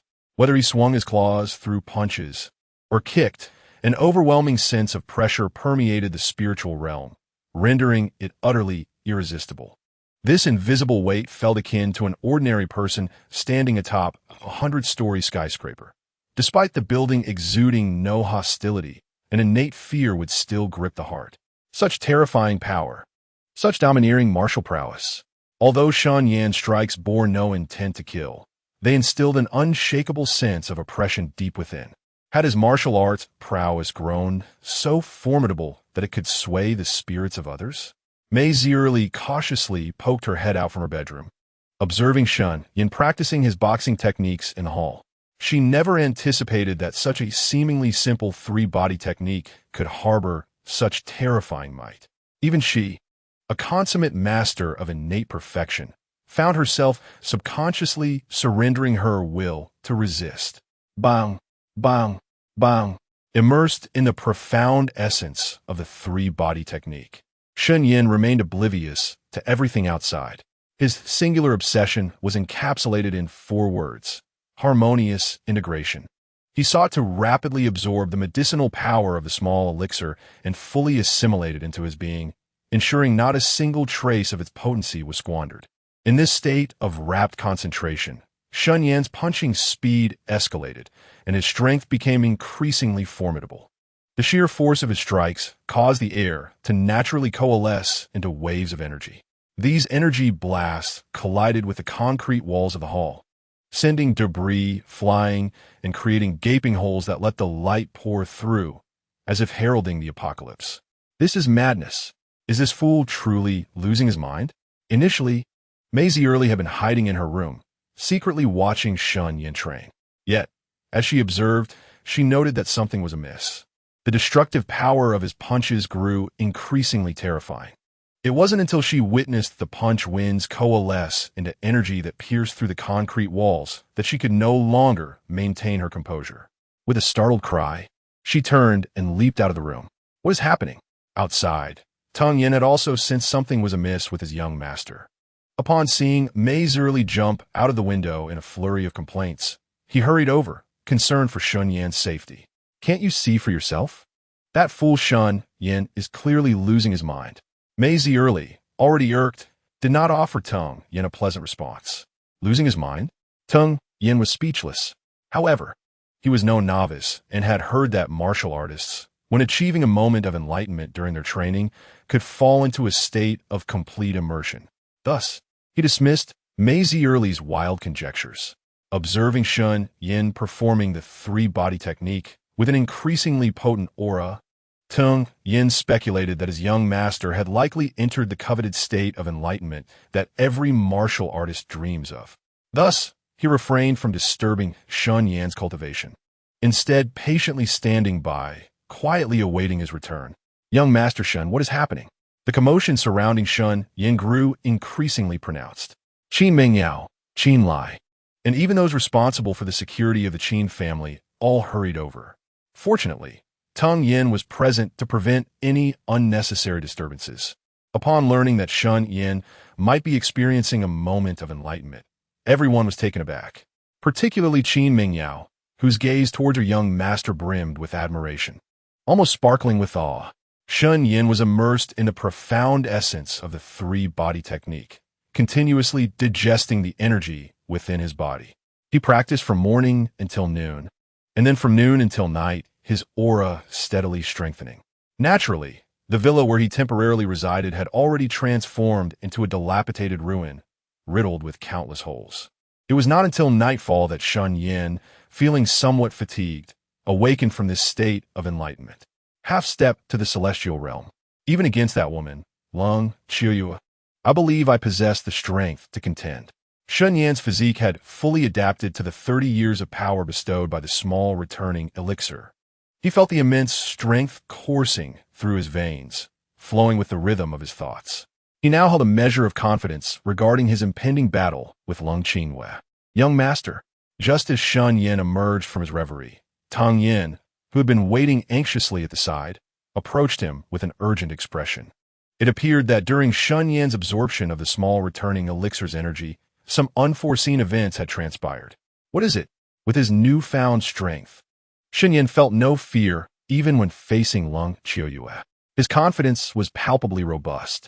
Noticing Tung Yan's anxious demeanor, which suggested a matter of great significance, Shen Yan maintained his composure and inquired leisurely. At 6:15 p.m., we received news of Lung Qiuyue's arrival in Jiangzhou. Mike Searly, taking advantage of the chaos, abducted Xiao Yi. The escape of the prisoner left Tung Yin feeling ashamed before his young master, lowering his head as he spoke, his voice laden with guilt and self-reproach. The abduction of Xiao Yi was ordered by me. Do not be overly self-critical. Send me the exact location of Lung Qiuyue. Now that she has just established herself in Jiangzhou, I wish to personally meet this legend. Shen Yan clenched his hand, adorned with a silk glove made from ice silkworm fibers, feeling the oceanic power within him. His dark, profound eyes reflected an unmasked battle intent. Master, Lung Qiuyue's martial prowess is unfathomable. Her 64 techniques surpass even the Pope and Shiva. Are you certain you wish to confront her alone? Tung Yin was momentarily taken aback by Shen Yan's words. He instinctively rubbed his ears, incredulous that everything Shen Yan had just declared was indeed true. Shen Yan's strength was formidable, and Tung Yin held him in high regard. However, compared to the countless formidable warriors in the ancient martial world, who harbored a deep-seated fear of the seemingly invincible Lung Qiuyue, there remained a considerable gap. Tung Yin could hardly fathom the recklessness of his young master, who boldly uttered the astonishing words of engaging in battle alone with the formidable Cold Qiuyue. In Chapter 045, The Arrival of the Esteemed One, the principle of overcoming strength with gentleness is exemplified, akin to using 4 ounces to deflect 1,000 pounds. I have heard whispers of Cold Qiuyue use 64 techniques and would not fall prey to blind arrogance. In the tale of the Grandmaster, Gong Rumei once triumphed over the master of Xingyi Quan, the old ape, with the ultimate move of Baguazhong, known as flower hidden beneath the leaf. This technique is the pinnacle of Baguazhong, while the old ape's signature move stands as a hallmark of Xingyi Quan. Though such encounters predominantly reside within the realm of film and drama, one of Shen Yan's caliber can discern the strengths and weaknesses of both styles with clarity. The raw power of Xing Yiquan, when confronted with the fluidity of Bahua Zhang, demands that one possess overwhelming strength to vanquish the opponent decisively. Otherwise, after 100 exchanges, he would undoubtedly suffer the consequences. Master, please do not urge me further. I, Shen Yan, have never embarked on endeavors devoid of confidence. A fact you should well know after accompanying me for so long. Simply send me the location. Do not concern yourself with other matters. Noticing Tang Yan's persistent attempts to dissuade him, Shen Yan impatiently interrupted. In truth, his meticulous efforts to humiliate Xiao Yi and compel Cold Qiuyu to venture to Xia country were motivated not only by a desire to witness the extent of the world's strongest combat prowess, but also by a deeper ambition, the accumulation of fateful value. Qin Mingyao, Mei Zirli, and Xiao Yi, the three little lambs, had been thoroughly sheared, and without a period of recuperation, it would be challenging to cultivate new resources. Cold Qiuyu, however, was different. She was not only Xiao Yi's protector, but also possessed an extraordinary fortune and strength. Many fervent fans of the Divine Flame Temple jested that conquering the woman Cold Qiuyu equated to conquering half the world. While this may be somewhat exaggerated, it undeniably underscores her significance within the narrative. Should Shen Yan manage to subdue her, what need would he have for the land of inheritance or the titans of the shadowy underworld? He could mold them as he wished. Indeed, Master, Tang Yan, having followed Shen Yan for many years, understood that once his young master made a decision, it was nearly impossible to alter his course. Thus, despite his deep-seated concerns, he dared not utter another word. Under Shen Yan's piercing gaze, Tang Yan reluctantly retrieved his phone and sent him the location of Cold Qiuyu. Tang Yan, refrain from seeking me out unless matters of utmost importance arise. I am off to meet Cold Qiuyu. Shen Yan glanced at the address on his phone and noted with surprise that it lay less than 10 kilometers from the Qin family villa. He instructed Tang Yan accordingly, disregarding any thoughts of dining, and in a few swift leaps, his figure vanished into the night. In a suburban area of Jiangzhou City, Shen Yan arrived at Cold Qiuyu's location in less than 10 minutes. Concealed in a hidden spot, he observed two women by the campfire. Both appeared youthful. One had golden hair and blue eyes, embodying a Western visage, while the other donned a striking red outfit, her long black hair cascading down her back. Despite her disdain for the other's appearance due to the issue of distance, Shen Yan immediately recognized the formidable presence emanating from the woman with long black hair. She was indeed the elusive Leng Qiuyue he had been searching for. Esteemed one, do you truly believe that the individual has become aware of our arrival in Jiangzhou? Is it possible that our movements have been so clandestine that his subordinates have failed to detect us? Aileen snapped a tree branch, as thick as her arm, and tossed it into the campfire, raising her gaze to survey the desolate surroundings. A hint of disbelief lingered on her fair, delicate face. It was hard to comprehend that their covert journey had led to their enemies learning of their presence in Jiangzhou so swiftly. I have faith in Leona's intelligence and the Shen family's influence within Xia country.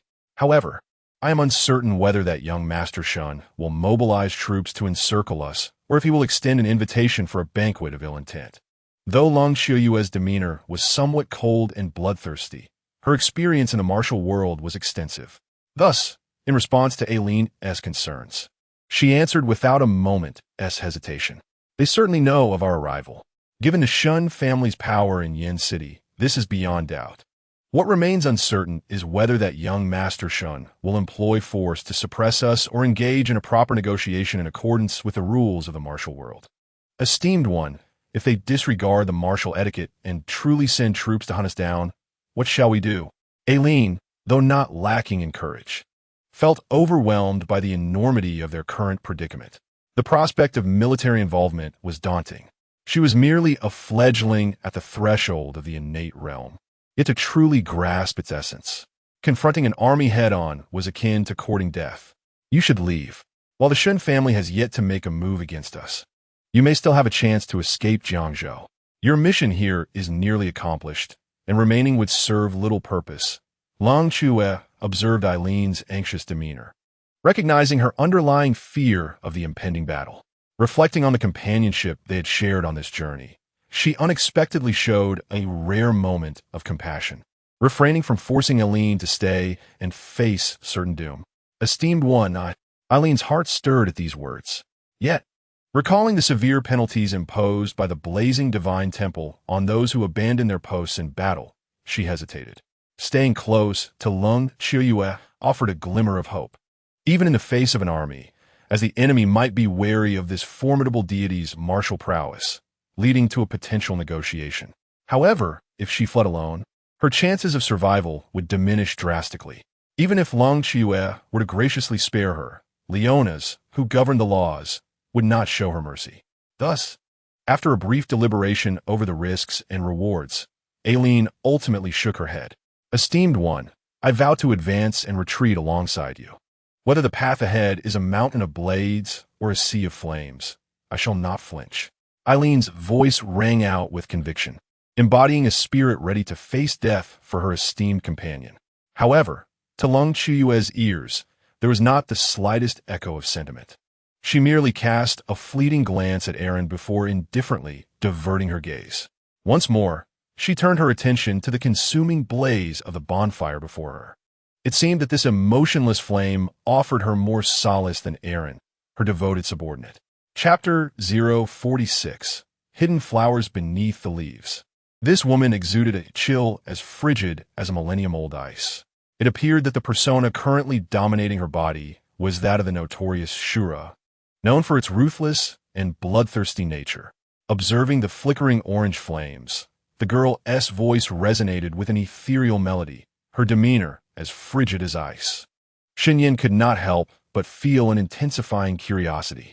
The heat radiating from Lung Qiuyue in the divine temple surpassed that of the likes of Xialong and Huang Rong combined.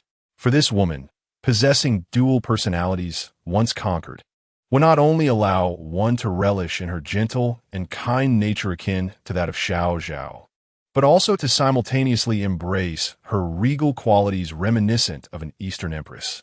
Such a dreamlike amalgamation held an allure for men that was far more lethal than the poppy flower. Even Shen Yan, a young master accustomed to the company of beauties, felt his heart flutter. During Shen Yan's moment of distraction, his heartbeat inevitably quickened. However, this slight anomaly did not escape the keen observation of Lung Qiuyue, who immediately detected his presence. Perhaps to the disappointment of the esteemed one, this young master did not arrive with a grand army to besiege you, nor did he intend to orchestrate any kind of ambush. Realizing that his hiding spot had been discovered, Shen Yan did not persist in his attempt to conceal himself. With a sudden forceful push of his legs, he shot forth like a cannonball, appearing beside the bonfire mere meters away in an instant. The master of Xingyi boxing. Lung Qiuyue, gazing at the sudden appearance of the white figure, was evidently taken aback. Prior to her arrival in Jiangzhou, she had learned from Leonard Sun that Shen Yan possessed the strength to inflict harm with his breath. Yet, she had not taken it to heart. However, the momentum with which he had propelled himself just now clearly indicated that he had perfected the art of Xingyi boxing to an extraordinary level. A master of such caliber, in terms of tenacity, would likely surpass even the likes of the Pope and Shiva. To her astonishment, the tidings from the divine messenger, Leonard Sun, proved true. This lad before her, who appeared no older than herself, had indeed elevated his Xingyi boxing to such heights. If Lung Qiuyue felt a modicum of surprise at Shen Yan's tiger-like charge, Aaron was engulfed in sheer terror. Initially, she had thought Leonard Sun's accounts exaggerated, unable to fathom how a youth in his 20s could master Xingyi boxing to such an extent. Yet, it now seemed that not only did he possess the strength of a master, but he might even be far more formidable than she had anticipated. When did you arrive? Lung Qiuyue was not one to be boastful, particularly in the presence of skilled adversaries. She was more cautious than many. Thus, she did not allow Shen Yan's words to ease her vigilance. Instead, she took 2 steps back towards the abandoned building behind her, creating a slight distance from Shen Yan, before furrowing her delicate brows to voice her lingering doubts. This young master has been here for a while. I hope the esteemed one will not hold my abruptness against this fair lady. Shen Yan seemed oblivious to the murderous intent lurking in Lung Qiuyue's eyes. as well as her wary demeanor towards him. His expression remained casual and carefree, as if he were not here to engage in battle with a female assassin, but rather to indulge in a romantic TT. The audacity of his words astounded AI Lin, who had encountered many brazen individuals in her time. Yet, she could scarcely believe that someone would dare to flirt with her revered master. Observing the nonchalant demeanor and flirtatious remarks of this young master from a prestigious family, her mouth fell slightly agape, leaving her feeling quite flustered. No wonder he dared to scheme against my disciple. It seems he has never regarded me, Long Chu, with any seriousness. Very well. Though the embodiment of a ruthless killer, Lung Chiyue was still a woman capable of experiencing a spectrum of emotions. Under Shen Yan's unabashed gaze, even a tempestuous woman like her could easily be provoked. Initially, she had resolved to refrain from violence, thinking that if he was so courteous, she could avoid unnecessary conflict. After all, this was the Summer Kingdom, and should a fight ensue, she would ultimately be the one at a disadvantage. Yet, it now appeared that a confrontation was unavoidable. "Is this what angers you? I have said nothing to dismiss you," he remarked.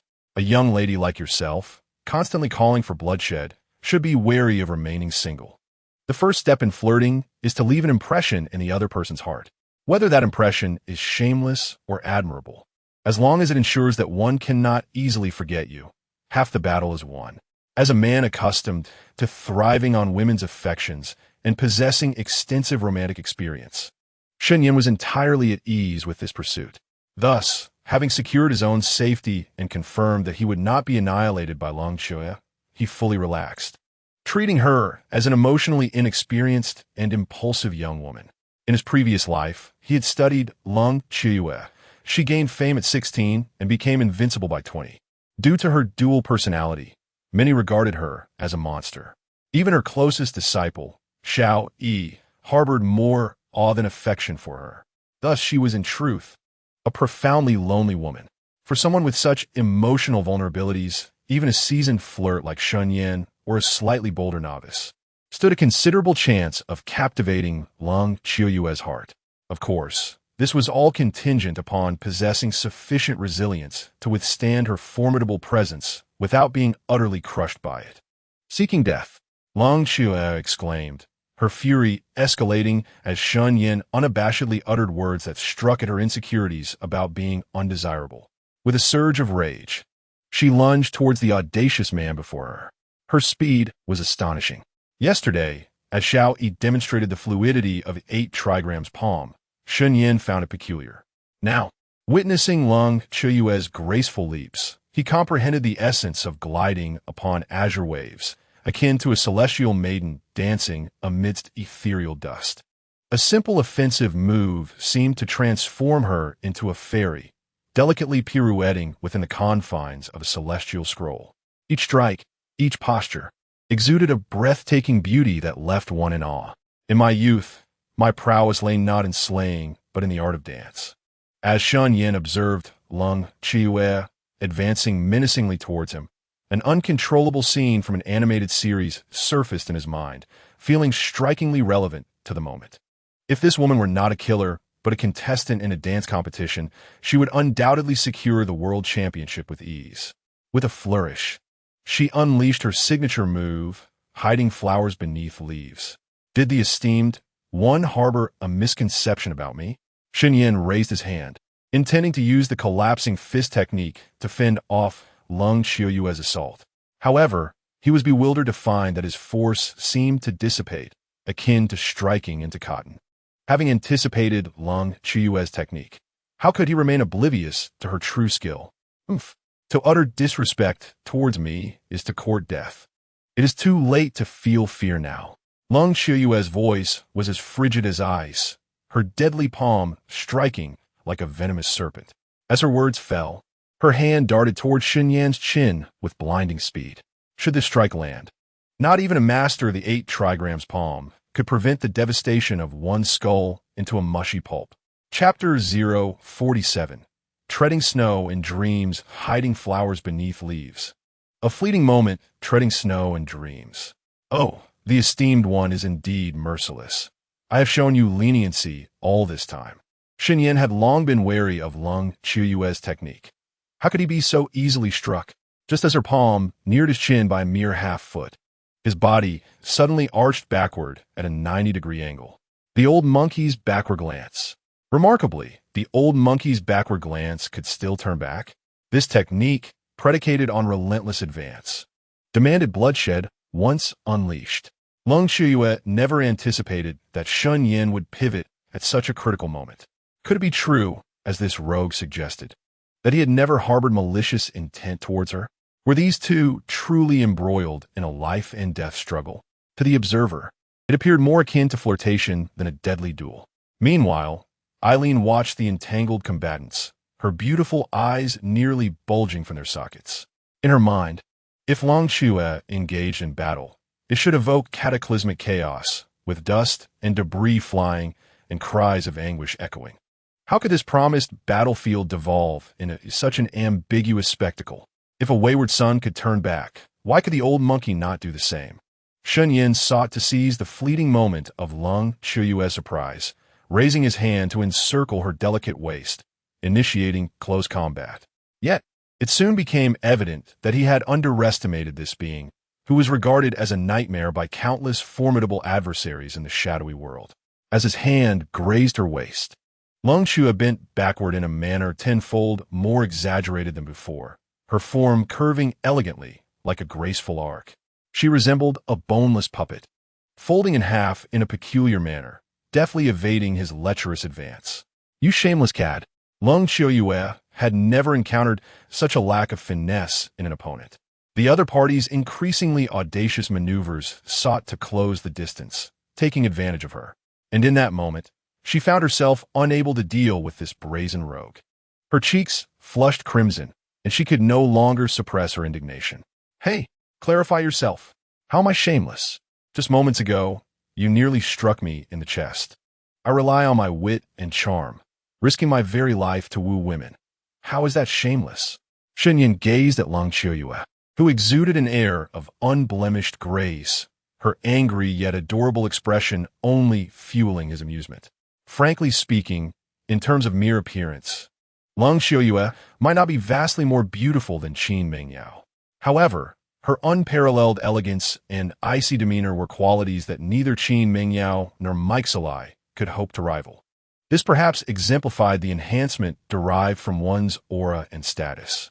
Consider, for instance, a beautiful woman.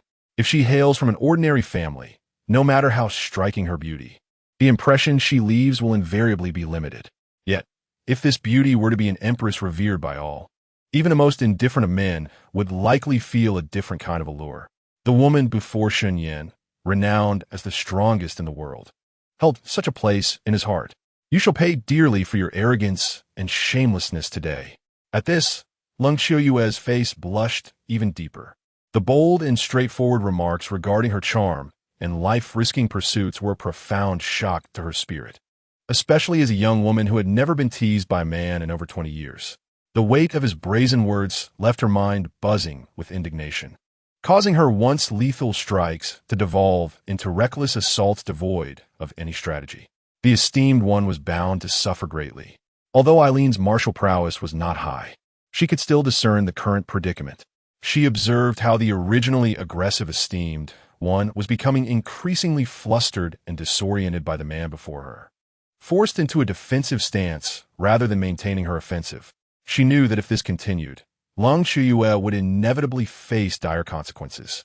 Indeed, after several exchanges, Shen Yan feigned a weakness, luring Lung Qiuyue into a strike.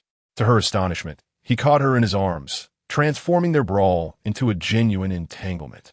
Release me, you despicable rogue. Lung Qiuyue employed her agility, seeking to maximize her mobility. Yet, once ensnared, her advantage morphed into a disadvantage. As Shen Yan's arms coiled around her like a constricting serpent, she struggled vigorously several times but could not break free, casting a glance at Eileen, whose ambiguous and peculiar gaze observed the unfolding scene. Her already flushed cheeks ignited into two burning clouds, nearly causing her to faint from embarrassment. What was this? Wasn't she here to avenge her disciple? Why did it feel like she was sneaking around like a lover? Not a chance. Unless you promise to speak to me properly, we shall remain like this until the end of time. She felt the incredible softness of the woman in her embrace. Along with her ample bosom, Shen Yan's heart soared with delight. How could he possibly let go so easily? Cold Chiyue was already mortified, and the audacity of Shen Yan, using such shameless words in reference to her, made her even more bashful, her head lowered in shyness.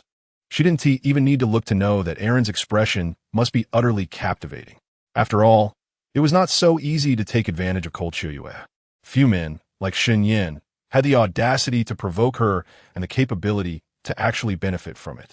In the entire realm of ancient martial arts, such boldness was indeed rare.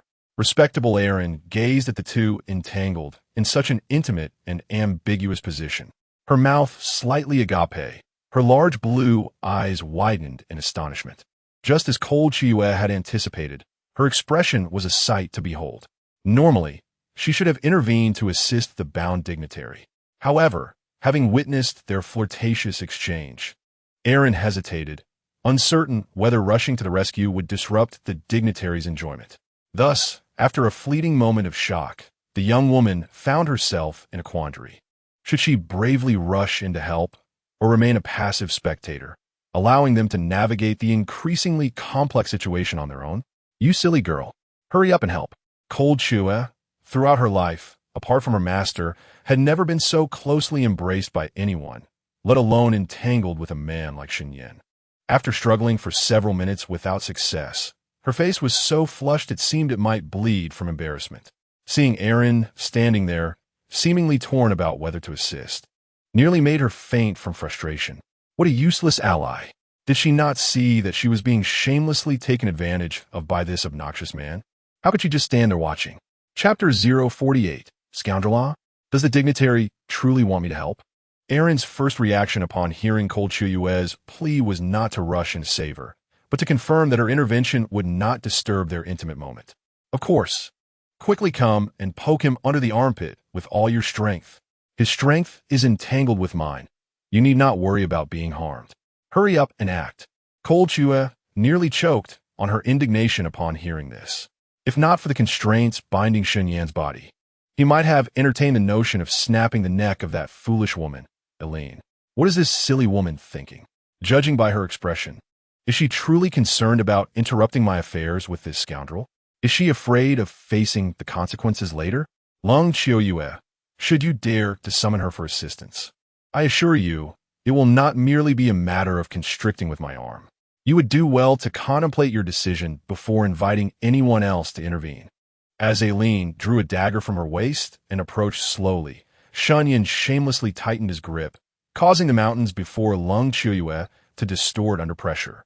The woman in his embrace appeared utterly startled, as if her very soul had momentarily scattered. Even though Eileen was less than 2 meters away and poised to strike, she found herself momentarily frozen in place. This man is truly shameless. This is not a duel between masters.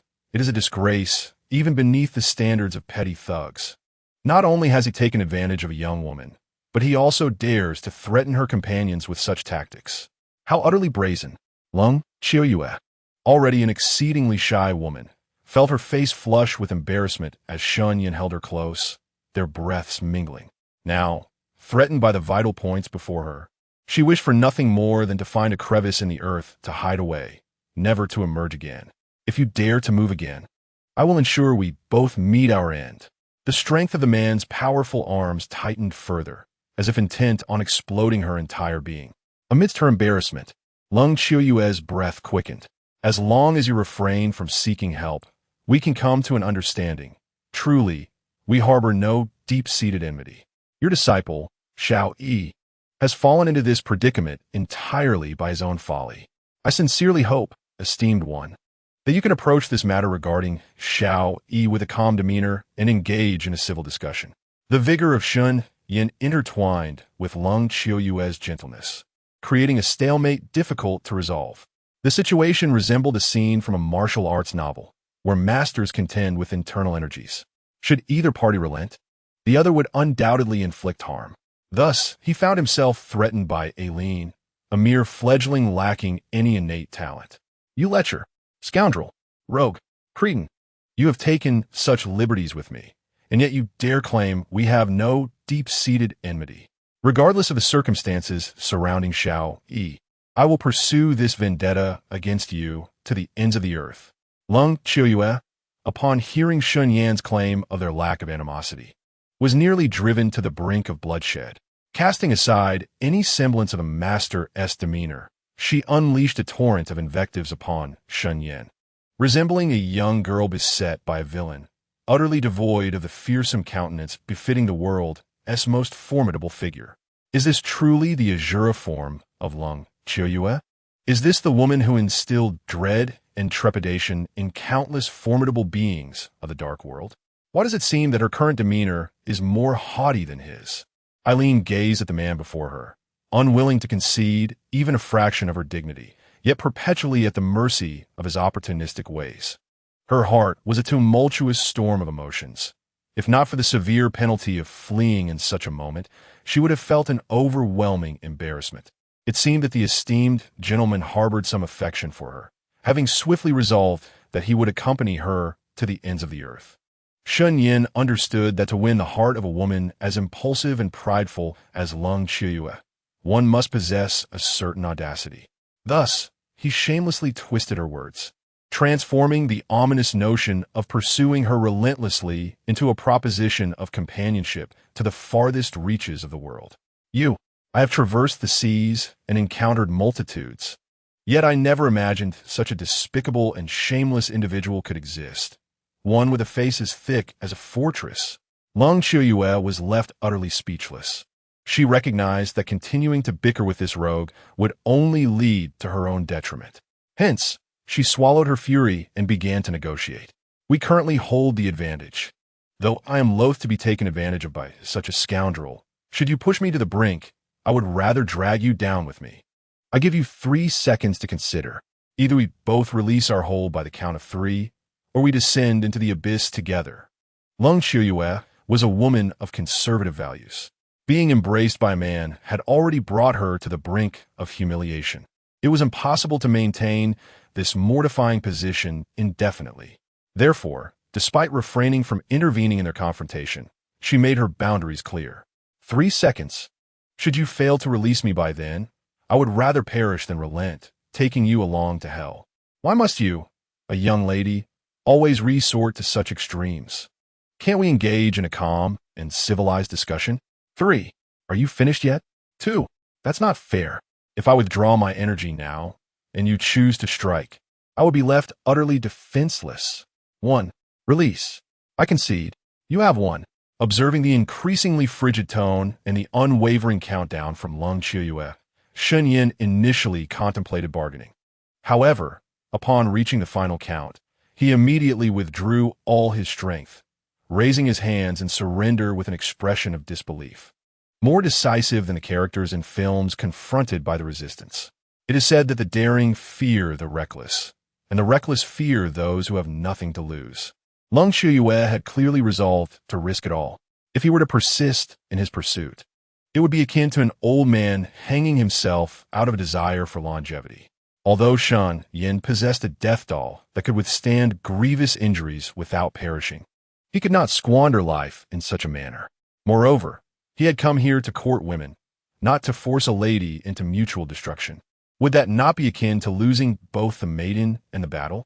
Such a fruitless endeavor was beneath Shen, the young master. The answer was abundantly clear. Chapter 49. The Black Baiwa Handbang. The moment Shen Yan released Lung Qiuyue, this ruthless woman struck his chest with a powerful palm. Had Shen Yan not been prepared in advance, secretly guarding against Lung Qiuyue's sneaky attack, and had he not leaned back to dissipate the force, the impact of her blow would have shattered his internal organs. Nevertheless, even with his timely reaction, which mitigated nearly all of her strength, he was still sent flying like a rag doll, propelled several meters before crashing to the ground. This is the price you pay for taking advantage of me. If you dare to lay a hand on me again, it won't be merely a matter of spitting blood. Lung Qiuyue gazed at Shen Yan, who lay sprawled on the ground, blood trickling from his mouth, struggling to rise. The sight of his disheveled state finally alleviated some of the pent-up frustration within her. I had often heard tales of the Black Bawa hand, and I was initially skeptical. However, witnessing the grace of the esteemed master today, I have come to appreciate its inherent dangers.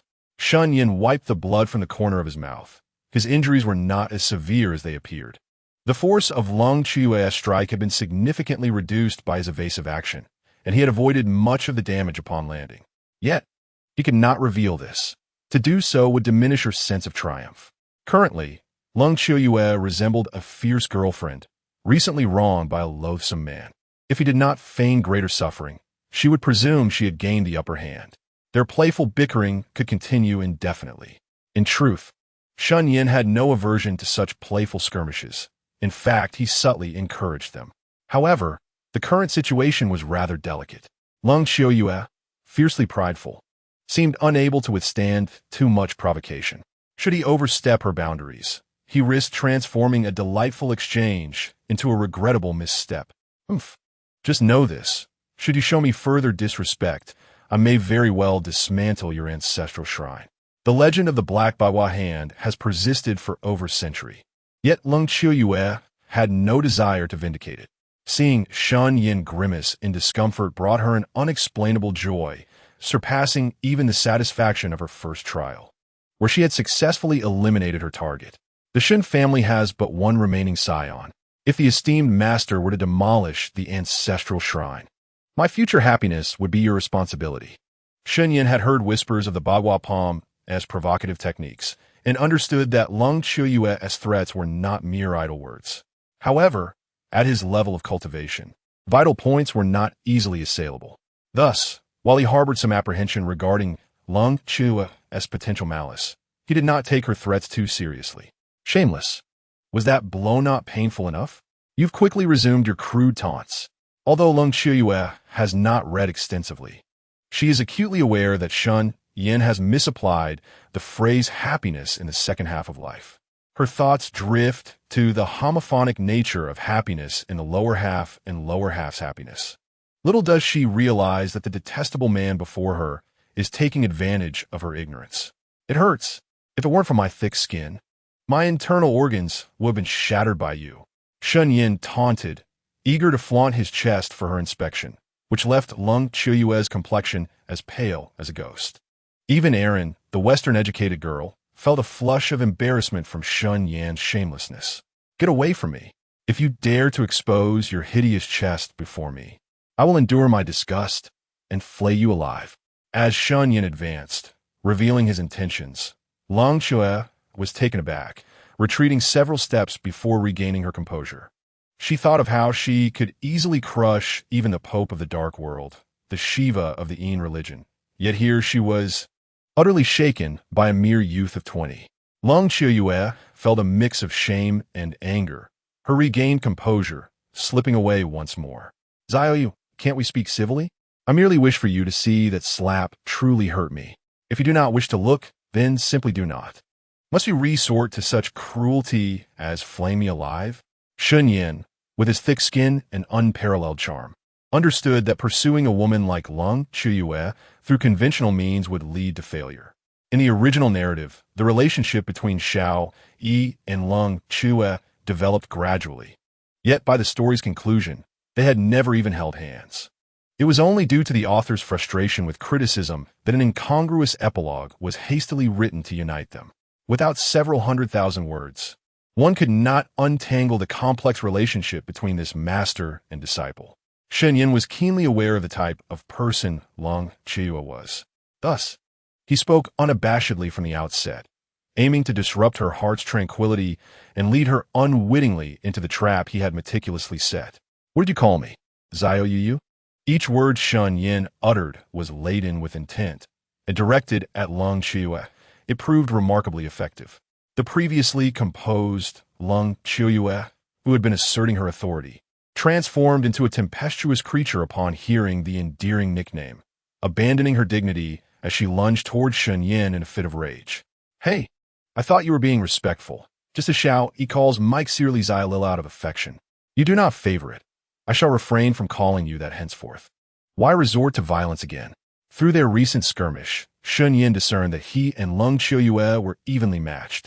Previously, he had gained the upper hand solely by provoking her, seizing the opportunity to temporarily restrain her. The outcome of another encounter remained uncertain. His purpose for approaching her was to pursue romance. One bout was quite sufficient, at least until their relationship progressed further. The level of physical contact they had just shared was adequate. Should they engage again, it would transcend mere flirtation and delve into genuine provocation. Having experienced numerous romantic entanglements, Shen Yan was adept at navigating these nuances, knowing precisely when to speak and when to act. He was well aware of the dynamics at play. Chapter 050. Hide and seek. Did you not come here seeking a fight? Speaking so recklessly, do you expect me to converse with you in a calm demeanor? Who do you think you are? While others may indulge you, I, Lung Qiuyue, shall not. Today, I shall teach you how to address a woman of greater maturity with respect. As she spoke, she stepped forward, employing her ethereal grace to charge at Shen Yan. Wait, a graceful lady deserves a gentleman's pursuit. What harm is there in a few light-hearted remarks to a girl I admire? My intentions are purely sincere, even if you disapprove. Resorting to violence is unwarranted. Shen Yan had already grasped Lung Qiuyue's elusive movements. As she approached, without a moment's hesitation, he pushed the onlooker, Eileen, in front of him to serve as a shield. He then shamelessly circled around her, avoiding direct confrontation with Lung Qiuyue altogether. Eileen, a delicate girl not even at the innate stage, found herself caught between two extraordinary masters, facing potential obliteration at any moment. The poor girl felt the urge to weep. She wished to implore her esteemed master to cease hostilities and to engage Shen Yan in amicable discourse. Yet, she lacked the courage. As for seeking compassion from this audacious man, she hoped he might spare her and not bring calamity upon the innocent. However, recalling her recent thoughts of drawing a blade to strike him, such foolishness remained unspoken. Thus, the unfortunate girl stood helplessly, watching as the two figures, moving with astonishing speed, circled around her like children playing hide and seek. What a scoundrel! You are a renowned master. Yet, in the face of a weak woman, you dare not engage directly and instead use a young girl as your shield. Do you not feel any shame? Lung Qiuyue pursued Shen Yan relentlessly for several minutes, exasperated by his slippery evasiveness. No matter the tactic she employed, he always managed to evade her grasp at the last possible moment. Her lovely face flushed with indignation, and she cast aside any pretense of composure, unleashing a torrent of invective. A weak woman? If you, the foremost powerhouse of the underworld, can be classified as a weak female, then I fear no one would dare to call themselves strong in this world. We have already exchanged blows, and our strengths appear to be evenly matched. To engage in a deadly confrontation over a trivial dispute would indeed be a futile endeavor. Might I suggest that you, in your magnanimity, overlook my previous transgression? Cold autumn moon and Aaron. After years of navigating the dark underbelly of society, these two women have encountered their fair share of unscrupulous individuals. Yet, in comparison to Shen Yan, those characters pale into insignificance. His audacity is matched only by his eloquence. It is not just cold autumn moon, who is known for her impulsive and violent tendencies, that would be infuriated. Even a placid female Taoist would likely find herself incensed by his shamelessness. Shameless. Truly, it is beyond reproach. Cold autumn moon has explicitly stated that she does not wish to be called Little Moon. Yet, this insufferable scoundrel continues to feign ignorance and torment her, playing with her emotions. Little Moon? Does this mean you have forgiven my offense and are willing to reconcile? As Shen Yan observed the fiery gaze of cold autumn moon, he found it rather entertaining. The playful and endearing moniker Little Moon had once again been shamelessly applied to her, igniting her fury to unprecedented levels. Scoundrel! Wretch! I shall surely have your life. I will tear your foul mouth apart. Cold autumn moon roared like a lioness, disregarding Aaron, who stood in her path, and charged at Shen Yan with reckless abandon. Since you enjoy a game of hide and seek, I shall indulge you, my dear Little Moon. Aaron, who had served as a shield for several minutes, clearly held a significant place in Cold Autumn Moon's heart. Shen Yan, intent on teasing her further, had no desire to harm her subordinate. Witnessing Cold Autumn Moon lose her composure and adopt a relentless pursuit, Shen Yan had no option but to leap towards the unfinished building nearby. In close quarters, the essence of Xingyiquan would not be outdone by Baguazhang. As Shen Yan entered the corridor, the confined space suited him well. Cold Autumn Moon, in her current state, would find it exceedingly difficult to catch him. Scoundrel! Stop right there.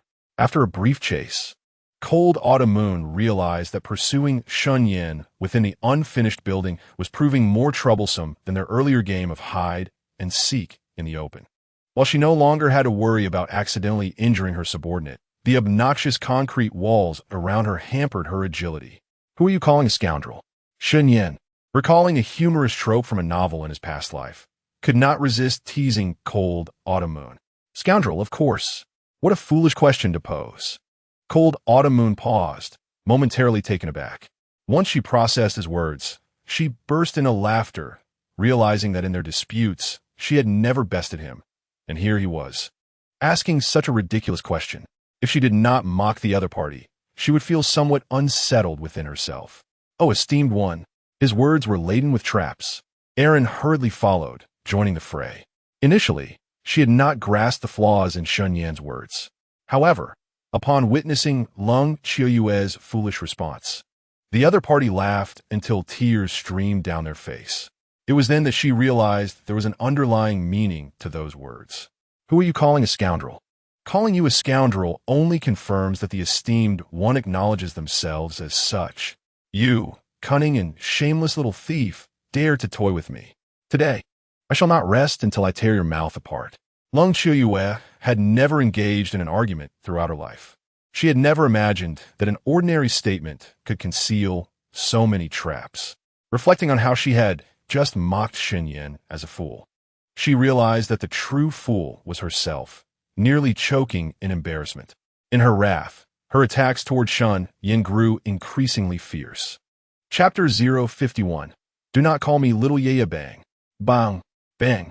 The concrete walls shattered with the force of Lung Qiuyue's strike, leaving gaping holes. She seemed to transform into a demolition crew, reducing the entire unfinished building to ruins in no time. Fortunately, this place was sufficiently remote. Otherwise, with her reckless destruction, it would have been a challenge to avoid alarming the military of Jiangzhou. Little Yaya, have you had your fun? If you continue, you might attract the authorities. I personally do not mind, but I fear you may encounter some trouble. Shen Yan, enjoying the chaos alongside Lung Qiuyue, was nonetheless concerned as he noticed her emotions spiraling out of control from her prolonged pursuit of him. Worried that this ruckus might lead to an undesirable conclusion, he paused and once again suggested a truce. Do not use the authorities to pressure me. If I do not teach you a lesson today, even the king himself would not persuade me to relent. Lung Qiuyue was already infuriated by Shen Yan's antics. After enduring his teasing for so long, she could not possibly acquiesce to his wishes. With that, she leaped, positioning herself in front of Shen Yan, and struck fiercely at his chest with a heavy palm. Boom! Shen Yan raised his hand to block. Confident in his ability to withstand Lung Qiuyue's blow, he considered her prideful nature. He knew she would not relent unless she felt she had gained something. Thus, he deliberately slowed his response, using his shoulder to absorb her powerful strike. Having mastered the art of Xingyiquan, his control over his own strength was impeccable. Shen Yan had intended to receive Lung Qiuyue's strike, concentrating nearly all his power in his shoulder. Thus, while it appeared he sustained a significant loss upon impact, in reality, he remained unharmed. Little Yaya, you possess a heart as fierce as your strength. I was merely jesting with you, and you reacted so harshly. Shen Yan staggered, colliding heavily against the thick wall behind him. The immense force radiated from his back, rapidly fracturing the surface, soon forming a spiderweb of cracks spanning 2 meters in diameter. The strength of that strike was astonishing. Not only did it astonish Aaron, but even the stoic Lung Qiuyue was taken aback. Who dared to belittle me? Lung Qiuyue had never intended to harm Shen Yan. She was merely frustrated by his incessant antics and his habit of taking advantage of her. Seeing Shen Yan leaning against the wall, unable to support himself, sliding down to the ground while gasping for breath, she felt a flicker of panic. She worried that her earlier strike had truly caused him harm. Little Ye, it is because I hold you in such high regard that I jest with you in this manner. Were it any other woman, I would not even spare them a glance, let alone allow myself to be made a fool, Shen Yan proclaimed, a master of seizing opportunities and reading the room. Noticing Lung Chiuyue seemed perturbed by the gravity of his words, he felt a twinge of guilt. He subtly channeled his internal energy to expel some blood from his mouth and nose, crafting a heartfelt confession in response. This simple yet profound declaration, while perhaps commonplace for women seasoned in romantic affairs, was akin to a nuclear bomb detonating in the naive mind of the inexperienced Lung Chiuyue, who was still grappling with the very concept of love. She stared blankly at Shen Yan, her expression frozen in confusion, only to gradually realize that she had just received a confession from a man. Esteemed one, such scions of noble families are adept at playing with women's emotions. Do not be easily swayed by his sweet words, Aaron interjected, observing Lung Chiuyue's flustered state, rendered helpless and unsure of how to respond. Her emotions were a mix of irritation and amusement, finding the once fearsome female warrior somewhat endearing. If you continue to speak nonsense, I shall have no choice but to render you impotent. Lung Chiuyue, suddenly aware of her own reaction, felt a rush of embarrassment wash over her, her cheeks flushed crimson. She shot a fierce glare at Shen Yan, attempting to deliver what she believed to be a formidable threat. Ah, if little Ye finds my words displeasing, I shall refrain from speaking further. Shen Yan feigned terror, nodding in mock submission. Women, when engaging with the opposite sex, often relish in some verbal advantage. Shen Yan was all too aware of this, and thus, in his interactions with Lung Chiuyue, he endeavored to let her gain the upper hand. Just like the two recent exchanges, which ultimately ended with him being the one hurt, there was a calculated strategy behind Shen Yan's actions. After all, once he won her heart, he would possess ample opportunities to take control. The minor grievances he endured now would surely be repaid in kind later. Do not call me little Ye. In the chill of autumn, the moonlight revealed Shen Yan, that shameless scoundrel who had taken to calling her little Ye with such ease. Her enchanting large eyes burned with fury at the audacity of such a demeaning name. How could she, the formidable ruler of the dark world, the true master of the Flame Temple, be addressed in such a humiliating manner? This insufferable man was utterly unforgivable. Very well, little Ye, if you dislike it, I shall refrain from using it, he replied, observing how her temper flared at the mere mention of his playful nickname for her. He found amusement in her indignation and had no intention of relinquishing this unique moniker that belonged solely to the two of them. Thus, despite his charming words, he stubbornly clung to the name Little Ye. You. Cold autumn moon seethed at Shen Yan's irreverent demeanor, even in his injured state. The desire to strangle him welled up within her. Yet the terrifying consequences of taking the life of the only heir of the Shen family in the land of Xia restrained her murderous impulse. She chose to disregard his playful appellation, focusing instead on the matter at hand. Chapter 052, Shen the Deceiver, Part 1. You just mentioned Xiao Yi's predicament. It is entirely of his own making. What exactly transpired? Cold autumn moon recognized that in the realm of verbal sparring, she was no match for this shameless man. After taking several deep breaths, she steered the conversation back to the pressing issue at hand. Despite his lewdness, one could not deny Shen Yan's formidable prowess, which placed him among the elite in the world. Since he claimed that Xiao Yi's plight was a result of his own folly, it would seem that there were unforeseen misunderstandings at play. Cold autumn moon, a harbinger of death, was equally cold-hearted. Much like a beast in the wild, the more ravenous they became, the more composed they remained. Her current state mirrored this analogy. Indeed, the strongest across the land are discussing the disgrace of our esteemed leader. If young Master Shen fails to provide our revered leader with an explanation, even the might of the Shen family will not deter the Flame Temple from seeking retribution. Eileen, too, was intrigued by the secrets behind Xiao Yi's overnight stay with the lizard, pondering what hidden truths lay beneath the surface. Concerned that their esteemed leader might have been outwitted by his cunning, The young girl blinked her beautiful eyes and edged closer to Shen Yan. The expression on her face was such that even a fool could perceive her curiosity, which evidently outweighed any apprehension she held towards him. "We adults are conversing. You, a mere young girl, should refrain from interrupting," a retainer admonished. "One must maintain decorum. If you do not understand such basic etiquette, your esteemed leader will surely become the subject of ridicule." Shen Yan felt a chill run down his spine as he caught the retainer's unsettling gaze. Reminiscent of a dubious uncle attempting to entice an unsuspecting girl to gaze at goldfish. Truth be told, his current actions did carry a hint of attempting to ensnare cold autumn moon. However, could such matters be articulated plainly? Thus, it was only fitting that Eileen, the clever imp, received a rebuttal. Moreover, the situation is rather grave. Although Master Shen has taken some verbal advantage, he generally shows us considerable respect. As for how to address the matter concerning Xiao Yi, I possess my own intentions. You may simply observe. Long Xiuyue is a woman who holds her pride dearly. Particularly with her forceful and domineering demeanor, she seldom concedes to anyone. Initially, Aaron's well-meaning warning did not weigh heavily on her mind. However, after Shen Yan's insidious provocation, if she were to allow a subordinate to interject, it would render her position as a revered figure a complete farce, a joke incapable of managing even the missteps of her disciple. Such a scenario is utterly unacceptable to Long Xiuyue. Thus, Aaron's predicament was sealed the moment Shen Yan spoke.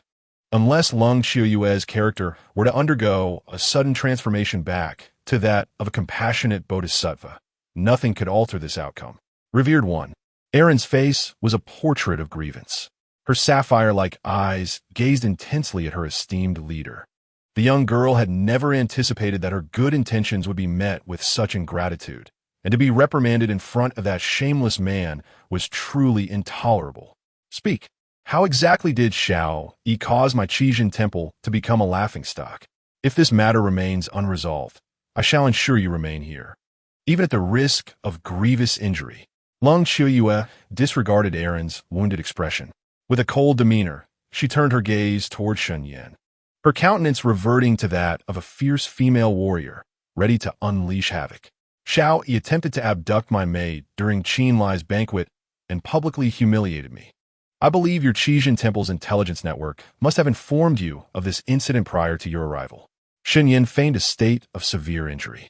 In such a condition, Long Xiuyue had every confidence in her ability to keep him in this desolate place, provided, of course, that he truly was injured and did not resort to using the sacred effigy. She held a sliver of hope to fulfill her grand declarations. Currently, Shen Yan, keen to appear weakened and provide Long Xiuyue an avenue for retreat, refrained from engaging in verbal sparring. Thus, he merely offered a wry smile and recounted the grievances between himself and Xiao Yi. Indeed, Xiao Yi had acted inappropriately. However, he had already suffered the loss of both arms at your hands, and Mike Searly had also sustained severe injuries. Was that not sufficient to quench the ire of Master Shen? Before coming to the Xia Kingdom, Long Xiuyue had undoubtedly conducted her inquiries regarding Xiao Yi. Given the tumultuous events that transpired 2 days ago at Qin Lai's banquet, which even implicated their Qijin temple, she must have received pertinent intelligence without delay. Nonetheless, the outcome of those events had been articulated clearly in the reports. Xiao Yi, having provoked the young master of the Shen family, was publicly punished by having his arms severed. Meanwhile, the ambusher Mike Searly, attempting to assassinate the young master, was grievously injured. In the presence of everyone, the young master of the Shen family boldly declared that, out of respect for the esteemed one, he would forgive their provocations and offenses. Yet, why does it seem that with Shen Yan, this matter remains unresolved? Long Xiuyue is a fiercely protective woman, exceptionally so. Witnessing Shen Yan resurrect old grievances and endanger her disciple, she could hardly contain her urge to strike. "When I, Shen Yan, speak, my words are as resolute as nails." Having publicly stated that, for the sake of little Yi, I would not pursue matters further with Xiao Yi or Mike Searly, I would certainly not go back on my word. Shen Yan observed her exquisite countenance, flushed with anger, her small fists clenched tightly, exuding an air that suggested she might unleash her wrath at the slightest provocation. He found himself both amused and exasperated. Indeed, the embodiment of Ashura, her impulsive and bloodthirsty nature, is not easily altered. She was already eager to resort to violence before he had even finished speaking. If it were not for this incident, why then had she orchestrated such a scheme, involving him and a lizard in such a manner? Long Xie recognized her own impulsiveness.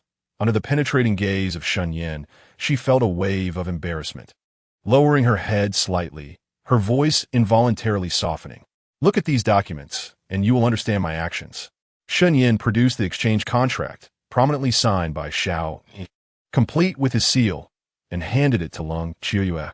Naturally, he did not neglect to present the recording device that documented the entire transaction. "What is this?" Long Qiuyue's bright, dark eyes fixated on the contract and recording device in Shen Yan's hand, her beautiful face etched with confusion and incredulity.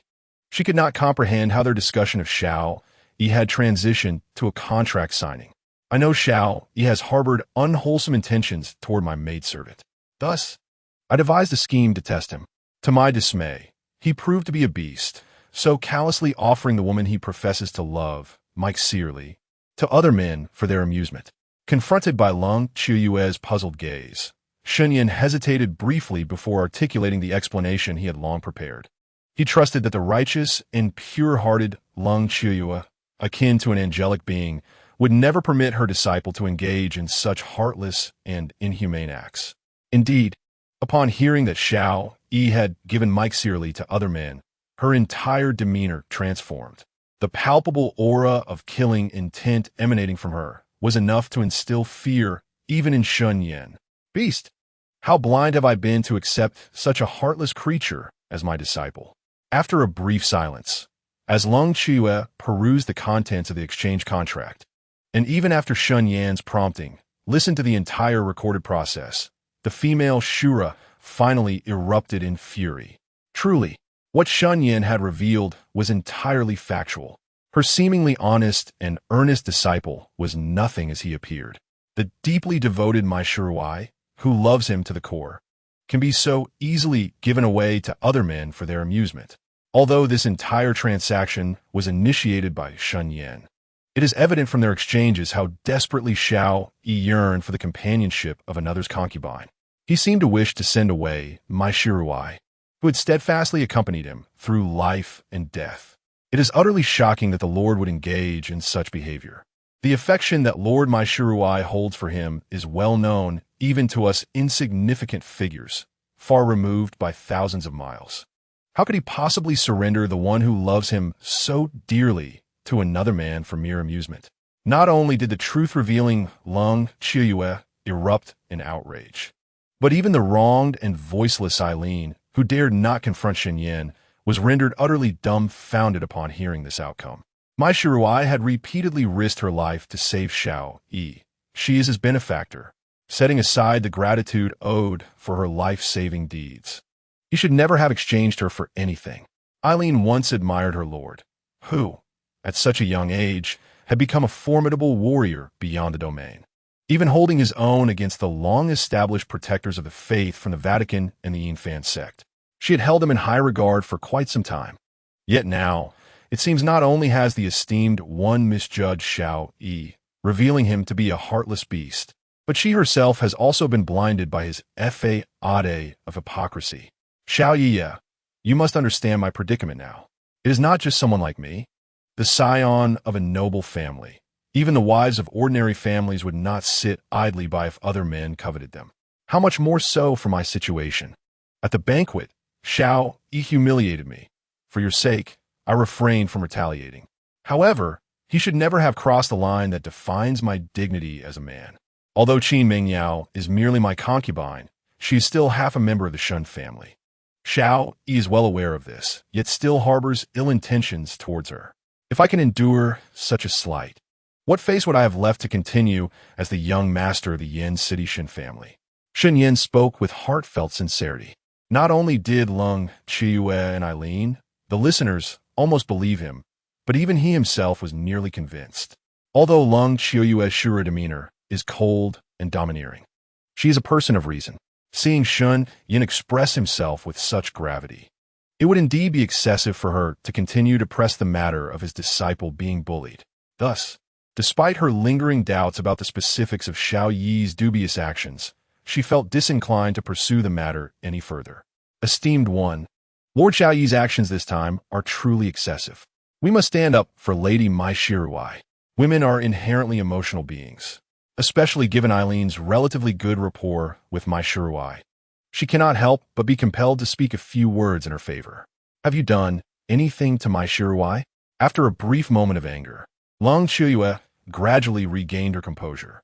Beyond being a woman, she is also an exceptionally capable leader.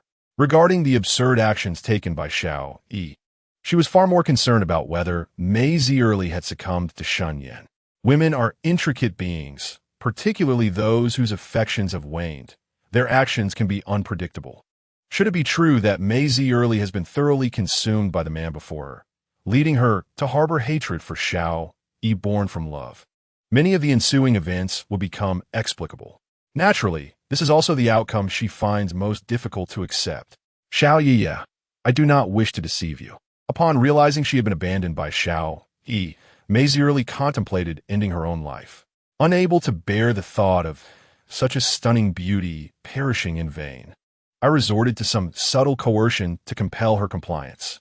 Shen Yan understood that a single lie necessitates a multitude of others to conceal it.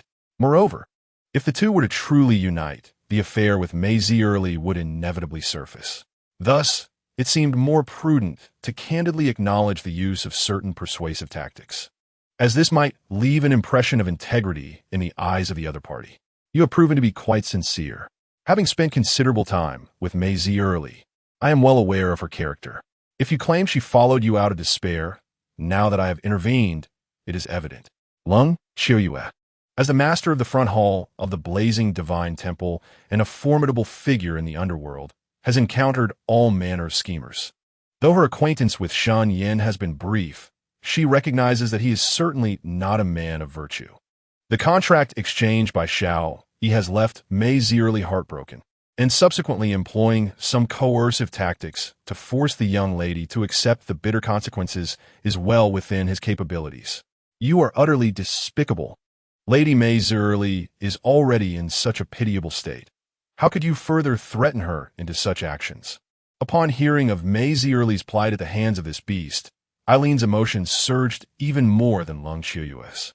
Were it not for her own lack of strength, she might have been unable to restrain herself from exacting vengeance upon the vile rogue before her, avenging her dear sister. Chapter 054. It turns out he is also a victim. My actions regarding Mei Zierli were somewhat disreputable. Nonetheless, saving her life remains an undeniable truth. Without my coercion, given her long-standing affections for Xiao Yi, she would undoubtedly have chosen to forsake existence. I hope Xiao Yi can comprehend my predicament. In the face of Eileen's accusations, Shen Yan did not shy away from his responsibilities. He candidly admitted that his methods concerning Mei Zierli were indeed somewhat thoughtless. However, he was unwilling to let this minor transgression overshadow the fact that he had saved Mei Zierli's life. In summary, while Shen Yan may be a man who resorts to unscrupulous means, he should not be mischaracterized as a duplicitous hypocrite. If someone harbored ill intentions toward my wife, I might act even more severely. Regarding Mei Zierli, though your tactics may be somewhat base, they have yet to cross my bottom line. In light of the respect you have shown me, I shall not hold this matter against you. Shen Yan, a formidable powerhouse of calamity level, stands atop the pinnacle of the world as an unparalleled master. At Xin Lai's birthday banquet, he was repeatedly provoked by Xiao Yi, yet he always left room for grace, a sentiment that Lung Qiuyue could not ignore. Ultimately, Shen Yan resorted to exchanging Qin Mingyao with Xiao Yi, employing a probing approach before taking action.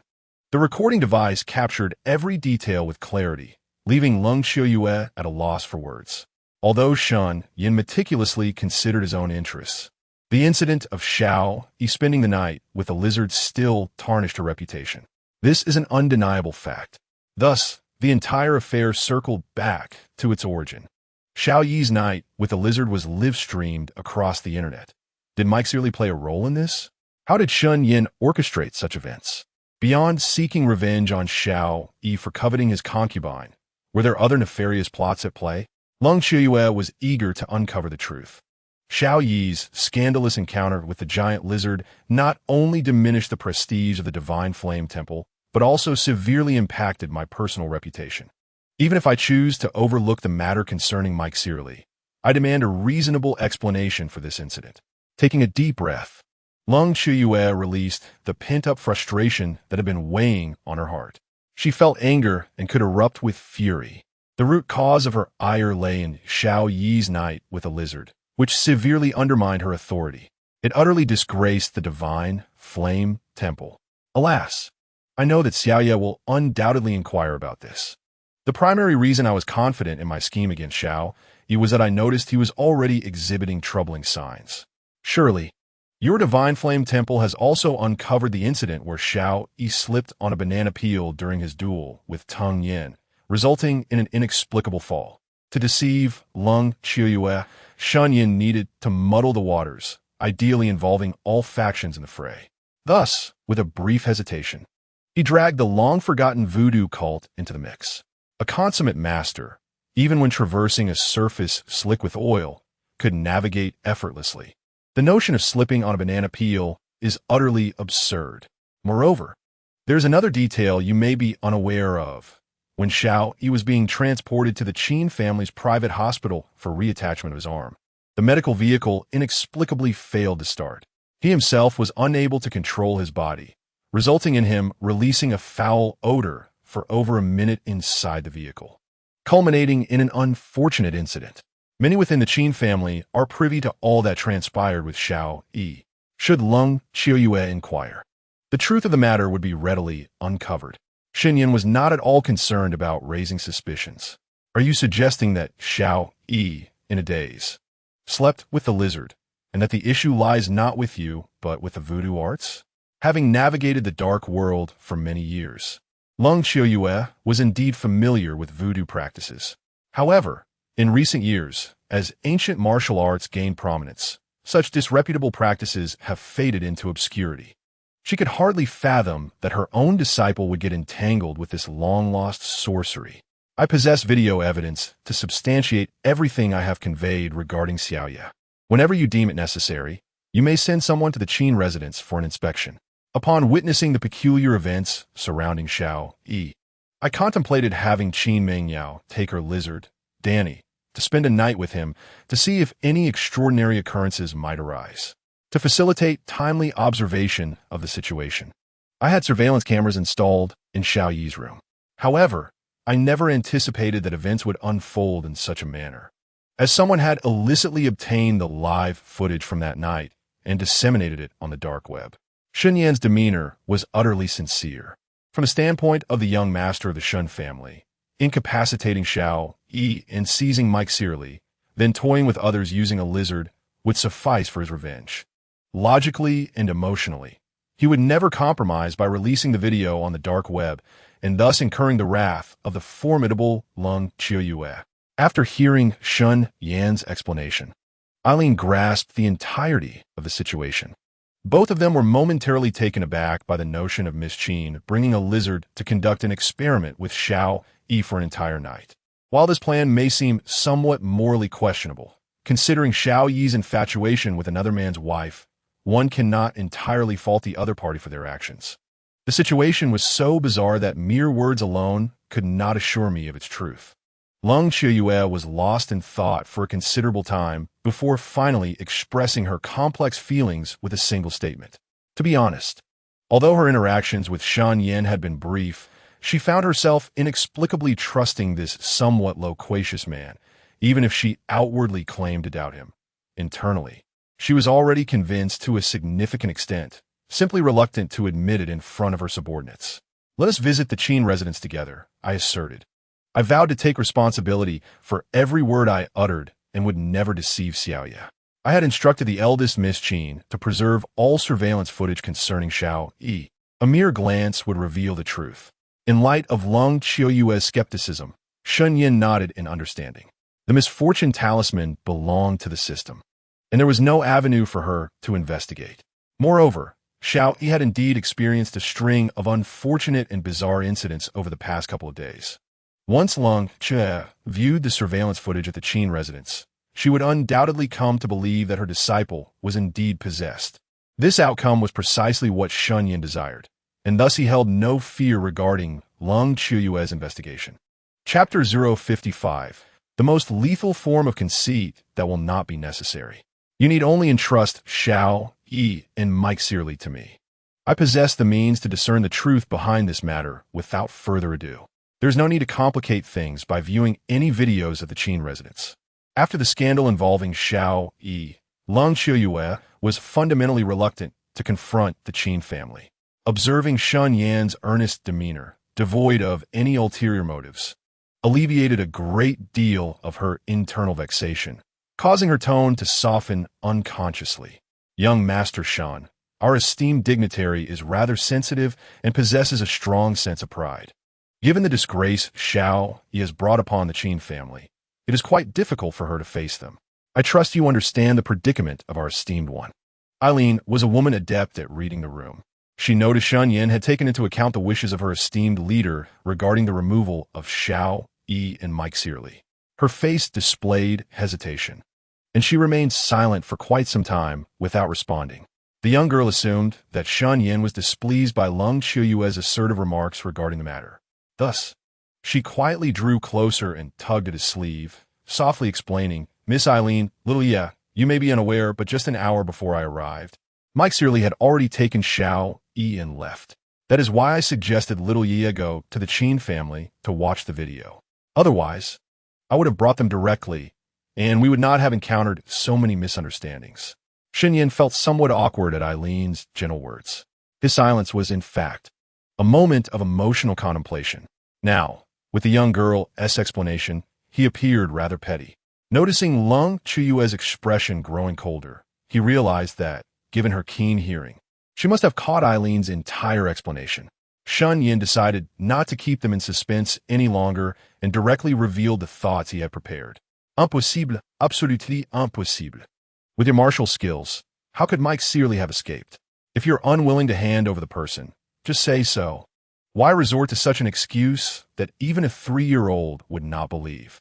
Lung Chuyue had just sparred with Shen Yan and was well aware of his formidable strength. Even disregarding the Qin family's guards and Tung Yan's bodyguards, it was inconceivable that Mike Searly could have slipped away with Xiao Yi under Shen Yan's nose. This certainty filled Lung Chuyue with confidence. Indeed, with my martial prowess, even if Mike Searly had a half-hour head start with Xiao Yi, I could effortlessly retrieve them. However, the issue lies in the fact that their escape time far exceeded that duration. For from 9 a.m. to 8:30 p.m. today, a span of nearly 12 hours, I was in a state of enlightenment.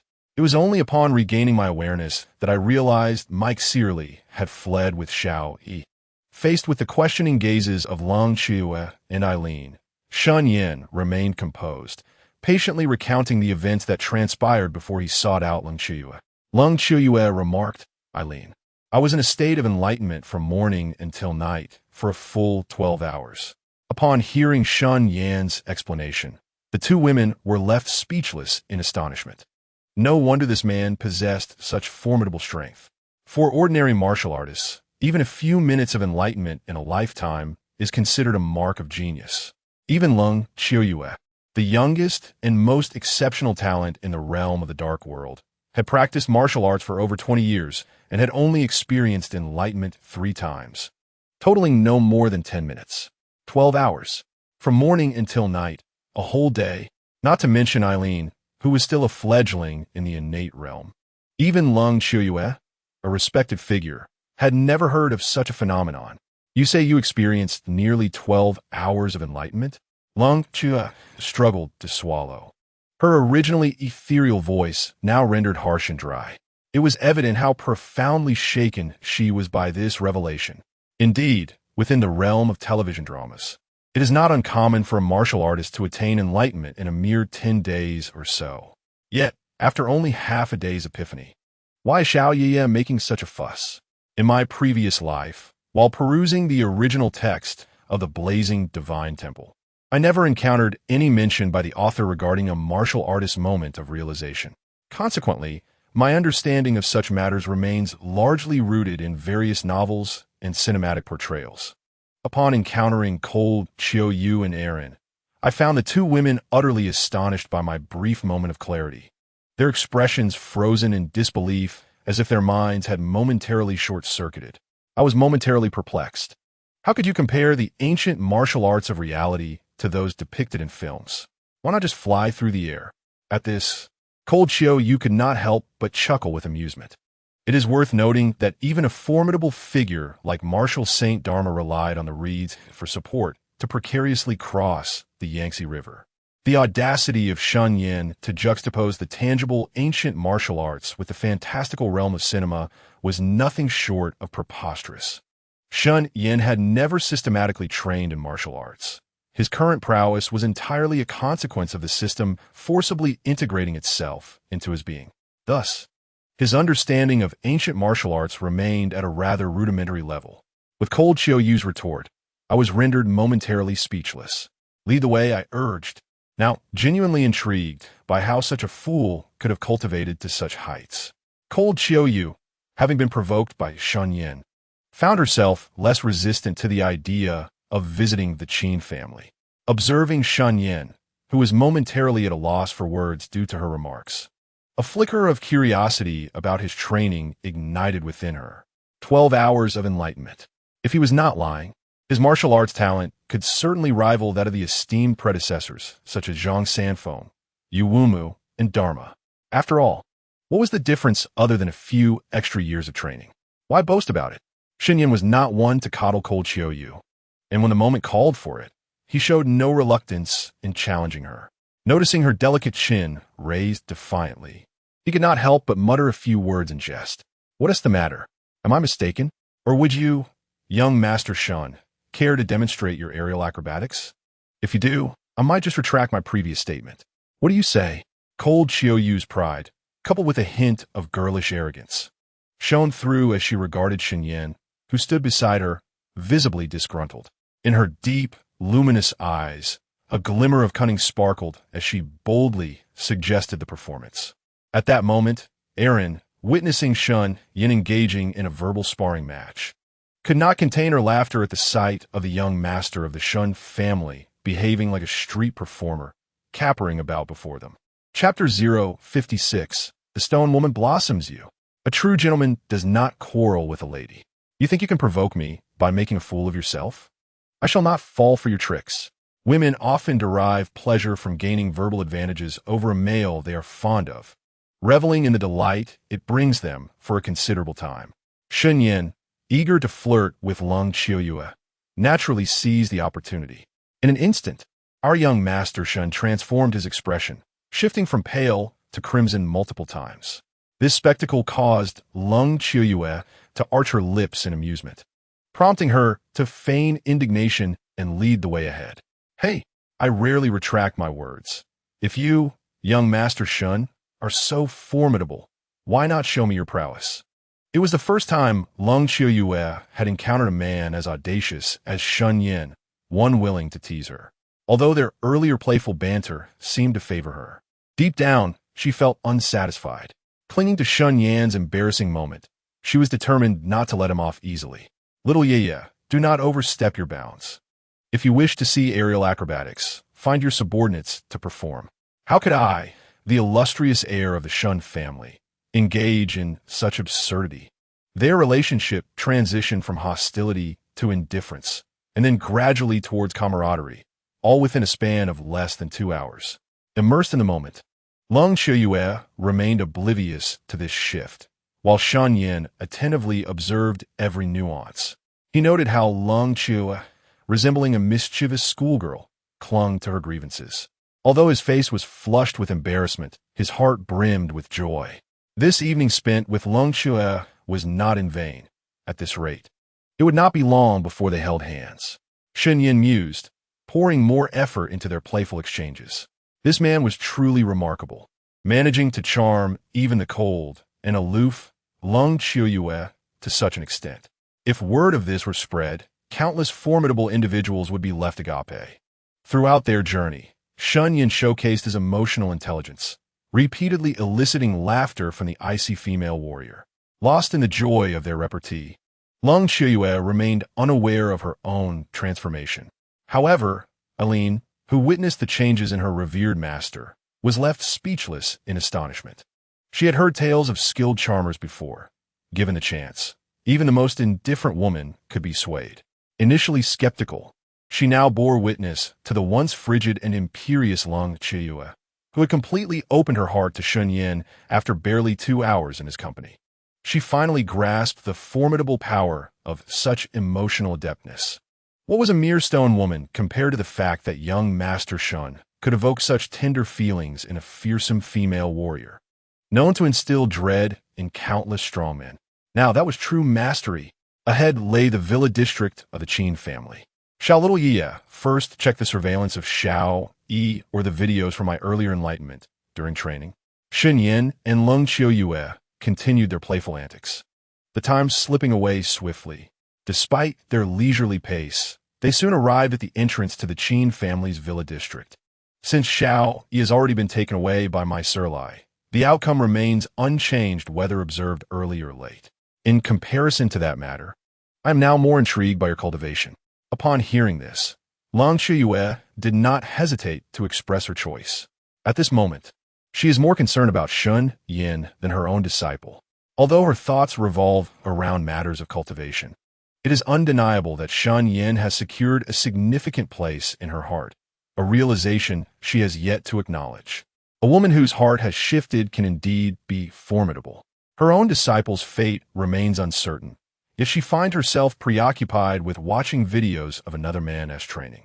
Witnessing Lung Qiuyue make the decision to first view Shen Yan's training videos without a moment's contemplation, Eileen could not help but internally lament. She was increasingly astonished by the audacity of this man, Shen Yan. In less than 2 hours, he had managed to entice the aloof and reserved female cultivator to this extent. Such a terrifying ability to captivate women is wasted on a man who could easily live off others. Even she, as a woman, felt an immense sense of loss. Let's first watch my training videos, Shen Yan thought, fully aware of Lung Qiuyue's shift in focus. Noticing her lack of hesitation in prioritizing her interest in him, he felt an increasing sense of accomplishment, momentarily dismissing the affairs of Xiao Yi and my Surlai from his mind. Shen Yan left around 9:30 in the evening, having spent about 2 hours in playful antics with Lung Qiuyue in the suburbs. Now it was already midnight, despite the Qin family villa's surroundings being enveloped in darkness. With several streetlights extinguished, the security personnel stationed at the entrance immediately recognized him as he approached. These 2 young ladies are my friends. It's fine for them to enter with me, correct? The Qin family is a dominant force in Jiangzhou, with security measures more stringent than many national command centers. Although Shen Yan held an extraordinary status, he had no intention of barging in recklessly. Recognizing him, the security personnel did not require him to trouble Qin Mengyao for assistance. He simply greeted them and led the 2 ladies into the Qin residence. Of course, there is no issue. Master Qin has instructed that seeing young Master Shen is akin to seeing him in person. All areas of the Qin estate are open to you, naturally including your friends. Shen Yan's legendary feats, such as catching sniper bullets with his bare hands, had already spread throughout the Qin family security circle. Although the young security guard had not witnessed Shen Yan's prowess firsthand, he had heard tales from colleagues that had left him in awe. How could one possibly obstruct his path? The admiration was palpable. Young Master Shen, you truly possess an extraordinary charm. Even the gatekeepers of the Qin family have become your admirers. Lung Qiuyue observed the starry-eyed guard, who was so infatuated that he barely paid her, a stunning beauty, any heed. She couldn't help but feel a twinge of surprise. Such profound reverence, emanating from the depths of one's soul, is certainly not something that can be attributed merely to the identity of Shen Yan, the young master of the Shen family. It is evident that the other party has been entirely captivated by his personal charm. Chapter 057, Surprise or Fright? Alas, what can I say? It is simply the brilliance of this young master that leaves everyone in awe.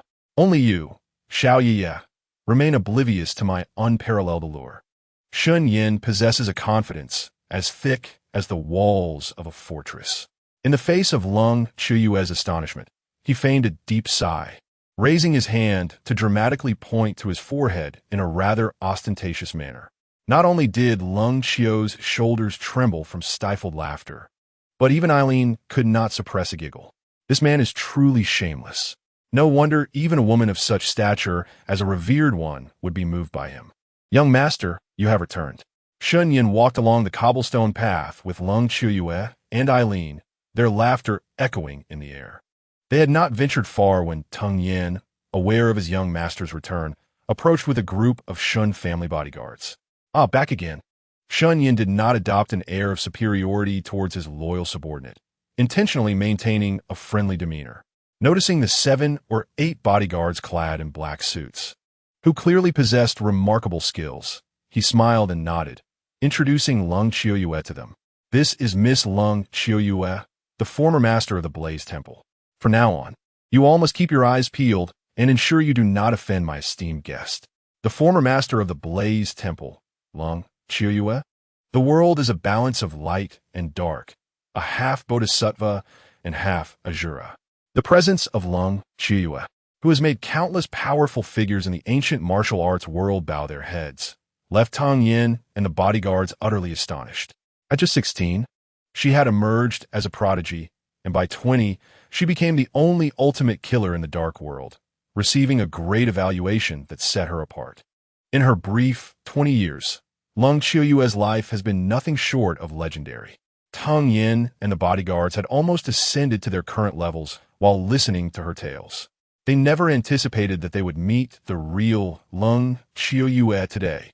It seems that someone's charm is quite formidable, as even this young master's attendant is on the verge of becoming her fan. Lung Qiuyue is the epitome of a breathtaking woman, stunning at first glance. Moreover, she bears the dazzling halo of the strongest figure in the dark world, making it nearly impossible for any man to resist her allure. Even Teng Yan, the king among soldiers, is not exempt from this. Oof, what is this somewhat nonsense? Do I not possess a name? In contrast to Shen Yan's brazen demeanor, Lung Qiuyue's disposition is far more modest. Under the unwavering gaze of the bodyguards, coupled with Shen Yan's shameless teasing, she found herself unable to bear it any longer, her cheeks flushed with indignation. All right, I concede. Xiao Ye, with her unparalleled beauty that captivates the hearts of all men, is undeniably recognized by the world. My jesting regarding your appearance was merely an exercise in futility. Shen Yan understood that Lung Qiuyue was quite sensitive and could not withstand light-hearted teasing in public. Witnessing her delicate visage flushed with indignation, he could only offer a contrite smile, refraining from further teasing her. Xiaoya? Teng Yan and the others had yet to recover from the revelation that the strikingly elegant woman before them was none other than the formidable Cold Qiu, the most powerful figure in the shadowy underworld. They were utterly astounded by their young master's casual reference to her as Xiaoya, their eyes nearly bulging in disbelief. Could this somewhat haughty yet breathtaking beauty truly be the legendary female Asura, whose very name struck terror into the hearts of countless formidable warriors? Observing the blend of aloofness and youthful shyness in her visage, all the bodyguards, Teng Yan included, were engulfed by a singular perplexity. Have you feasted your eyes enough?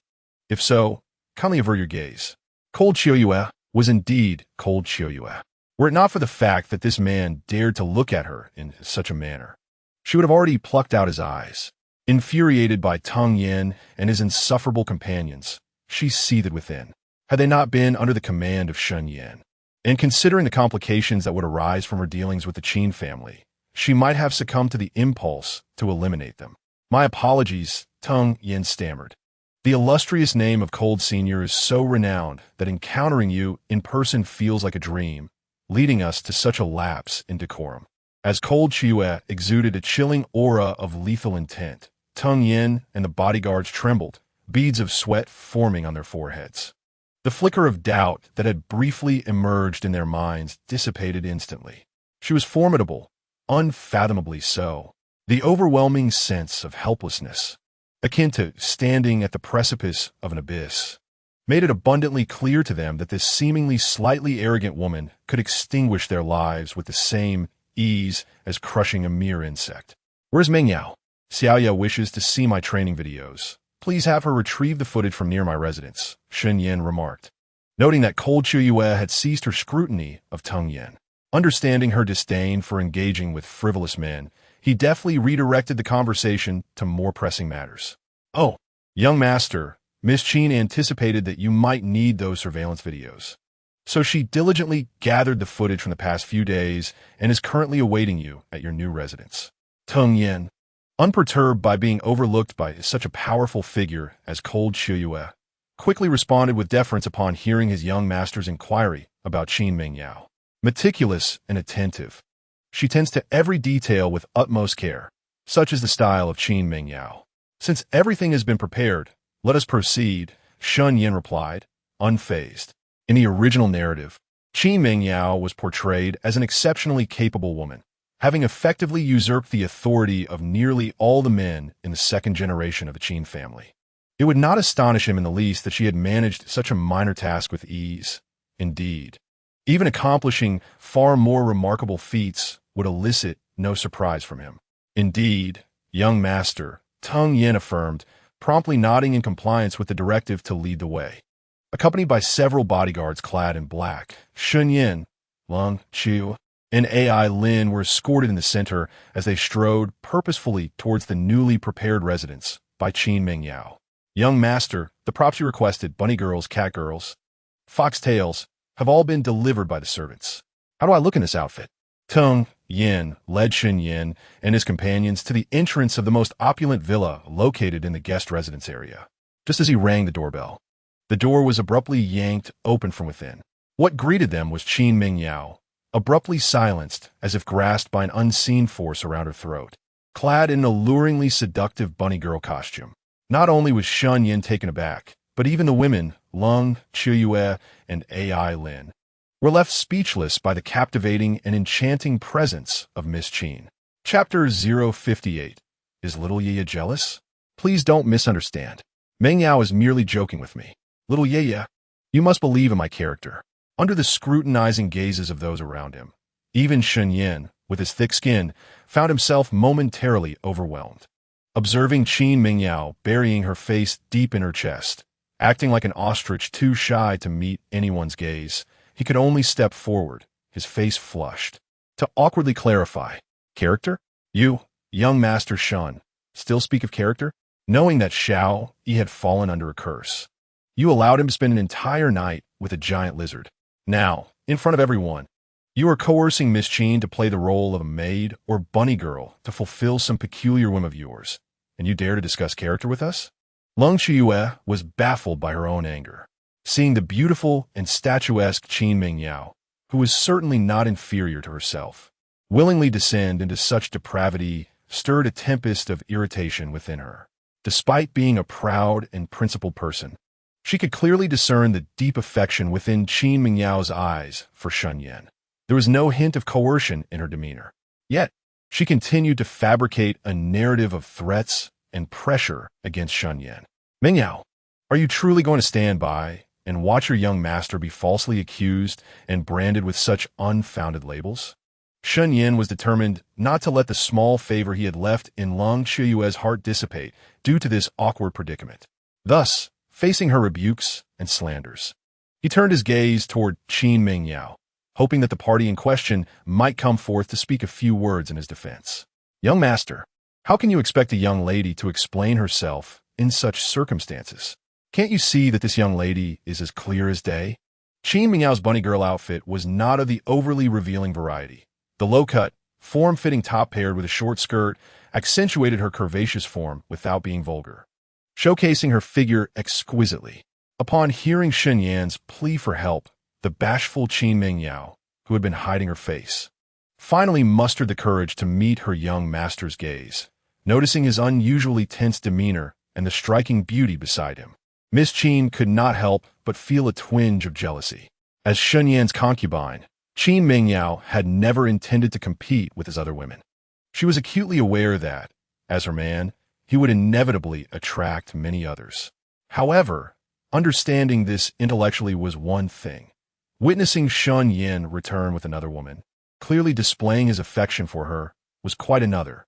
Deep down, she found it difficult to accept, causing her tone to carry an undercurrent of bitterness. "You shameless woman.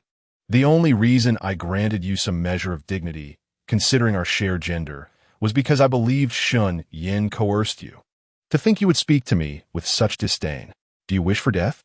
What kind of person was Lung Qiuyue? Not only did she regard Qin Mingyao, the eldest lady of the Qin family, with indifference, but even someone like Shen Yan, a top heir from Yinqing, was beneath her notice. She would never allow herself to be belittled by another. Upon perceiving that Qin Mingyao was envious of her, the already irritable and proud figure of the esteemed one was stirred to anger. "Mingyao, you ought to apologize to the esteemed one at once. You are typically eloquent. How is it that you have so utterly lost your composure today?" Should the likes of Xiao Yi, the so-called Sea King, find himself amidst such a confrontation between Lung Qiuyue and Qin Mingyao, he would undoubtedly be at a loss. Yet Shen Yan faced no such dilemma. He firmly commanded Miss Qin to bow her head and concede to Lung Qiuyue. This distinction highlights the difference between a boyfriend and a master. A boyfriend must continuously indulge his girlfriend and occasionally tolerate her unreasonable outbursts. In contrast, a master is free from such concerns. He need only bask in the gentleness of his maidservants, indifferent to whether they are elated or distressed. It is akin to the ancient emperors, who presided over 3 palaces and 6 courtyards, each housing dozens or even hundreds of maidens and concubines. If he were to concern himself with every trivial matter, striving for perfect equity, he would find himself unable to attend to the affairs of the state, overwhelmed by the domestic troubles of his harem. Shen Yan possessed both the capacity and the privilege to manage such matters, and he understood precisely how to navigate them. Esteemed one, the Qin family, being the most prestigious in Jiangzhou, rendered Qin Mingyao akin to a princess of antiquity. To be reprimanded by Lung Qiuyue, a woman of dubious origins, who even threatened her with death, was a profound affront. To be candid, even the most refined lady would feel her ire ignited by such provocations. Yet before she could unleash her wrath, the man she adored, whom she yearned to please, demanded that she bow her head in submission. Moreover, his tone left no room for negotiation. It was a command devoid of compassion. This was an outrageous insult. In that moment, Qin Mingyao felt as though her entire heart had been shattered by Shen Yan. This unrelenting man. However, this overwhelming sense of despair had not lingered in her heart for even a second. Upon realizing the significance behind the title respectable one used by Shen Yan, Qin Mingyao's beautiful eyes widened in astonishment, rendering her utterly speechless. The ancient martial world is teeming with formidable warriors, yet only 2 among them dare to self-identify as respectable. These 2 individuals are none other than titans who reign supreme in their domains. The first is Shiva of the Yinfan sect, a terrifying woman known as the goddess of destruction. The second is the frontmaster of the blazing divine hall, a figure who instills fear and dread in countless strong warriors, so much so that even her name remains unspoken. Lung Qiuyue, revered as half bodhisattva and half Asura. The first, though in her 40s, possesses an aura of youthful vitality that starkly contrasts with the youthful and vivacious demeanor of the black-haired girl before her. Setting aside all conjectures, coupled with the recent incident involving Xiao Yi, the identity of the woman whom Shen Yan addressed as respectable is now abundantly clear. Lung Qiuyue, the very woman whose mere name sends shivers down the spine of her own grandfather. A woman so formidable that even the royalty of the Western Church and the Yinfan sect's Shiva must bow before her. Realizing that the black-haired girl before her is the female Asura descended from the demonic realm, all of Qin Mingyao's grievances and frustrations dissipated in an instant. What remained in her heart was not only trepidation, but also a deep sense of gratitude. She understood that had it not been for the sake of Shen Yan, her sarcastic remark alone could have led to the annihilation of the entire Qin family. No wonder Shen Yan urged her to humble herself and apologize. This was not a matter of preferential treatment. It was simply that she could not afford to provoke such a terrifying woman as Lung Qiuyue. Out of respect for Shen Yan, I shall not hold your transgression against you today, little one. But should you dare to speak to me in such a tone again, even your status as Shen Yan's concubine will not spare you from a grim fate. Seeing Qin Mengyao rendered speechless by the mere mention of the title respectable, her eyes bulging in shock, her mouth opening and closing several times without forming a coherent sentence, Lung Qiuyue considered the fact that the girl was ultimately Shen Yan's companion. Moreover, she still had numerous matters requiring Qin Mengyao's assistance. Thus, she refrained from acting with her usual severity. Thank you for your mercy, respectable one, Qin Mengyao. Now aware of the true identity of the woman before her, the one who instills fear in countless warriors, no longer harbored any pride. Acknowledging that Lung Qiuyue was no longer pursuing her earlier offense, she nodded vigorously in gratitude, appearing exceedingly obedient and endearing, even more so than the little lamb her family kept. Very well, now that the misunderstanding is resolved, let us proceed to watch the video together, Xiaoye. Shen Yan, his thoughts now solely focused on Lung Qiuyue, observed her anger, yet noted that she refrained from placing him in a difficult position. With a smile, he deftly redirected the conversation to the matter at hand. Who has resolved their misunderstandings with you? Cold Autumn, you showed no regard for Shen Yan whatsoever. Gazing at the enchanting and voluptuous Miss Qin before her, she felt an inexplicable surge of irritation. How could she possibly engage in a cordial conversation with him? Mengyao, hurry and change into something more appropriate. I have been utterly embarrassed because of you. Shen Yan was taken aback by Cold Autumn Yu's sudden rebuke. On the surface, he appeared deeply troubled, yet internally, he was reveling in delight. As someone who once thrived on deciphering the complexities of women's emotions, Shen Yan was all too familiar with Cold Autumn Yu's current conflicting feelings. Jealousy, although the term might not fully encapsulate her sentiments. Shen Yan firmly believed that with more time spent together and a little more teasing, he could undoubtedly achieve this grand objective. Yes, young master. Upon hearing this, Qin Mengyao, her cheeks flushed, hurriedly retreated into the room to change. Shen Yan shook his head at the sight and followed Cold Autumn Yu and Aaron into the interior. Tung Yin and the other bodyguards remained outside, dutifully listening to their young master's instructions, having already forgotten the earlier awkward scene. Chapter 059. Gathering energy into a spiral. Young master, esteemed sir. The surveillance videos from the past few days are here. Which segment would you like to view? Qin Mengyao emerged from the changing room clad in an elegant and splendid dress. Upon hearing Shen Yan's intention to watch videos with Cold Autumn Yu, she cleverly retrieved her laptop and accessed the pre-packaged footage. Little Yu wants to see the segment of my morning practice. Please play that video for her first. Shen Yan, seated on the sofa in the hall, shamelessly remained close to Cold Autumn Yu. Upon Qin Mengyao's inquiry, he naturally took the initiative. Let's first view the video of his practice. The notion of achieving enlightenment in 12 hours is truly astonishing. Without witnessing it firsthand, I could never accept such a reality. Seeing that Shen Yan had already made a decision for her, Qin Mengyao, the thoughtless girl, continued to gaze at him. A hint of crimson tinged Cold Autumn Yu's breathtakingly beautiful face. Miss Qin, hailing from a martial arts family, should understand the significance of young Master Shen's 12-hour enlightenment. Shouldn't she? Such occurrences, I dare say, are unheard of even throughout history. It is entirely reasonable for the esteemed sir to be intrigued. Aaron recognized that her words might seem somewhat conspicuous, but in an effort to alleviate her esteemed sir's discomfort, she smiled and explained to the puzzled Qin Mengyao. It is not that our esteemed sir is indifferent to his disciples and subordinates. Rather, the notion of achieving enlightenment in 12 hours is so extraordinary that he has prioritized watching young Master Shen's martial arts video over the matters concerning Xiao, Yi, and Meishi Li. It is not what you might presume to be a romantic entanglement. As Qin Mengyao emerged after changing her attire, she beheld Lung Qiuyue blushing as she playfully tugged at Shen Yan. The bashful demeanor was so evident that even a blind person could discern her affections for her young master. Observing the man she had deemed hers affectionately call out Xiaoye repeatedly, Lung Qiuyue exhibited no signs of embarrassment. Instead, she regarded the entire exchange as entirely natural. A pang of bitterness surged within Qin Mingyao's heart. Were it not for the extraordinary prowess of the woman before her, she would have been willing to stake her entire family to contend for his affection. The realization of the three-body technique was indeed genuine. Upon Qin Mingyao activating the video, Leng Qiuyue immediately recognized that Shen Yan was indeed immersed in a state of enlightenment.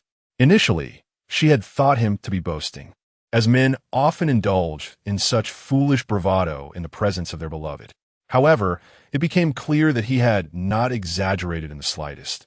In fact, he had understated the duration of his enlightenment. To be precise, he had entered this state at 8:57 rather than the 9:30 he had mentioned. It had taken her a full decade to cultivate to this level, yet this fellow had accomplished it in merely 10 minutes. As time progressed, Shen Yan, eyes closed in the practice of the three-body technique, generated a wind from his punches that spontaneously coalesced in his spirals of energy.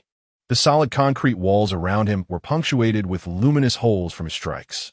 Witnessing this astonishing spectacle, Leng Qiuyue was profoundly astonished. The ability to gather energy into a vortex was not within the reach of just any master. Even those peerless experts who had refined their internal martial arts to the pinnacle, achieving the semi-divine realm, might not be capable of such feats. For someone of Leng Qiuyue's caliber, mastering this technique had required a full decade.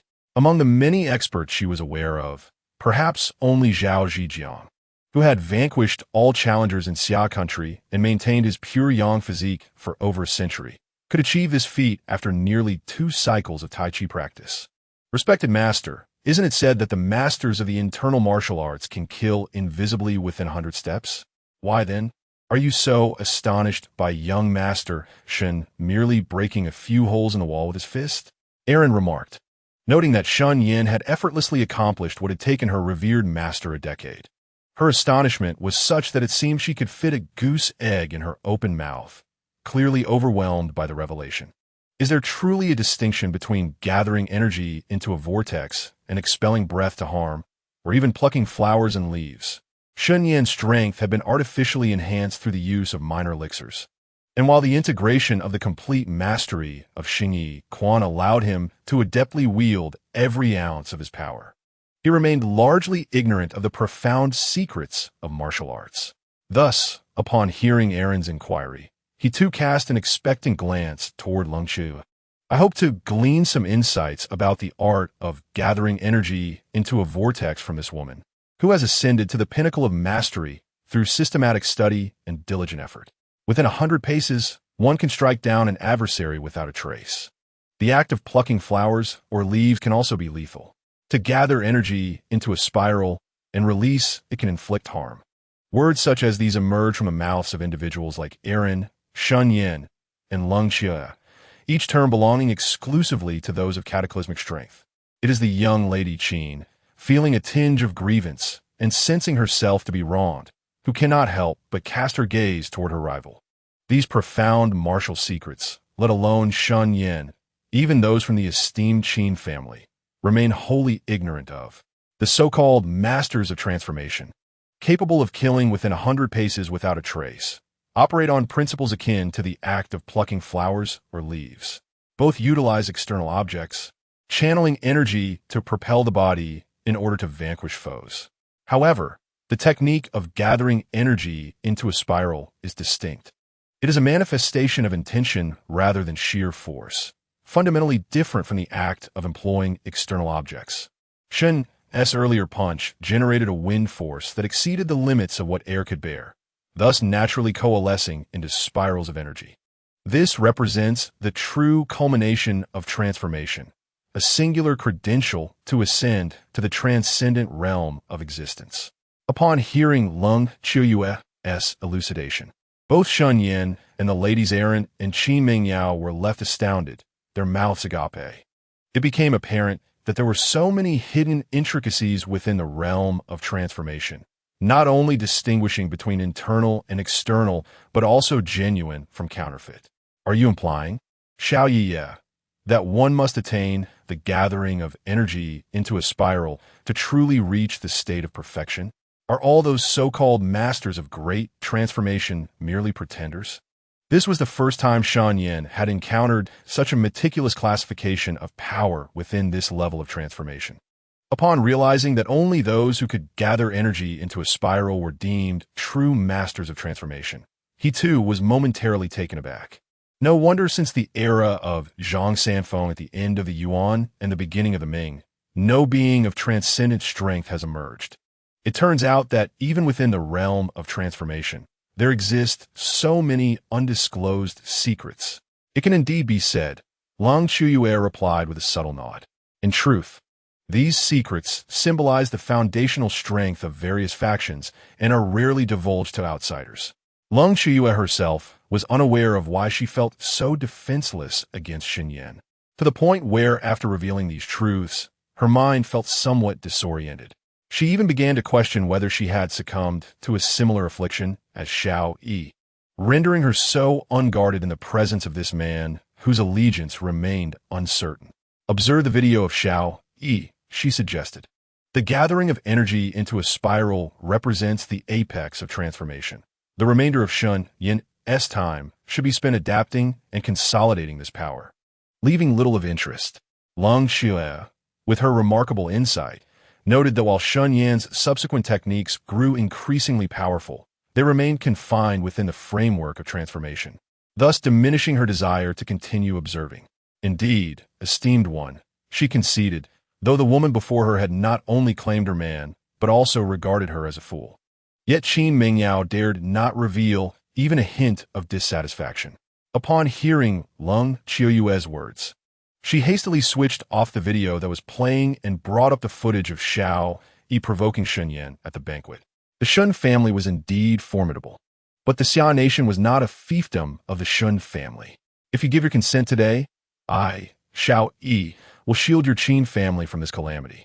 Whether intentional or not, the first frame of the video showcased the Grandmaster, Xiao, putting on airs, blatantly disregarding the Shen family of Yinqing and asserting his intention to forcibly defend the Qin family.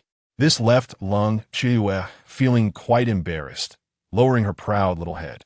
What a truly audacious affront to one's mentor. Shen Yan's grandfather was one of the 10 elder statesmen in the cabinet, and his father had held sway in the Northwest for over a decade as a veritable paragon of leadership. Was this how one treated such esteemed individuals?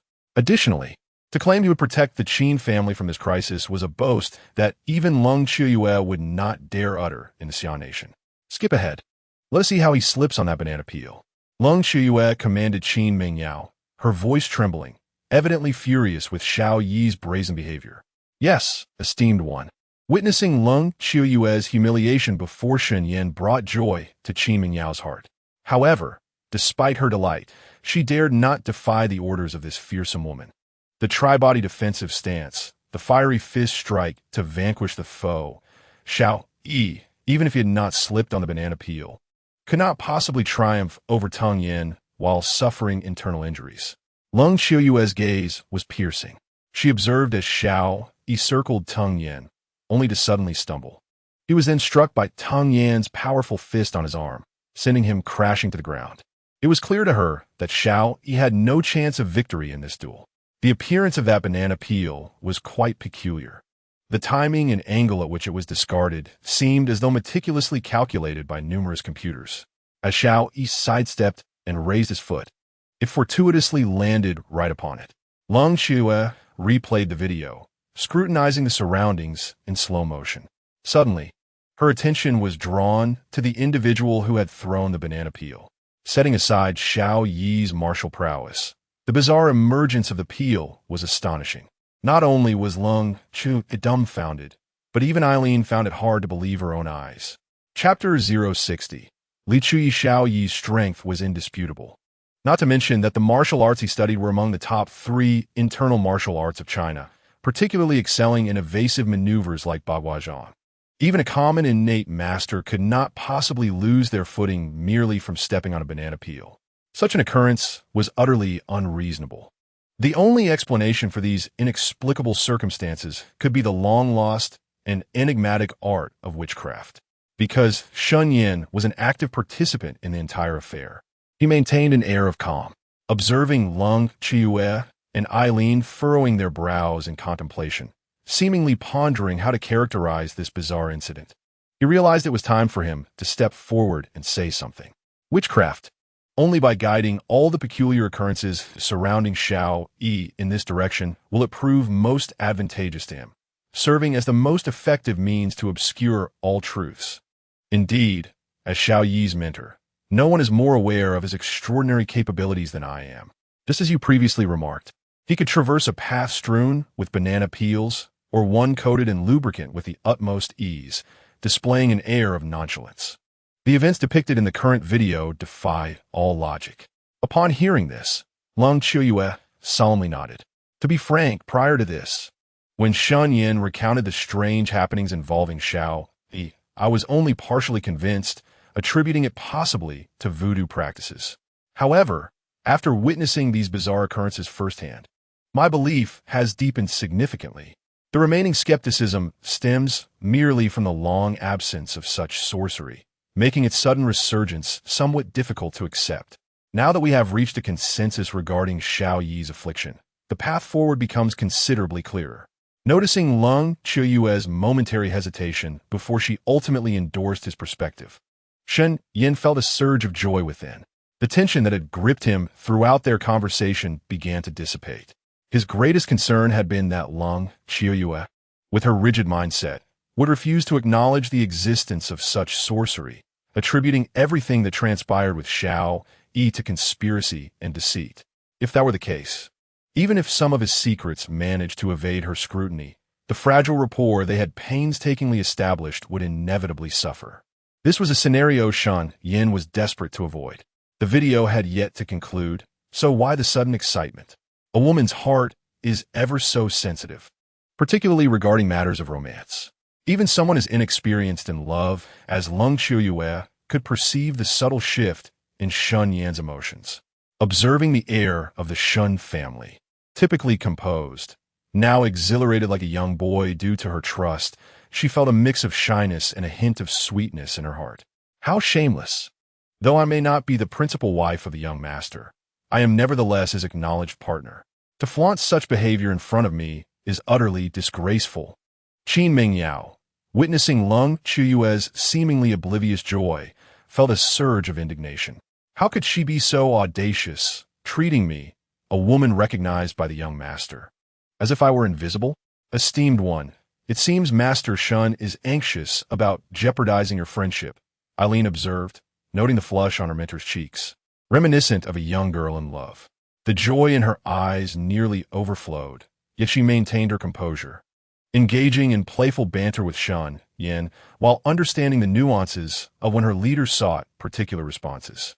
Thus, the mischievous little girl, without so much as a glance, further darkened the already troubled countenance of Qin Mingyao, adding a fierce blaze to the already smoldering pile of kindling that was Shen Yan and Lung Chiuyue.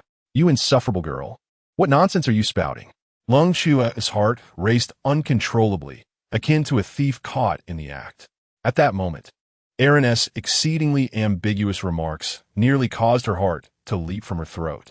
Her delicate face flushed crimson, even her ears and neck swiftly adorned with a vibrant hue.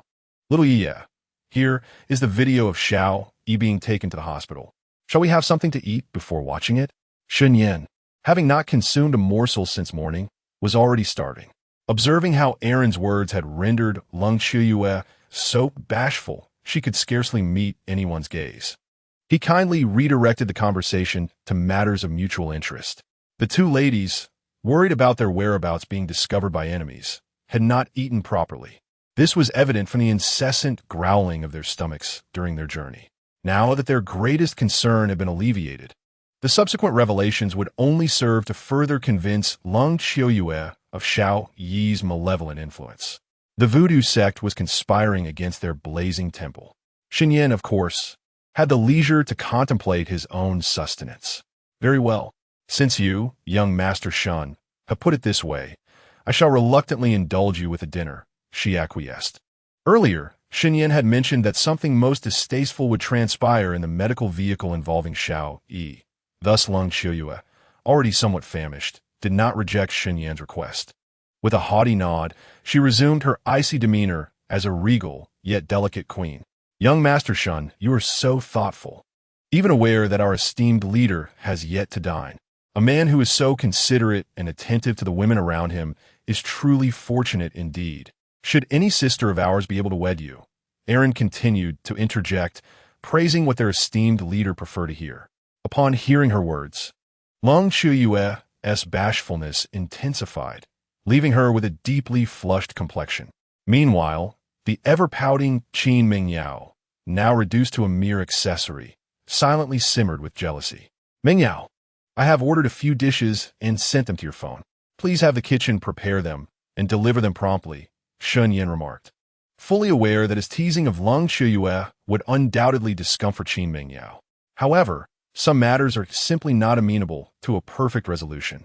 In Shen Yan's heart, her status was merely that of a concubine, at best a pretty one. In contrast, Lung Qiuyue, with her beauty, grace, and martial prowess, was a paragon of femininity. Even setting aside any ulterior motives, Shen Yan would naturally lean more towards Lung Qiuyue. Yes, young master, Qin Mingyao responded, her small hands tightly clutching her skirt. Her body trembled slightly, unable to contain the endless bitterness within. However, under the intense gaze of the formidable Shen Yan, regardless of her inner resentment and jealousy, she could only obediently nod and scurry off to prepare food for Lung Qiuyue and Aaron. Do you not think it rather excessive to bully a woman who loves you dearly? Although Lung Qiuyue harbored little affection for Qin Mingyao, witnessing Shen Yan's mistreatment of such a young lady compelled her to speak a word of justice. Despite having a slight fondness for Shen Yan, Lung Qiuyue possessed her own pride. Not only was she yet to decide whether to accept Shen Yan's courtship, but even if she ultimately chose to be with him, she would never regard Qin Mingyao, a young lady from small family, as her rival. Isn't this all for you? Otherwise, why would I take on the role of the villain in front of Qin Mingyao? Upon hearing this, Shen Yan displayed a look of helplessness. It is a woman's nature to feel jealous. Even someone as strong as Lung Qiuyue is not an exception. Her current remarks stem entirely from a victor's perspective, pitying the defeated Qin Mingyao. If the esteemed Shen Yan were truly to place Qin Mingyao alongside her, the small measure of goodwill he had painstakingly garnered would swiftly evaporate. Having flirted with numerous women, Shen Yan was acutely aware of Lung Qiuyue's sentiments. How could he possibly commit such a blunder? For me, Shen Yan, do not think that Lung Qiuyue harbors no feelings for you. Even if she did, she would not stoop to envy a mere girl. Only when you dare to command Li Chuyi in my presence can you speak such ambiguous words to me. At this, Lung Qiuyue showed no sign of being moved. Instead, a hint of disdain appeared on her stunningly beautiful face. As one of the foremost heirs of the elite families in Yinqing, blessed with striking looks, talent, and vision, Shen Yan naturally had many admirers. Among them, the princess of the Li family, Li Chuyi, was known to pursue Shen Yan with unparalleled fervor. Indeed, she was the one person Shen Yan dare not refuse. Thus, Lung Qiuyue used her as a means to provoke Shen Yan. The 10 elder statesmen of the Xia domestic cabinet each represented vast families, although these families did not have a clearly defined hierarchy. Ever since the patriarch of the Li family rose to prominence, many have implicitly regarded them as the foremost family. Even the Shen family, to which Shen Yan belonged, dare not offend the Li family too brazenly, let alone their princess. Are you jealous of her? In my previous life, while reading the original work of Blazing Divine Hall, 2 women stirred Shen Yan's heart. The first was Lung Qiuyue, unmatched in martial prowess, who remained invincible from the first chapter to the conclusion. The second was Li Chuyi, the fiancée of the villain Shen Yan, a woman who, despite knowing that opposing Xiao Yi could lead to the downfall of her entire family, chose to be with Shen Yan. Shen Yan, having assumed the identity of the original protagonist, might forsake the world, but this woman is someone he cannot afford to disappoint. No other reason exists, because she has been exceedingly kind to Shen Yan. Anyone with a modicum of conscience would never harm a woman as devoted and sincere as Li Chui. Chapter 061. The lavish dinner. I have already made it clear that I harbor no feelings for you. Should you continue to pursue me, I shall be compelled to take action. Lung Qiuyue initially sought to test Shen Yan through Li Chui, curious to see if the proud scion of the Shen family would yield to a woman's influence. Little did she know that this test would unveil the true sentiments of this man. He, the distinguished young master of the Shen family, a formidable calamity-level warrior, was genuinely intimidated by that little woman from the Li family. How could this not incite anger in Lung Qiuyue, who harbored some unorthodox feelings for him? Very well. Since you do not wish to speak of her, we shall refrain from mentioning her. The original host was so enamored with Qin Mingyao that he dared to only grant her the status of a concubine. Although Shen Yan was not afraid of the Li family's power, it would be exceedingly unwise to confront them at this juncture. Naturally, he was not foolish enough to do so. Moreover, it is crucial to note that Li Chui not only possessed a noble lineage, but also unparalleled beauty, and her unwavering devotion to him was undeniable. It would be sheer folly for Shen Yan to drive such a remarkable potential wife into enmity. Thus, despite knowing that Lung Qiuyue would feel somewhat displeased upon hearing these words, he refrained from uttering any disparaging remarks regarding the affair between him and Li Chui. Lung Qiuyue was not satisfied with Shen Yan's capitulation. Clearly, when it came to the matter of the Li family's princess, she would not easily receive the response she desired. Within the hall, as Shen Yan and Lung Qiuyue lapsed into silence, the atmosphere gradually grew stifling. The first to feel the discomfort was the young girl, Ai Lin. She had previously played the role of a third wheel, but never had she found herself caught between two unparalleled calamity-level masters in an effort to ease the tension. Consequently, under the immense psychological strain, within less than half an hour, beads of sweat began to form on Ai Lin's forehead. Furthermore, as time progressed, the resentment of a certain individual seemed to grow increasingly palpable. Ai Lin, upon realizing this, nearly found herself paralyzed with fear. The ashtray on the coffee table trembled violently due to the invisible force emanating from Lung Qiuyue.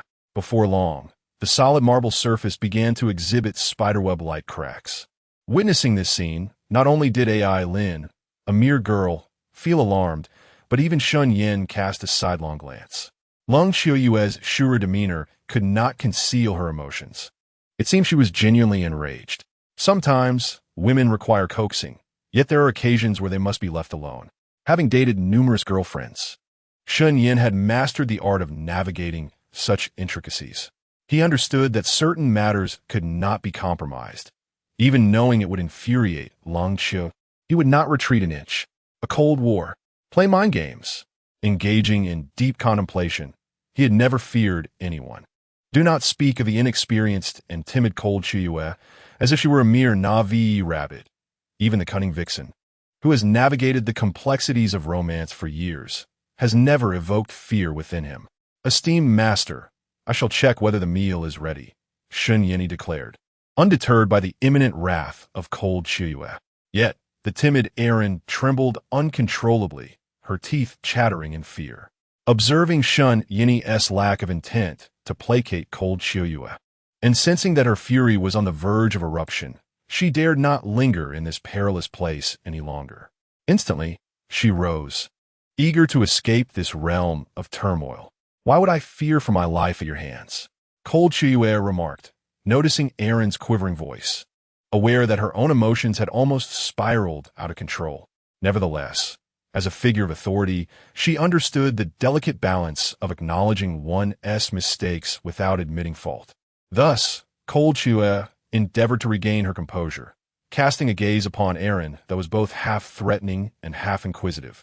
As she fixed her eyes on the girl, poised to leave the hall, surely the esteemed one would not harm me, for I am regarded as a confidant. I merely felt a pang of hunger and wished to ascertain if the meal was prepared. Beads of sweat trickled down Erin's forehead, sliding down her smooth, pale cheeks, and falling onto the fabric of her attire. In just a few breaths, she had managed to dampen a considerable area, revealing the extent of her trepidation in the presence of the formidable woman before her. Sit down, you're not to go anywhere. As guests, we must adhere to decorum and refrain from pestering the host for food. Such behavior is utterly inappropriate. Cold Chuyue strove to temper her imposing demeanor, attempting to soften her tone. Yet, to Aaron's ears, it still resonated with an undercurrent of menace. The young girl nodded vigorously, too frightened to utter another word. Ding dong. Time swiftly passed, and half an hour later, the doorbell finally rang. "Young master, your requested dinner is ready," came a voice. "Should I place the food and drinks on a coffee table, or shall we dine at the dining table?" Qin Mingyao entered, adorned in an apron featuring a cute kitty cat pattern, pushing a cart laden with delectable dishes. Clearly, her efforts were reflected in the splendid array of culinary delights. "Let us dine at the table," Shen Yan replied. The coffee table, having felt the weight of cold Chuyue's earlier ire, seemed uncertain if it could withstand such a bounty without collapsing under pressure. It would be disastrous if the plates and beverages were to topple, provoking cold Chuyue's wrath. The menu included Norwegian imported lobsters alongside king crabs, Kobe beef, bluefin tuna, and black truffle brie, all artfully crafted into a Louis XIII pizza, delicious and easy to digest. "Little Yaya, be sure to indulge," Shen Yan encouraged as he served the dishes at the table, effortlessly assuming the role of host despite cold Chuyue's lingering displeasure. "Aaron, do not be polite with him. Let's begin our feast." Although cold Chuyue had little knowledge of gourmet cuisine, she recognized the value of the pizza that Shen Yan had presented, and thus, she refrained from declining his hospitality. Calling out to Aaron, she picked up the knife and fork and began to eat. After a night filled with merriment and play, she was indeed ravenous. The aroma of the Buddha jumps over the wall wafted through the air, enticing even the most pious. Although Xia Yu had ventured abroad since childhood, she remained a daughter of our homeland, so there was no need for me to elaborate on this dish. As Shen Yan spoke, he presented the exquisite Buddha jumps over the wall, crafted from over 20 precious ingredients such as abalone, sea cucumber, fish maw, fish fin, high belly of fish, and tender pork belly. Oh, the main dish of the imperial banquet, Buddha jumps over the wall. The delightful fragrance surely indicated the skill of an authentic chef. Sensing the once menacing aura of their esteemed guest dissipate, Aaron's previously suppressed spirits lifted considerably. When Qin Mingyao unveiled the jar's lid, Aaron disregarded any semblance of ladylike decorum and exclaimed in delight. The next dish was sturgeon caviar. Despite its modest appearance, it commanded a hefty price. Although Shen Yan did not prepare the dishes himself, he had selected each one, naturally assuming the role of culinary guide for the two ladies, Long, Chuyue, and Aaron. What is a mere 200,000 for 100 grams?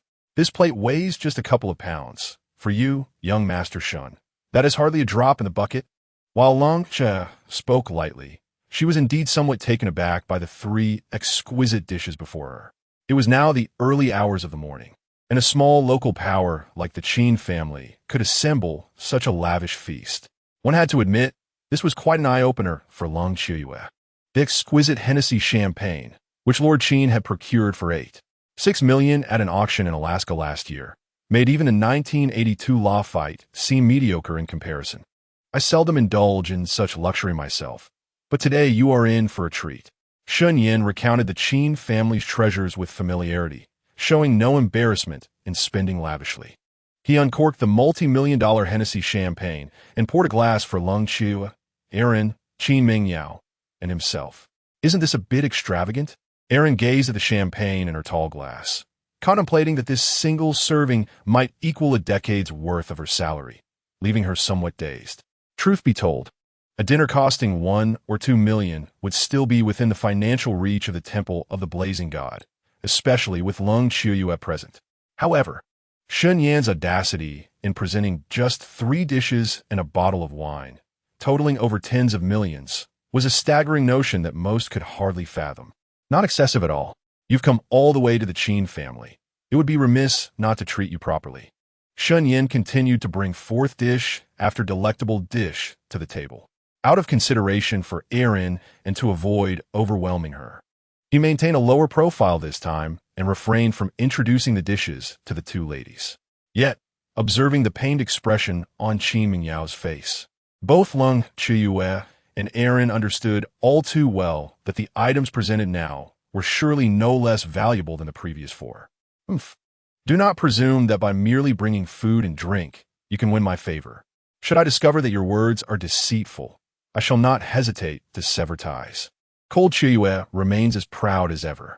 Even while relishing the most exquisite delicacies and fine wines in the world, her pride remains undiminished. Although she secretly appreciates Shen Yan's attentiveness, even the fleeting hint of jealousy she felt moments ago has been significantly alleviated by these indulgences. Yet, her lips continue to exude an air of haughty defiance, showing no inclination to soften before the man before her.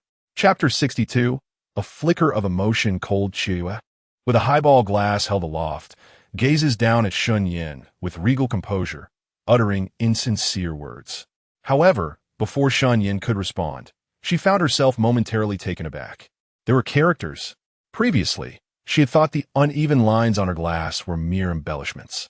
Yet, as she slightly swayed the glass filled with Huashue champagne, she was astonished to see her own name. What troubles you, esteemed one? Is the cuisine not to your liking? Observing Cold Chiyue standing there, her beautiful, bright eyes trembling uncontrollably, Shen Yan realized that the surprise he had prepared was evidently having its intended effect. He cast a knowing glance in her direction, feigning ignorance. Weren't you just being proud a moment ago? Weren't you threatening me? Let us see if you dare to make such claims now. Cold Chiyue had never been in love and was exceedingly bashful. Previously, in the outskirts, her clumsy confession had left her flustered and at a loss for words. Shen Yan could hardly believe that she would remain unmoved by such a romantic and sweet second confession. It's nothing. The dishes are quite to my taste. Cold Chiyue's hand, holding the highball glass, froze mid-air, paralyzed by the inquiry from Shen Yan, while being scrutinized by Eileen and Qin Mingyao. Her heart raced so violently that it nearly leapt from her throat. The panic on her face bewildered not only Qin Mingyao, but also left Eileen in a state of confusion. They were left questioning what had caused their esteemed one to shift from proud defiance to a state of alarm over a simple greeting. You scoundrel! You wretched beast! I shall surely kill you. I will strip your skin and dismantle your bones, leaving nothing but ashes. Cold Chiyue became acutely aware of the abnormality of her previous tone and demeanor. Yet, she felt too embarrassed to explain herself to Eileen and Qin Mingyao. Thus, she could only glare at the source of her turmoil with fierce, beautiful eyes. As long as it pleases your palate, it is well. Let's share a toast, as we have now become acquainted through the wine of the Qin family. Shen Yan, intent on teasing Cold Chiyue, would not let the opportunity slip away.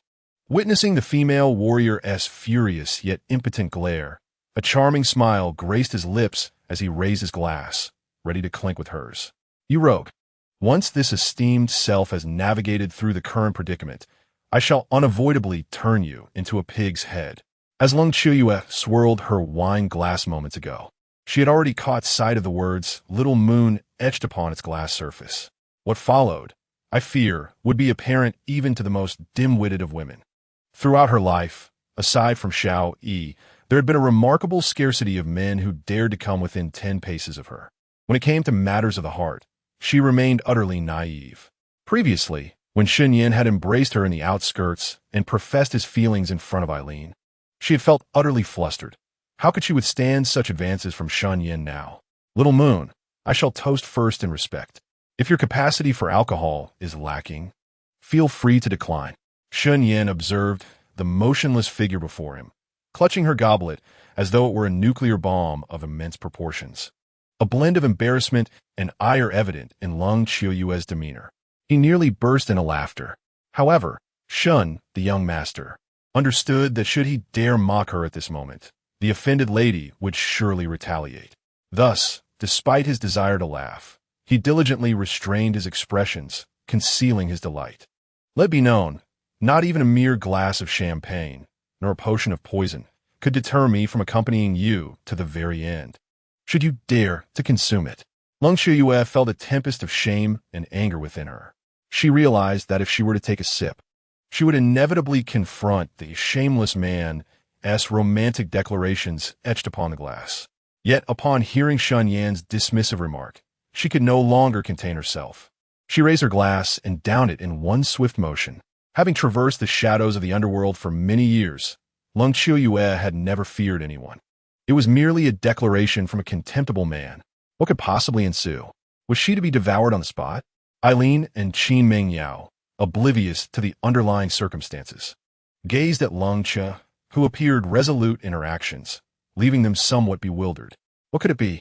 Did the champagne that Shen Yan had uncorked truly possess some lethal poison? This was Eileen's innocent query.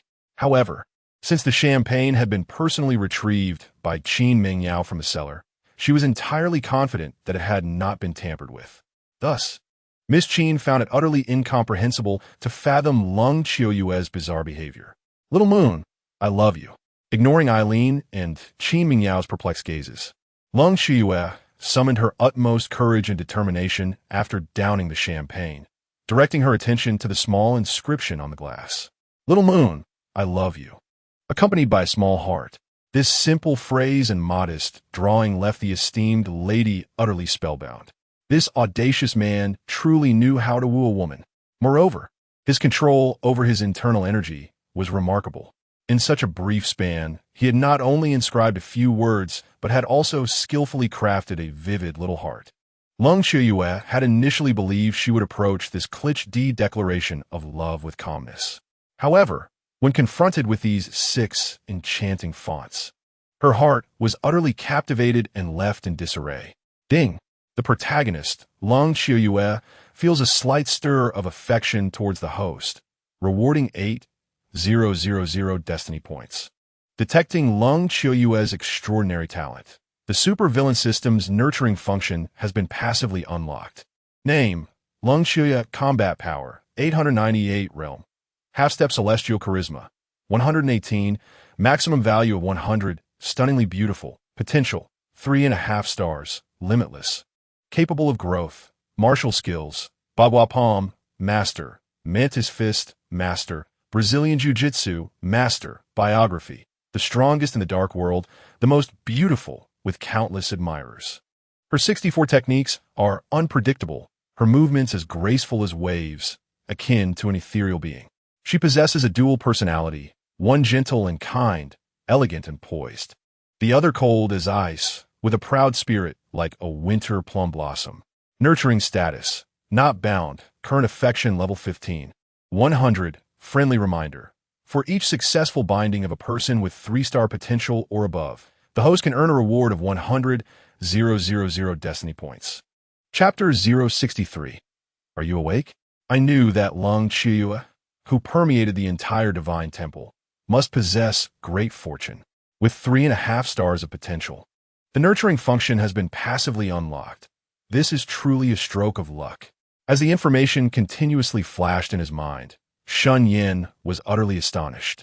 To be honest, he had approached this with a mindset of experimentation, daring to venture into the suburbs to engage with Lung Qiuyue. He thought that even if there were no other benefits, turning Xiao Yi's protector into his pursuer would surely have a significant impact on the storyline, right? The system would at least grant him some destiny points as compensation for his efforts. However, he could never have anticipated that his plans were only just beginning. He hadn't even formally held her hand, yet the system had already provided such an abundance of reward notifications. A slight stir of affection, 8,000 destiny points. Completing the relationship binding, 100,000 destiny points. This was indeed more surprising than a pie falling from the sky. What is wrong, Xiaoyu? Is there an issue with the glass? Shen Yan inquired, noticing Lung Qiuyue's gaze fixated on the goblet in her hand, her expression slightly dazed. He understood that she was likely overwhelmed by the small surprise he had prepared, causing her thoughts to momentarily falter. Yet, the ever-ambitious Shen, eager to tease her, feigned confusion and cast a knowingly inquisitive glance at the bewildered lady. No, the goblet is fine. It's probably just that I'm not quite accustomed to the taste of this champagne, Lung Qiuyue replied, aware that the mischievous man before her was undoubtedly mocking her inwardly. With her strong-willed nature, how could she allow him to have his way? She immediately endeavored to steady her racing heart, suppressing the complex emotions swirling within. She presented Shen Yan with a reassuring smile, conveying that she was perfectly fine. The respected one truly has a captivating smile. It would be delightful if I could frequently behold your smile in the future. Aaron, an astute subordinate, harbored a multitude of questions in her heart, pondering the peculiar demeanor of her esteemed superior. Why did he appear so oddly flustered? Akin to a young maiden who had just received a confession of love? Yet, witnessing Shen Yan's impeccable conduct left her bewildered, unable to fathom how he managed such a transformation. Could it be that men truly exist in this world who, with merely a glance, can stir the hearts of young women? Observing the bashful demeanor of her revered master, Erin found herself engulfed in such musings. Despite her myriad of curiosities, she had not forgotten the decorum of the occasion. Before her stood the female demon, astonishingly revealing a shy smile. Without hesitation, she flattered Cold Chu, akin to a sycophant, proclaiming her beauty. Indeed, the honor of being the most beautiful in the realm is not merely a result of flattery. Each smile and frown stirred emotions within me. A mere woman. Throughout the banquet, Shen Yan's focus remained on Cold Chiuyue. Qin Ming Yao, feeling an overwhelming surge of jealousy, sensed her teeth nearly melting from the bitterness. Nevertheless, as a woman of sophistication, she understood the necessity of not offending Cold Chiuyue, and thus, upon hearing Aaron's praises, she forced a somewhat unnatural smile, joining in the compliments. Yes, she is rather charming, she concurred. Shen Yan observed Cold Chiuyue's flushed visage, recognizing her inner shyness, yet she feigned nonchalance. He nodded in agreement, but his appraisal diverged from that of the two women. Rather than extolling Cold Chiuyue's beauty, he mischievously described her current state with a playful adjective, adorable. Cold Chiuyue nearly fainted upon hearing Shen Yan's assessment. What on earth did this audacious man intend? It was one thing to inscribe shameless words on the goblet in private, but to publicly refer to her as adorable in front of Aaron and Qin Ming Yao? Her cheeks swelled with indignation, reminiscent of a charming little frog. Casting a gaze at Shen Yan filled with unspoken resentment, she yearned to hurl her goblet at the face of this insufferable rogue. Yet, for some inexplicable reason, she hesitated, reluctant to destroy such a cherished object. What should she do? This shameless fellow was constantly devising ways to provoke her. Her entire state of mind was in disarray due to him. Cold Chiuyue's hand trembled slightly as she held the goblet. While she secretly relished Shen Yan's occasional surprises and romantic gestures, she feared becoming irrevocably ensnared in his charm. After all, had one not witnessed how even the proud Qin Ming Yao had now softened, resembling a meek little lamb? What would happen if I were to fall into despair myself? Just the thought sent shivers across Lung Chiuyue's skin, uncontrollably raising goosebumps. Aren't you feeling quite happy? You are awake? Lung Chiuyue had merely grumbled to herself, never expecting to hear a response from another facet of herself. She was momentarily taken aback. The emergence of her primary persona indicated that her inner turmoil, filled with hatred and anger, had returned to a more normalized state. At the same time, it signified that her body could be commandeered at any moment by this alternate self, leading her to once again succumb to a deep slumber. If, in the days to come, her primary persona did not experience significant emotional fluctuations, this alternate persona, which should not exist, would be forever ensnared in sleep, devoid of any chance of awakening. Previously, Lung Chiuyue had felt indifferent towards the notion of slumber, as both consciousnesses belonged to her. Yet, for reasons unknown, she now harbored a flicker of fear regarding the impending silence. This trepidation caused her, usually so resolute, to tremble slightly at the sound of her primary persona's voice. I awakened just after you finished watching the surveillance footage of Xiao, Yi, and Teng Yi's match and confirmed that Shen Yan harbored no ill intentions towards you. Initially, I intended to take control of the body, but I was surprised by how much you have changed in just 2 short days. This has left me somewhat troubled. Could you grant me a little more time? I know this request is rather excessive, but I truly do not wish to succumb to slumber just yet. Allow me 10 days to resolve matters here in Jiangzhou, and then I will return control of the body to you. 15 years prior, Lung Chiuyue endured the most harrowing ordeal of her life. In her direst moment, she experienced a fragmentation of her personality, giving rise to this alternate self. This alternate persona would only manifest in times of extreme anger or peril. Under normal circumstances, it held no authority over the body. Now that the primary persona had awakened, had it not been for Shen Yan's flirtatious antics, leaving her momentarily at a loss, she would have likely relinquished control of the body long ago, allowing her to descend into slumber once more. Chapter 064. An uncharacteristic Lung Qiuyue, all right. But you must promise me that without my consent, you shall not let Shen Yan lay a finger upon my body. Otherwise, I will immediately seize control and plunge you into eternal slumber. The primary persona, inherently kind and not one to refuse, felt a pang of empathy at the alternate persona's reluctance and attachment to the realities of life. I promise you, without your consent, I will ensure that the shameless Shen Yan does not touch even a single finger of mine. Upon hearing the primary persona's condition, the alternate persona's face flushed with embarrassment. Nevertheless, as they shared a singular heart, neither could deceive the other regarding their feelings. Thus, Lung Qiuyue found herself unable to argue and could only sincerely acquiesce to the other's request. The champagne cellar of Hakshu is located 60 feet beneath the ground in a cavernous vault. Not only must it be buried for a decade, but it also requires the use of superior Chardonnay grapes for its crafting. Both the stringent storage conditions and the selection of grapes used in the winemaking process starkly differ from the champagne available on the market. It is entirely understandable for Xiaoye to feel an adjustment in taste. A couple more sips should suffice. Shen Yan, oblivious to the fact that the female Azura opposite him had already established a connection with the persona of Lung Qiuyue, noticed her complexion transition from a rosy hue to a sudden pallor. He mistakenly attributed her sudden change in demeanor to his earlier brazen actions, fearing it had angered Lung Qiuyue. Hastily, he poured her a glass from a nearby bottle. Thank you. The thought that she had only 10 days left to spend with the man before her pierced Lung Qiuyue's heart with a pang. Her previously brash demeanor towards Shen Yan had, unbeknownst to her, softened, observing the man who was now smiling apologetically as he served her wine. She even offered a rare expression of gratitude. Xiaoye, there's no need to be so formal with me, just as long as you aren't upset with my antics. That's enough.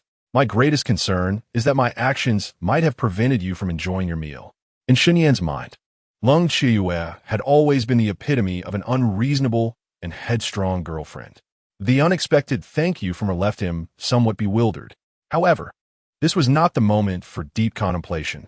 Noticing that her gaze towards him had softened, he offered a sincere smile and thoughtfully placed a piece of crab meat into her bowl. You worry too much. I'm not angry. All these dishes are delightful, each one more memorable than the last. Let us eat without further ado. Lung Qiuyue was acutely aware of what Shen Yan meant by, as long as you don't blame my mischief. A blush of embarrassment washed over her. Yet this time, she did not shy away from the topic that had previously made her face flush. Instead, she smiled bashfully and responded affirmatively to Shen Yan's confession. She was not angry. Regarding his earlier declaration of feelings, she harbored no resentment. This subtle affirmation was enough to send Shen Yan into a state of ecstatic joy. She had responded positively to his confession. As he observed Lung Qiuyue, with her head lowered and utensils at the ready, it was hard to believe that the blush on her cheeks had not yet faded. If it weren't for the lingering warmth on her face, he might have thought he had imagined the entire exchange. Shen Yan was all too aware of how cold and unapproachable Lung Qiuyue's Azura persona could be, a fact well known to fans of the book The Divine Hall. A single day, he had managed to elicit such a subtle yet profound response in less than a day. Had he not experienced it himself, he would have found it utterly unbelievable. Miss Qin, please pull up the remaining videos for me to review. The matter concerning Xiao Yi cannot be delayed any further. I must ascertain whether he was a victim of scheming or if he has succumbed to his own downfall. Shen Yan, somewhat disoriented by Lung Qiuyue's unusual behavior, found himself unable to act mischievously during the remainder of their dining experience, choosing instead to refrain from provoking their esteemed companion further. On a chilly autumn night, Lung Qiuyue indulged in 3 glasses of champagne, 2 slices of Louis XIII pizza, and 2 bowls of Buddha jumps over the wall stew before finally setting down her utensils. She turned to Qin Mingyao to discuss serious matters. 10 days, she had to uncover the conspiracy lurking behind Xiao Yi within this time frame. This was her pact with her primary persona, as well as the purpose of her stay. Although in her heart, she yearned to joyfully spend these 10 days with a certain insufferable man, she knew such a desire was ultimately unattainable. Not only would her primary persona disapprove of such frivolity, but even the ever-loyal Eileen by her side would likely not comprehend it. Yes, esteemed one, Qin Mingyao replied, not daring to be negligent. She promptly instructed someone to clear the remnants from the table and quickly retrieve the video footage of Xiao Yi from her laptop. The chaotic scenes of Xiao Yi, suffering from confusion due to a misapplied potion, mistaking a lizard for Miss Qin, unfolded before her. As Leng Qiuyue scrutinized the surveillance videos, she found that they aligned perfectly with what Shen Yan had disclosed to her. The last shred of doubt dissipated within her. Shen Yan had not deceived her. This realization was, in her heart, far more significant than whether Xiao Yi had been ensnared by the forces of voodoo. At least, in this moment, that was her conviction. Now that everything was clarified, the next step was to locate the wayward disciple Xiao Yi and see if any clues regarding the mastermind could be gleaned from him.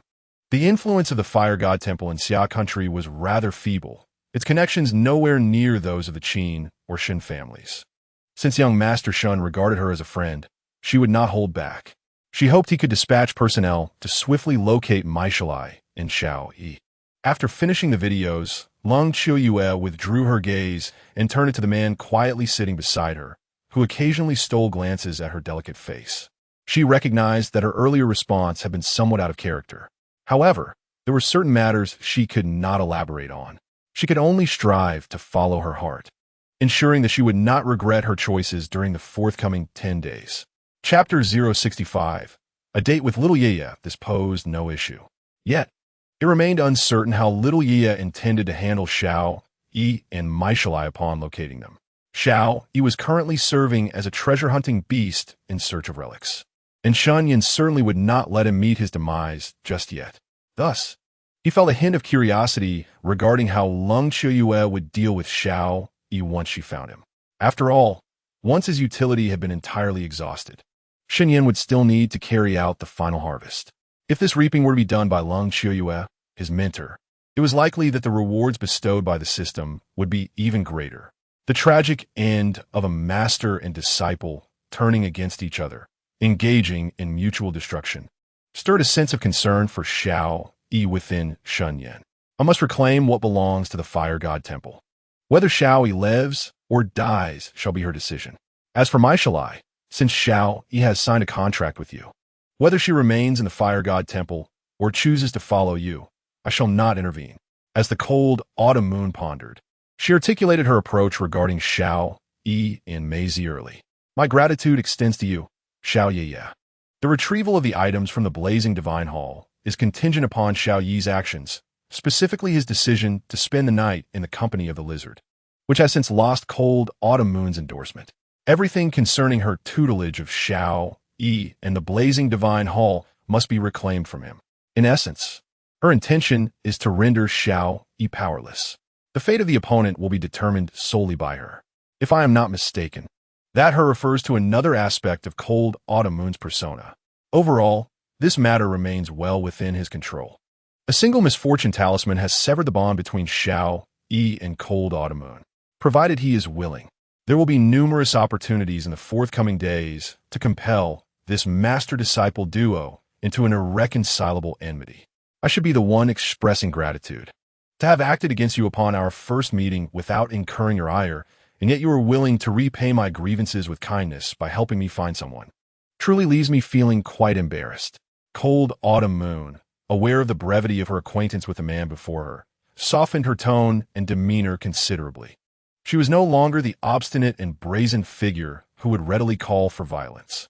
Noticing the warmth in Shen Yan's gaze, her affection was unmistakable.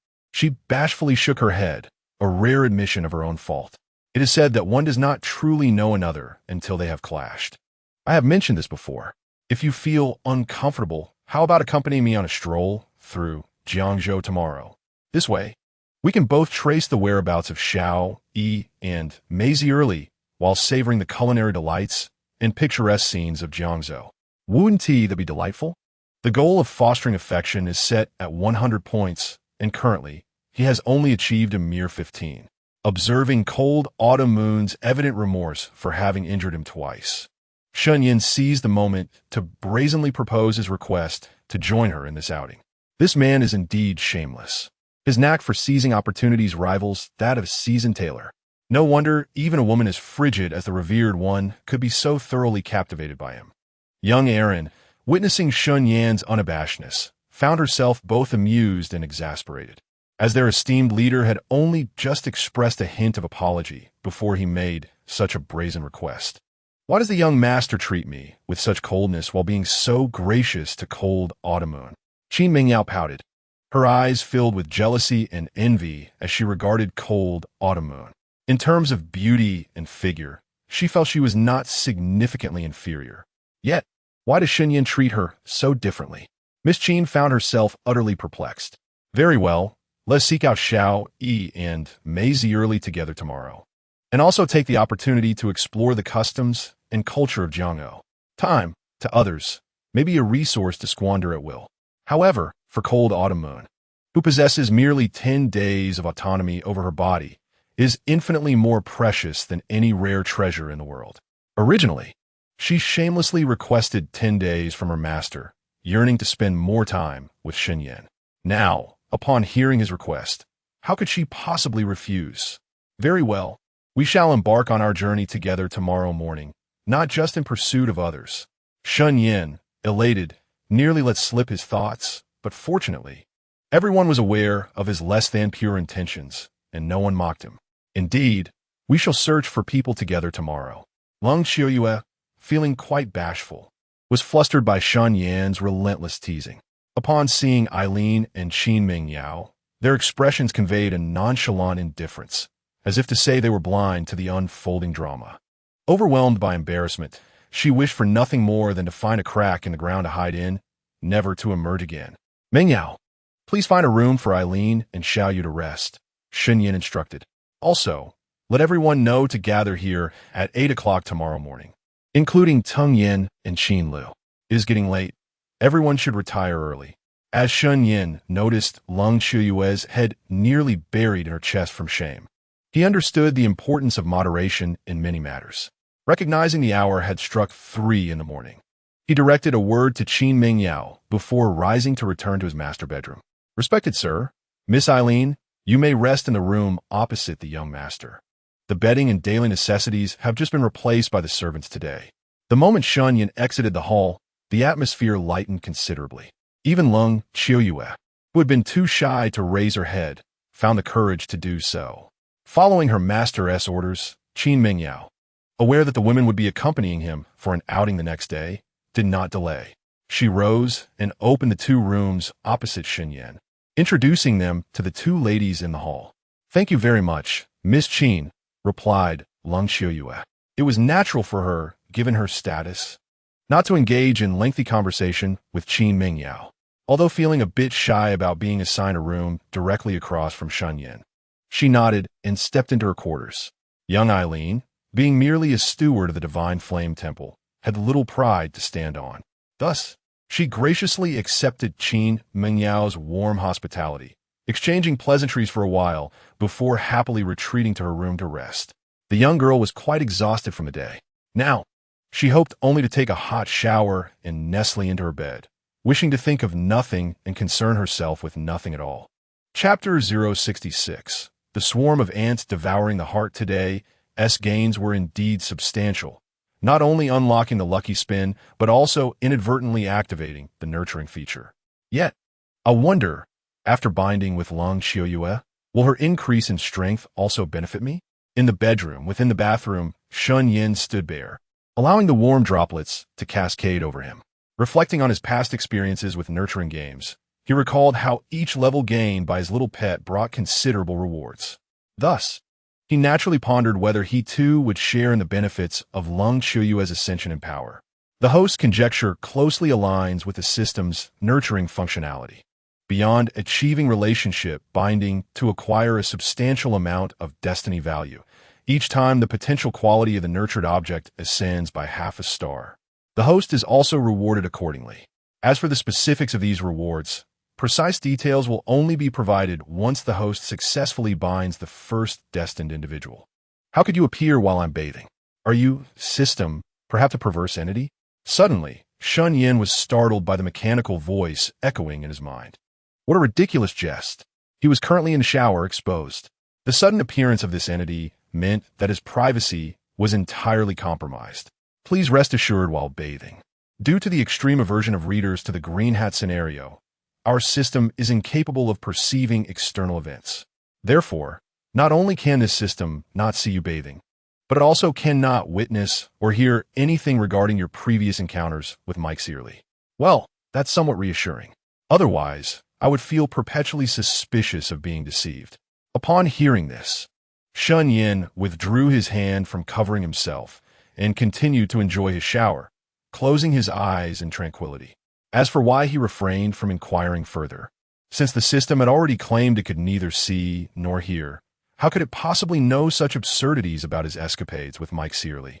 He was not foolish enough to pose that question. There was no need. Shen Yan's mind was still intact.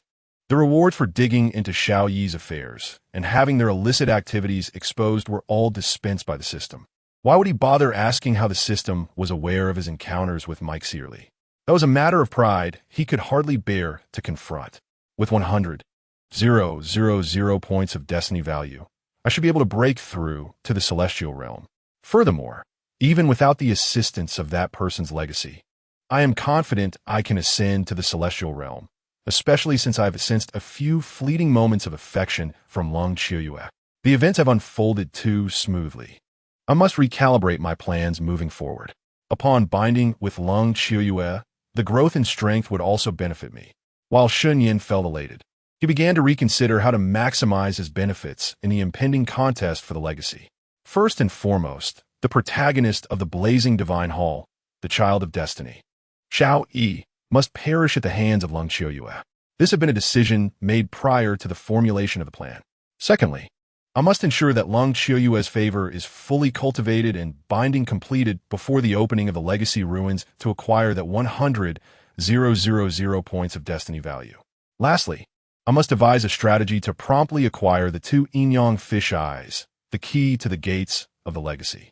Only upon accomplishing these objectives can I secure absolute initiative and fully harness my martial prowess. One must eat a meal bite by bite. Tasks should be tackled one at a time. The immediate priority is to successfully bind Long Qiuyue while Xiao Yi searches for the ruins of the legacy. Warm water cascaded down from the crown of his head, enveloping his entire being. This sensation invigorated Shen Yan's mind, sharpening his thoughts with remarkable clarity. In merely a few minutes of rain, he had already clarified the matters he needed to attend to. Reflecting on the subtle responses from Long Qiuyue, along with the tender gaze he had inadvertently revealed earlier, Shen Yan found himself unexpectedly anticipating the upcoming rendezvous.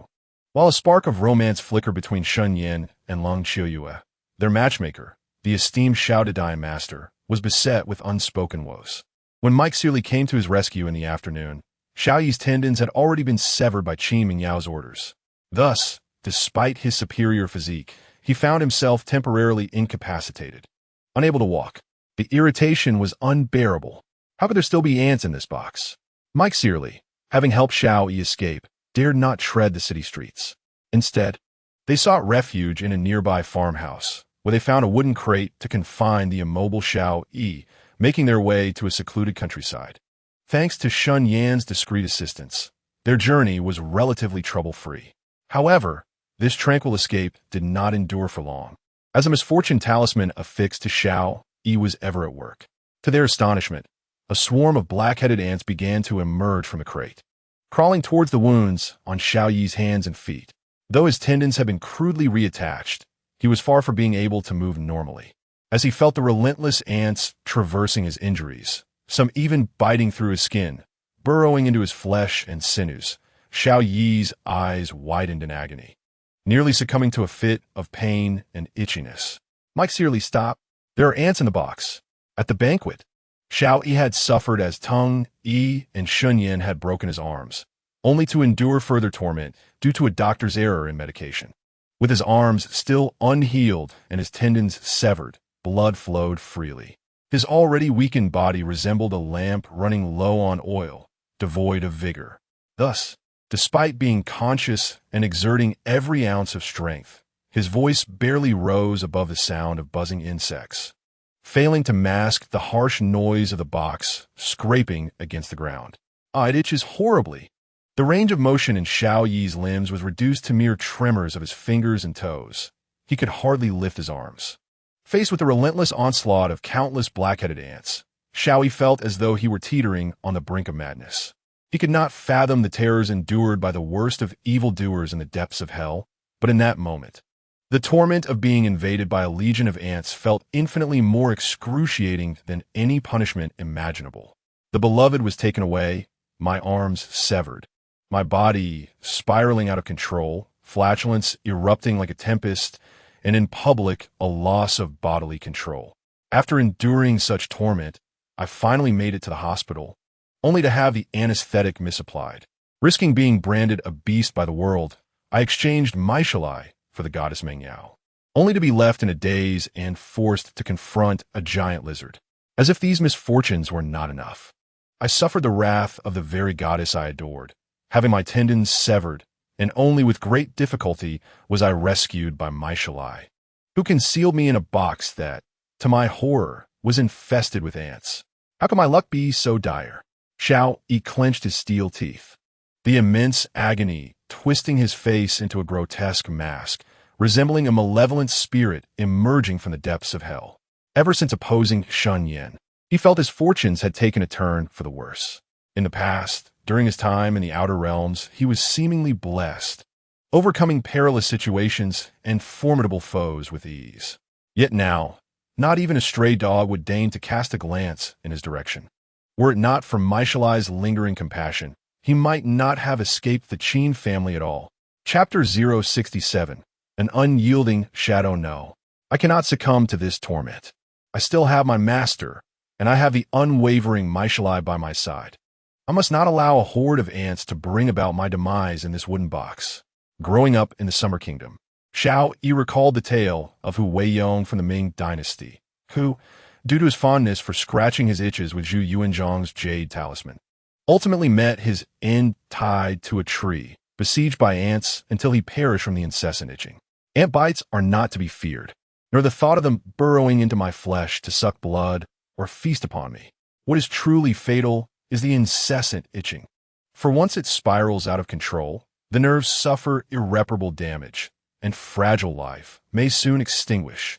Xiao Yi is not yet ready to die, at least not until he has secured Qin Mingyao's forgiveness. He cannot allow himself to perish so pitifully within this box. Thud, thud, thud. Xiao Yi knew his voice would be drowned out by the sound of the box scraping against the ground, rendering it impossible for my Shalai to hear him. Thus, he gritted his teeth and, like a writhing maggot, began to inch closer to the wooden wall of the box. When he was merely 20 to 30 centimeters away from the wall, he rammed his head against it with all his might. Thud, thud, thud, thud. Little Lily, please open the box. I am on the brink of being devoured by ants. I implore you, hurry. Twice. I am unbearably itchy. Why hasn't my Shalai opened the box to check on me? I am truly at my wit's end. Thrice. I feel so dizzy, so unwell. I long for release. As Xiao Yi battered his head against the box until blood flowed and his vision blurred, he fervently prayed for my Shalai to open the box and see him within. Yet, despite his desperate pleas and fading consciousness, my Shalai showed no inclination to check on his condition. Do not torment me any longer. I implore you. Is it not your intention to drive me to despair? Must I perish? Shall I resort to the gruesome act of biting my own tongue to escape this agony? Time and again, I have been met with collisions and disappointments.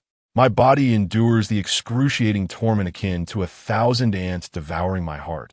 And indeed, despair has begun to seep into my very being. I let out a roar akin to that of a beast within the depths of my soul. Just as I was about to sever my own tongue in a fit of desperation, I was met with an unexpected resistance. The muscles of my cheeks, seemingly against my will, recoiled. No matter how earnestly I endeavored, I could not bring myself to bite through my own tongue, let alone commit the act of suicide. Alas, how the depictions in cinematic tales deceive us. The tongue is not something a mere mortal can sever. After several futile attempts, I realized I had been misled by the foolish screenwriters who depict such ease and self-destruction. The tongue is truly indomitable. Even one as mentally resilient and endowed with great fortitude as I cannot manipulate my teeth to sever my own tongue. Had I taken time to read more, I might have uncovered an even more disheartening truth, that even if I were to succeed in biting through my own tongue, the outcome would likely not be the swift and painless demise portrayed in films. Oh, the unbearable itch of existence. I beseech you, cease this torment. What is it that you desire? I shall grant you anything. I offer you everything. Please, spare me from this cruel game. At this moment, I truly comprehend the agony of being trapped between the desire to live and the wish to die. The relentless stings of countless ants have already rendered my suffering unbearable. Now, the agony of my tongue, which I cannot sever, only compounds my torment. I had always believed that as long as one clings to life, there remains hope. Thus, no matter the tribulations I faced, I could endure. Yet, now, I find no inclination to persist. I only wish for a swift and merciful end, free from these relentless misfortunes. However, just as despair enveloped me and my senses dulled under the weight of suffering, a glimmer of light pierced through the darkness of the wooden box. "Xiao-Yi, what troubles you?" A voice, familiar and melodious, broke through the haze. To my astonishment, I found myself surrounded by a multitude of ants within the confines of the box. Struggling to open my weary eyes, I was met with a vision that momentarily distracted me from my plight. The woman before me appeared even more enchanting than Qin Mengyao. How had I never noticed the beauty of my Xilili before? Is it true, as they say, that one often realizes the value of what they have only upon its loss? I gazed, mesmerized, at the ethereal figure before me, recalling that just a day prior, she had been my adoring fan, ever so closely and devotedly attached to me. Now she has become another man's woman. His heart experiences an inexplicable pang. She was meant to be mine. Yet, for a woman who does not love me, I have willingly given her to another man. I am truly a scoundrel. I am indeed a beast. Observing Meixilai nervously approaching to brush the ants off him, Xiao could not help but berate himself internally. It was only at that moment that our esteemed Xiao, the master of the domain, realized that rather than pursuing a woman he loved, he should have cherished the girl who deeply loved him. But what good is regret at this juncture? Meixilai has already pledged herself to Shen Yan.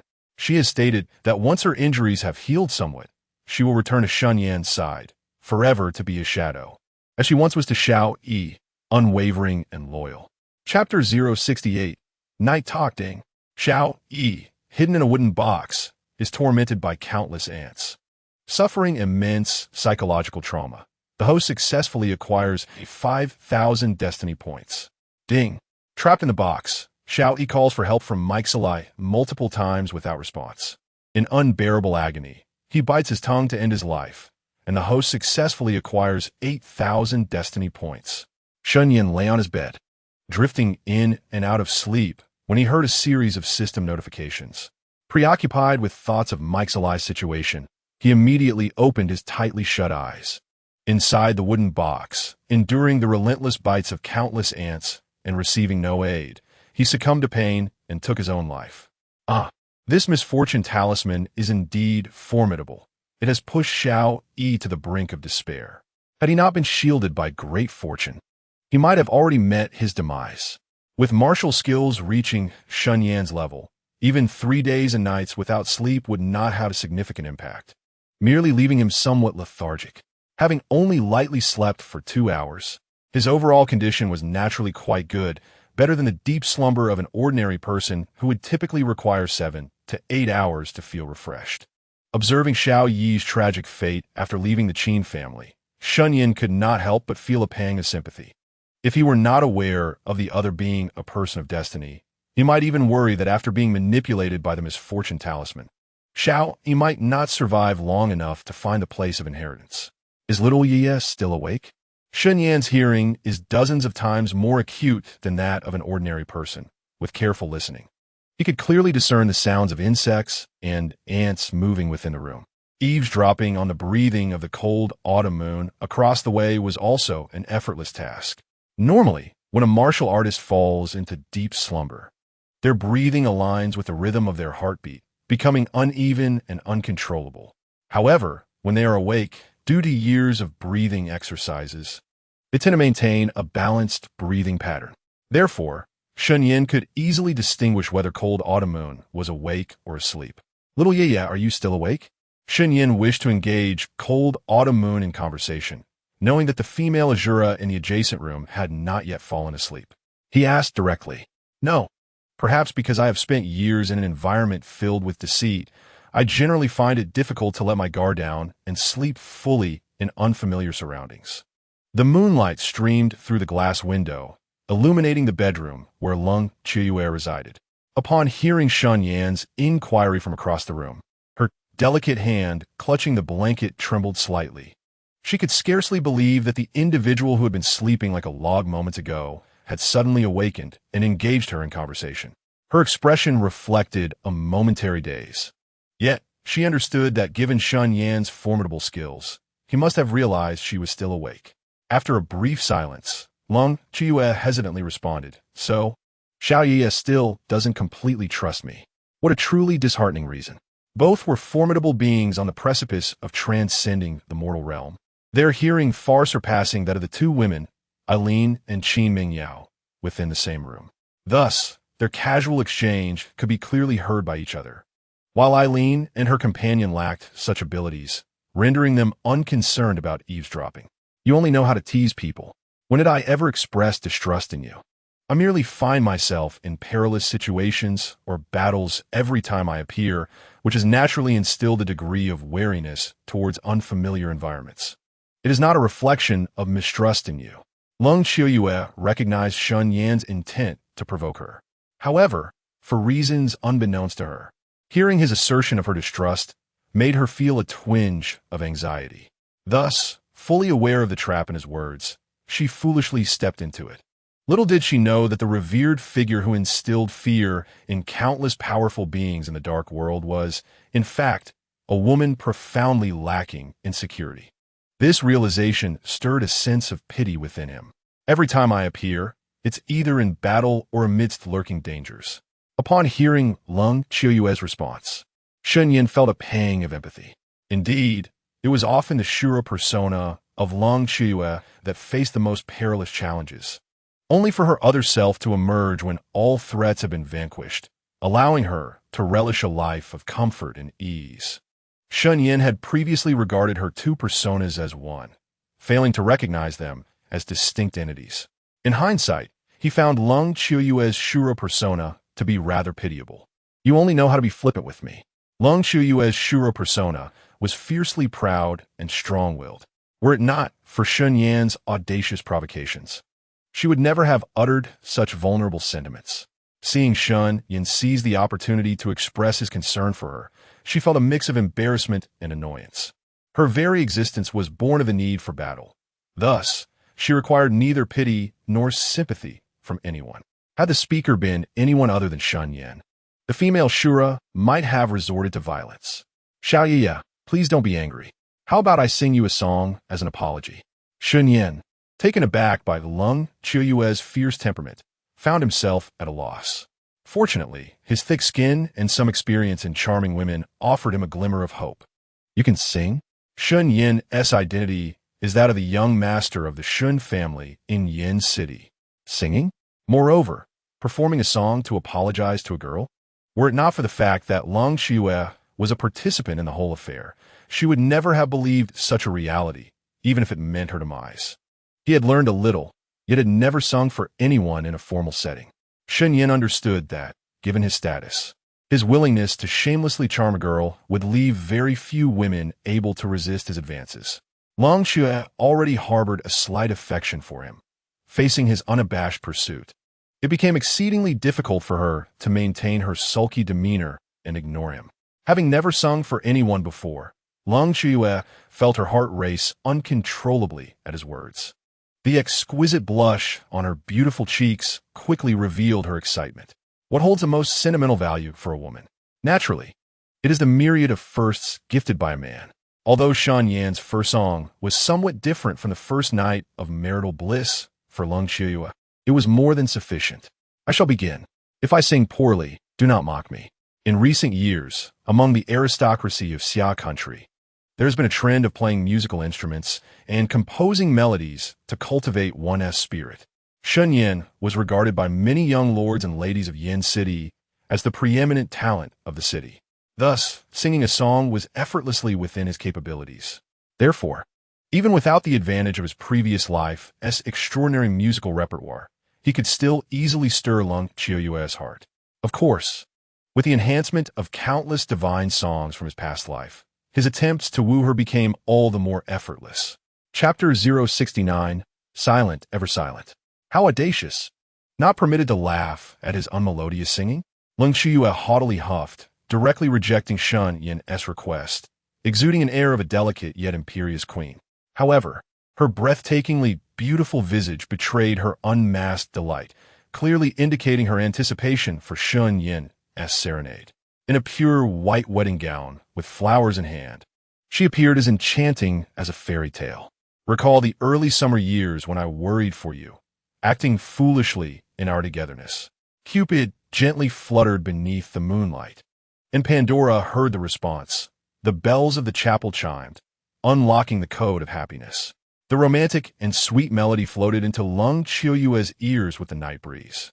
Though she had heard love songs before, the brief lyrics sung by Shen Yan rendered her mind utterly blank. It was as if she were standing in a solemn and sacred church, participating in a sweet and romantic wedding.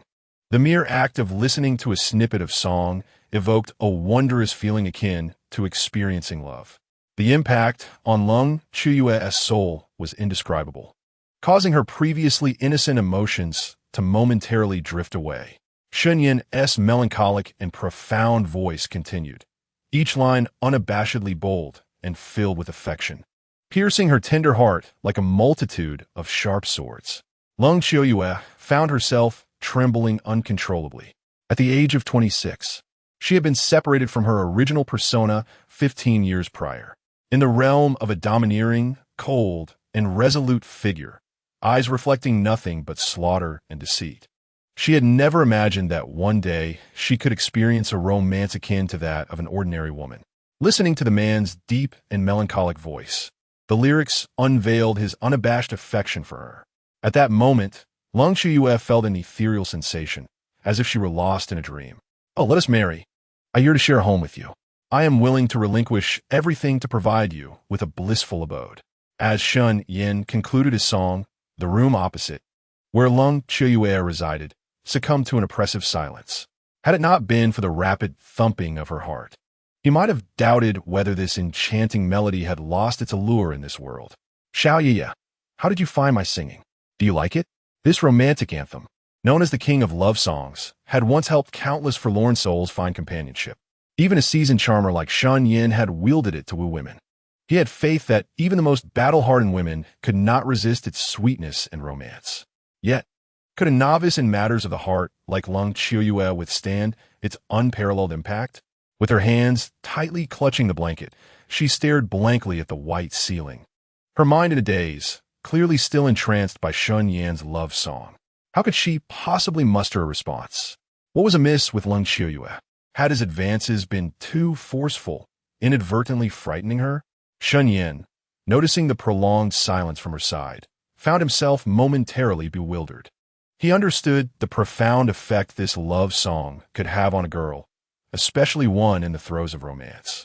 It was nearly impossible for a girl to remain indifferent upon hearing her beloved sing such a piece. Yet, he never anticipated that Lung Qiuyue would react in this manner. Silence. The formidable champion of the dark world, who had faced countless storms, was now rendered speechless by a mere love song. Ding! The female protagonist, Lung Qiuyue, experiences a heart flutter towards the host, rewarding 8,000 destiny points and increasing personal affection by 10 points. Development status: Unbound, current affection 25,100, heart flutter. Affection 10 points. Truly deserving of the title of the foremost love song king, Shen Yan was not disappointed. He initially thought his bold and straightforward song might have frightened Lung Qiuyue, but it seemed she was merely overwhelmed, unable to categorize the tumult of emotions within her heart. With only 2 or 3 hours left until dawn, and seeing that Xiao Yiye was unwilling to engage in conversation, he decided not to disturb her slumber. We shall meet again tomorrow. With destiny points and affection secured, Shen Yan lost the desire to continue his pursuit of Lung Qiuyue. Noticing her continued silence, he yawned and began to feign sleep, pondering whether this was the essence of love. It is indeed quite peculiar. Lung Qiuyue gazed blankly at the ceiling, as if entranced. After a prolonged silence, she finally uttered a sigh of contemplation. This man, despite being a tad flippant, somewhat shameless, and a bit cheeky, is undeniably an exceptional individual when one sets aside these flaws. Oh, let us marry. I long to share a home with you. I would dedicate my life to loving you and providing you with a blissful abode. These sweetly resonant lyrics, which penetrate the very depths of one's heart, leave one wondering how this bothersome fellow could conjure such sentiments. In that moment, Lung Qiuyue felt somewhat dazed by the sweetness, akin to having consumed 2 crates of potent sweet wine. Her mind could hold nothing but the lyrics sung by Shen Yan. As for her unwavering belief that this song was crafted specifically for her by that audacious man, the reasoning is rather straightforward. First, for someone as proud as Shen Yan, if he were to serenade the girl he adores, he would surely acknowledge the original work of another artist, citing a particular singer or song as a means of expressing his apologies to Xiao Yiye. However, Shen Yan chose not to do so. Second, although Lung Qiuyue is as aloof as ice and often indifferent to others, she possesses a keen interest in the Chinese music scene and enjoys songs from this region. The melody and lyrics of Shen Yan's recent song are of exquisite quality. Had it existed prior, she would have undoubtedly heard it before. You are playing a dangerous game. I suddenly regret allowing you to spend 10 days with Shen Yan. Lung Qiuyue's current state naturally influences her primary persona. Observing her flushed cheeks, the happiness in her eyes nearly spilling over, her secondary persona was unable to contain itself. The primary persona, too, felt a twinge of anxiety. No one understands the formidable nature of this split persona better than she does. Cold, domineering, strong-willed, resolute, ruthless, fierce, mad, and tenacious, her primary persona never anticipated that such a powerful woman could be so stirred by a man. Chapter 070. Not clever, yet engaging in banter? Are you envious of me? Lung Qiuyue, in unity with her primary persona, comprehends the essence of the woman she embodies. Having previously promised to grant her 10 days, no matter the troubles or upheavals that may arise, she would not easily break her word. Thus, upon hearing her primary persona's words, she felt no fear. Instead, she teased her counterpart. This man is indeed remarkable in appearance, intellect, character, vision, martial prowess, and family background. He excels in nearly every aspect. Yet, as you know, I harbor no feelings for him. The primary persona was candid. There was no room for deceit, as they were of one mind. Even if she wished to mislead, the other could discern the truth of her words through their emotional resonance. Hence, their exchanges were characterized by open-hearted dialogue, with sincerity rarely faltering.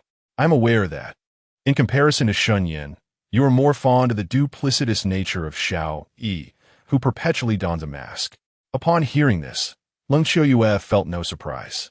However, witnessing the indifference of the man she harbored feelings for, she could not help but express her disdain towards her primary persona with a hint of pride.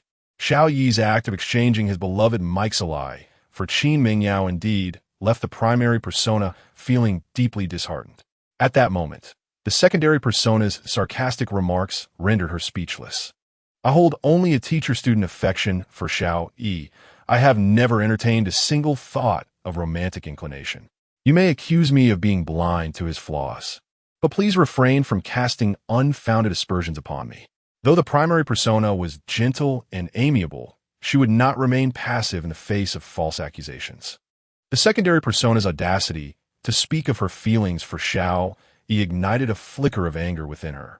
Do you dare claim that prior to this incident, you harbored no admiration for Xiao Yi? We are of one mind. You may deceive others, but you cannot deceive me. Huh. It is said that one becomes like the company one keeps. Throughout this day, Long Qiuyue may not have learned much, but her wit and banter has certainly sharpened. Not only did the primary persona possess a slight fondness for Xiao Yi, that insufferable man, but even if she did not, she could easily turn black into white and irk him. I do not, Long Qiuyue, swear to the heavens. Should I ever entertain thoughts beyond that of a teacher-student relationship toward my disciple Xiao Yi, let my soul be extinguished and my spirit never to reincarnate. How had the primary persona endured such humiliation? Faced with the secondary persona's pointed accusations, culminating in a deeply insulting laugh, she nearly succumbed to silence once more. In that moment, she proclaimed her most solemn vow ever made. Hey, must he be so ruthless? I merely jested. Is such a severe oath truly necessary? If she were to fulfill this vow, she would face obliteration, and the secondary persona could not evade the consequences either. In fact, it was highly likely that she would be the first to face annihilation. Seeing the severity of the vow taken by her counterpart, Long Qiuyue subdued her sharp tongue, refraining from further provoking the volatile little lamb before her. Revel in your triumph. Compared to your occasional appearances, I have encountered far more people and experiences than you. Shen Yan, that smooth-talking scion of a noble family, is hardly a paragon of virtue. I advise you to rein in your affections before you end up harming yourself and others. Observing the blissful expression on the secondary persona's face, which radiated happiness and sweetness, the primary persona felt somewhat exasperated. Had she foreseen this day, she would have restrained her emotions back then, preventing this foolish entity from re-emerging. Now, with matters having escalated to this point, she found herself at a loss on how to confront Shen Yan, that shameless scoundrel. I am the secondary persona, a fragment of you, dedicated to safeguarding you, the vulnerable one, from harm. Before worrying about being harmed by others, you should first prioritize your own protection. Do not, upon encountering the excellence of Shen Yan, recklessly abandon yourself to despair and seek solace in another. Upon hearing the persona speak of lessons, Long Qiuyue could not help but be both amused and exasperated. The proud and self-respecting master would certainly not indulge in the other's flaws. She promptly pointed out the disparities in their temperaments, even going so far as to hurl phrases like abandoning oneself to despair and seeking affection elsewhere at her adversary in a fit of irritation. Clarify this for me. Who has abandoned themselves? Who has sought affection elsewhere? Make it clear. Dressed in a pristine wedding gown and holding a bouquet of flowers, she appeared as enchanting as a figure from a fairy tale. Long Qiuyue observed her persona, resembling a frenzied cat, incessantly clinging to her. A small smile of victory graced her lips as she softly hummed the love song Shen Yan had sung to her, choosing to disregard the foolish woman altogether. Engaging in an argument is akin to a battle. One must know when to withdraw. Persistently attacking without strategy could result in losing even the slight advantage one has gained. The proud master, having learned from someone's bad example, would not commit such a foolish blunder. You will regret this. Her persona chattered endlessly, but when met with silence from the other, she took to humming a song that would surely cause one to blush, treating her as if she were invisible. This was truly maddening. Nevertheless, their bickering was inconsequential. No matter how irate her persona became, she could not violate her own principles by forcibly seizing control of their shared body. Thus, this exchange, destined from the outset to yield no resolution, concluded predictably with the persona sulking offline in frustration. Not particularly astute, yet attempting to engage in banter. How foolish. Observing her irate persona grow silent, Long Qiuyue let out a proud snort, lifting her chin like that of swan. In this moment, she finally understood why that rogue Shen Yan enjoyed teasing her so much. It was the exhilarating sensation of provoking someone to the brink of exasperation while remaining entirely untouchable. Such a feeling was intoxicating. It was even more fulfilling than triumphing over a host of unparalleled masters in battle. Chapter 071. Sweet Days in the City of Jiangzhou.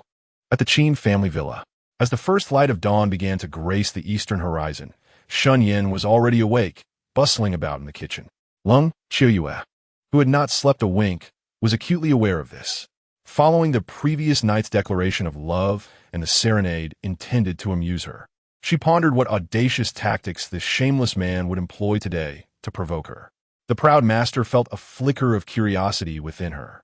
Thus, despite her ability to discern his actions through keen observation, her anticipation for delightful surprises led her to refrain from eavesdropping. Instead, like a bashful young maiden, she quietly awaited the moment when her companion would prepare everything so that she could unveil the mysteries hidden beneath their veils. She was left pondering the antics of that rogue, who had risen at the break of dawn and was now bustling about in the kitchen. Cold Autumn Moon felt an insatiable curiosity about what Shen Yan was up to at that very moment. Yet, she also harbored a trepidation that eavesdropping would diminish the surprise and romance he had orchestrated for her, stripping it of its inherent mystique. Thus, her heart fluttered with the restlessness of a playful kitten scratching at her insides. Were it not for the two slumbering pigs in the next room, she might have succumbed to the urge to rise and revel in the small surprise Shen Yan had prepared for her. As time ticked away in anticipation, the clock struck 7:30 when Eileen finally pushed open the door to her bedroom. Due to the interconnected design of their rooms, the sound of the door opening was almost imperceptible.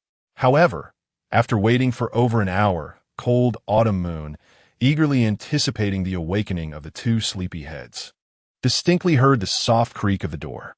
With her mind preoccupied with thoughts of the surprise Shen Yan had in store, she quickly donned her clothes and exited her room, following closely behind Eileen towards the wash basin in the hall. "Good morning, Your Excellency." Eileen, still a bit bleary-eyed from sleep, greeted her. Cold Autumn Moon moved with the grace of a nimble little fox, her footsteps silent as a whisper. It was only when her reflection appeared in the mirror above the wash basin that the young lady noticed Eileen. Upon seeing her esteemed counterpart, Eileen's expression shifted to one of perplexity mixed with a hint of embarrassment, leaving her momentarily unsure of what had prompted such behavior from Cold Autumn Moon so early in the day. "Please, go ahead and freshen up, Your Excellency," Cold Autumn Moon suggested, though the thought of being alone with Shen Yan filled her with dread.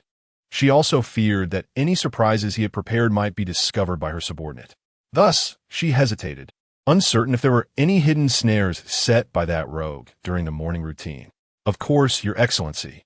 Eileen, already bewildered by Cold Autumn Moon's peculiar demeanor, felt her confusion deepen at this unusual request. Nevertheless, faced with the authority of her superior, she dared not defy her. The young girl nodded respectfully and stepped aside, allowing Cold Autumn Moon to proceed first. "Little Moon, you must have been awake all night. Your eyes are bound to be slightly puffy. It would be best to apply a warm towel afterward to alleviate any dark circles," Eileen advised. "The warm towel has been prepared in the thermos. You may use it at your convenience." With a mind focused on avoiding any potential traps, Cold Autumn Moon grasped the glass cup at the wash basin. Beneath the cup, she discovered a small note inscribed in cursive, its vigorous strokes exuding an air of nonchalance and confidence. Even though she had read but a few books, the unacquainted Lung Chua understood that anyone capable of inscribing such characters must undoubtedly be a remarkably learned and gifted individual. In Jiangzhou, within the Qin family, it was evident that the only person worthy of being called a great talent, and who dared to affectionately refer to her as Little Ye, was someone she needed not ponder over for long. Was this the reason why the esteemed one had forbidden her from freshening up? How considerate of that man to know that the esteemed one had not slept well the previous night, even going so far as to prepare a warm towel in advance. It was truly heartwarming and deeply touching. Upon discovering the small note tucked beneath her cup, Lung Che was utterly stunned at the moment her gaze met the words on the paper, failing to hide it in time. Naturally, the observant Eileen beside her caught sight of everything. "Esteemed one, are you still going to freshen up? Would you like to take a look at the dining table as well?" Eileen, watching the esteemed one clutching the note, found her heart completely melted by that insufferable man. Shen Yan. She was unsure why she suddenly felt a pang of envy, leading her to utter such an uncharacteristic remark. "What is it? Even you, little girl, dare to jest at my expense?"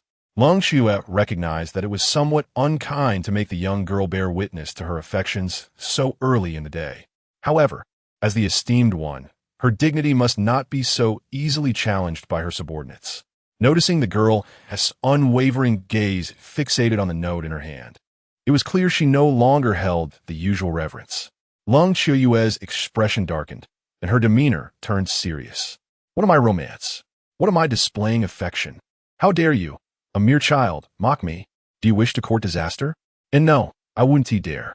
I merely feared that Master Shen might have left something for the esteemed one at the dining table. If by chance I were to glimpse it first, that would be rather inappropriate.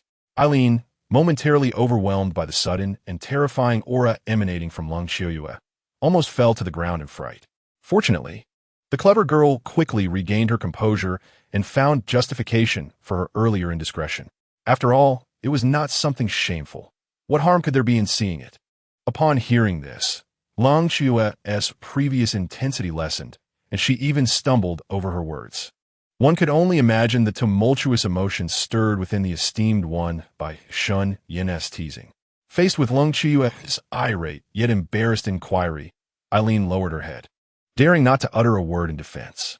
Yet inwardly, she could not help but scoff. Who was it earlier that behaved like a thief, fearing to be discovered, and now had the audacity to speak such grandiloquent words? Wait for me a moment. I shall wash up and then see if that shameless scoundrel is still at the dining table, playing his ridiculous tricks. Carefully, Lung Qiuyue folded the precious note and tucked it delicately into her pocket. With a haughty disposition, she instructed Aaron to wait nearby before immersing herself in her morning routine.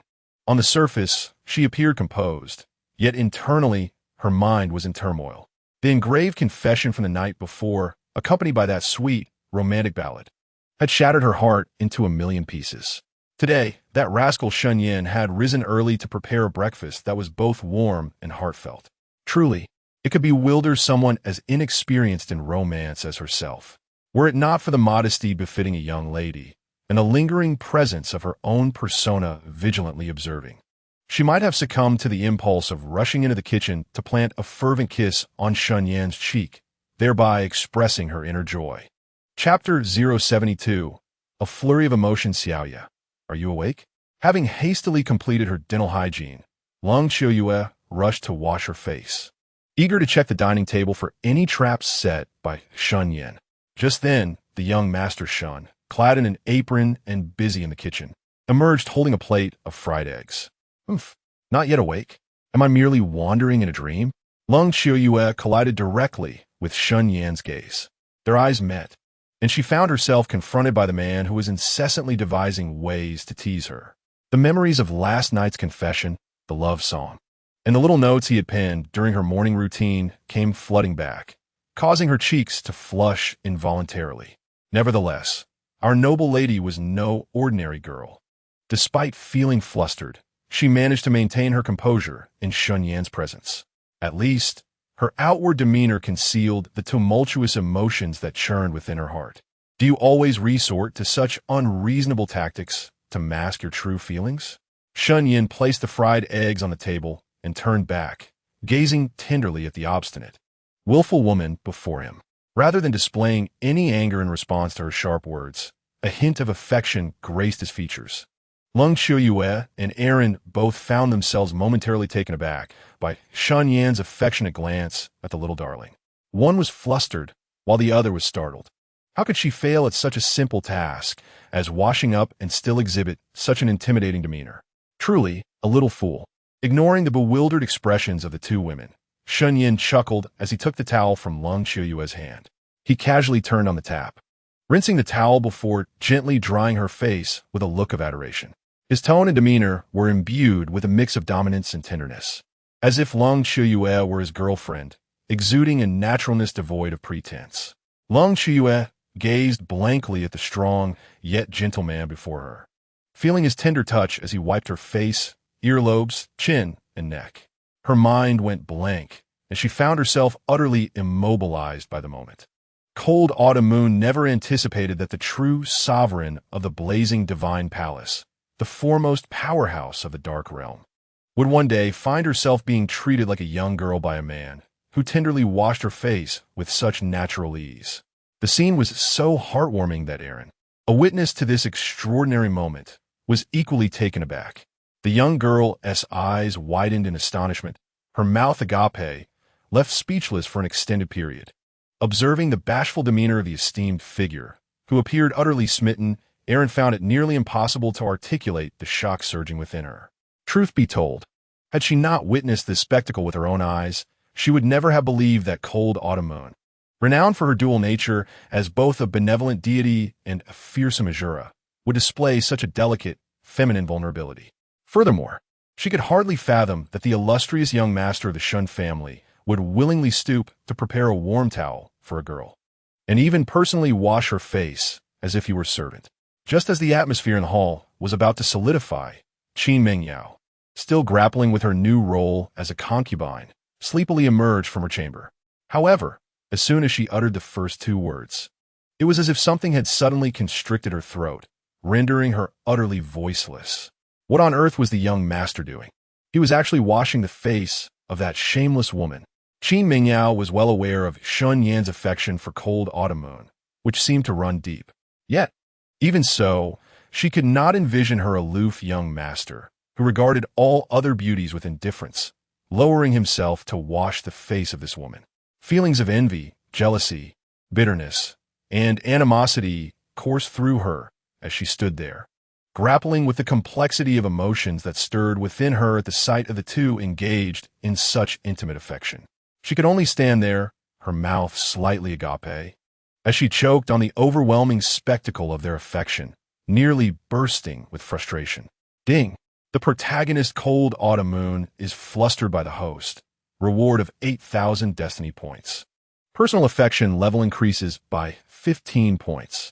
Development status, unbound, current affection level, 40100, from the initial flutter of excitement to the pounding of her heart, and now to the current state of fluster. It seemed that each instance of Cold Autumn Moon's emotional turmoil was progressively more challenging. Having gained experience from the previous two instances of affection, Shen Yan found no surprise in the substantial increase in destiny points and affection level stemming from Cold Autumn Moon's current fluster. The joy of acquiring a significant amount of destiny points and affection was accompanied by a tinge of worry in his heart. The initial subtle stirrings of emotion, followed by the overwhelming rush of feelings, contrasted starkly with this latest experience of fluster. The varying degrees of difficulty indicated by their titles suggested that if the challenge of wooing Cold Autumn Moon were to continue escalating, a strategic adjustment would be necessary. As the difficulty escalated to a considerable height, relying solely on trivial romantic gestures and minor surprises would likely fail to evoke any distinct emotions in the other party. As a seasoned master of flirtation, Shen Yan was well aware of this fact. However, despite a tinge of concern in his heart, he did not harbor excessive worries. After all, the object of his affections was merely the emotionally inexperienced Long Qiuyue. Shen, the young master, had long since devised a mature strategy to win her over. The only variable was the duration of the endeavor. Xiaoye, once you're done freshening up, let us indulge in some breakfast together. Those lovingly prepared dishes are meant for you, and they would lose their flavor if they grow cold.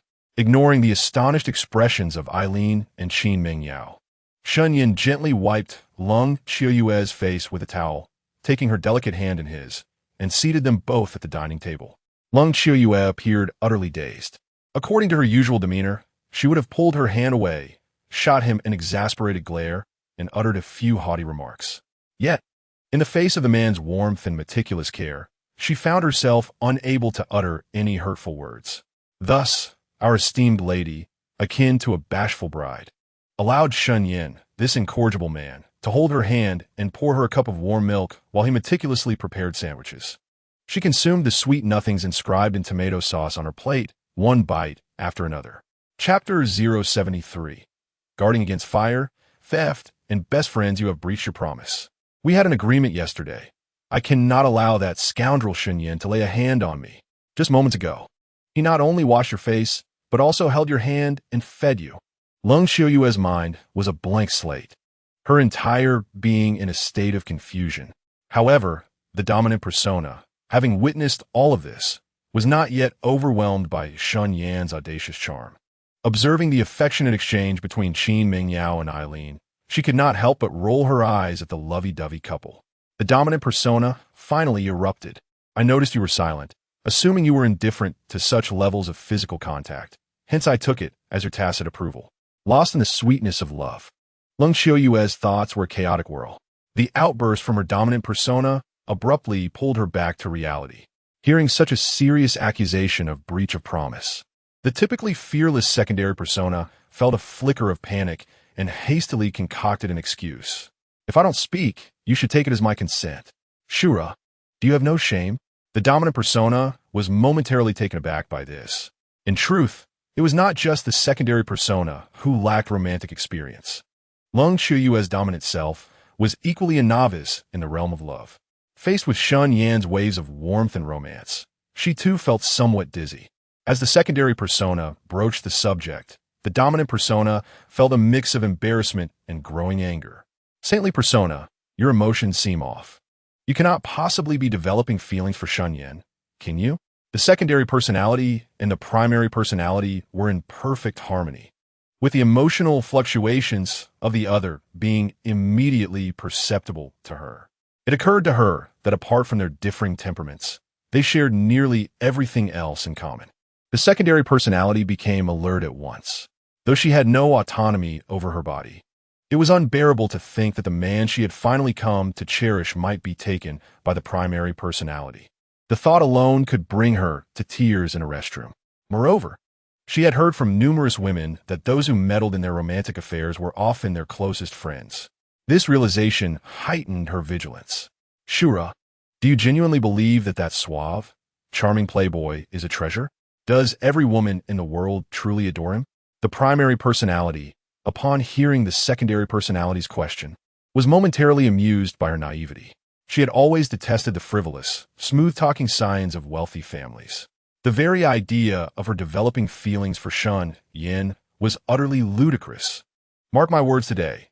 Should you ever find yourself genuinely enamored with Shen Yan, we shall exchange control over our bodies. From that point onward, only when I exhibit a saintly disposition shall you be permitted to govern this vessel. The secondary personality, convinced by the primary's impassioned declaration, believed her to some extent. However, to exercise caution, she decided to counter with a clever retort. So, only when you display a saintly demeanor may I wield control over our body. Might as well wish for my own obliteration. Attempting to evoke compassion from a demon was akin to hoping a cat would forsake fish. The secondary personality clearly desired her own demise. The primary personality was taken aback, never anticipating that the secondary personality, whom she regarded as a sister, would utter such harsh words. Are you afraid? When did you ever claim to be frightened? I merely feel disheartened that you would push me, your kin, who is closer than a sister, to such extremes over a man you've known for less than 2 days. As for Shen Yan, I stand by my conviction. Even if every man in the world were to perish, I would never develop feelings for that smooth-talking cad. Should that day ever come, may your wishes be fulfilled. With the secondary personality cornering her, the primary knew that retreat would only serve to provide the other with fodder for ridicule. Thus, after a cold scoff, she made her stance clear. Even if every man were to vanish from existence, I, Lung Qiuyue, shall never be drawn to Shen Yan. Let us agree to exchange our current circumstances should we violate this pact. Very well, I shall remember this. I hope you too will recall today's words. Lest you fall for Shen Yan and then waver. I shall not let you off easily. The secondary personality, satisfied with the response, nodded with a smile. Certainly.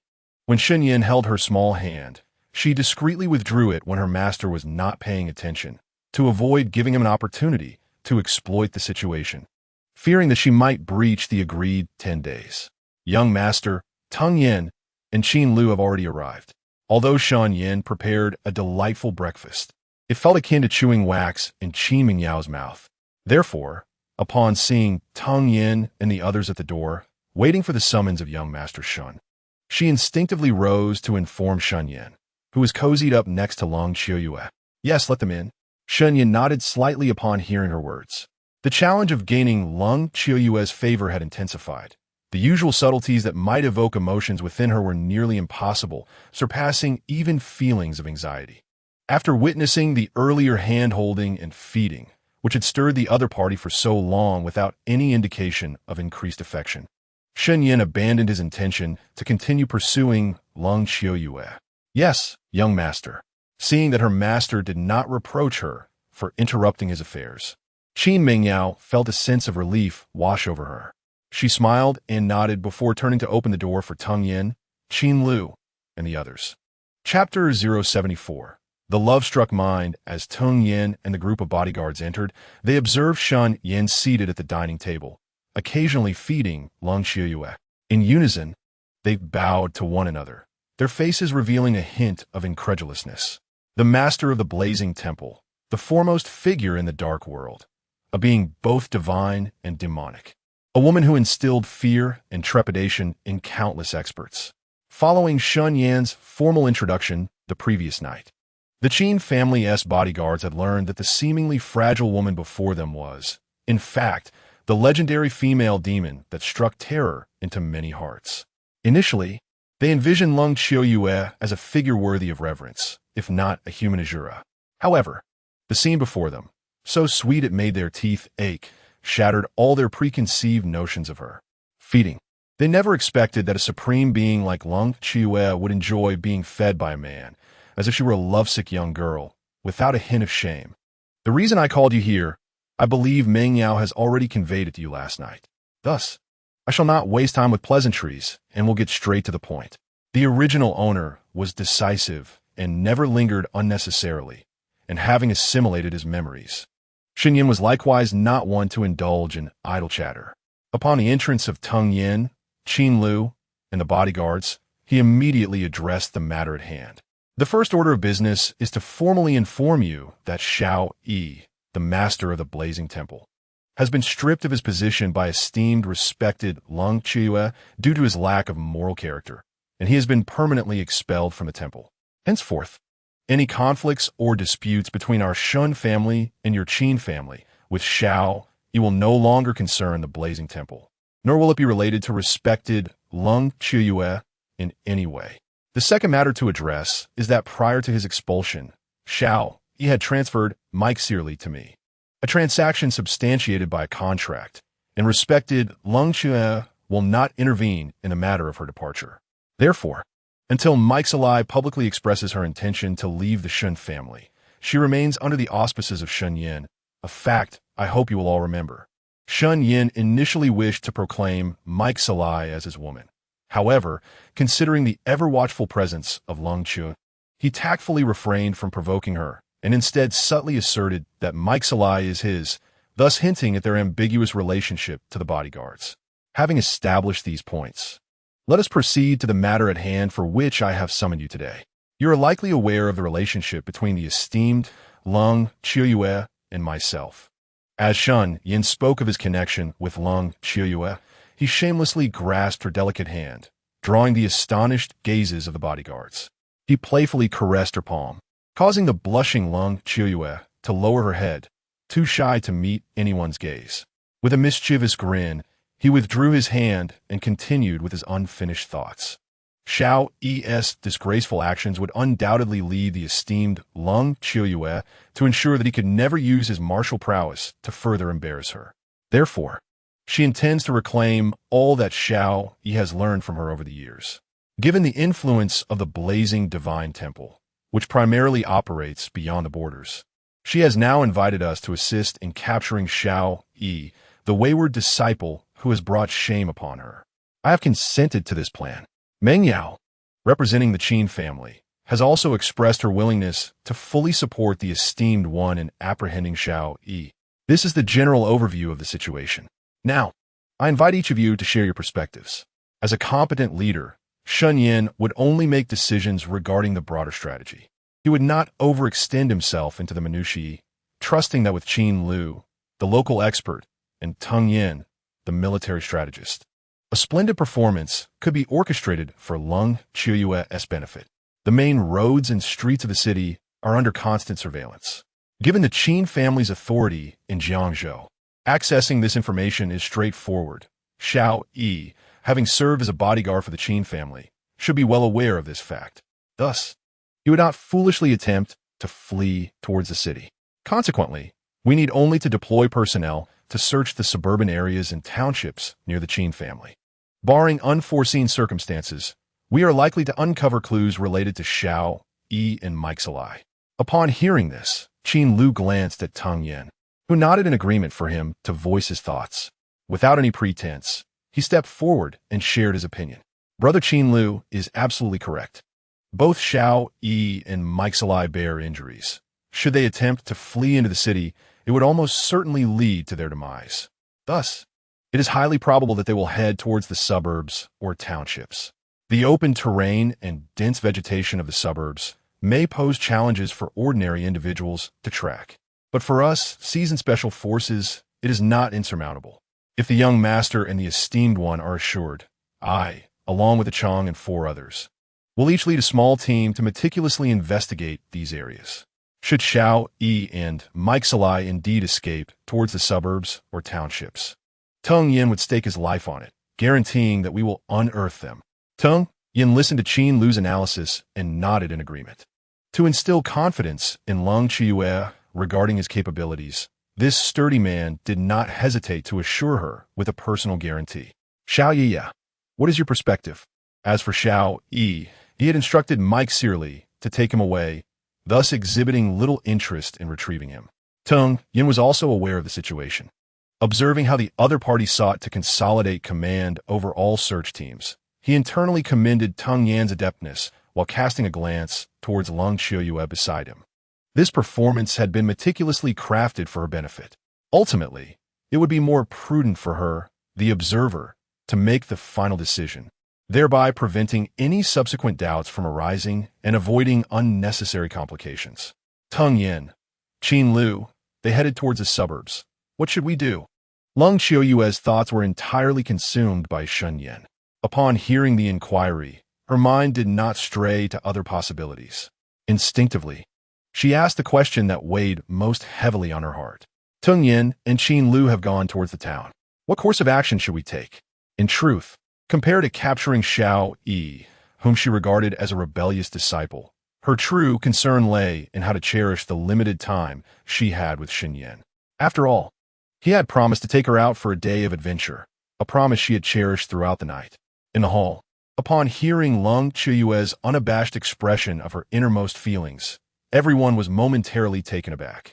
Simultaneously, a question surfaced in their minds. Could this truly be the renowned, cold, and indifferent female Shura, Leng Qiuyue? Why did she appear to be more love-stricken than the infatuated schoolgirls around? Chapter 075. Bungee jumping. Did Teng Yin not just mention that Xiao, Yi, and Mike Searly had a high likelihood of fleeing to the suburbs or town? The city was not entirely devoid of possibilities either. Since Teng Yin and Qin Lu were conducting their search in the town, it was only natural for us to scour the vibrant streets of the city in search of Xiao Yi's whereabouts. Shen Yan did not anticipate that Leng Qiuyue would pose such a question. Under the gaze of her pure, angelic eyes, he felt an inexplicable sense of shame wash over him. Her affection for him was so untainted, while he had been deceiving her from the outset, seeking to extract benefits for himself. In comparison, he felt rather despicable. Yet, despite the flicker of guilt stirring within him towards Leng Qiuyue, Shen Yan did not forget his role as the antagonist. Traditionally, in narratives featuring villains, the protagonist, the destined child of fate, is often the weakest in the initial chapters. If he were to linger and imitate the virtuous, neglecting his own growth, he might soon find himself a mere stepping stone for a stronger adversary. The path of a villain was destined to be fraught with challenges. Heaven has bestowed upon you a formidable lineage and an illustrious background, yet it concurrently presents you with an array of equally formidable adversaries. To traverse this perilous path without being relegated to a mere stepping stone for others. To seize control of your own destiny, one must be unyielding in the pursuit of advantage. Otherwise, one shall inevitably become a stepping stone beneath the feet of others, paving their ascent to the pinnacle of life. Well, your thoughts are indeed astute. Let us proceed as planned. Teng Yin and Qin Lu shall investigate the rural areas, while we shall search within the city. Once we ascertain the whereabouts of Xiao Yi, we shall regroup and execute a coordinated ambush. At this moment, Cold Chiyue found herself under the curious gaze of Qin Mingyao, Eileen, Teng Yin, and others, realizing that her previous remarks were rather thoughtless, akin to a lovesick girl. Fortunately, Shen Yan's words not only alleviated her embarrassment, but also upheld their agreement. How could she not feel elated? Without a hint of hesitation, she nodded in affirmation of his proposal. Yes, esteemed one. Teng Yin and Qin Lu responded promptly, bowing respectfully in acknowledgement. Having witnessed the closeness between Shen Yan and Cold Chiyue, the bodyguards had begun to regard her as the lady of the Shen family. Although they were all aware that there existed a more formidable presence in Yan City, coveting the position of lady, they chose to conveniently forget this matter at present. Their demeanor towards Cold Chiyue was marked by the same reverence they afforded to Shen Yan's wife, not daring to display even a modicum of neglect. This treatment left Qin Mingyao, who had yet to solidify her position as a concubine, seething with indignation. What were they doing? Observing the bodyguards bowing deeply, their bodies bent at a 90-degree angle. Even Cold Chiyue, despite her usual dulled reflexes, recognized that their excessive courtesy was rather excessive. Recalling Shen Yan's audacious words earlier, which had alluded to their relationship in an exceedingly ambiguous manner, her cheeks flushed uncontrollably. Madam, she pondered, could it be that she was being regarded as the lady of the Shen family by this group of bodyguards? The mere thought sent her already racing heart into an even more frantic tempo. Esteemed one, Teng Yin and the others are preemptively bestowing upon you the courtesies of the young mistress. Eileen, ever mindful of her duties as a subordinate, remarked playfully, noting Cold Chiyue's evident shyness. She could see that her esteemed master had likely developed feelings for that insufferable Shen Yan, half in jest and half in teasing. She quipped to Cold Chiyue, "Little girl, has your skin grown restless? Dare you to jest with this master?" At Eileen's words, Cold Chiyue's face grew even more flushed, her ears and neck adorned with a vivid hue. She was about to retaliate and silence Eileen's impudent remarks. Yet curiously, the esteemed master of the dark world, a master of the 8 trigram palm on the verge of transcending, found herself unable to even approach Eileen in pursuit of a playful scuffle. This scene not only made Qin Mingyao roll her eyes in exasperation, but even Shen Yan couldn't help but chuckle and shake his head. How had he never noticed before? While watching the blazing divine temple, that Lung Chiyue's azure form was so utterly adorable, despite the undeniable joy swelling within him. He found himself watching Lung Chiyue chase after Eileen with exaggerated gestures. For a moment, Shen Yan was both amused and exasperated by her haughty demeanor. Even his gaze towards Lung Chiyue inadvertently softened, revealing a hint of genuine affection. All right, Xiaoye, Teng Yin, and Qin Lu have already set off to track down Xiao, Yi, and Mei Shi early. We too should attend to our own matters, Shen Yan remarked. He understood that Lung Chiyue, being somewhat bashful, would eventually feel embarrassed if she continued chasing after Eileen for too long. Noticing the blush on her cheeks had lessened, he intervened, halting the playful antics of the two. Yes, we must prioritize our business. Eileen can be tidied up at any time. Gratefully, Lung Chiyue nodded at Shen Yan, her eyes gleaming with curiosity as she inquired, "Where should we begin our search for Xiao, Yi, and Mei Shi early?" "Let us head to the clifftop abyss. It's a place that is quite challenging for the average person to ascend, and we might also experience the legendary 600-meter bungee jump," Shen Yan proposed. The increasing difficulty of gaining Lung Chiyue's affection compelled him to devise a new path to deepen their bond. Undoubtedly, the most exhilarating location to quicken a woman's heartbeat was the bungee jump from a height of hundreds of meters. Though both Shen Yan and Lung Chiyue were unparalleled experts at the half-step celestial realm, the act of leaping from such a height still carried a measure of peril. Hence, this activity, which could quicken the pulse of an ordinary person, would equally be effective for a powerhouse like Lung Chiyue. Excellent. Let us proceed to the clifftop abyss to locate our targets while also indulging in the thrill of bungee jumping from such heights. Bungee jumping, known for its ability to elevate adrenaline levels and swiftly enhance the feelings between couples, was familiar to Lung Chiyue. The notion that Shen Yan, this mischievous fellow, would take her on such an exhilarating first date filled her with both nervousness and eager anticipation. Chapter 076, The First Date, Part 1.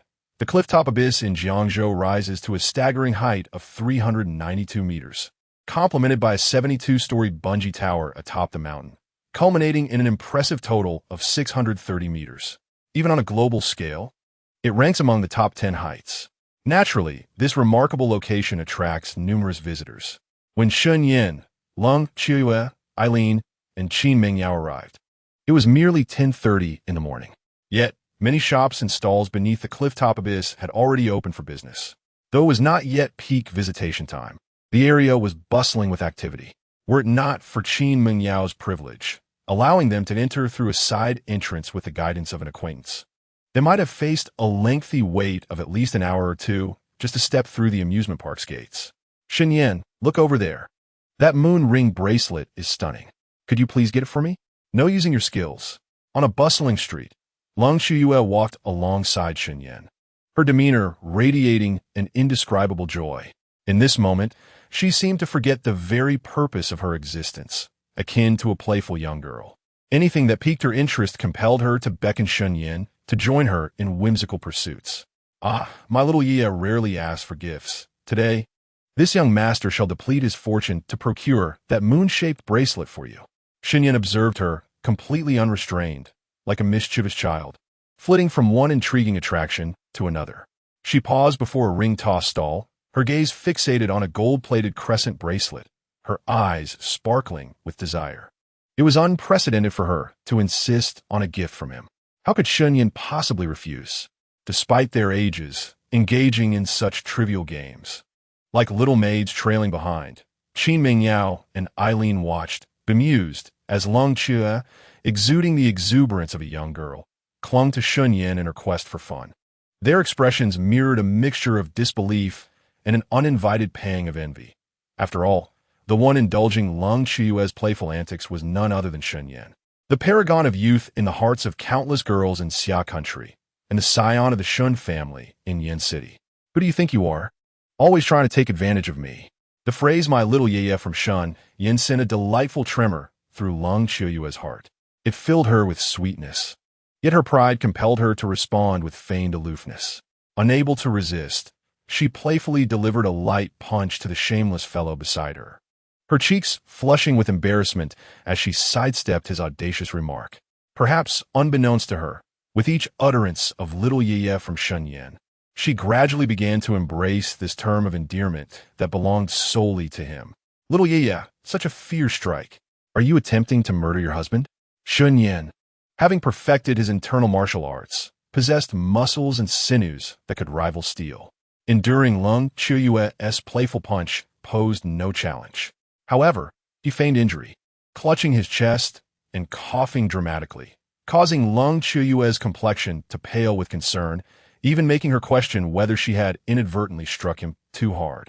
He then mischievously grasped her hand, which had reached out to assess his wounds. You rascal, always toying with me. Her soft, delicate hand was enveloped by Shen Yan's warm palm once more. Leng Qiuyue quickly recognized that she had fallen for this incorrigible rogue's tricks. Although this was not their first time holding hands, her cheeks flushed uncontrollably, and her heartbeat quickened without her consent.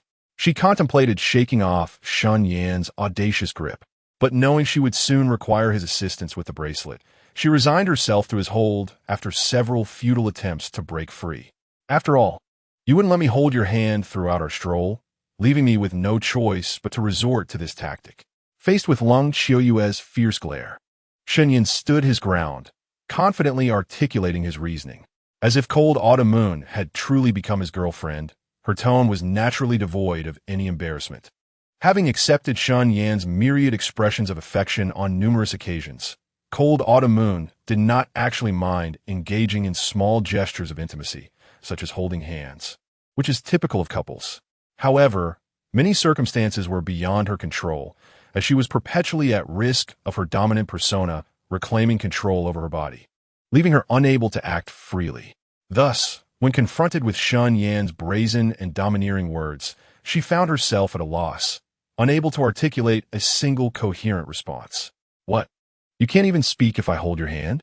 In the original narrative, Cold Autumn Moon's dominant persona and her secondary identity never coexisted simultaneously.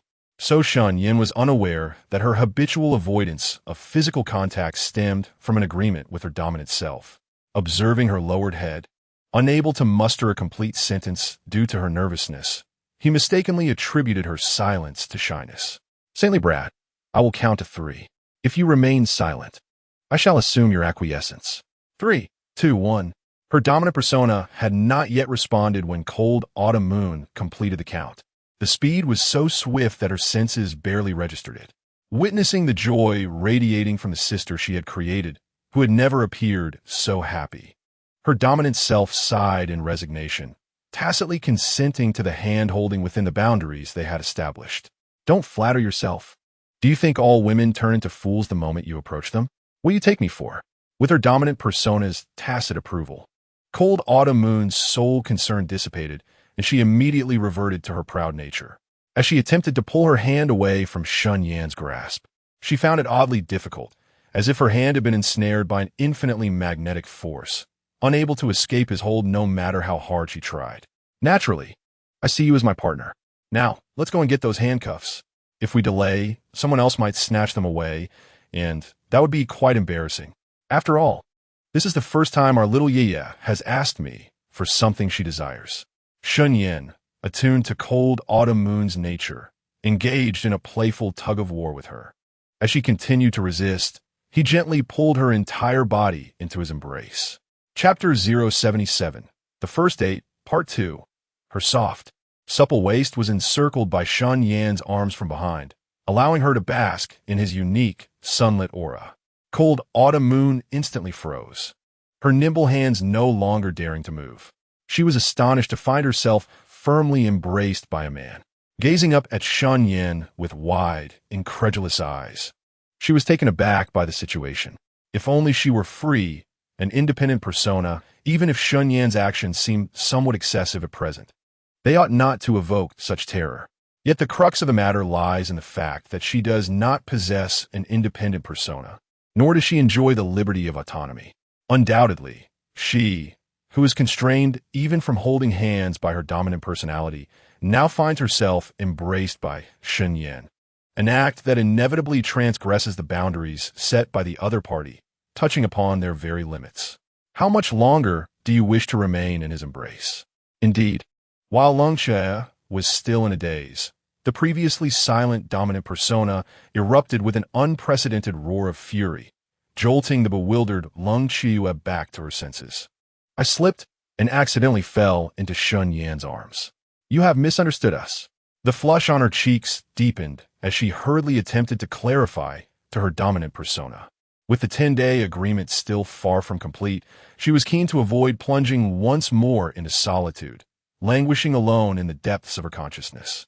Noticing her dominant persona's intense fury, yet lacking the immediate impulse to seize control of the body, Lung Xie secretly breathed a sigh of relief, only to then resort to teasing the unsuspecting innocent. "Do you take me for a fool? Or are you, like Xiao Yi, under some malevolent spell? A formidable being on the cusp of transcending realms, yet you falter and stumble? Sister, you have never experienced love, so you cannot comprehend the sensation. When Shen Yan gently tugged me, it felt as if I were bewitched, utterly devoid of strength. I could only succumb to his embrace, entirely powerless to resist. We are of one heart and mind. You should be able to discern whether I speak the truth." As her time spent with someone lengthened, Lung Qiuyue's audacity grew bolder.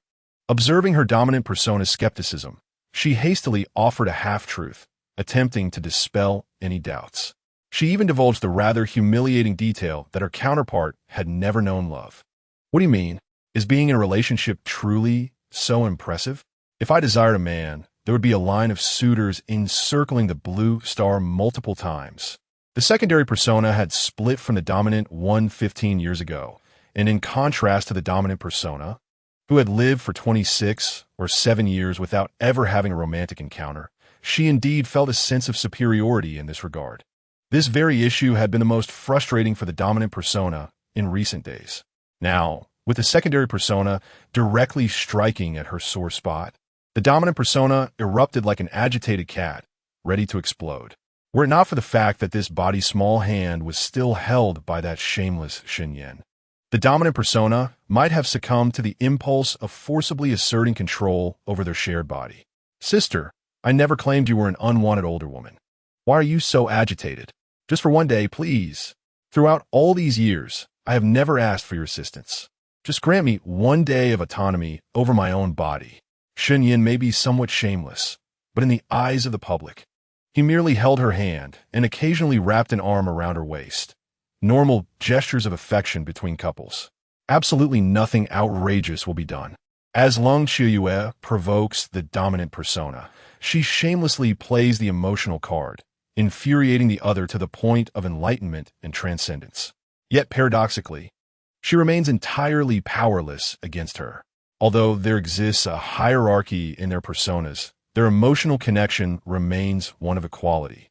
For over a decade, it has been the secondary persona that has endured all crises and grievances, bearing the brunt of madness, brutality, and the darker emotions associated with violence.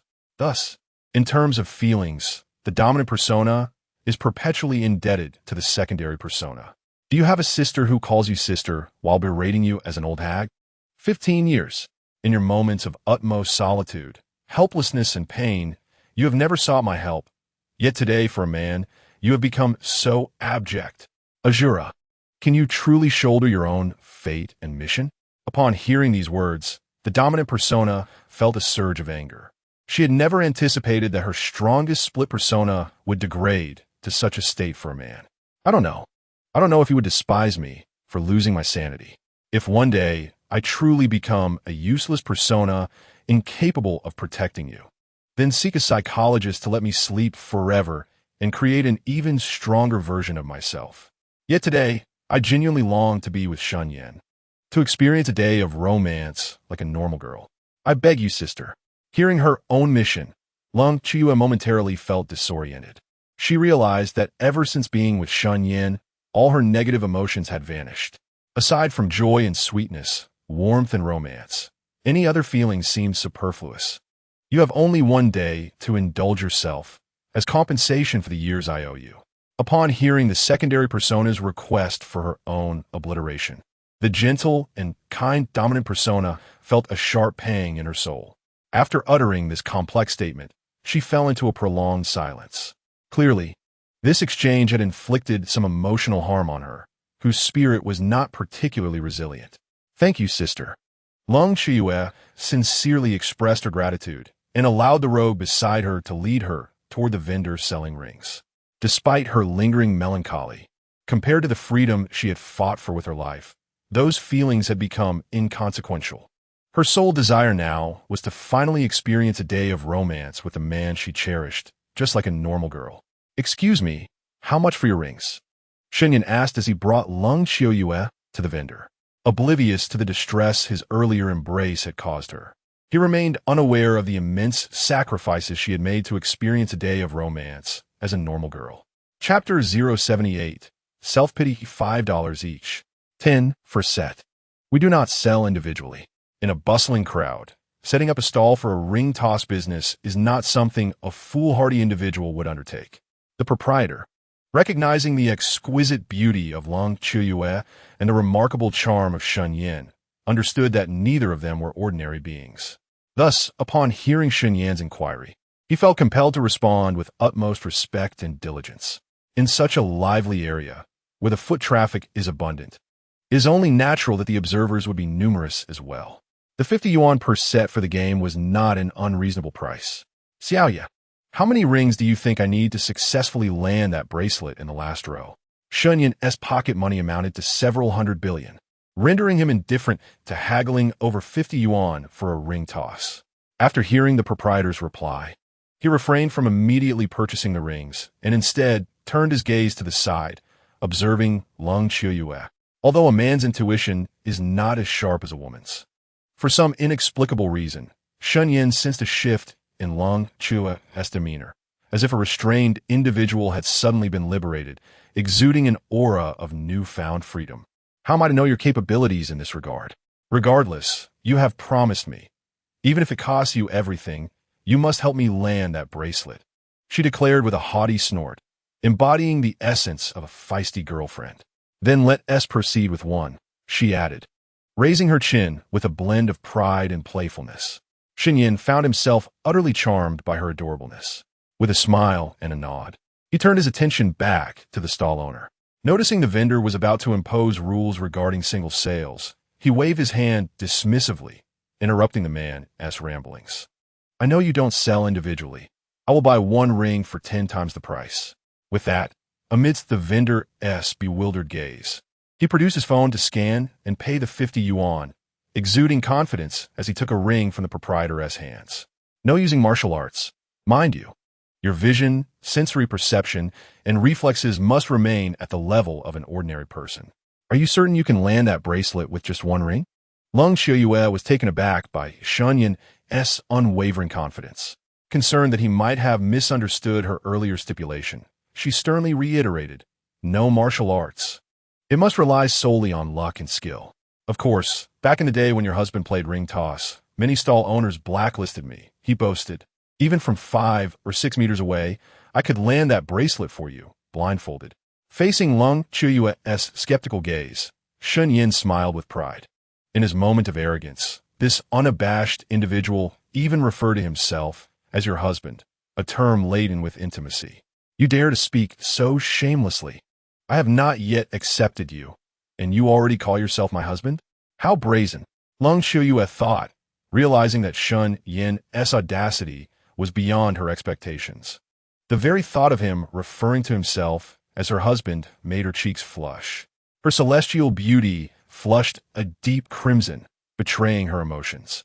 I was well aware that Xiaoya was a woman of profound feelings. Once she fell in love, it was nearly impossible for her affections to wane. Ultimately, it was inevitable that we would be together. What was there to be embarrassed about when I referred to you as my wife? Shen Yan, with his thick skin and unparalleled ability to capitalize on opportunities, had honed his skills to perfection. Noticing that his playful teasing did not provoke any anger from Lung Xiuyue, he grew increasingly audacious in his banter. Relying on his sharp wit, he often took advantage of others. However, in recent days, Lung Xiuyue had indeed made remarkable progress in her verbal sparring, though it was primarily against those who were more passive and less inclined to argue. When confronted with a shameless rogue like Shen Yan, she remained vulnerable to his teasing.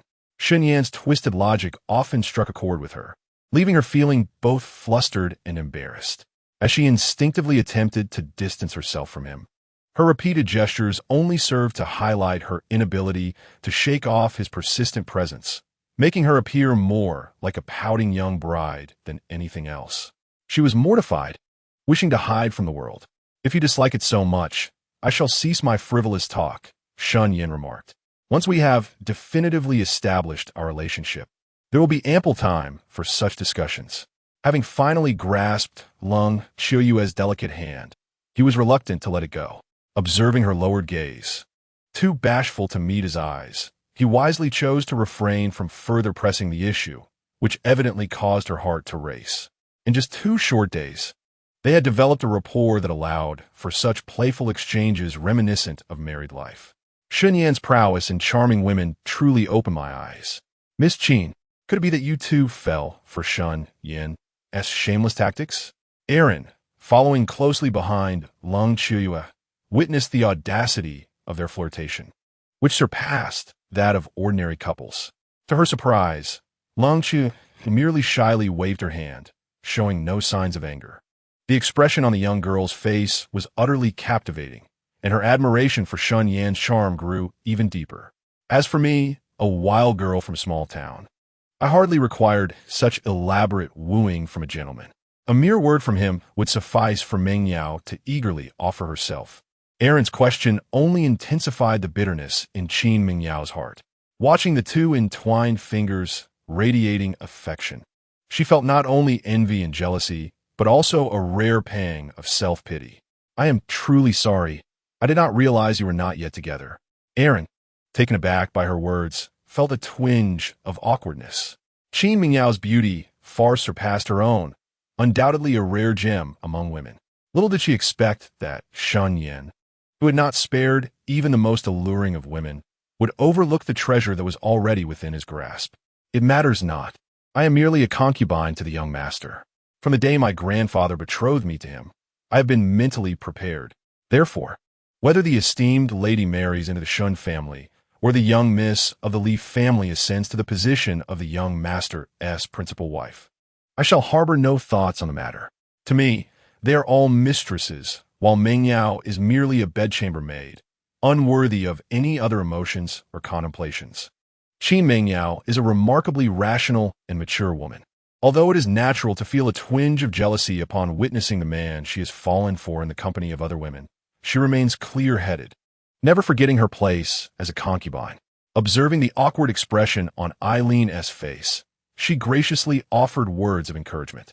Although Eileen has studied some aspects of the culture of Xia, aware that many young masters from prominent families maintain several concubines, she was still taken aback by Qin Meng Yao's level-headedness. No wonder the men of the Qin family's second and third generations have failed to make their mark.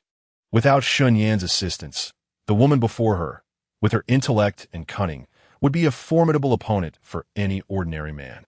After all, to remain composed and articulate such profound truths while witnessing the man she loves in a romantic entanglement with another woman is no small feat. In a place as modest as Jiangzhou, and indeed across the globe, Eileen perceives Qin Meng Yao as a person of remarkable stature. Chapter 079. We are of the same kind, little Yi. Shall we commence with the bracelet? Are you prepared? Shen Yan noticed that the shyness on Lung Qiuyue's face had diminished somewhat. He approached her from behind, gently grasping her delicate and warm little hand. Naturally, he rested his chin upon her fragrant shoulder, gazing at the crescent-shaped bracelet a few meters away, and spoke softly. Weren't you the one who said it was for me? With the man's hands clasped around hers, she felt the warmth of his breath brushing against her ear, sending shivers down her spine. Lung Qiuyue's skin prickled uncontrollably, and her voice became dry and tremulous. Given my strength at the half-step to the celestial realm, I could easily slip it on with a mere flick of my wrist. Thus, attempting to do so on my own would appear deceitful. However, if I hold your hand and toss the ring, our hearts and hands united, it would be an obvious attempt to cheat, one that could hardly escape your keen eyes. Besides, don't you enjoy playing ring toss as well? Shen Yan's voice was rich and magnetic, particularly as he deliberately lowered it to whisper to Lung Qiuyue, possessing a captivating power that penetrated the depths of her soul. Merely a few utterances accelerated her heartbeat uncontrollably. The rigid form nestled in his embrace gradually transformed into a soft bundle of cotton. I have no desire to play. What do you mean by hearts united and hands clasped? You say all this only to take advantage of me. Lung Qiuyue's cheeks flushed crimson, her body trembling slightly from nervousness. Were it not for her stubborn demeanor, unwilling to provide Shen Yan the satisfaction of seeing her flustered, she might have succumbed to the moment. She was likely to be overwhelmed by the masculine aura of the man behind her, rendering her unsteady on her feet. He simply sought to take advantage of her. Otherwise, why would I exhaust myself in crafting so many justifications? If Xiaoya truly disliked playing ring toss with me, I could only sadly declare, my heart always yearned for the bright moon, yet alas, the bright moon has turned toward the mire. Shen Yan was utterly shameless. To tease the aloof Qiuyu, he employed such an apt term as bright moon to refer to Xiaoya. You scoundrel, all you know is to bully others. Now that you've taken advantage, you still have the audacity to utter such mocking words. Cold Qiuyu was left embarrassed and blushing by Shen Yan's unprincipled jests. She longed to express that her heart was fixated on a certain brazen rogue, yet such blunt and candid words could not find their way to her lips. Thus, the proud and haughty dignitary could only huff softly and nudge Shen Yan's nose, which was busy sniffing her hair, in an attempt to vent her pent-up frustrations. Have you young lovebirds indulged enough in your sweet nothings? There are others waiting behind. A young man with ear studs and dyed golden hair observed the two, engrossed in their affection while he stood outside the ring toss. Noticing Shen Yan was entirely preoccupied with whispering sweet nothings to the beauty, he could no longer restrain himself from stepping forward to confront them. Young master, dignitary, before Cold Qiuyu could speak, Qin Meng Yao and Eileen, standing beside her, approached with anxious expressions. Clearly, Their negligence had allowed a ruffian to intrude upon the couple's moment, leaving the two women feeling somewhat guilty. Cut off his tongue and bury him alive. Cold Xiaoyu and Shen Yan, two devils, did not even spare a glance at the golden-haired youth before simultaneously determining his fate. One proposed tongue-cutting, the other live burial. Cold Xiaoyu turned to observe Shen Yan, who, due to a mere utterance, was ready to bury the young man alive. She couldn't help but laugh aloud. She had always believed her heart was sufficiently cruel and cold-blooded.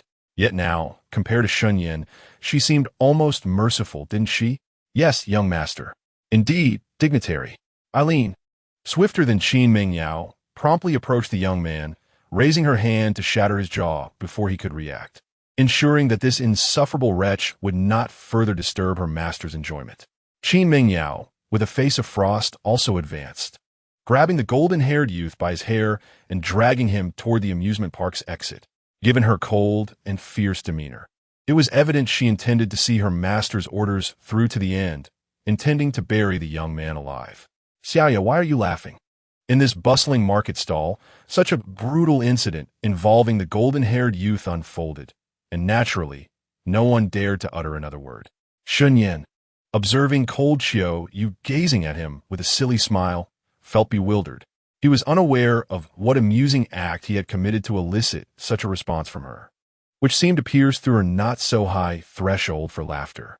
In this world, light and dark coexist, a half bodhisattva, half Asura. These are some rather tedious individuals who have given me a nickname related to her. Although it may be somewhat exaggerated, it does align closely with our personalities. I used to believe that I was the most domineering, formidable, and ruthlessly cold-hearted woman in existence. However, after witnessing the methods of the illustrious Master Shun today, who digs graves for those who dare to cross him, I've come to understand the phrase, there are mountains beyond mountains. At this moment, a smile graces the face of Lung Qiuyue, bringing her an indescribable sense of relief. Her greatest fear was that the man she adored would, like her own persona, be a paragon of virtue, a self-righteous saint who repays kindness with malice. If they were to truly come together, inevitable disagreements would arise in their lives. However, it now appears that this concern is entirely unfounded, for he, like her, is a character of callousness and ruthlessness, one who would not hesitate to unleash chaos at the slightest provocation. Even if one day she were to lose control and succumb to madness, he would likely not look down upon her. After all, Shen Yan himself is a madman, a demon who buries people alive without a second thought. Chapter 080, A Match Made in Heaven, the Blood Azura and the Demon Young Master. Thus, we are a match made in heaven, and no one shall dare to tear us apart. Shen Yan does not possess the hypocritical, self-righteous demeanor of Xiao Yi or Lung Qiuyue's persona. Seeing the esteemed figure in his arm smile with joy, a faint smile graces his own face. He holds no objection to the demonic image that little Yaya has of him. A match made in heaven, and no one shall dare to separate us. Upon hearing Shen Yan's deeply affectionate and domineering declaration, Lung Qiuyue found herself momentarily entranced. In truth, both of them are acutely aware of who stands between them, setting aside the need for the persona to be enraged in order for the Azura persona to manifest. The presence of the princess from the Leaf family in Yin City is already a source of considerable concern. In the Heaven Sword and Dragon Saber, Zhao Min is perpetually jealous of Zhou Zhuo, targeting her at every turn, yet remains indifferent towards the equally fond Xiao Zhao, primarily because she poses no threat to her. However, Lung Qiuyue is different. She possesses unparalleled beauty and exceptional martial prowess. Li Chuyi may tolerate Shen Yan's antics, such as taking Qin Mingyao as a concubine in Jiangzhou, but would she stand idly by and allow Lung Qiuyue, a figure of beauty, skill, and power in the dark underworld, to become part of Shen Yan's harem? The answer is evident. Absolutely not. There is no possibility whatsoever, at least until the moment when the other party gains the capability to surpass Lung Qiuyue. Li Chuyi will certainly not passively watch as such a rival emerges by Shen Yan's side without taking action. Little Yaya, do not worry. Whether it concerns your persona or matters on Chuyi's side, I will find a way to manage everything appropriately. You need only to relish the sweetness and warmth of our time together. All subsequent troubles and challenges shall be left to me, your husband, to resolve." Shen Yan observed Lung Qiuyue, who appeared slightly lost in thought. Though her face radiated joy and happiness, there lingered an unmistakable trace of sorrow in her brow. He understood well what weighed upon her heart. With unabashed audacity, he exhaled a warm breath into the delicate ear of the enchanting woman nestled in his embrace. This act melted the entirety of Lung Qiuyue into his arms, prompting him to solemnly voice his assurance. "You truly are a scoundrel. I have already stated that I have yet to accept you, yet you shamelessly refer to yourself as my husband." Lung Qiuyue, already sweetened by Shen Yan's affectionate words, found herself further moved upon hearing her beloved utter such a manly vow. Her eyes, instantly misted with emotion, threatened to spill over. Had it not been for her inherently proud nature and her profound love for dignity, which restrained her tears from cascading down, stirred by the audacious man behind her. "All right, my little Iya, if you dislike it, I shall strive to refrain from speaking so recklessly in the future.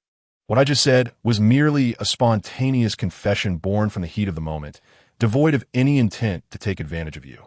Shen Yan, aware of Lung Qiuyue's strong yet shy disposition, recognized that her embarrassment had rendered her speech somewhat disjointed. Thus, he refrained from further shamelessly teasing or bullying the proud young lady. "I care not. It is still your fault. If you do not retrieve that bracelet for me today, I shall not let you off the hook." Lung Qiuyue's heart brimmed with sweetness akin to having consumed 10 pounds of honey, yet her words remained defiantly proud. Noticing Shen Yan attempting to gloss over his earlier blunders, her fierce and haughty spirit flared once more, and she issued a stern ultimatum. "Very well, if I do not succeed in securing that bracelet today, I shall leave it to your esteemed judgment." Upon hearing Lung Qiuyue's condition, Shen Yan nodded with newfound confidence. In his youth, when playing ring toss with the girls, he had instilled fear in the street vendors along Boland Street. It was no mere feat to toss a ring and secure such a diminutive bracelet from a distance of 5 or 6 meters. He had won countless oversized fortune cats and money boxes, gifting them to others. "I hope your skill in ring toss matches the prowess of your tongue. Otherwise, my 64 techniques shall show no mercy." Witnessing Shen Yan's unwavering confidence, Lung Qiuyue felt a flicker of anticipation swell within her. "Then let us commence the ring toss." With that, Shen Yan grasped Lung Qiuyue's right hand and held the ring in his possession. After merely gesturing towards the bracelet before them, he flung the ring forward. "Success! Shen Yan, we have truly secured that bracelet," Lung Qiuyue exclaimed, her excitement uncontainable as she turned to embrace Shen Yan, her joy erupting like that of an innocent child. In that moment, even Shen Yan, the seasoned veteran, found himself momentarily bewildered. Was it merely a bracelet? Was such exuberance truly warranted? Perhaps it was the first time he had experienced romance with a girl as pure and unblemished as Lung Qiuyue, leaving him at times perplexed by her emotional shifts. In the past, even with his formidable skills, he had to exert considerable effort to elicit laughter from the girls around him. Yet, with Lung Qiuyue, the task became remarkably effortless. She merely requires a touch of your thoughtfulness to feel exhilarated for half a day. It is no wonder that more mature men tend to favor younger women. After all, those untouched by the tarnish of numerous past relationships are more easily moved by your gestures. Witnessing the joy and excitement of the girl he pursues due to his seemingly trivial actions brings a sense of accomplishment. Even a seasoned romantic like Shen Yan is not immune to this feeling, as he felt the delicate, almost ethereal body of Lung Qiuyue, her form undulating like rippling water in his embrace. A deeper smile spread across Shen Yan's face.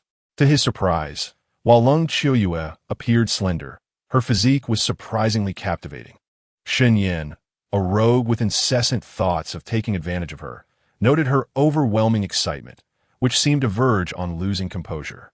Naturally, he would not stand idly by like a foolish sage.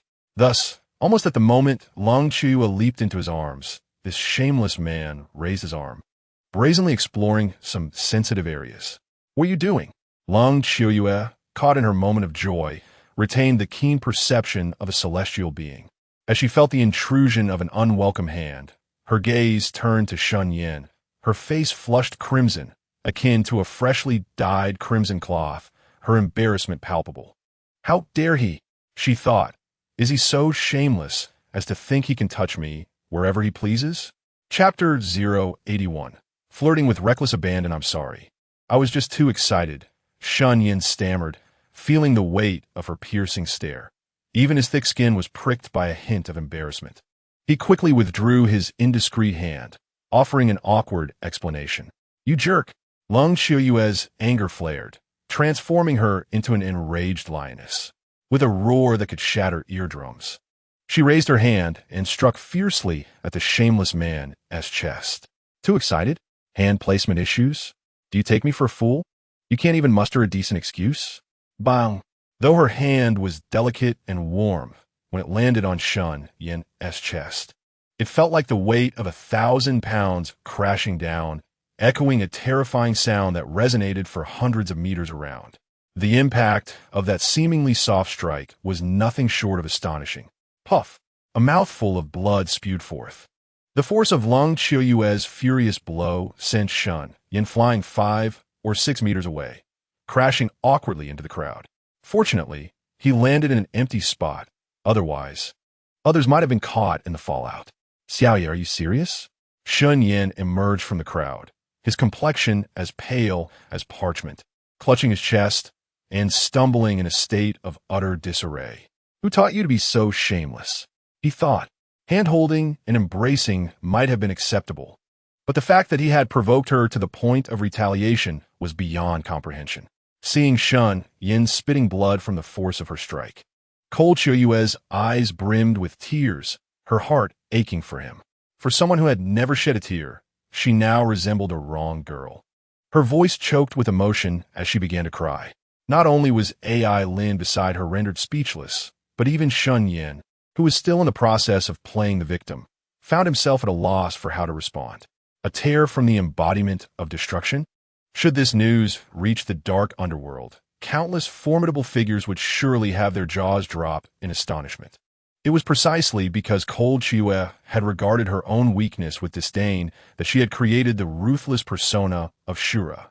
Yet, here she was shedding tears, feeling deeply aggrieved. Shen Yan was utterly bewildered. Had he truly gone too far? In a moment of rage, Cold Qiuyue had unleashed her power, but she was unaware of how much strength she had employed. Shen Yan, however, was acutely aware. 50%. She had exerted no more than 50% of her strength.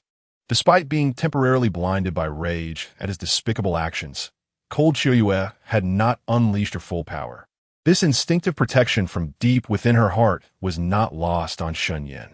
It dawned on him that he had inadvertently become ensnared in her genuine affection, her pure heart and her proud spirit. I'm sorry, he murmured, gazing at Cold Qiuyue, whose face was streaked with tears. Embarrassed, he stepped forward to grasp her delicate hand, tenderly wiping away the traces of her tears with a tissue, his expression earnest as he offered his gratitude. He had always believed he could manipulate Cold Qiuyue, convinced that emotions were merely a game from which he could withdraw at any moment. Yet in that instant, the surge of anxiety and confusion within him revealed that he was not as formidable as he thought, at least when confronted with a girl as beautiful, innocent, and romantic as Cold Qiuyue. He found it impossible to maintain an icy detachment. That strike was a heart-crushing blow. Are you truly unscathed? Cold Qiuyue inquired, her tone unexpectedly gentle, her gaze filled with affection for him.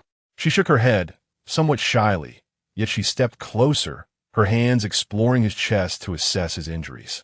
In that moment, her reverence for strength wavered, as she began to resent her own overwhelming power. I'm such a fool for being so reckless, she admitted. Seeing you continually yield made me act without restraint. My earlier actions were so devoid of propriety that if you had struck me down with that blow, I would have deserved it. Please don't be upset about accidentally hurting me, Shen Yan replied sincerely, taking her other hand in his and shaking his head with a smile. In truth, I too have erred. Despite knowing that you are a scoundrel who always seeks to take advantage of me, I still found myself joyfully throwing myself into your embrace. Although Lung Qiuyue may be a bit proud and willful, she is certainly not a woman prone to unreasonable tantrums. Observing Shen Yan's tone filled with regret and his gaze brimming with affection and pity for her, she felt her cheeks flush with embarrassment as she began to apologize for her earlier impulsive act of leaping into his arms. Had she not been so overwhelmed with excitement, the situation would not have escalated to this extent. "Are you truly all right?" Lung Qiuyue asked, grasping Shen Yan's hands, unable to continue assessing her beloved's injuries.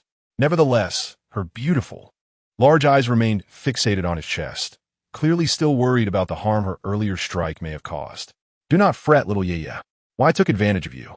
I was already prepared for your wrath, so the impact merely caused a slight disturbance to my organs. I did not sustain any serious injuries." Noticing the concern in Lung Qiuyue's eyes, which seemed on the verge of spilling over, Shen Yan realized that if he continued to feign suffering, she would only grow more distressed. Thus, he candidly revealed his current physical condition. "You were prepared to be hit when you took advantage of me?" Upon hearing Shen Yan's shameless words, Lung Qiuyue's expression of concern momentarily froze. This man truly had a reckless way of wooing women. She had unleashed the deadly move of the 8 trigrams palm in her fury earlier. Had he failed to dissipate the force of that strike, his internal organs might have been shattered into countless fragments. "You truly are shameless, risking your life just to gain a slight advantage over me." Lung Qiuyue gazed at Shen Yan, who appeared so carefree, even offering her a reassuring smile. His audacity amused her despite her anger. Shen Yan could not possibly be unaware of the peril that her strike posed, yet he still chose to act as he did. This demonstrated just how utterly unscrupulous he was. "This place is too noisy. I shall head to the mountaintop to wait for you." With the crowd around them growing larger, Lung Qiuyue felt it inappropriate to chastise Shen Yan further. She shot him an indignant glare, picked up the bracelet they had just ensnared on the ground, and swiftly made her way along the mountain path. Their destination today was the bungee jump platform atop the mountain. The ring toss was merely an appetizer before the main course was served. Initially, Lung Qiuyue had only a modicum of anticipation for the bungee jump, but after the events at the foot of the mountain, her mindset had changed dramatically. After all, if a simple ring toss could lead to such antics from that scoundrel Shen Yan, the mountaintop experience promised to be exhilarating. "Little Yaya, wait for me," Shen Yan called out, struggling to keep pace with her as she dashed ahead. Under the scrutinizing gaze of countless onlookers, even Shen Yan found it somewhat unbearable to be the center of such attention, let alone the bashful Lung Qiuyue. As the cold autumn moon grasped her bracelet and fled as if escaping, she employed her ethereal agility to hasten away from this tumultuous place. Without hesitation, he pursued her closely, racing toward their destination, the precipice of the Hanging Arm Cliff. However, the agility of his Xingyi Quan techniques paled in comparison to the fluidity of Bahua Zhang, and amid their chase, Shen Yan found himself lagging far behind her. As time elapsed, he could no longer even discern the silhouette of the cold autumn moon. "I'm atop the mountain. If you have not arrived within 50 breaths, I shall leap down alone. I refuse to play with a scoundrel like you." Although they were separated by several meters, the sound waves formed by her concentrated energy reached Shen Yan's ears with crystal clarity. 50 breaths? Little Yaya remains as proud as ever. Upon hearing her domineering yet somewhat playful words, Shen Yan couldn't help but let out a wry smile. His footsteps quickened behind her. The path leading to the Hanging Arm Cliff was steep and treacherous, akin to a winding serpent, stretching 5 to 6 kilometers from the base to the summit. For an ordinary person, such a distance would pose a significant challenge. Yet, for a paragon of martial prowess like Shen Yan, who stood at the threshold of the celestial realm, it was no more daunting than walking on a smooth concrete road. Not only was he merely trailing the cold autumn moon by a few dozen meters, but even if he were the mountainside, 50 breaths would suffice for him to reach the peak. Thus, her proud declaration was merely a boast, intended to spur Shen Yan to catch up with her. Had she truly intended to leap alone, she would not have set such a lenient time constraint. A span of 10 breaths, or even less, would have been more fitting. "How many breaths have you waited, little Yaya?" Shen Yan sprinted several kilometers up the mountain, his breath growing heavier. He gazed at the distant figure of the cold autumn moon, standing amidst the ethereal mist, eyes closed, relishing the caress of the gentle breeze. With a light push from his toes, he leapt gracefully to her side. 16 breaths. You thick-skinned rascal, though your audacity has grown, your skills are indeed remarkable. In terms of speed, perhaps only I can surpass you in the entire realm.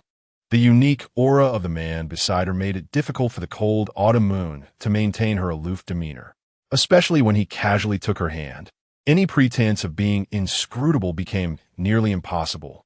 Thus, she opened her eyes, transforming from a celestial being into a slightly proud queen. Little Yiya, do not underestimate the heroes of the world. In my understanding, there is at least one individual whose prowess and agility rival ours. Upon hearing this, Shen Yan did not feel particularly triumphant.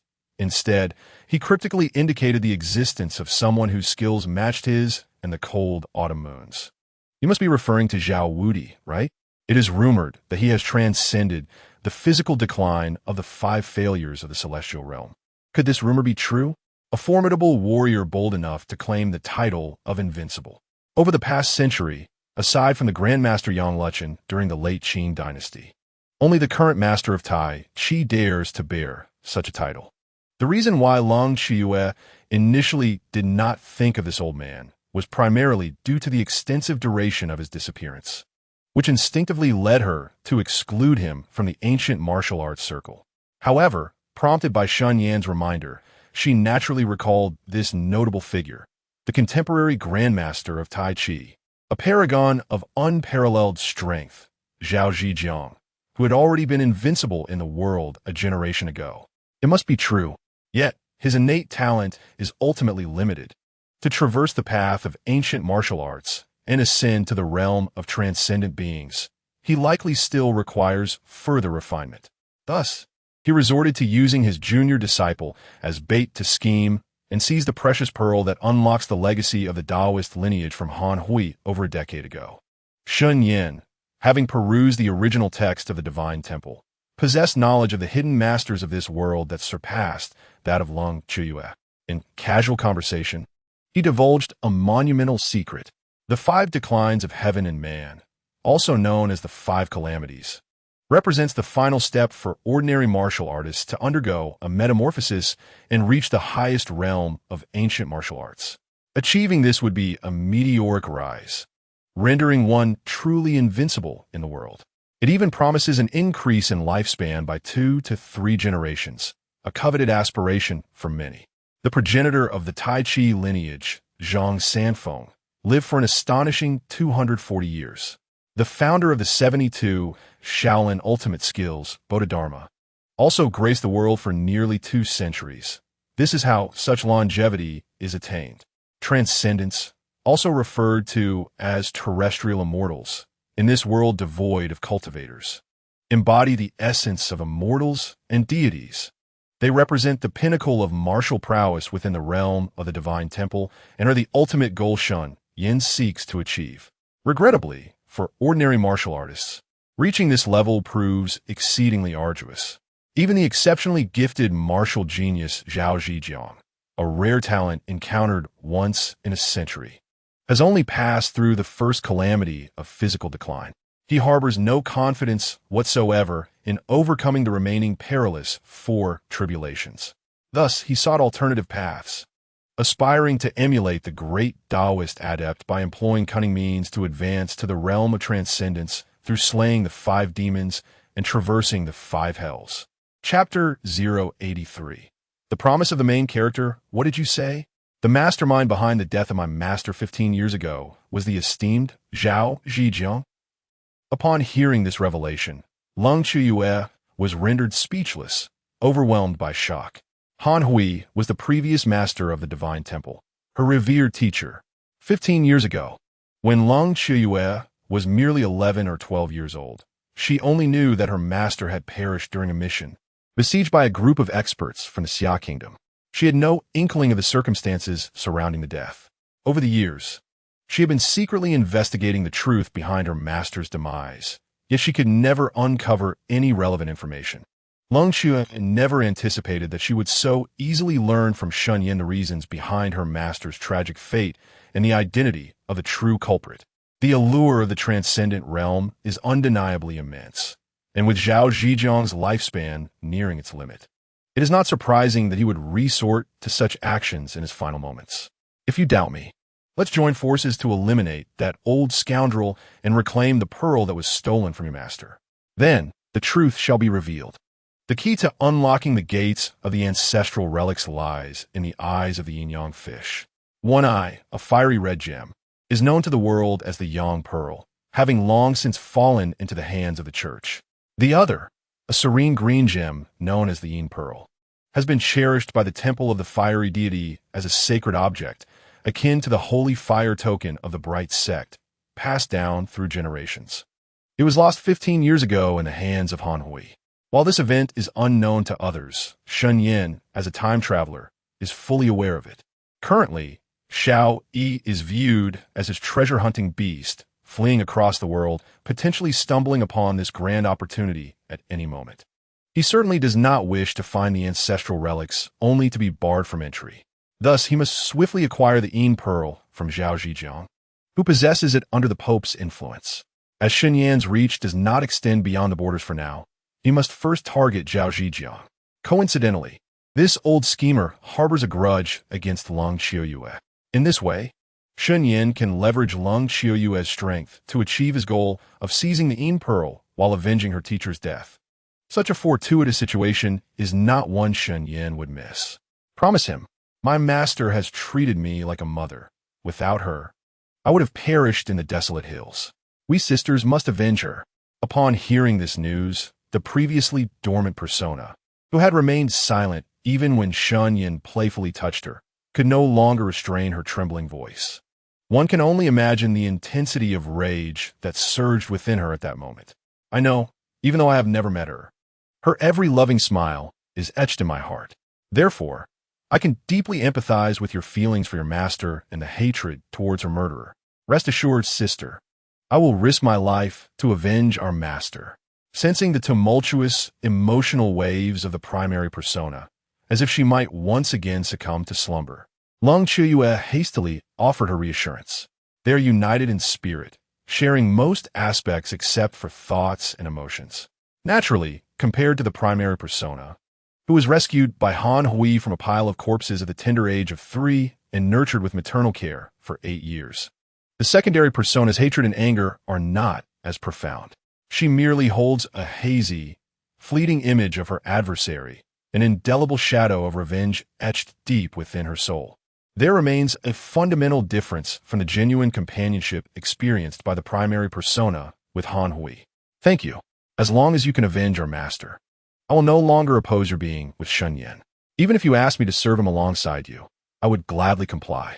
Upon hearing this, the primary persona's tumultuous emotions finally began to settle. In gratitude for the secondary persona's commitment to avenging their master, she generously overlooked her own reservations and even pledged that the two sisters would serve Shen Yan together.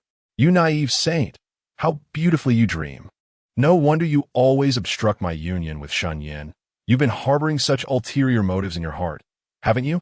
Beware of fires, thieves, and best friends. In relation to sharing a singular body, possessing identical features yet exhibiting starkly contrasting personalities, the primary persona, Lung Qiuyue, was perpetually on guard against her counterpart. Upon hearing the latter express a desire to serve Shen Yan alongside her, she was immediately incensed. You foolish, love-stricken woman, what nonsensical thoughts occupy your mind all day? I willingly sacrifice my body and soul to express gratitude for your vengeance on my master. How does it become a scheme of ulterior motives in your interpretation? Are you unwilling? I for one am delighted. Do you truly believe that every woman in the world is as foolish as you? Regarding that fickle Shen Yan as a treasure, the primary persona observed as, upon the mention of Shen Yan, her secondary persona morphed into a fiercely protective creature. The primary persona found herself in a state of utter confusion. Who was this individual? Just moments ago, she had expressed gratitude for the secondary persona's selfless act in avenging her master, only for it to be misconstrued as an attempt to covet her man. How utterly absurd. I have no desire for your sacrificial soul. This body belongs to both of us. Though my time of usage may be shorter, I trust you will not dispute that fact. The secondary persona, brimming with pride, scoffed disdainfully as she witnessed the primary persona's emotions teetering on the brink of chaos. I do not wish to argue with you. Since you have stated it so, I shall refrain from further engaging in such shameless discourse. I merely hope that in the future, Shen Yan recognizes this monumental opportunity and does not regret it due to your interference. Upon uttering this statement, the primary persona seethed in silence. To offer oneself willingly only to be rejected was an affront that even the proudest of beings would find unbearable. The fact that she had not severed ties with her sisterly bond was already a testament to her generosity. Regret for a lifetime? Someone truly believed themselves to be a coveted delicacy, as if every man would yearn to take a bite. Accompanied by me, Shen Yan was infinitely superior to 100 feeble versions of you. He would never live to regret it. Lung Qiuyue held a deep disdain for threats, and witnessing the primary persona stoop so low as to utter the words that Shen Yan would regret losing her incensed her further. Her sharp tongue unleashed a barrage of biting remarks, completely disregarding their years of sisterhood. Each piercing word left the primary persona in a state of rage, nearly causing her to cough up blood. Chapter 084. Executing Family Law. What is it, Xiaoye? Do you not trust me? Shen Yan observed as Lung Qiuyue appeared lost in thought while conversing with him. He did not attribute this to the primary persona, assuming she doubted the authenticity of his earlier statements, which left him feeling somewhat disheartened. Though their time together had been brief, their bond was remarkably mature. Even if they had not yet broken through the final barrier, they were undoubtedly in a mutually affectionate relationship. Shen Yan never anticipated that Lung Qiuyue would doubt his words. How could she call him foolish when he was left pondering their relationship? What is my relationship with Zhao Zhijiang? His so-called esteemed reputation is merely hearsay to me, while your feelings and intentions towards me have been apparent in recent days. Do you truly believe I would question a man who genuinely cares for me over a stranger? How foolish. Lung Qiuyue found herself questioning her existence under the weight of her persona, perfectly aligning with the profound disappointment reflected in Shen Yan's eyes. Misunderstood by the man she cherished, her heart was indeed unsettled. Yet, a dignified individual remains dignified, despite her inner turmoil. She would never lower her proud head, nor easily apologize.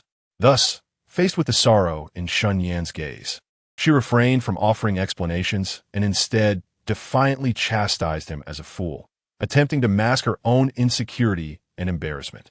Lung Qiuyue, your unreasonable behavior is rather excessive.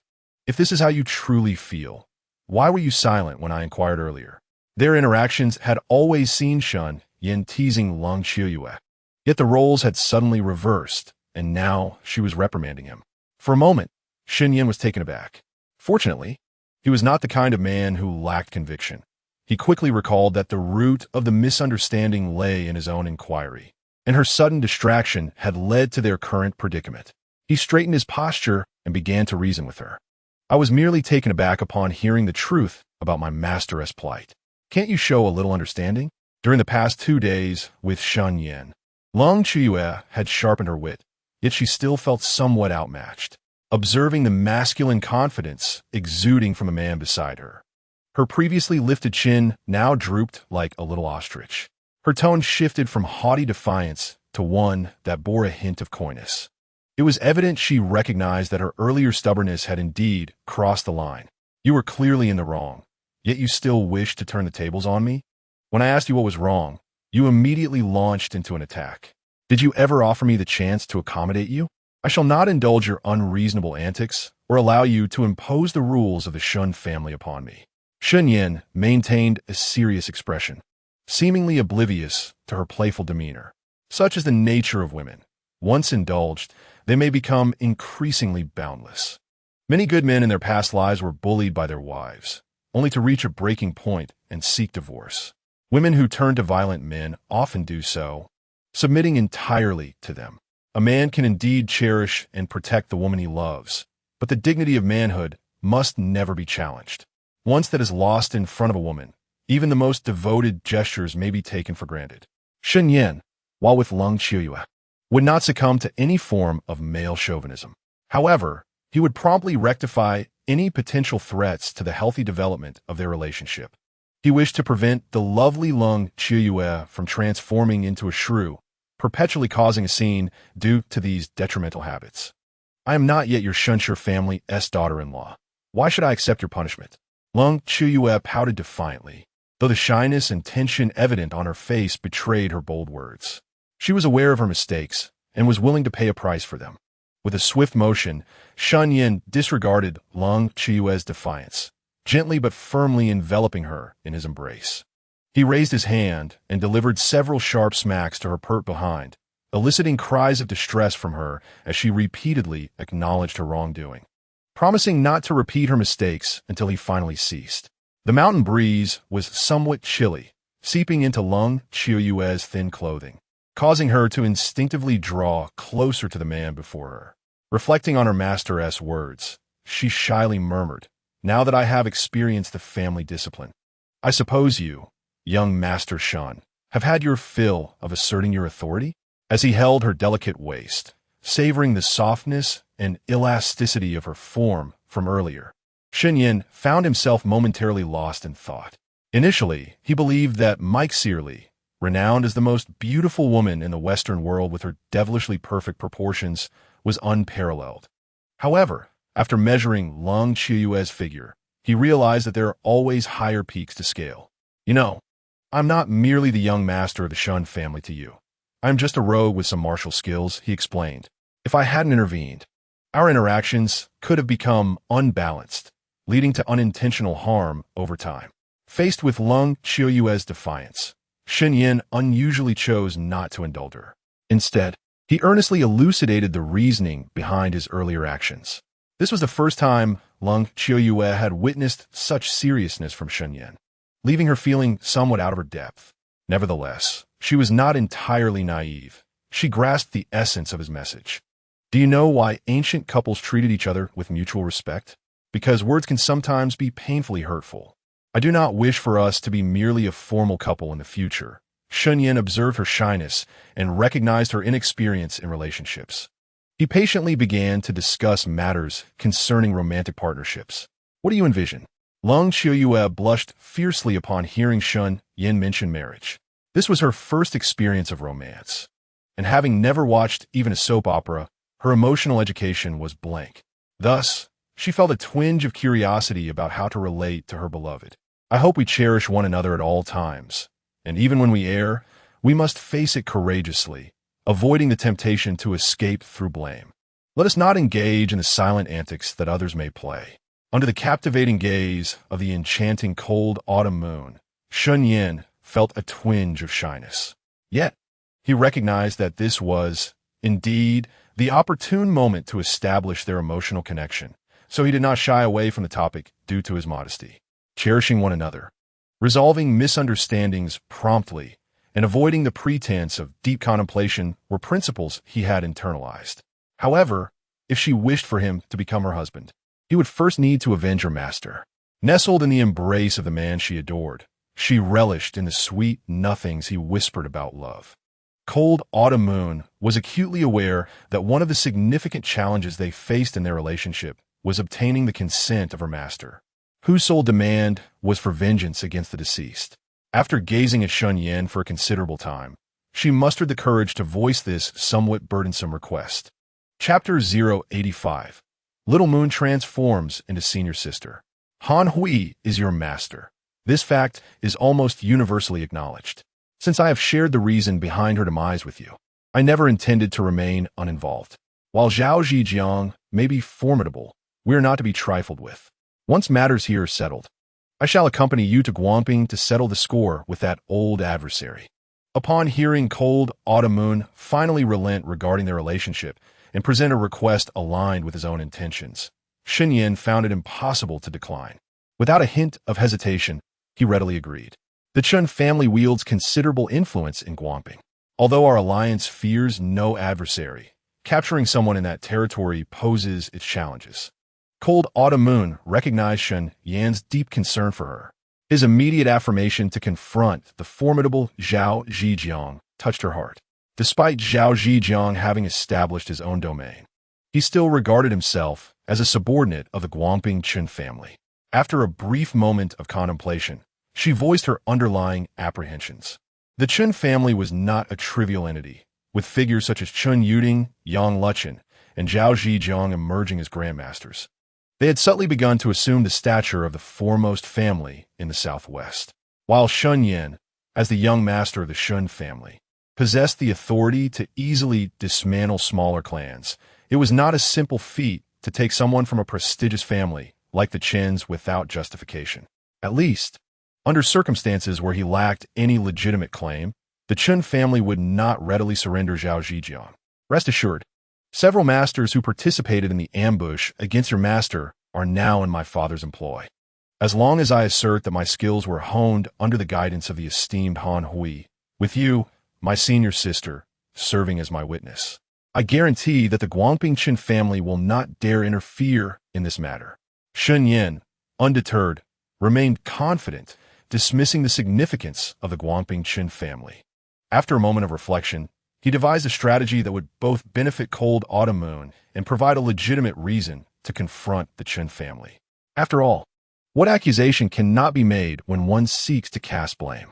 Moreover, it was indisputable that Zhao Zhejiang had conspired to harm Han Hui for the sake of the precious pearl. In the present day, should the Qin family, in a situation where they are at fault, dare to obstruct Master Shun from carrying out his affairs, the consequences could be dire.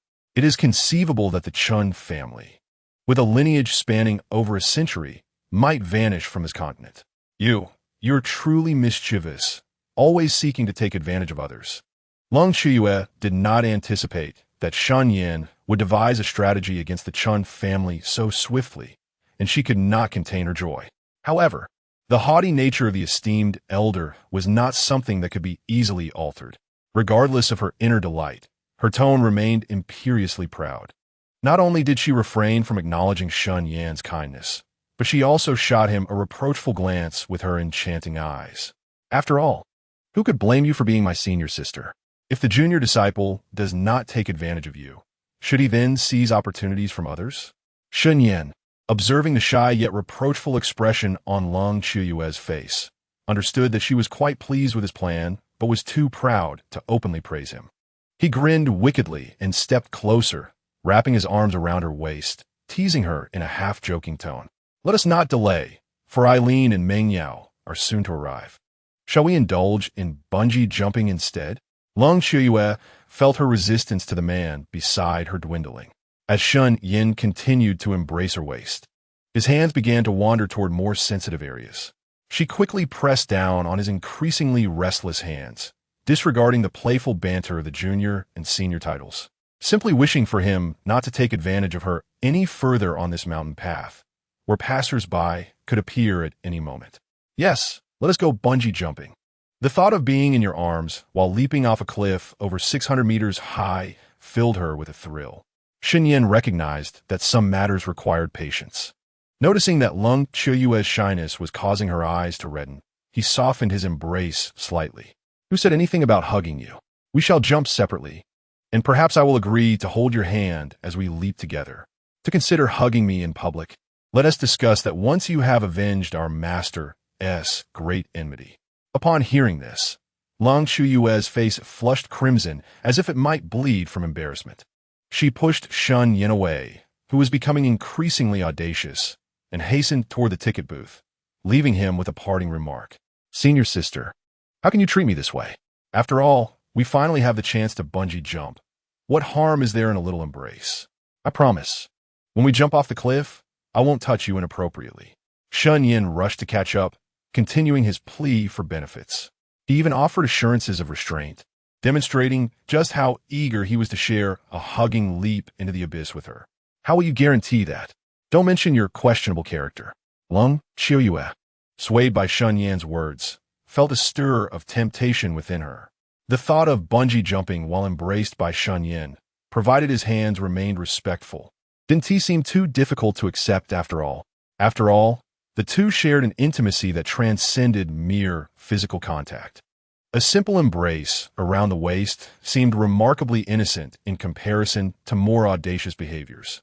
Thus, in her heart, Lung Qiuyue felt little resistance. Invoking the esteemed reputation of the young master of the Shen family, assure Miss Lung Qiuyue that when we leap from the cliff later, I shall not engage in any improper conduct towards you. Should I violate this promise, I shall abide by whatever you dictate in the future and will never go back on my word. Upon hearing the resolute tone of Lung Qiuyue, Shen Yan initially believed that their planned plunge into the abyss was no longer feasible. Therefore, he simply inquired with a mindset of cautious testing. However, to Shen Yan's utter astonishment, the other party's tone softened unexpectedly. How could this not bring him joy? Consequently, without a moment's hesitation, the young master Shen raised his hand to the heavens and made a solemn vow. Very well. Remember, should you dare to go back on your word, I will not let you off lightly. Each heir of the 10 great families of Yinqing possesses their own pride, especially when it concerns the reputation of their lineage. One must never bring disgrace upon the family, even at the cost of one's life. Seeing Shen Yan make such a serious promise in the name of his family's honor caused a flicker of doubt in Lung Qiuyue's heart, yet she chose not to persist. After all, she too harbored a desire to hold a certain rogue and experience the sensation of plummeting from several hundred meters above.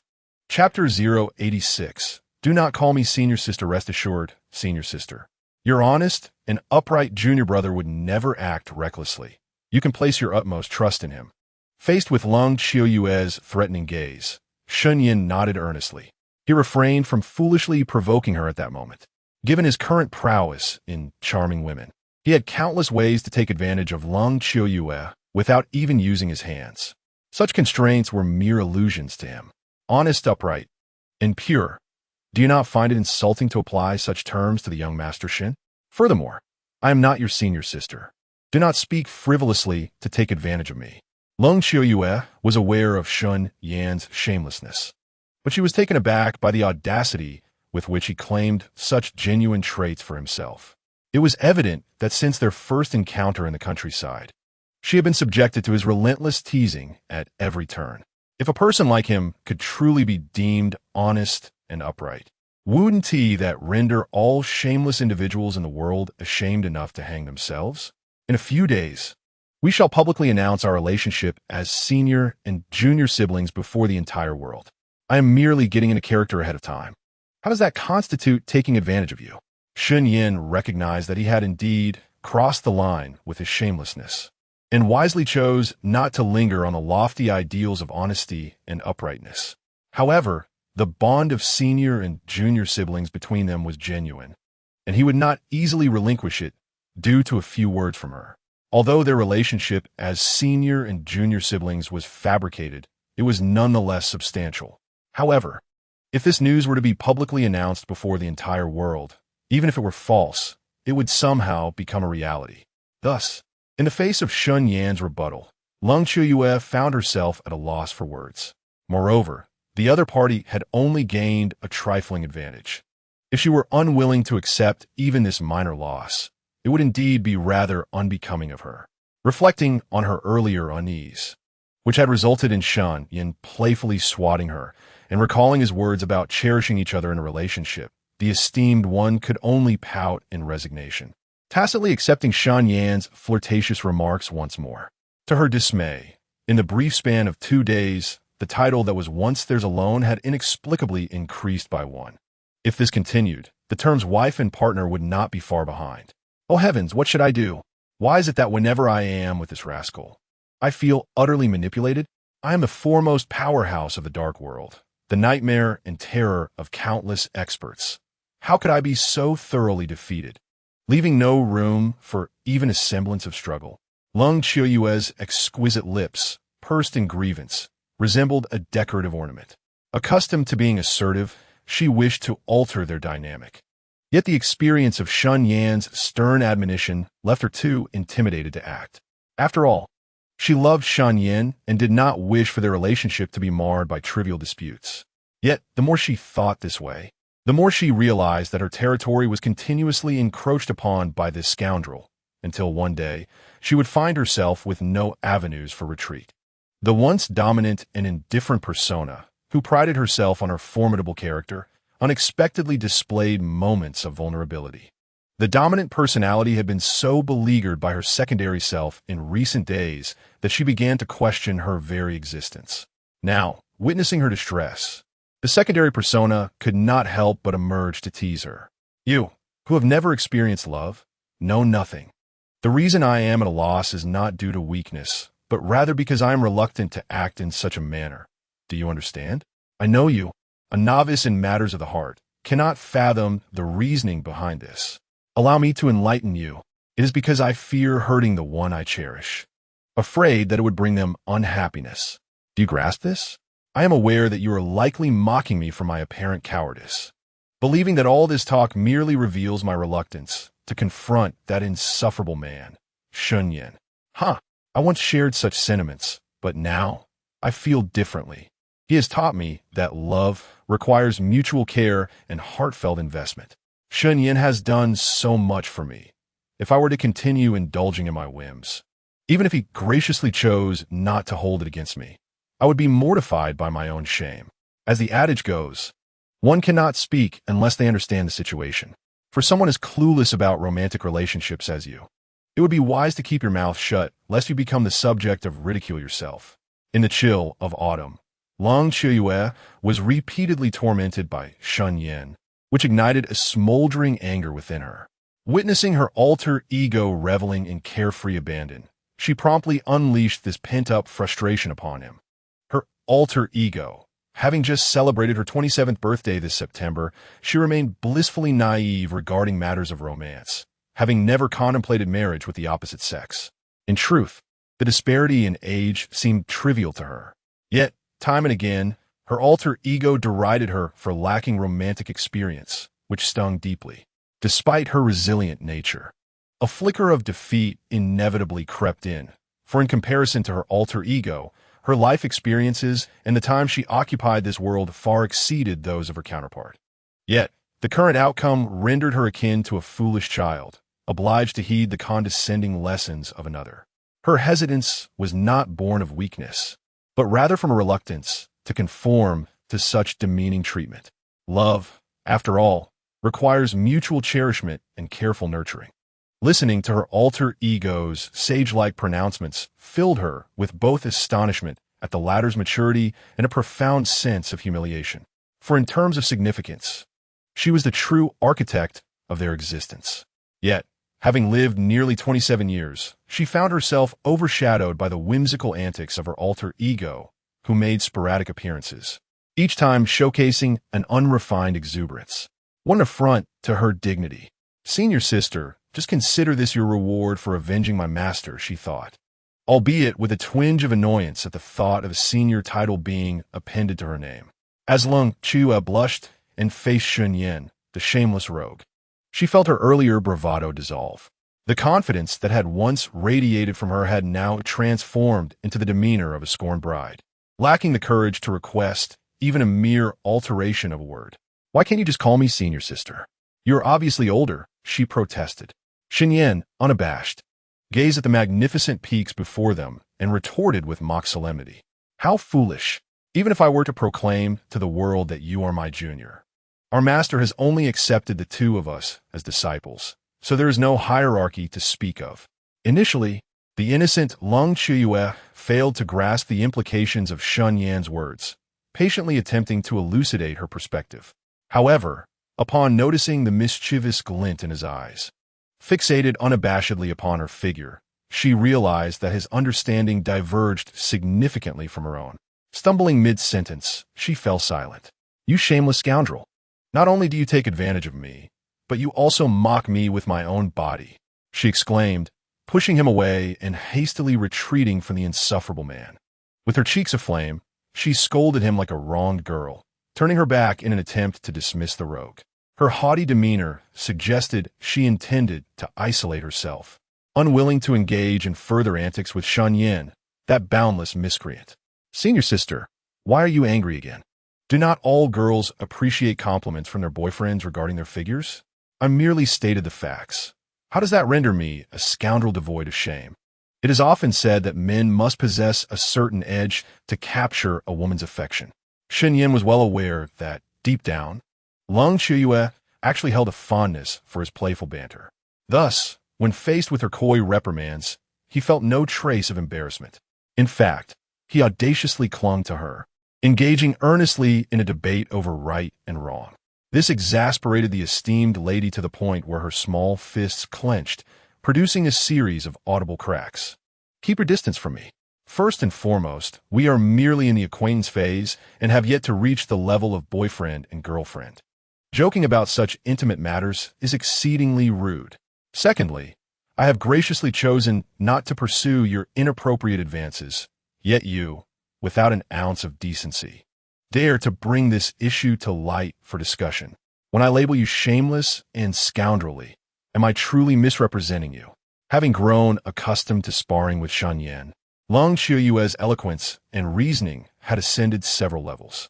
Therefore, in response to his brazen arguments, she unleashed a fierce retort, harboring no intention of indulging him. I acknowledge my mistake in this matter. I humbly request the forgiveness of my gentle and charming senior sister for this transgression. Shen Yan, lacking the moral high ground, found himself unable to counter Long Qiuyue's ire. Nevertheless, the esteemed lady underestimated someone's audacity. Even in a disadvantaged position, he continued to contemplate ways to take advantage of her. Do not ever call me senior sister. Long Qiuyue roared like a lioness, reminiscent of the first time Shen Yan had affectionately referred to her as little you. Well, since my senior sister is so particular about this title, I shall refrain from uttering it to avoid provoking you further, Shen Yan remarked, taking her hand in his, claiming not to call her senior sister, yet his words betrayed him. This demonstrated the thickness of his skin. Scoundrel, I must have consumed the wrong medicine or fallen victim to some sorcery to harbor feelings for you. A brazen rogue. Long Qiuyue glared at the grinning man beside her, her cheeks puffing with indignation. Yet, some matters are perplexing. The more she felt anger and embarrassment, the more she found it difficult to forget him. Whenever she closed her eyes, his smiling face filled her mind, mischievous and infuriatingly endearing. Love transcends reason. Despite his myriad flaws, affection blooms regardless. Moreover, I have made considerable sacrifices to attain this sentiment. Proud and conscious of her image, Long Qiuyue rarely revealed her innermost thoughts. Observing her flustered state, Shen Yan noted her admission of a fondness for him, despite her irritation. His previously annoying smile faltered slightly. In less than 2 days, you have already taken my hand, embraced me, and shamelessly intruded upon my personal space. I've lost all my advantages to you, and you still have the audacity to speak of sacrifice? Truly shameless. Long Qiuyue was well aware of what Shen Yan meant by sacrifice. When two individuals come together, all emotions are influenced by one another, whether it be romance, warmth, sweetness, happiness, or even profound emotional resonance. Each sentiment is meticulously crafted by Shen Yan specifically for her. The brazen demeanor he exhibits is, in fact, a playful attempt to amuse her, as he deliberately assumes the role of a jester to enliven the atmosphere. Cold Qiuyue, lacking extensive emotional experience and not being an ignorant simpleton, is certainly capable of discerning the authenticity of these gestures. However, some truths evoke deeper feelings precisely because they are understood. After all, the one performing antics before her is not a crude rogue devoid of decorum, but rather the esteemed young master of the Shun family in Yanqing. Even the illustrious Princess Li Chuyi, with her noble status, unparalleled talent, and extraordinary beauty, is captivated by this remarkable man. Yet, despite his exceptional qualities, he goes to such lengths for her sake. It is no wonder that cold Qiuyue, who already feels profound loneliness and yearns for a life partner, would find herself stirred by such treatment, even if she is a frosty individual who typically shuns men's advances. Let shame be damned, for I am your beloved junior disciple. Thus, I can only sincerely apologize and request the senior sister's indulgence. Noticing that although cold Qiuyue verbally chastised him for his shamelessness, the flicker of emotion in her eyes could not be concealed. Shen Yan realized that his efforts over the past few days had not been in vain. Consequently, he adeptly seized the moment. unabashedly admitting his lack of shame while emphasizing the very term that left cold Qiuyue flustered. Engaging in banter with this scoundrel, she had never once emerged victorious. "I shan't converse with you any further," she retorted. Cold Qiuyue felt her cheeks flush with embarrassment due to Shen Yan's teasing, yet found herself powerless against him, ultimately resorting to a disdainful huff as she shrugged off his unwelcome hand. She chose not to continue the discussion regarding the senior sister, a topic she found particularly mortifying. Chapter 088. The Suspension Bridge Effect. Wait a moment.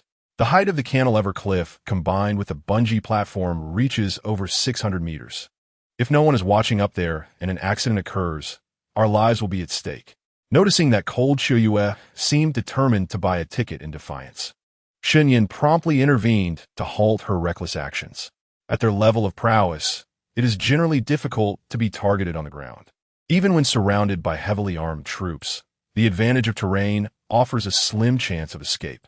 However, the dynamics change drastically at such heights.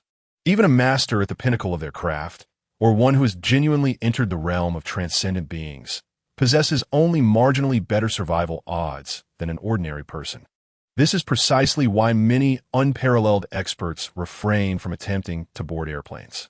Once marked by hostile forces at thousands of meters in the air, no amount of skill guarantees survival. Very well, let us wait for Eileen and the others before purchasing tickets for bungee jumping.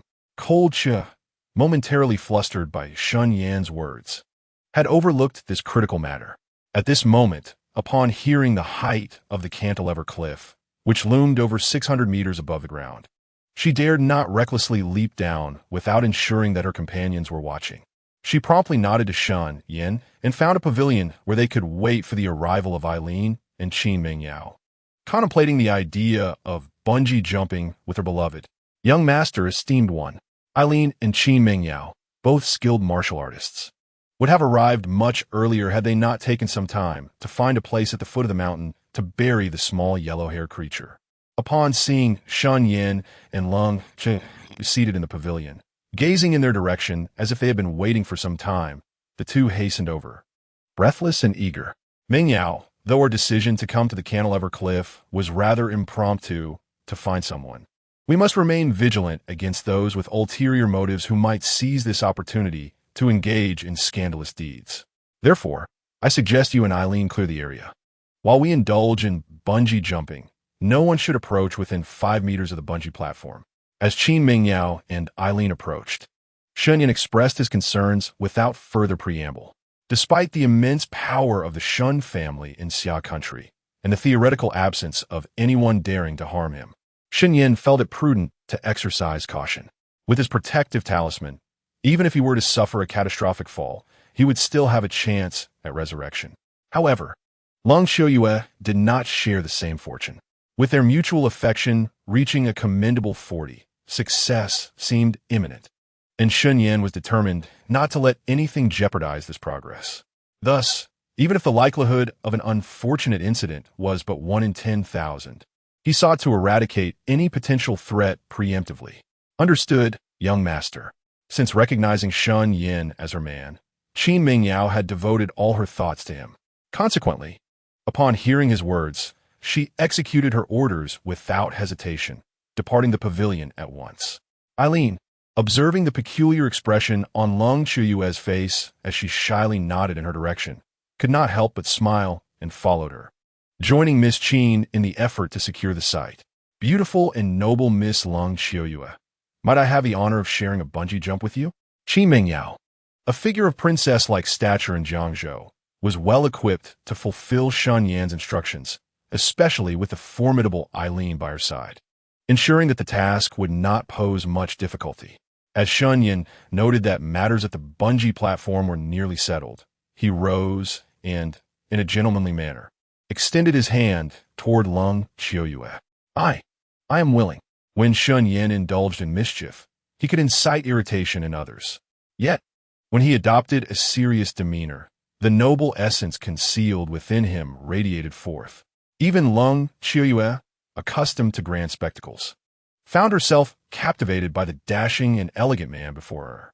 With a simple utterance of "I am willing," It felt as though I were enveloped in the solemnity of a grand hall, responding to the clergyman's inquiry about a matrimonial union, my voice trembling slightly with a hint of nervousness. Meng Yao, Aaron has already cleared all potential hazards for us. Now we can boldly embrace the exhilarating thrill of our racing hearts. To my surprise, even a slight shift towards seriousness made the composed Lung Chiuyue blush with an innocent flurry of emotions. A deeper smile broke across Shen Yan's handsome, resolute face. As he spoke, he took her delicate hand and led her towards the bungee jumping platform's precarious edge. Is it really necessary for us to jump from such a height? Lung Chiuyue questioned, her silky hair dancing wildly in the brisk wind at the platform.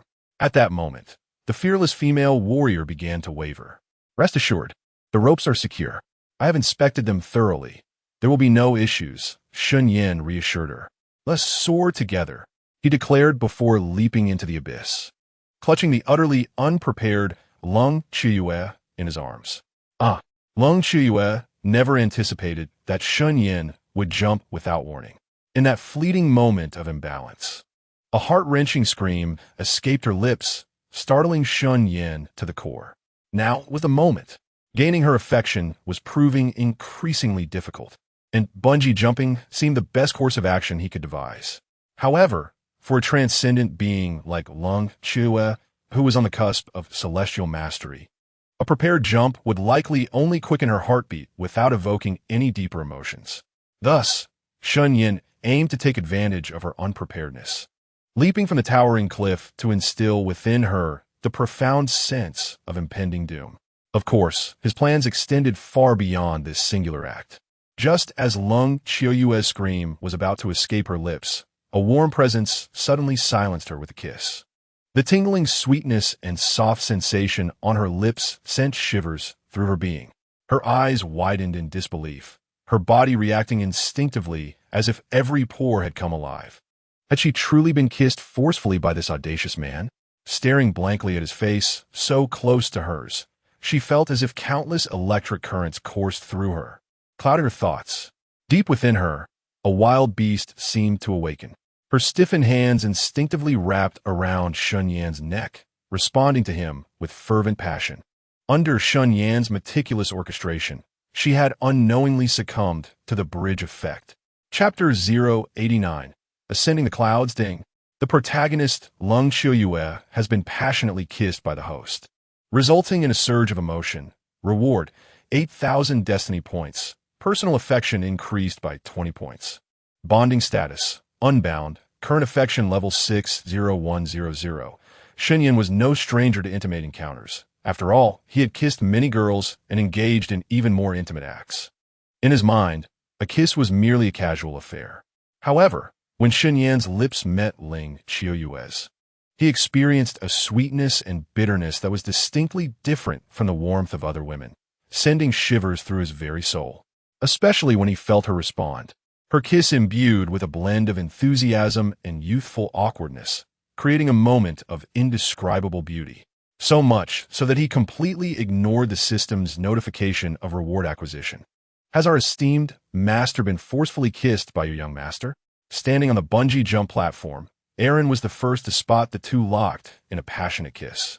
Her mouth fell slightly open, and her beautiful eyes widened in shock, surpassing even the astonishment one might feel upon witnessing a prehistoric Tyrannosaurus Rex appear in a modern city.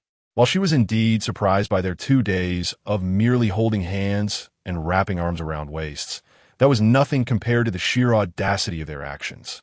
Shen Yan, this flirtatious man, had astonishingly engaged in acts that surpassed those of ordinary couples with his esteemed master. He had even transformed into a domineering CEO, boldly kissing his normally cold and ruthless master. If word of this reached the underworld, countless jaws would drop in disbelief. Of course, Aaron was not the only one taken aback. Qin Mingyao, who had witnessed Shen Yan and Lung Chiuyue leap down and embrace each other, was equally blindsided by the sweetness of the scene before her.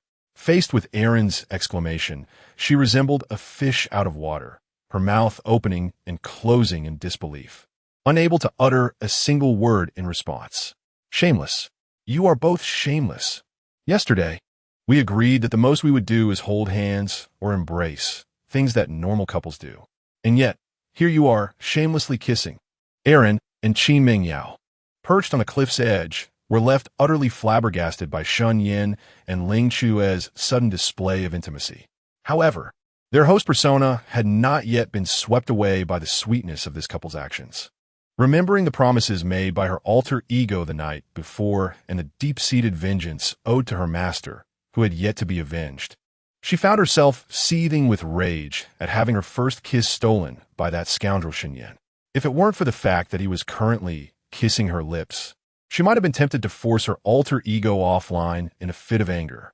Ling Qiuyue, who had instinctively responded to Shen Yan's kiss in a moment of emptiness, gradually regained some clarity in her thoughts after being harshly reprimanded by her host persona. Gazing at Shen Yan, whose eyes were tightly shut and whose face was still adorned with a blissful expression as he kissed his own lips, one could feel the intoxicating sweetness and tenderness that threatened to ensnare one's very soul. In the depths of her heart, Lung Xiaoyu repeated the word "I" a dozen times, yet could not utter a single coherent sentence. It was evident just how flustered she had become during her first kiss with a man. Why? Don't you immediately push him away? The primary personality, seeing the secondary personality had regained consciousness, still clung to that insufferable man, Shen Yan, utterly at a loss. A surge of indignation welled up within her, prompting the most furious roar she had ever unleashed. You shameless cad! Lung Xiaoyu remained in a daze, unable to muster the strength to push Shen Yan away, not even lifting a finger. It was only when the insufferable man withdrew from her lips that the bittersweet taste ignited her neural pathways. Enraged yet bashful, she scolded Shen Yan, her cheeks flushed with embarrassment. However, her tone and demeanor revealed more of a playful pout than genuine anger, infuriating the primary personality, who felt as though her heart might burst from frustration. How could this woman be so brazen? As a pure and innocent young lady, having been forcefully kissed by a man, should she not have slapped him soundly across the face? What was this playful behavior? Did the senior sister enjoy it? Shen Yan, managing the descent of the two by alternately stepping on his feet, sought to prolong their time together in the air. Observing Lung Qiuyu, whose gaze flickered and evaded, her heart racing with embarrassment, he did not defend his earlier audacious actions. Instead, he shamelessly inquired whether she liked him. I don't know. However, could you promise me not to act so recklessly again until I have avenged my master? After all, we are merely in the stage of getting to know each other and have not yet established a formal romantic relationship. Having her first kiss stolen by this insufferable man, Lung Xiaoyu remained somewhat dazed. Suddenly confronted with Shen Yan's embarrassing question, she would have typically retorted with some haughty remarks.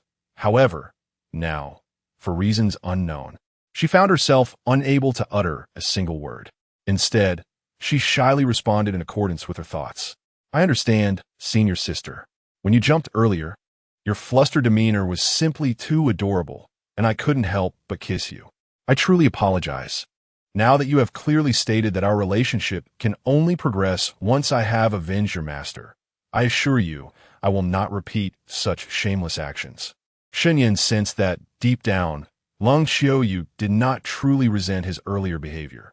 Noticing her hesitation, as if she harbored unspoken feelings, he quickly grasped that despite her apparent discomfort, she was indeed pleased by his actions.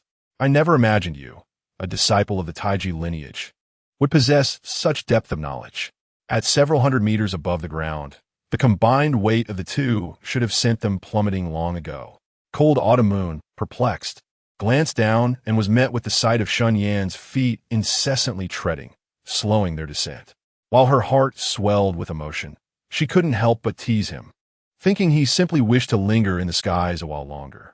Noticing the worry etched on Cold Autumn Moon's brow dissipate upon hearing his assurances, Shen Yan's shameless smile deepened. It seemed his earlier conjecture had been correct. Cold Autumn Moon, having repeatedly emphasized her intent to avenge her master, only allowed their relationship to progress further, clearly concerned about the feelings of her dominant persona, reflecting on the greatest hindrance that lay between them, and how it had shifted dramatically due to the scheming of Zhao Zhijiang Shen Yan couldn't help but grow increasingly appreciative of the old rascal, though somewhat unscrupulous. This old rogue was his second greatest benefactor after Xiao Yi. Without his assistance, not only would the key to the place of inheritance have eluded him, but Cold Autumn Moon's dominant persona alone would have posed a significant headache. Chapter 090. A Call from Tung Yin Shen Yan. Shall we sever the ropes ourselves and descend without the aid of the staff? Cold Autumn Moon, accustomed to Shen Yan's playful banter, felt a blush creeping to her cheeks at his candid words. She imagined her face, having just received a kiss from him, was likely as red as a monkey's backside. With less than 100 meters to the ground, she wished to avoid being seen in such an embarrassing state by any other man, and thus began to channel her internal energy to cut the ropes binding her. Are we not going to jump again, seeking the ground ourselves, Master Sister? Shen Yan understood that Cold Autumn Moon was shy and kept strangers at a distance, so he had no objections. However, recalling the exhilarating rush and the tremor of his soul from moments ago, he wondered if she still had the inclination to continue their playful escapade. He looked at her with anticipation, a mischievous smile playing on his lips. We're done. This heart-pounding extreme sport is enough to be etched in my memory for a lifetime. To attempt it again, we'll have to wait until we truly establish our relationship as a couple, Cold Autumn Moon replied, fully aware that her dominant persona had ceased its playful antics. This was partly due to Shen Yan's promise to avenge their master, and partly because he had solemnly assured her that their relationship had not yet reached the level of a couple, vowing never to spring a surprise attack like before. At that moment, seeing Shen Yan's mischievous demeanor as he tried to coax her into playing again, Cold Autumn Moon, having suffered a significant loss, dared not attempt it anew. Very well, then we could descend now.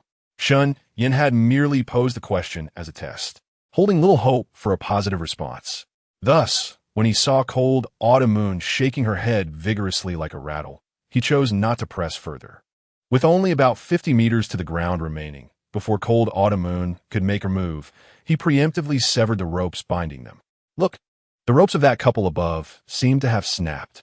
The staff on the ground, who were waiting nearby, gazed in astonishment at Shen Yan and Lung Chua, whose bodies were plummeting downwards. Suddenly, they noticed that the ropes binding them appeared to have snapped. The two living beings, akin to kites severed from their strings, hurtled toward the opposite side of the landing zone. Initially taken aback, one of the staff members soon erupted into a state of utter panic. A considerable crowd had gathered at the bungee jumping site, and upon hearing the alarm shout, they all turned their gaze in that direction. However, what they witnessed was enough to leave their eyes wide with shock. They beheld a young man clad in a white leisure outfit, strikingly handsome, leading a long-haired, ethereal woman who seemed to glide through the air with an otherworldly grace, as if strolling leisurely towards the shopping center across from the bungee landing point. The poised elegance of the pair was nothing short of miraculous, reminiscent of scenes from cinematic masterpieces where characters defy gravity with effortless ease. Truly, you have a penchant for mischief. Even finding a place to land can become such an extravagant affair, Shen Yan mused. The martial prowess of both Shen Yan and Lung Shuyue had reached an extraordinary level, allowing them to leap no more than 7 or 8 meters from the ground. To soar to the heights of several stories, as they were now doing, seemed utterly implausible. Yet at this altitude, Shen Yan merely needed to adjust their descent angle slightly. With a flamboyant flourish, he could deftly slow their fall, replicating the seemingly impossible feats of powerhouses from fantasy films who tread upon the void. Isn't this delightful? Did you not see the astonished expressions of those who beheld our aerial display? Their jaws nearly hit the ground, Shen Yan exclaimed, undeterred by Lung Chuyue's disdainful gaze. His abilities had been artificially elevated by the system to this current level, devoid of the noble principles held by true masters who shun worldly affairs. Although the merging of the original owner's memories had altered his thought processes, the habits of a commoner over 2 decades were not easily discarded. Faced with such a splendid opportunity to impress, how could he possibly let it slip away? Buzzing incessantly, Lung Chuyue was about to retort when suddenly, Shen Yan's phone rang. The words she had ready on the tip of her tongue were swallowed back. They had come here to pursue the wayward disciple Xiao Yi, and the call could very well be from Tung Yin, indicating news from Qin Lu. A flicker of anticipation danced in her eyes. "Speak," Shen Yan said as they landed on the rooftop of a shopping center. Hardly a minute had passed before the phone rang, and his mood soured slightly. With the understanding that Tang Yi was still playing along with their charade, Shen Yan was indeed quite concerned about Xiao Yi's whereabouts. He retrieved his phone and glanced at it, choosing not to reject the call. However, his tone was noticeably less cordial than usual. "Young master, we have just received word from Qin Lu. It appears someone has sighted Meishi early and Xiao, although the sighting was some time ago." As soon as Shen Yan answered the call, a slightly anxious voice filled his ear, belonging to Tang Yi, clearly familiar with his young master's temperament. Tang Yi could discern his displeasure through the other party's indifferent tone. Cold Xiao Yu, whose date had been interrupted by Tang Yan's call, felt a twinge of dissatisfaction. Yet she could not forget her purpose for being there. Noticing Shen Yan's unsavory tone, Tang Yan became flustered and stumbled over his words. She couldn't help but feign annoyance and shot a glare at the man before her, attempting to soothe Tang Yan on the other end of the line, urging him to speak calmly so as not to miss any vital information. It was the esteemed Cold Xiao Yu. Upon hearing her ethereal and melodious voice, Tang Yan felt as if his heart was being crushed. His anxiety only intensified, and he thought to himself, had he known that his young master was engaged in romantic endeavors with the female Azura, he would have delayed his call. Regret washed over him. However, now that the performance had commenced, with the esteemed Cold Xiao Yu already in attendance, he feared that disturbing his young master's delicate courtship would lead to disastrous consequences. The best outcome he could hope for would be a thorough beating from his young master. The mere thought of Shen Yan's casual breath being powerful enough to make a warrior like Xiao Yi bleed from his nose and mouth filled him with dread, as he realized he was hardly stronger than the latter, making the prospect of enduring a beating uncertain. "Only you can bully me," Shen Yan remarked. "Speak properly. Your frantic demeanor might lead Xiao Yu to think I am a petty person." Shen Yan was merely irked by Tang Yan's timing. Seeing the other party become so intimidated upon recognizing his tone brought a smirk to his lips. In his previous life, he had greatly admired Tang Yan, the king among soldiers, yet the reality of their interactions revealed a stark contrast to the heroic image from the novels. Regarding Tang Yan's loyalty, there was no doubt. However, in terms of spirit, he bore little resemblance to the iron-willed warrior who would rather die than yield, determined to take a piece of flesh from Xiao, even in death. "Yes, young master," Tang Yan replied, striving to suppress his emotions and respond respectfully, aware that further hesitations could lead to complications for his young master. He cleared his throat and reported the intelligence he had gathered. "The situation is as follows. Around 7 o'clock yesterday evening, a villager in Xiao Mountain Town observed a Western woman, suspected to be Mike Searly, fleeing with a large wooden box toward Shaoling Mountain. Qin Lu received this lead and promptly followed the traces left by the dragged box, but the trail went cold at the Qinjiang ferry. It appears they likely took to the waterways and left Jiangzhou City overnight. Now, Qin Lu is inquiring whether we should widen the search radius to include several towns near Jiangzhou. The Qinjiang ferry traverses the entirety of the southwest, encompassing even a significant portion of the area south of Liangzhou. Once Xiao Yi boards the ferry, he disappears like a cow sinking into the sea, rendering any attempt to trace his whereabouts futile for the time being. Shen Yan, let us conclude this matter here. There are more pressing issues than cleansing the sect to attend to. Xiao Yi is not one to remain subdued. He will inevitably resurface. When that time comes, I shall seek him out for reckoning." Upon hearing that Mike Searly had fled with Xiao Yi to Qinjiang ferry, possibly aboard a local illicit vessel, Lung Qiuyue could not help but feel a tinge of disappointment. However, compared to the gravity of another pressing matter, addressing the misdeeds of the sect's wayward disciples seemed trivial in comparison. Without much hesitation, she resolved to temporarily cease her pursuit of Xiao Yi. "Qiuyue, while the Qinjiang ferry is indeed a pivotal hub for inland navigation, it remains within the purview of the Shun family. We can certainly dispatch someone to pursue leads on Xiao Yi while you and I seek vengeance against Zhao Zhijiang and Guamping." With Tang Yan as a subordinate and the discussion now shifted to serious matters, Shen Yan refrained from teasing Lung Qiuyue with playful nicknames. Seeing Tang Yin perform his role so adeptly, Lung Qiuyue seamlessly joined the act. It was now her turn to play the benevolent role. An opportunity she would not let slip by. Wouldn't that be too troublesome? She inquired, slightly blushing as it was the first time Shen Yan had addressed her so formally. Reflecting on the vast network of the Xinjiang ferry, which nearly spans the entirety of the southwest province, she felt grateful for her beloved's assistance, yet she began to hesitate. After all, their relationship had yet to be firmly established, and leveraging his strength for her master's revenge felt somewhat burdensome. Would it be too much to trouble Shen Yan to mobilize the entire southern province's resources to aid her? Qiuyue, even though we have not officially become a couple, our bond transcends that of mere acquaintances. Why still stand on ceremony with me? Noticing her hesitation, Shen Yan appeared somewhat bashful. He shamelessly advanced, taking her delicate hand in his, and gently urged her with the most tender of tones.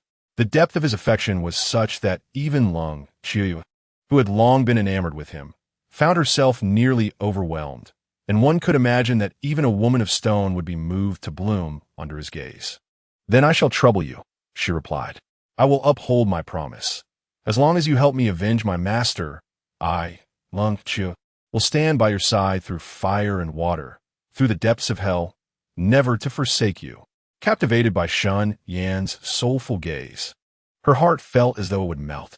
In her excitement, she inadvertently revealed her innermost feelings, pledging her unwavering loyalty through trials and tribulations. "How naive," he remarked. "Your innocence makes me feel a bit guilty for teasing you." Shen Yan was taken aback by the bold and candid words spoken by the usually shy Lung Qiuyue. For a moment, he found himself in a state of bewilderment, gazing at the woman before him, whose bashfulness was intermingled with a hint of earnestness. His heart, cold as ice, unexpectedly stirred with a slight pang of guilt. Why does she trust me so unreservedly? All this time, my intentions have merely been to extract fate values from you.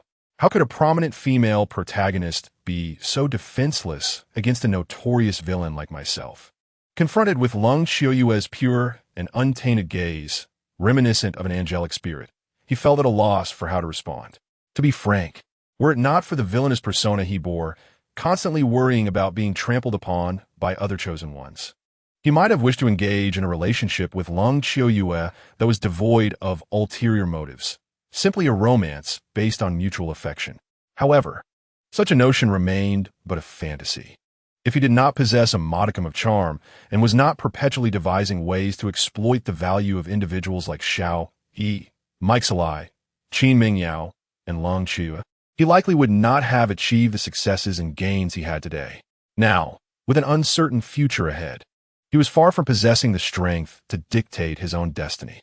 The idea of pursuing a genuine romance with a woman, akin to the protagonist's, was something to be deferred until he had secured greater power. Contemplating such matters now was neither realistic nor practical. Perhaps it was foolish, but in truth, the only one capable of taking advantage of him was none other than you, young Master Shen. I remain indifferent to such trivialities. With a blush adorning her cheeks, Lung Qiuyue ended the call with Shen Yan and Tang Yan. Playfully, she fluttered her beautiful eyes at him, surprisingly refraining from their usual banter. "Senior sister, you are simply adorable. I have made up my mind to swiftly bring you home as my bride. We shall embark on a journey to eliminate that old scoundrel Zhao Zhijiang and avenge your master."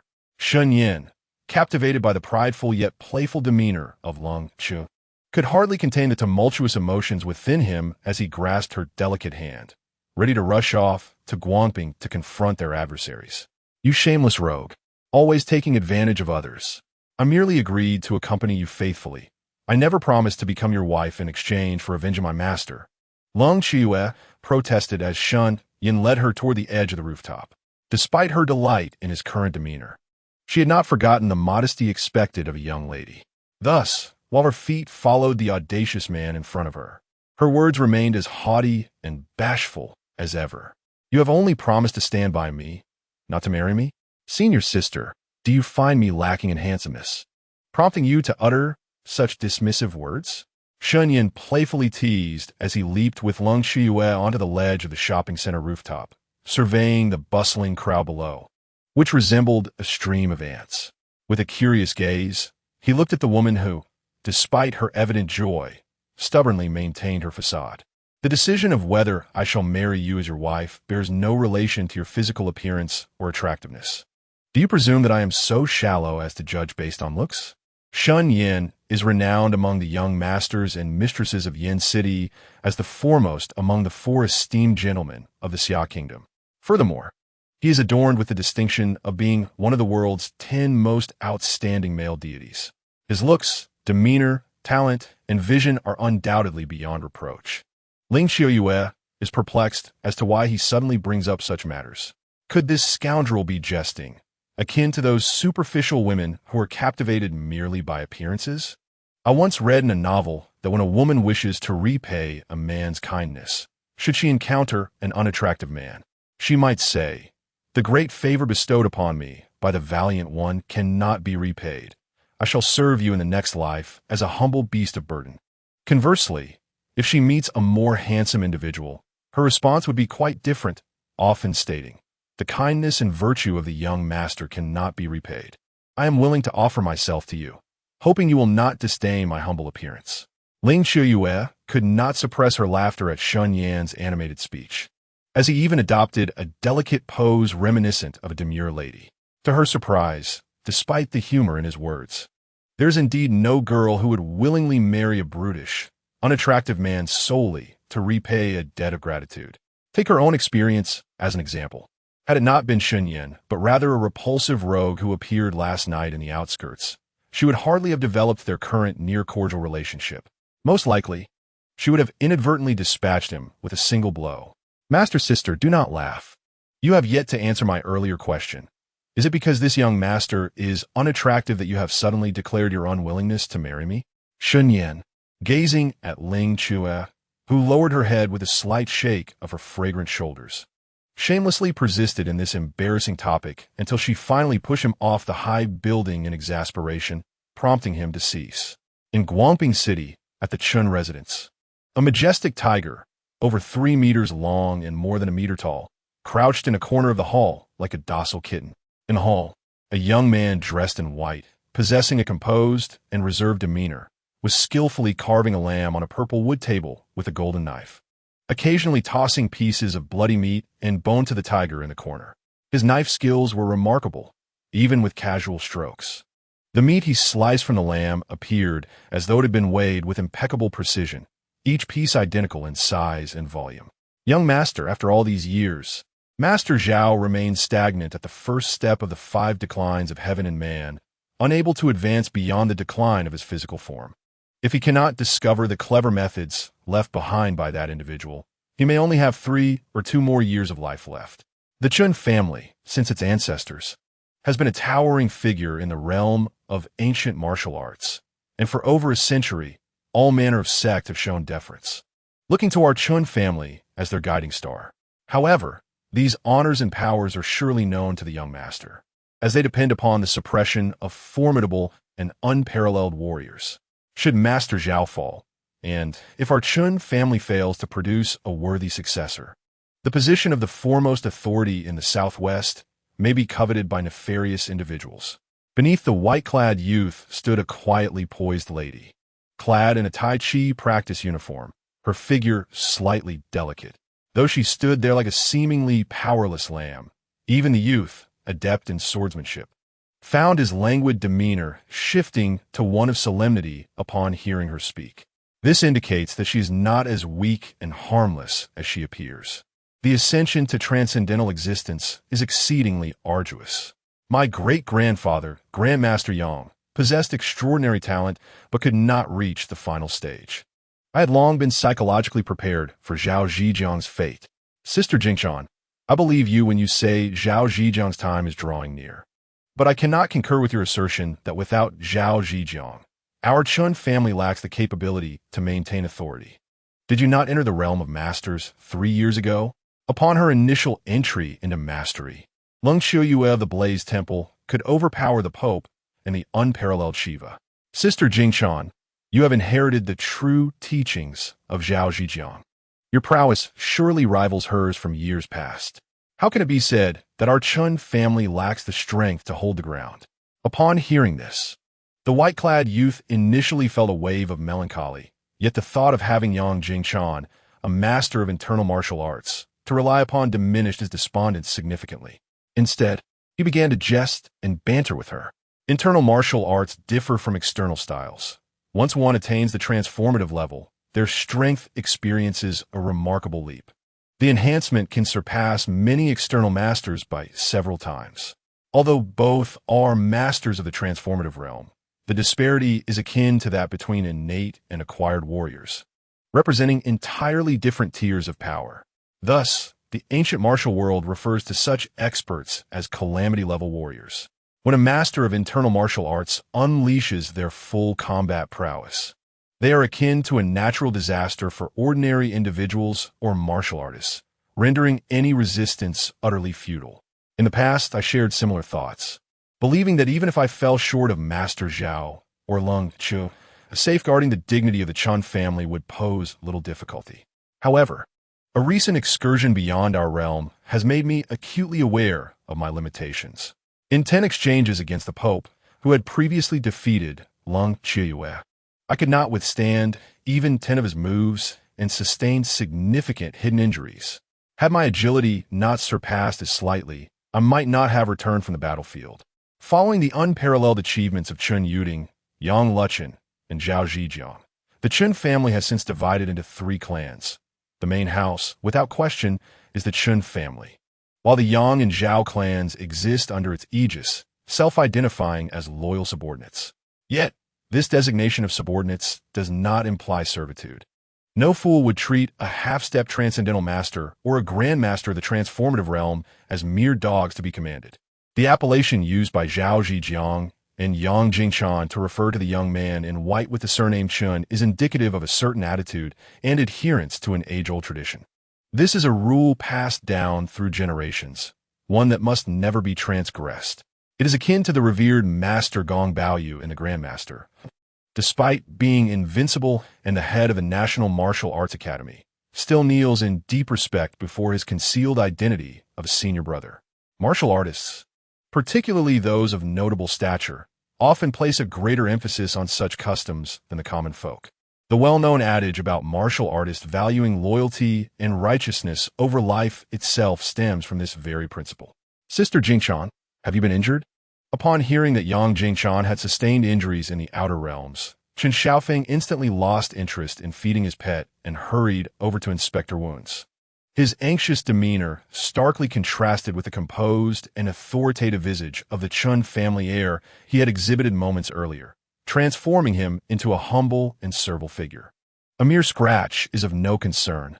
There is no need for you to fret, young master.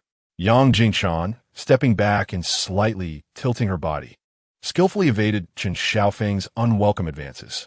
Noticing his persistence, her tone grew noticeably colder. A master must not be disrespected. Although she was nurtured by the Chan family, the dignity of a strong individual remains inviolable. Chen Xiaofeng, witnessing Yang Jingchan resort to the advanced technique of virtual step to evade his scrutiny, realized that further pursuit would only augment her disdain for him without yielding any favorable outcome. Thus, he could only offer an awkward smile and return to his previous position, resuming the mundane task of slicing lamb to feed his tiger. The opportunity had slipped away before Yang Jingchan had ascended to the realm of masters. He might have had a glimmer of hope in pursuing her. However, with Zhao Zhijiang now reclusive and Yang Jingchan's growing prowess and rising renown, he found himself devoid of even that last faint chance. Should he dare to approach her as he had previously, he could expect nothing short of a harsh reprimand. Young master, just as the atmosphere in the hall grew increasingly awkward with both individuals lost in their thoughts, a gravelly voice resonated from outside. The moment they heard it, both Chen Xiaofeng, seated within the hall, and Yang Jingchan, now at the initial stage of transformation, involuntarily displayed expressions of shock. Isn't he supposed to be sequestered at home? Chen Xiaofeng's eyes brimmed with confusion and disbelief. For even though he appeared to be the master in front of Zhao Zhijiang, the legendary grandmaster who had remained undefeated for decades, He found it difficult to maintain his composure. In response to Chen Xiaofeng's questioning gaze, Yang Jingchan, who had not encountered Zhao Zhijiang in a decade, mirrored his bewilderment. The half-step to the celestial realm, particularly for a powerhouse like Zhao Zhijiang, who aspired to ascend to the heavens within the limited span of his life, would leave no room for frivolous endeavors. Yet, with her safeguarding the Guangping Chun family and Zhao Zhijiang, this reclusive master, still very much alive, there was a sense of security.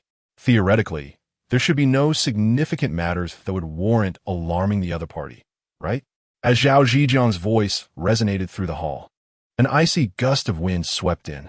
Despite it being the sweltering season of June, the moment this chilling breeze infiltrated the hall, even Yang Jingchan, a master of internal martial arts, could not help but shudder involuntarily.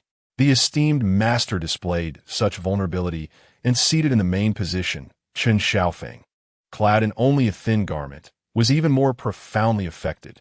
Not only did goosebumps erupt across his entire body, but his robust frame also trembled uncontrollably. Was this the corporeal decline associated with the 5 declines of humanity? The terrifying aura of decay emanating from Zhao Zhijiang was palpable, and even I found it difficult to withstand.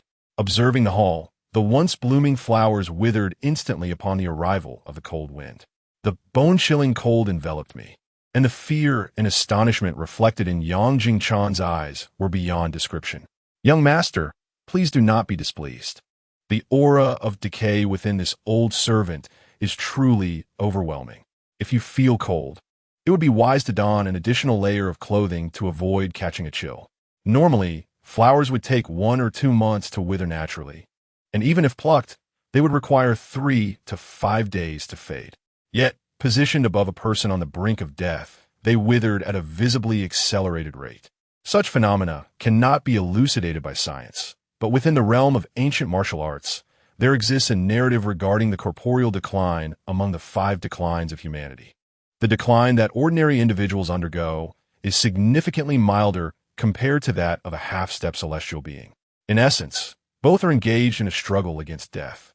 No, that will not be necessary. Elder Zhao has come out of seclusion for a significant matter to discuss with Xiaofeng. I cannot allow a mere chill to hinder Elder Zhao's affairs.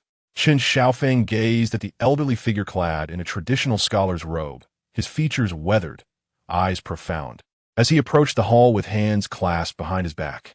Despite his teeth chattering from the cold, he forced a smile and shook his head. Whatever matters Elder Zhao requires of Xiaofeng, please feel free to command me. Although my martial skills are lacking, I am more than capable of running errands for you. Zhao Zhijiang held a high status, being merely a generation below Chen Xiaofeng's great-grandfather. Setting aside his unparalleled martial prowess, this lineage alone commanded Xiaofeng's respect.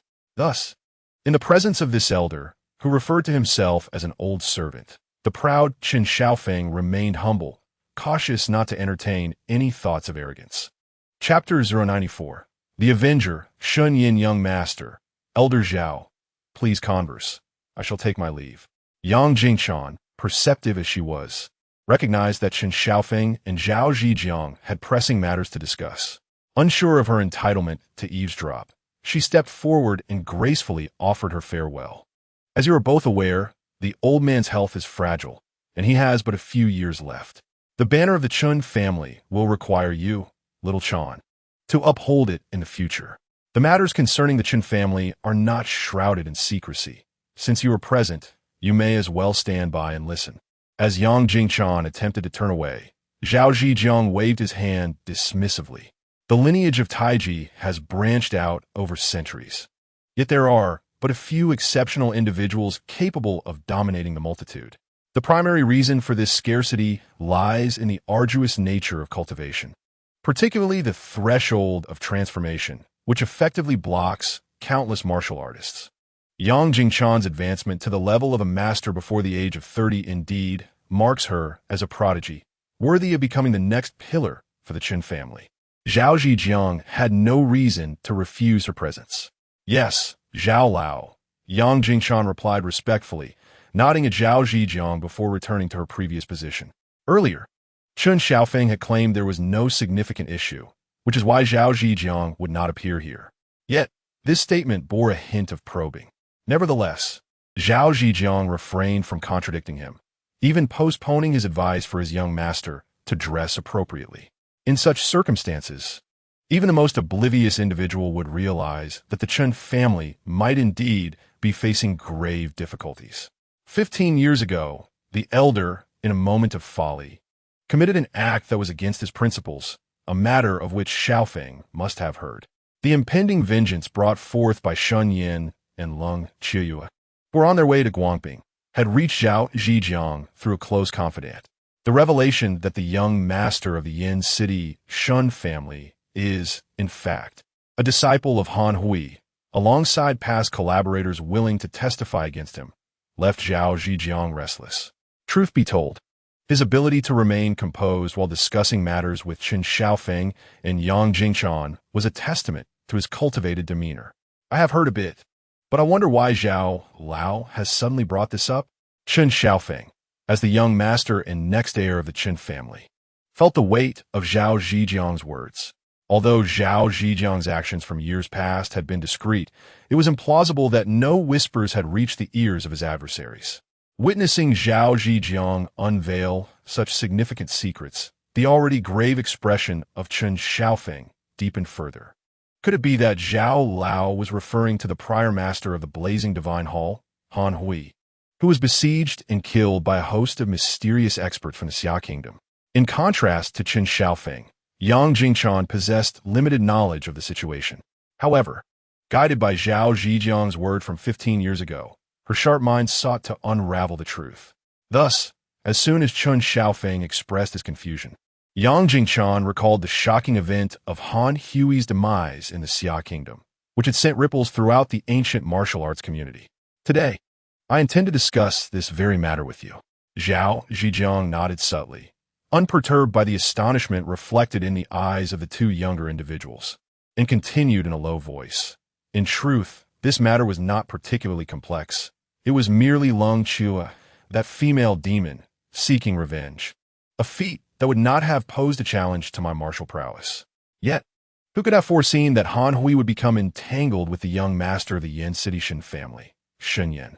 In the city of Yan, the young master of the Shen family, Shen Yan, was initially alarmed by the news of Leng Qiuyue's quest for revenge. Qin Xiaofeng and Yang Jingchan were already pale with fear. Their anxiety escalated upon learning that Zhao Zhejiang had entangled Shen Yan into this predicament. Instantly, their expressions transformed, and they gasped in horror. There were 4 commanders safeguarding the borders of Xia country, each wielding immense power. What was more alarming was that the Shen family not only had a prince-level figure in command, but also boasted a highly esteemed elder within the cabinet. Such a prestigious clan, such formidable authority. How could their modest, ancient martial arts family compete? What connection did Zhao Laozu as Han Hui have with Shen Yan? As the heir of the foremost family in the southwest, Qin Xiaofeng had interacted with some young masters from Yan City and understood their arrogance. Generally, they would not bother with local indigenous powers unless the situation was dire. After a laborious swallow, he posed a question that weighed heavily on his mind. Young Jingchan, having traveled extensively over the past 2 years, had gained considerable insight. She too recognized the terrifying stature of the young master of the Shen family in Xia country. Thus, when Qin Xiaofeng inquired, she looked at Zhao Zhejiang with hopeful anticipation, yearning to hear reassuring news. As long as their ties were not of life and death, significance, or familial bonds. Even with some personal connections, they believed that with the Chen family's wealth and influence, matters could be resolved amicably. Under the intense scrutiny of Qin Xiaofeng and Yang Jingchan, Zhao Zhejiang's weathered face flushed with embarrassment. He was acutely aware that he had attracted formidable enemies for the Qin family. With a trembling voice, he uttered the 4 words that sent shivers down their spines. He is my mentor. Upon hearing Zhao Zhejiang's revelation, Qin Xiaofeng and Yang Jingchan's faces turned ashen, their hopes extinguished. The ancient martial arts world adhered to the tradition of once a teacher, for life a father. To kill someone's mentor was tantamount to slaying their parents. The enmity of such an act was irreconcilable. In the face of such an unyielding grudge, Could the Chun family's connections, no matter how extensive, shield them from the wrath of the young Master Shen? It was over. The Chen family was doomed. As Zhao Zhejiang spoke those fateful words, the hall fell into a profound silence. After a long pause, Chen Xiaofeng finally managed to voice his utter despair. If it were another faction or family's young master seeking vengeance, the Chen family might have had a chance to resist. But this was the Shun family, the young master Shen Yan, who was set to wed Princess Li Chuyi of the Li family. In their utterly disadvantageous position, could the Chun family withstand the retribution of this calamity? The answer was painfully clear. Either Zhao Zhejiang would atone for his actions with his life, or the Chun family would face total annihilation. There was no other possibility. Chapter 095. She is my responsibility. Jiangzhou City. On the second floor of a tea house by the street, 2 seats by the window were occupied by Shen Yan and Leng Qiuyue, who seemed to be enjoying a leisurely sightseeing stroll towards Guangping. Unbeknownst to them, the Chen family was in a state of turmoil due to their quest for vengeance. It's all your fault for insisting on dragging someone into that haunted house. Look, it's already afternoon, and we haven't even left Jiangzhou, Leng Qiuyue lamented. Guangping is nestled closely to Jiangzhou, approximately 100 kilometers away. Intent on savoring a romantic getaway, Shen Yan and Leng Qiuyue had refrained from bringing along their usual entourage, including their 2 companions, Ai Lin and Qin Mengyao. Under normal circumstances, given their pace, they could have reached Guangping before sunset while engaging in playful banter. However, Shen Yan, with his audacity, had insisted on exploring a mystery-themed haunted house, which had consumed a considerable portion of their time. It was only half an hour ago that they managed to unravel all the enigmas within, thereby granting peace to a tormented spirit. Senior sister, you were the one screaming the loudest in there, even more than those female students. Now that we've had our fun, are you trying to backtrack? Shen Yan remarked, his intention for this outing extending beyond avenging Han Hui. He yearned to experience the joy of an ordinary couple's adventure. Their meal consisted of simple fare, steamed chicken feet, garlic ribs, soup dumplings, and soy milk. Shen Yan, disregarding his image, bit into a soup dumpling, causing its juices to burst forth. Upon hearing Leng Qiuyue's playful reproach, he felt a flicker of annoyance. The earlier reluctance she exhibited upon entering the haunted house, still preoccupied with thoughts of her master's vengeance, had transformed as the narrative unfolded. The clues within the ghost's diary ignited her excitement, surpassing even Shen Yan's enthusiasm. Each time, they uncovered a new piece of evidence concerning the ghost's plight. She would jubilantly embrace Shen Yan, her delight unabated. Now, after finally completing the haunted house challenge, she found herself blaming him for their delay due to her own indulgence in the festivities. Wasn't that rather unreasonable? If Shen Yan were to tolerate such frivolous complaints, it wouldn't be long before Leng Qiuyue would have him at her mercy. Thus, the astute Shen Yan, well-versed in the nature of women, refused to encourage such misguided behavior. Isn't it natural for a girl to be frightened? They are inherently susceptible to such spooky things. Once inside and enveloped by the eerie atmosphere, it's only expected to feel a bit apprehensive. If you hadn't insisted on dragging me into that haunted house, we wouldn't have delayed our mission. By the time we reach the Chun family in Guangping, it will likely be deep into the night. Do you, Shen Yan, have the audacity to seek vengeance under the cloak of darkness? As Leng Qiuyue was met by Shen Yan's penetrating gaze, her previously lofty demeanor diminished, revealing a hint of vulnerability. Had it not been for that scoundrel forcibly dragging her out for amusement, she would never have missed today's important matter. Pouting her lips in a display of grievance, she argued her case. How could a formidable warrior, standing at the threshold of the celestial realm and the foremost master of the dark world, be afraid of ghosts? If this were to spread, many would surely have their jaws drop in disbelief. Shen Yan shook his head in silence, observing as Leng Qiuyue continued to act coy, attempting to shoulder him with the blame for the delay. Although he understood that indulging a woman without restraint would ultimately lead to her becoming uncontrollable, he found himself unable to resist Leng Qiuyue's myriad charms. With a tender gesture, he retrieved a tissue and gently wiped the grease from the corner of her mouth, thereby conceding his position regarding their little escapade in the haunted house. Shen Yan, why are you so kind to me? After spending the last 2 days together, Lung Shiyue realized that Shen Yan was a man of principles, possessing a clear understanding of what was right and what was not. She never expected that such a principled man would, in the face of her unreasonable antics, not only refrain from lecturing her, as he had previously, but would also capitulate so swiftly. How could this not touch Lung Shiyue's heart? She had already prepared herself to admit her fault, knowing that if Shen Yan had been just a tad more assertive, she would have been the one to yield in this absurd dispute. Yet, Shen Yan did not pursue that course. Instead, he merely smiled wryly and offered a few powerless jibes before taking the initiative to apologize. Watching him gently clean the grease from her lips as if he were tending to the world's rarest treasures, Lung Shiyue felt her heart brim with sweetness and happiness, nearly spilling over from her eyes. For you are a dream, an exquisite vision I once dared not even envision, forever beyond my reach. Gazing into Lung Shiyue's enchanting eyes, Shen Yan contemplated and articulated his genuine feelings for the woman before him. As the most popular leading lady of the burning divine hall, embodying both the persona of a dominatrix and a queen, she truly was a dream for the fans of this novel, a vision that could lead countless men to abandon their principles and boundaries. Dream? A beautiful dream? Lung Shiyue was taken aback by Shen Yan's unexpected response, momentarily lost in thought. Then, what kind of woman am I in your heart? After a spell of silence, she could no longer resist the urge to voice this somewhat disheartening question. At that moment, she was genuinely curious to know if she was Shen Yan's beautiful dream. What then was Li Chuyi? She is a responsibility. For certain reasons, I could betray any woman in the world, but could never harm her. I know this may discomfort you, but it is the most authentic sentiment I hold for her.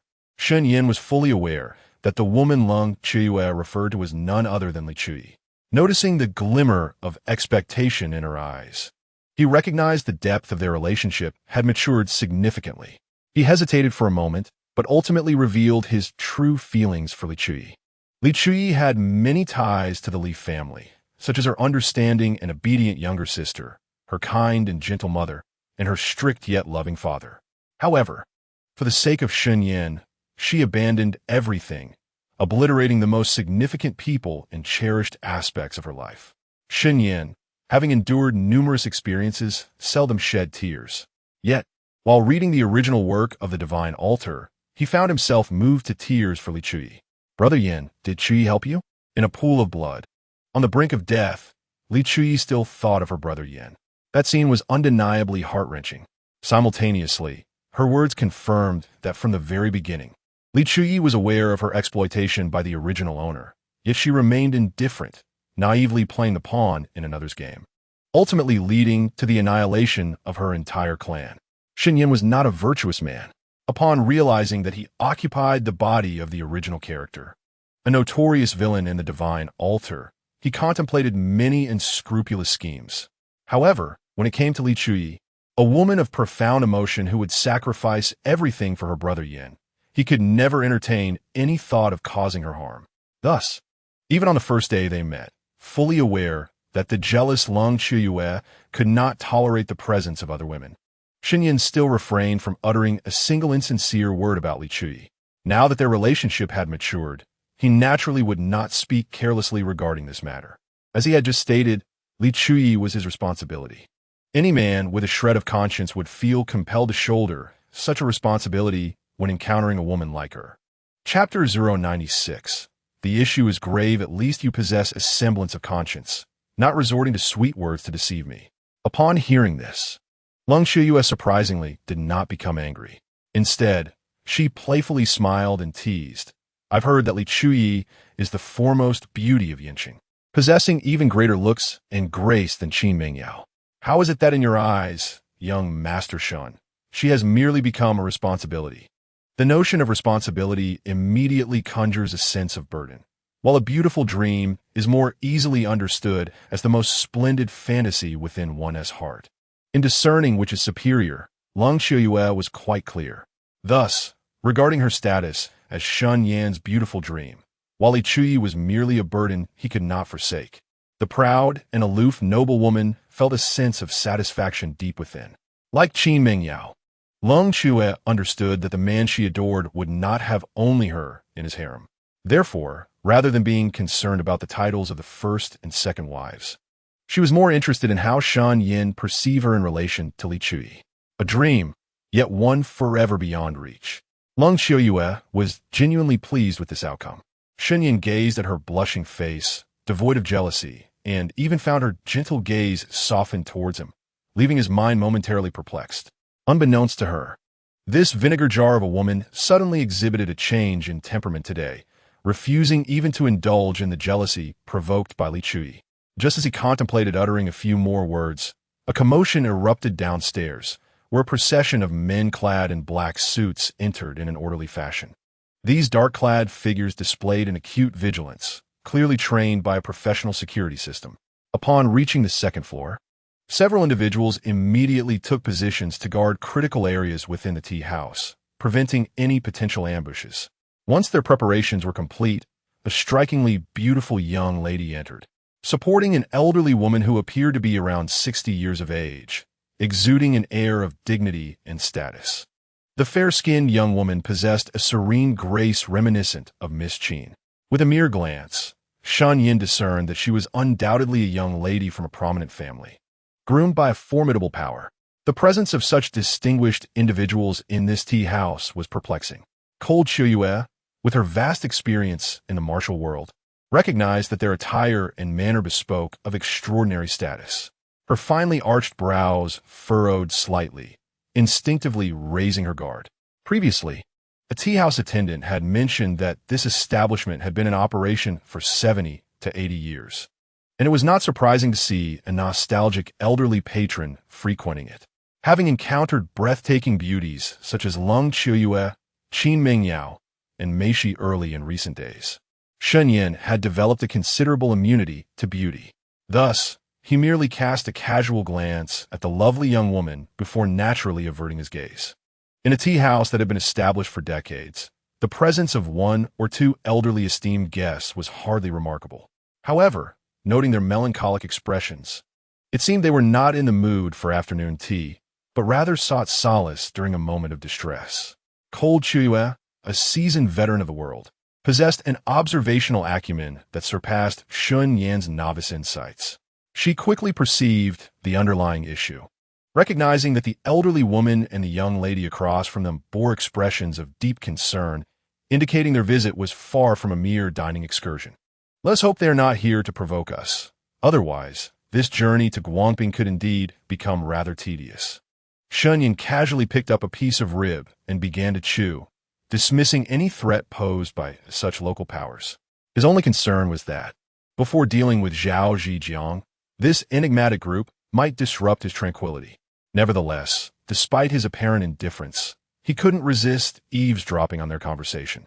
"Grandma, what kind of grave trouble could arise in Guangping with sister Jingshan there?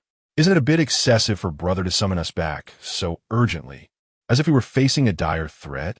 The beautiful young woman, upon taking her seat, tore open the utensils in front of the elderly lady and poured some hot water to cleanse them, observing the worry etched on her grandmother's face.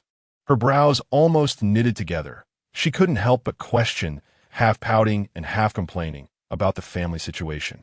"Xiaofeng merely instructed me, this old woman, to return and take charge promptly."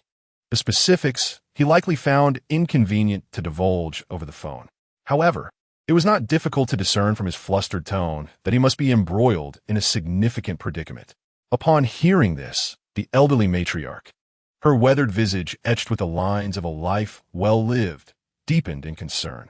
Besides Zhao Zhijiang, the Chun family boasts two formidable masters of the transformation realm.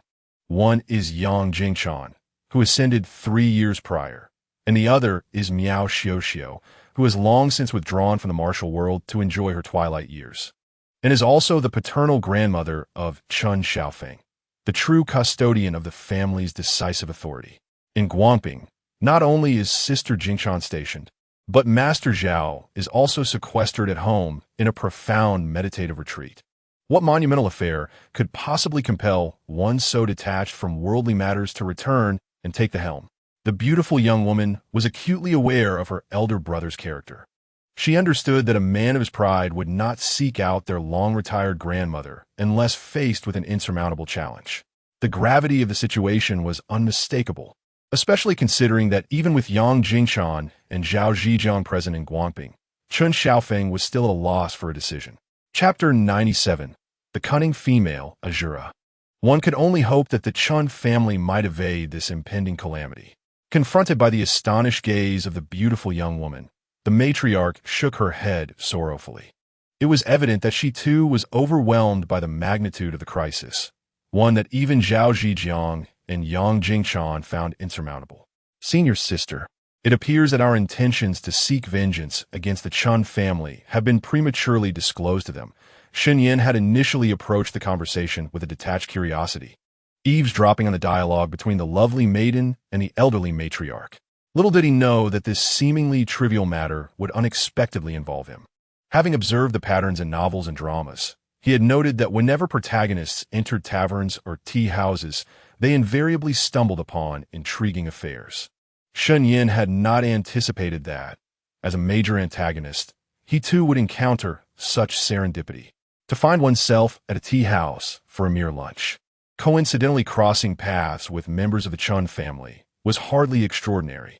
After all, Zhao Zhejiang had lived for over a century, regardless of his character flaws.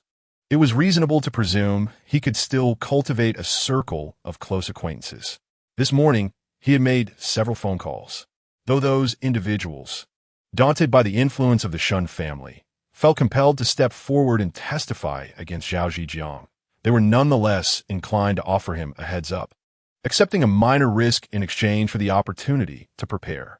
Long Chu delicately sampled the chicken foot, her expression unfazed by Shen Yan's revelations, as if she had anticipated this scenario all along. Indeed, it is your vast experience in the martial world that illuminates the truth. My father governs with strictness and impartiality.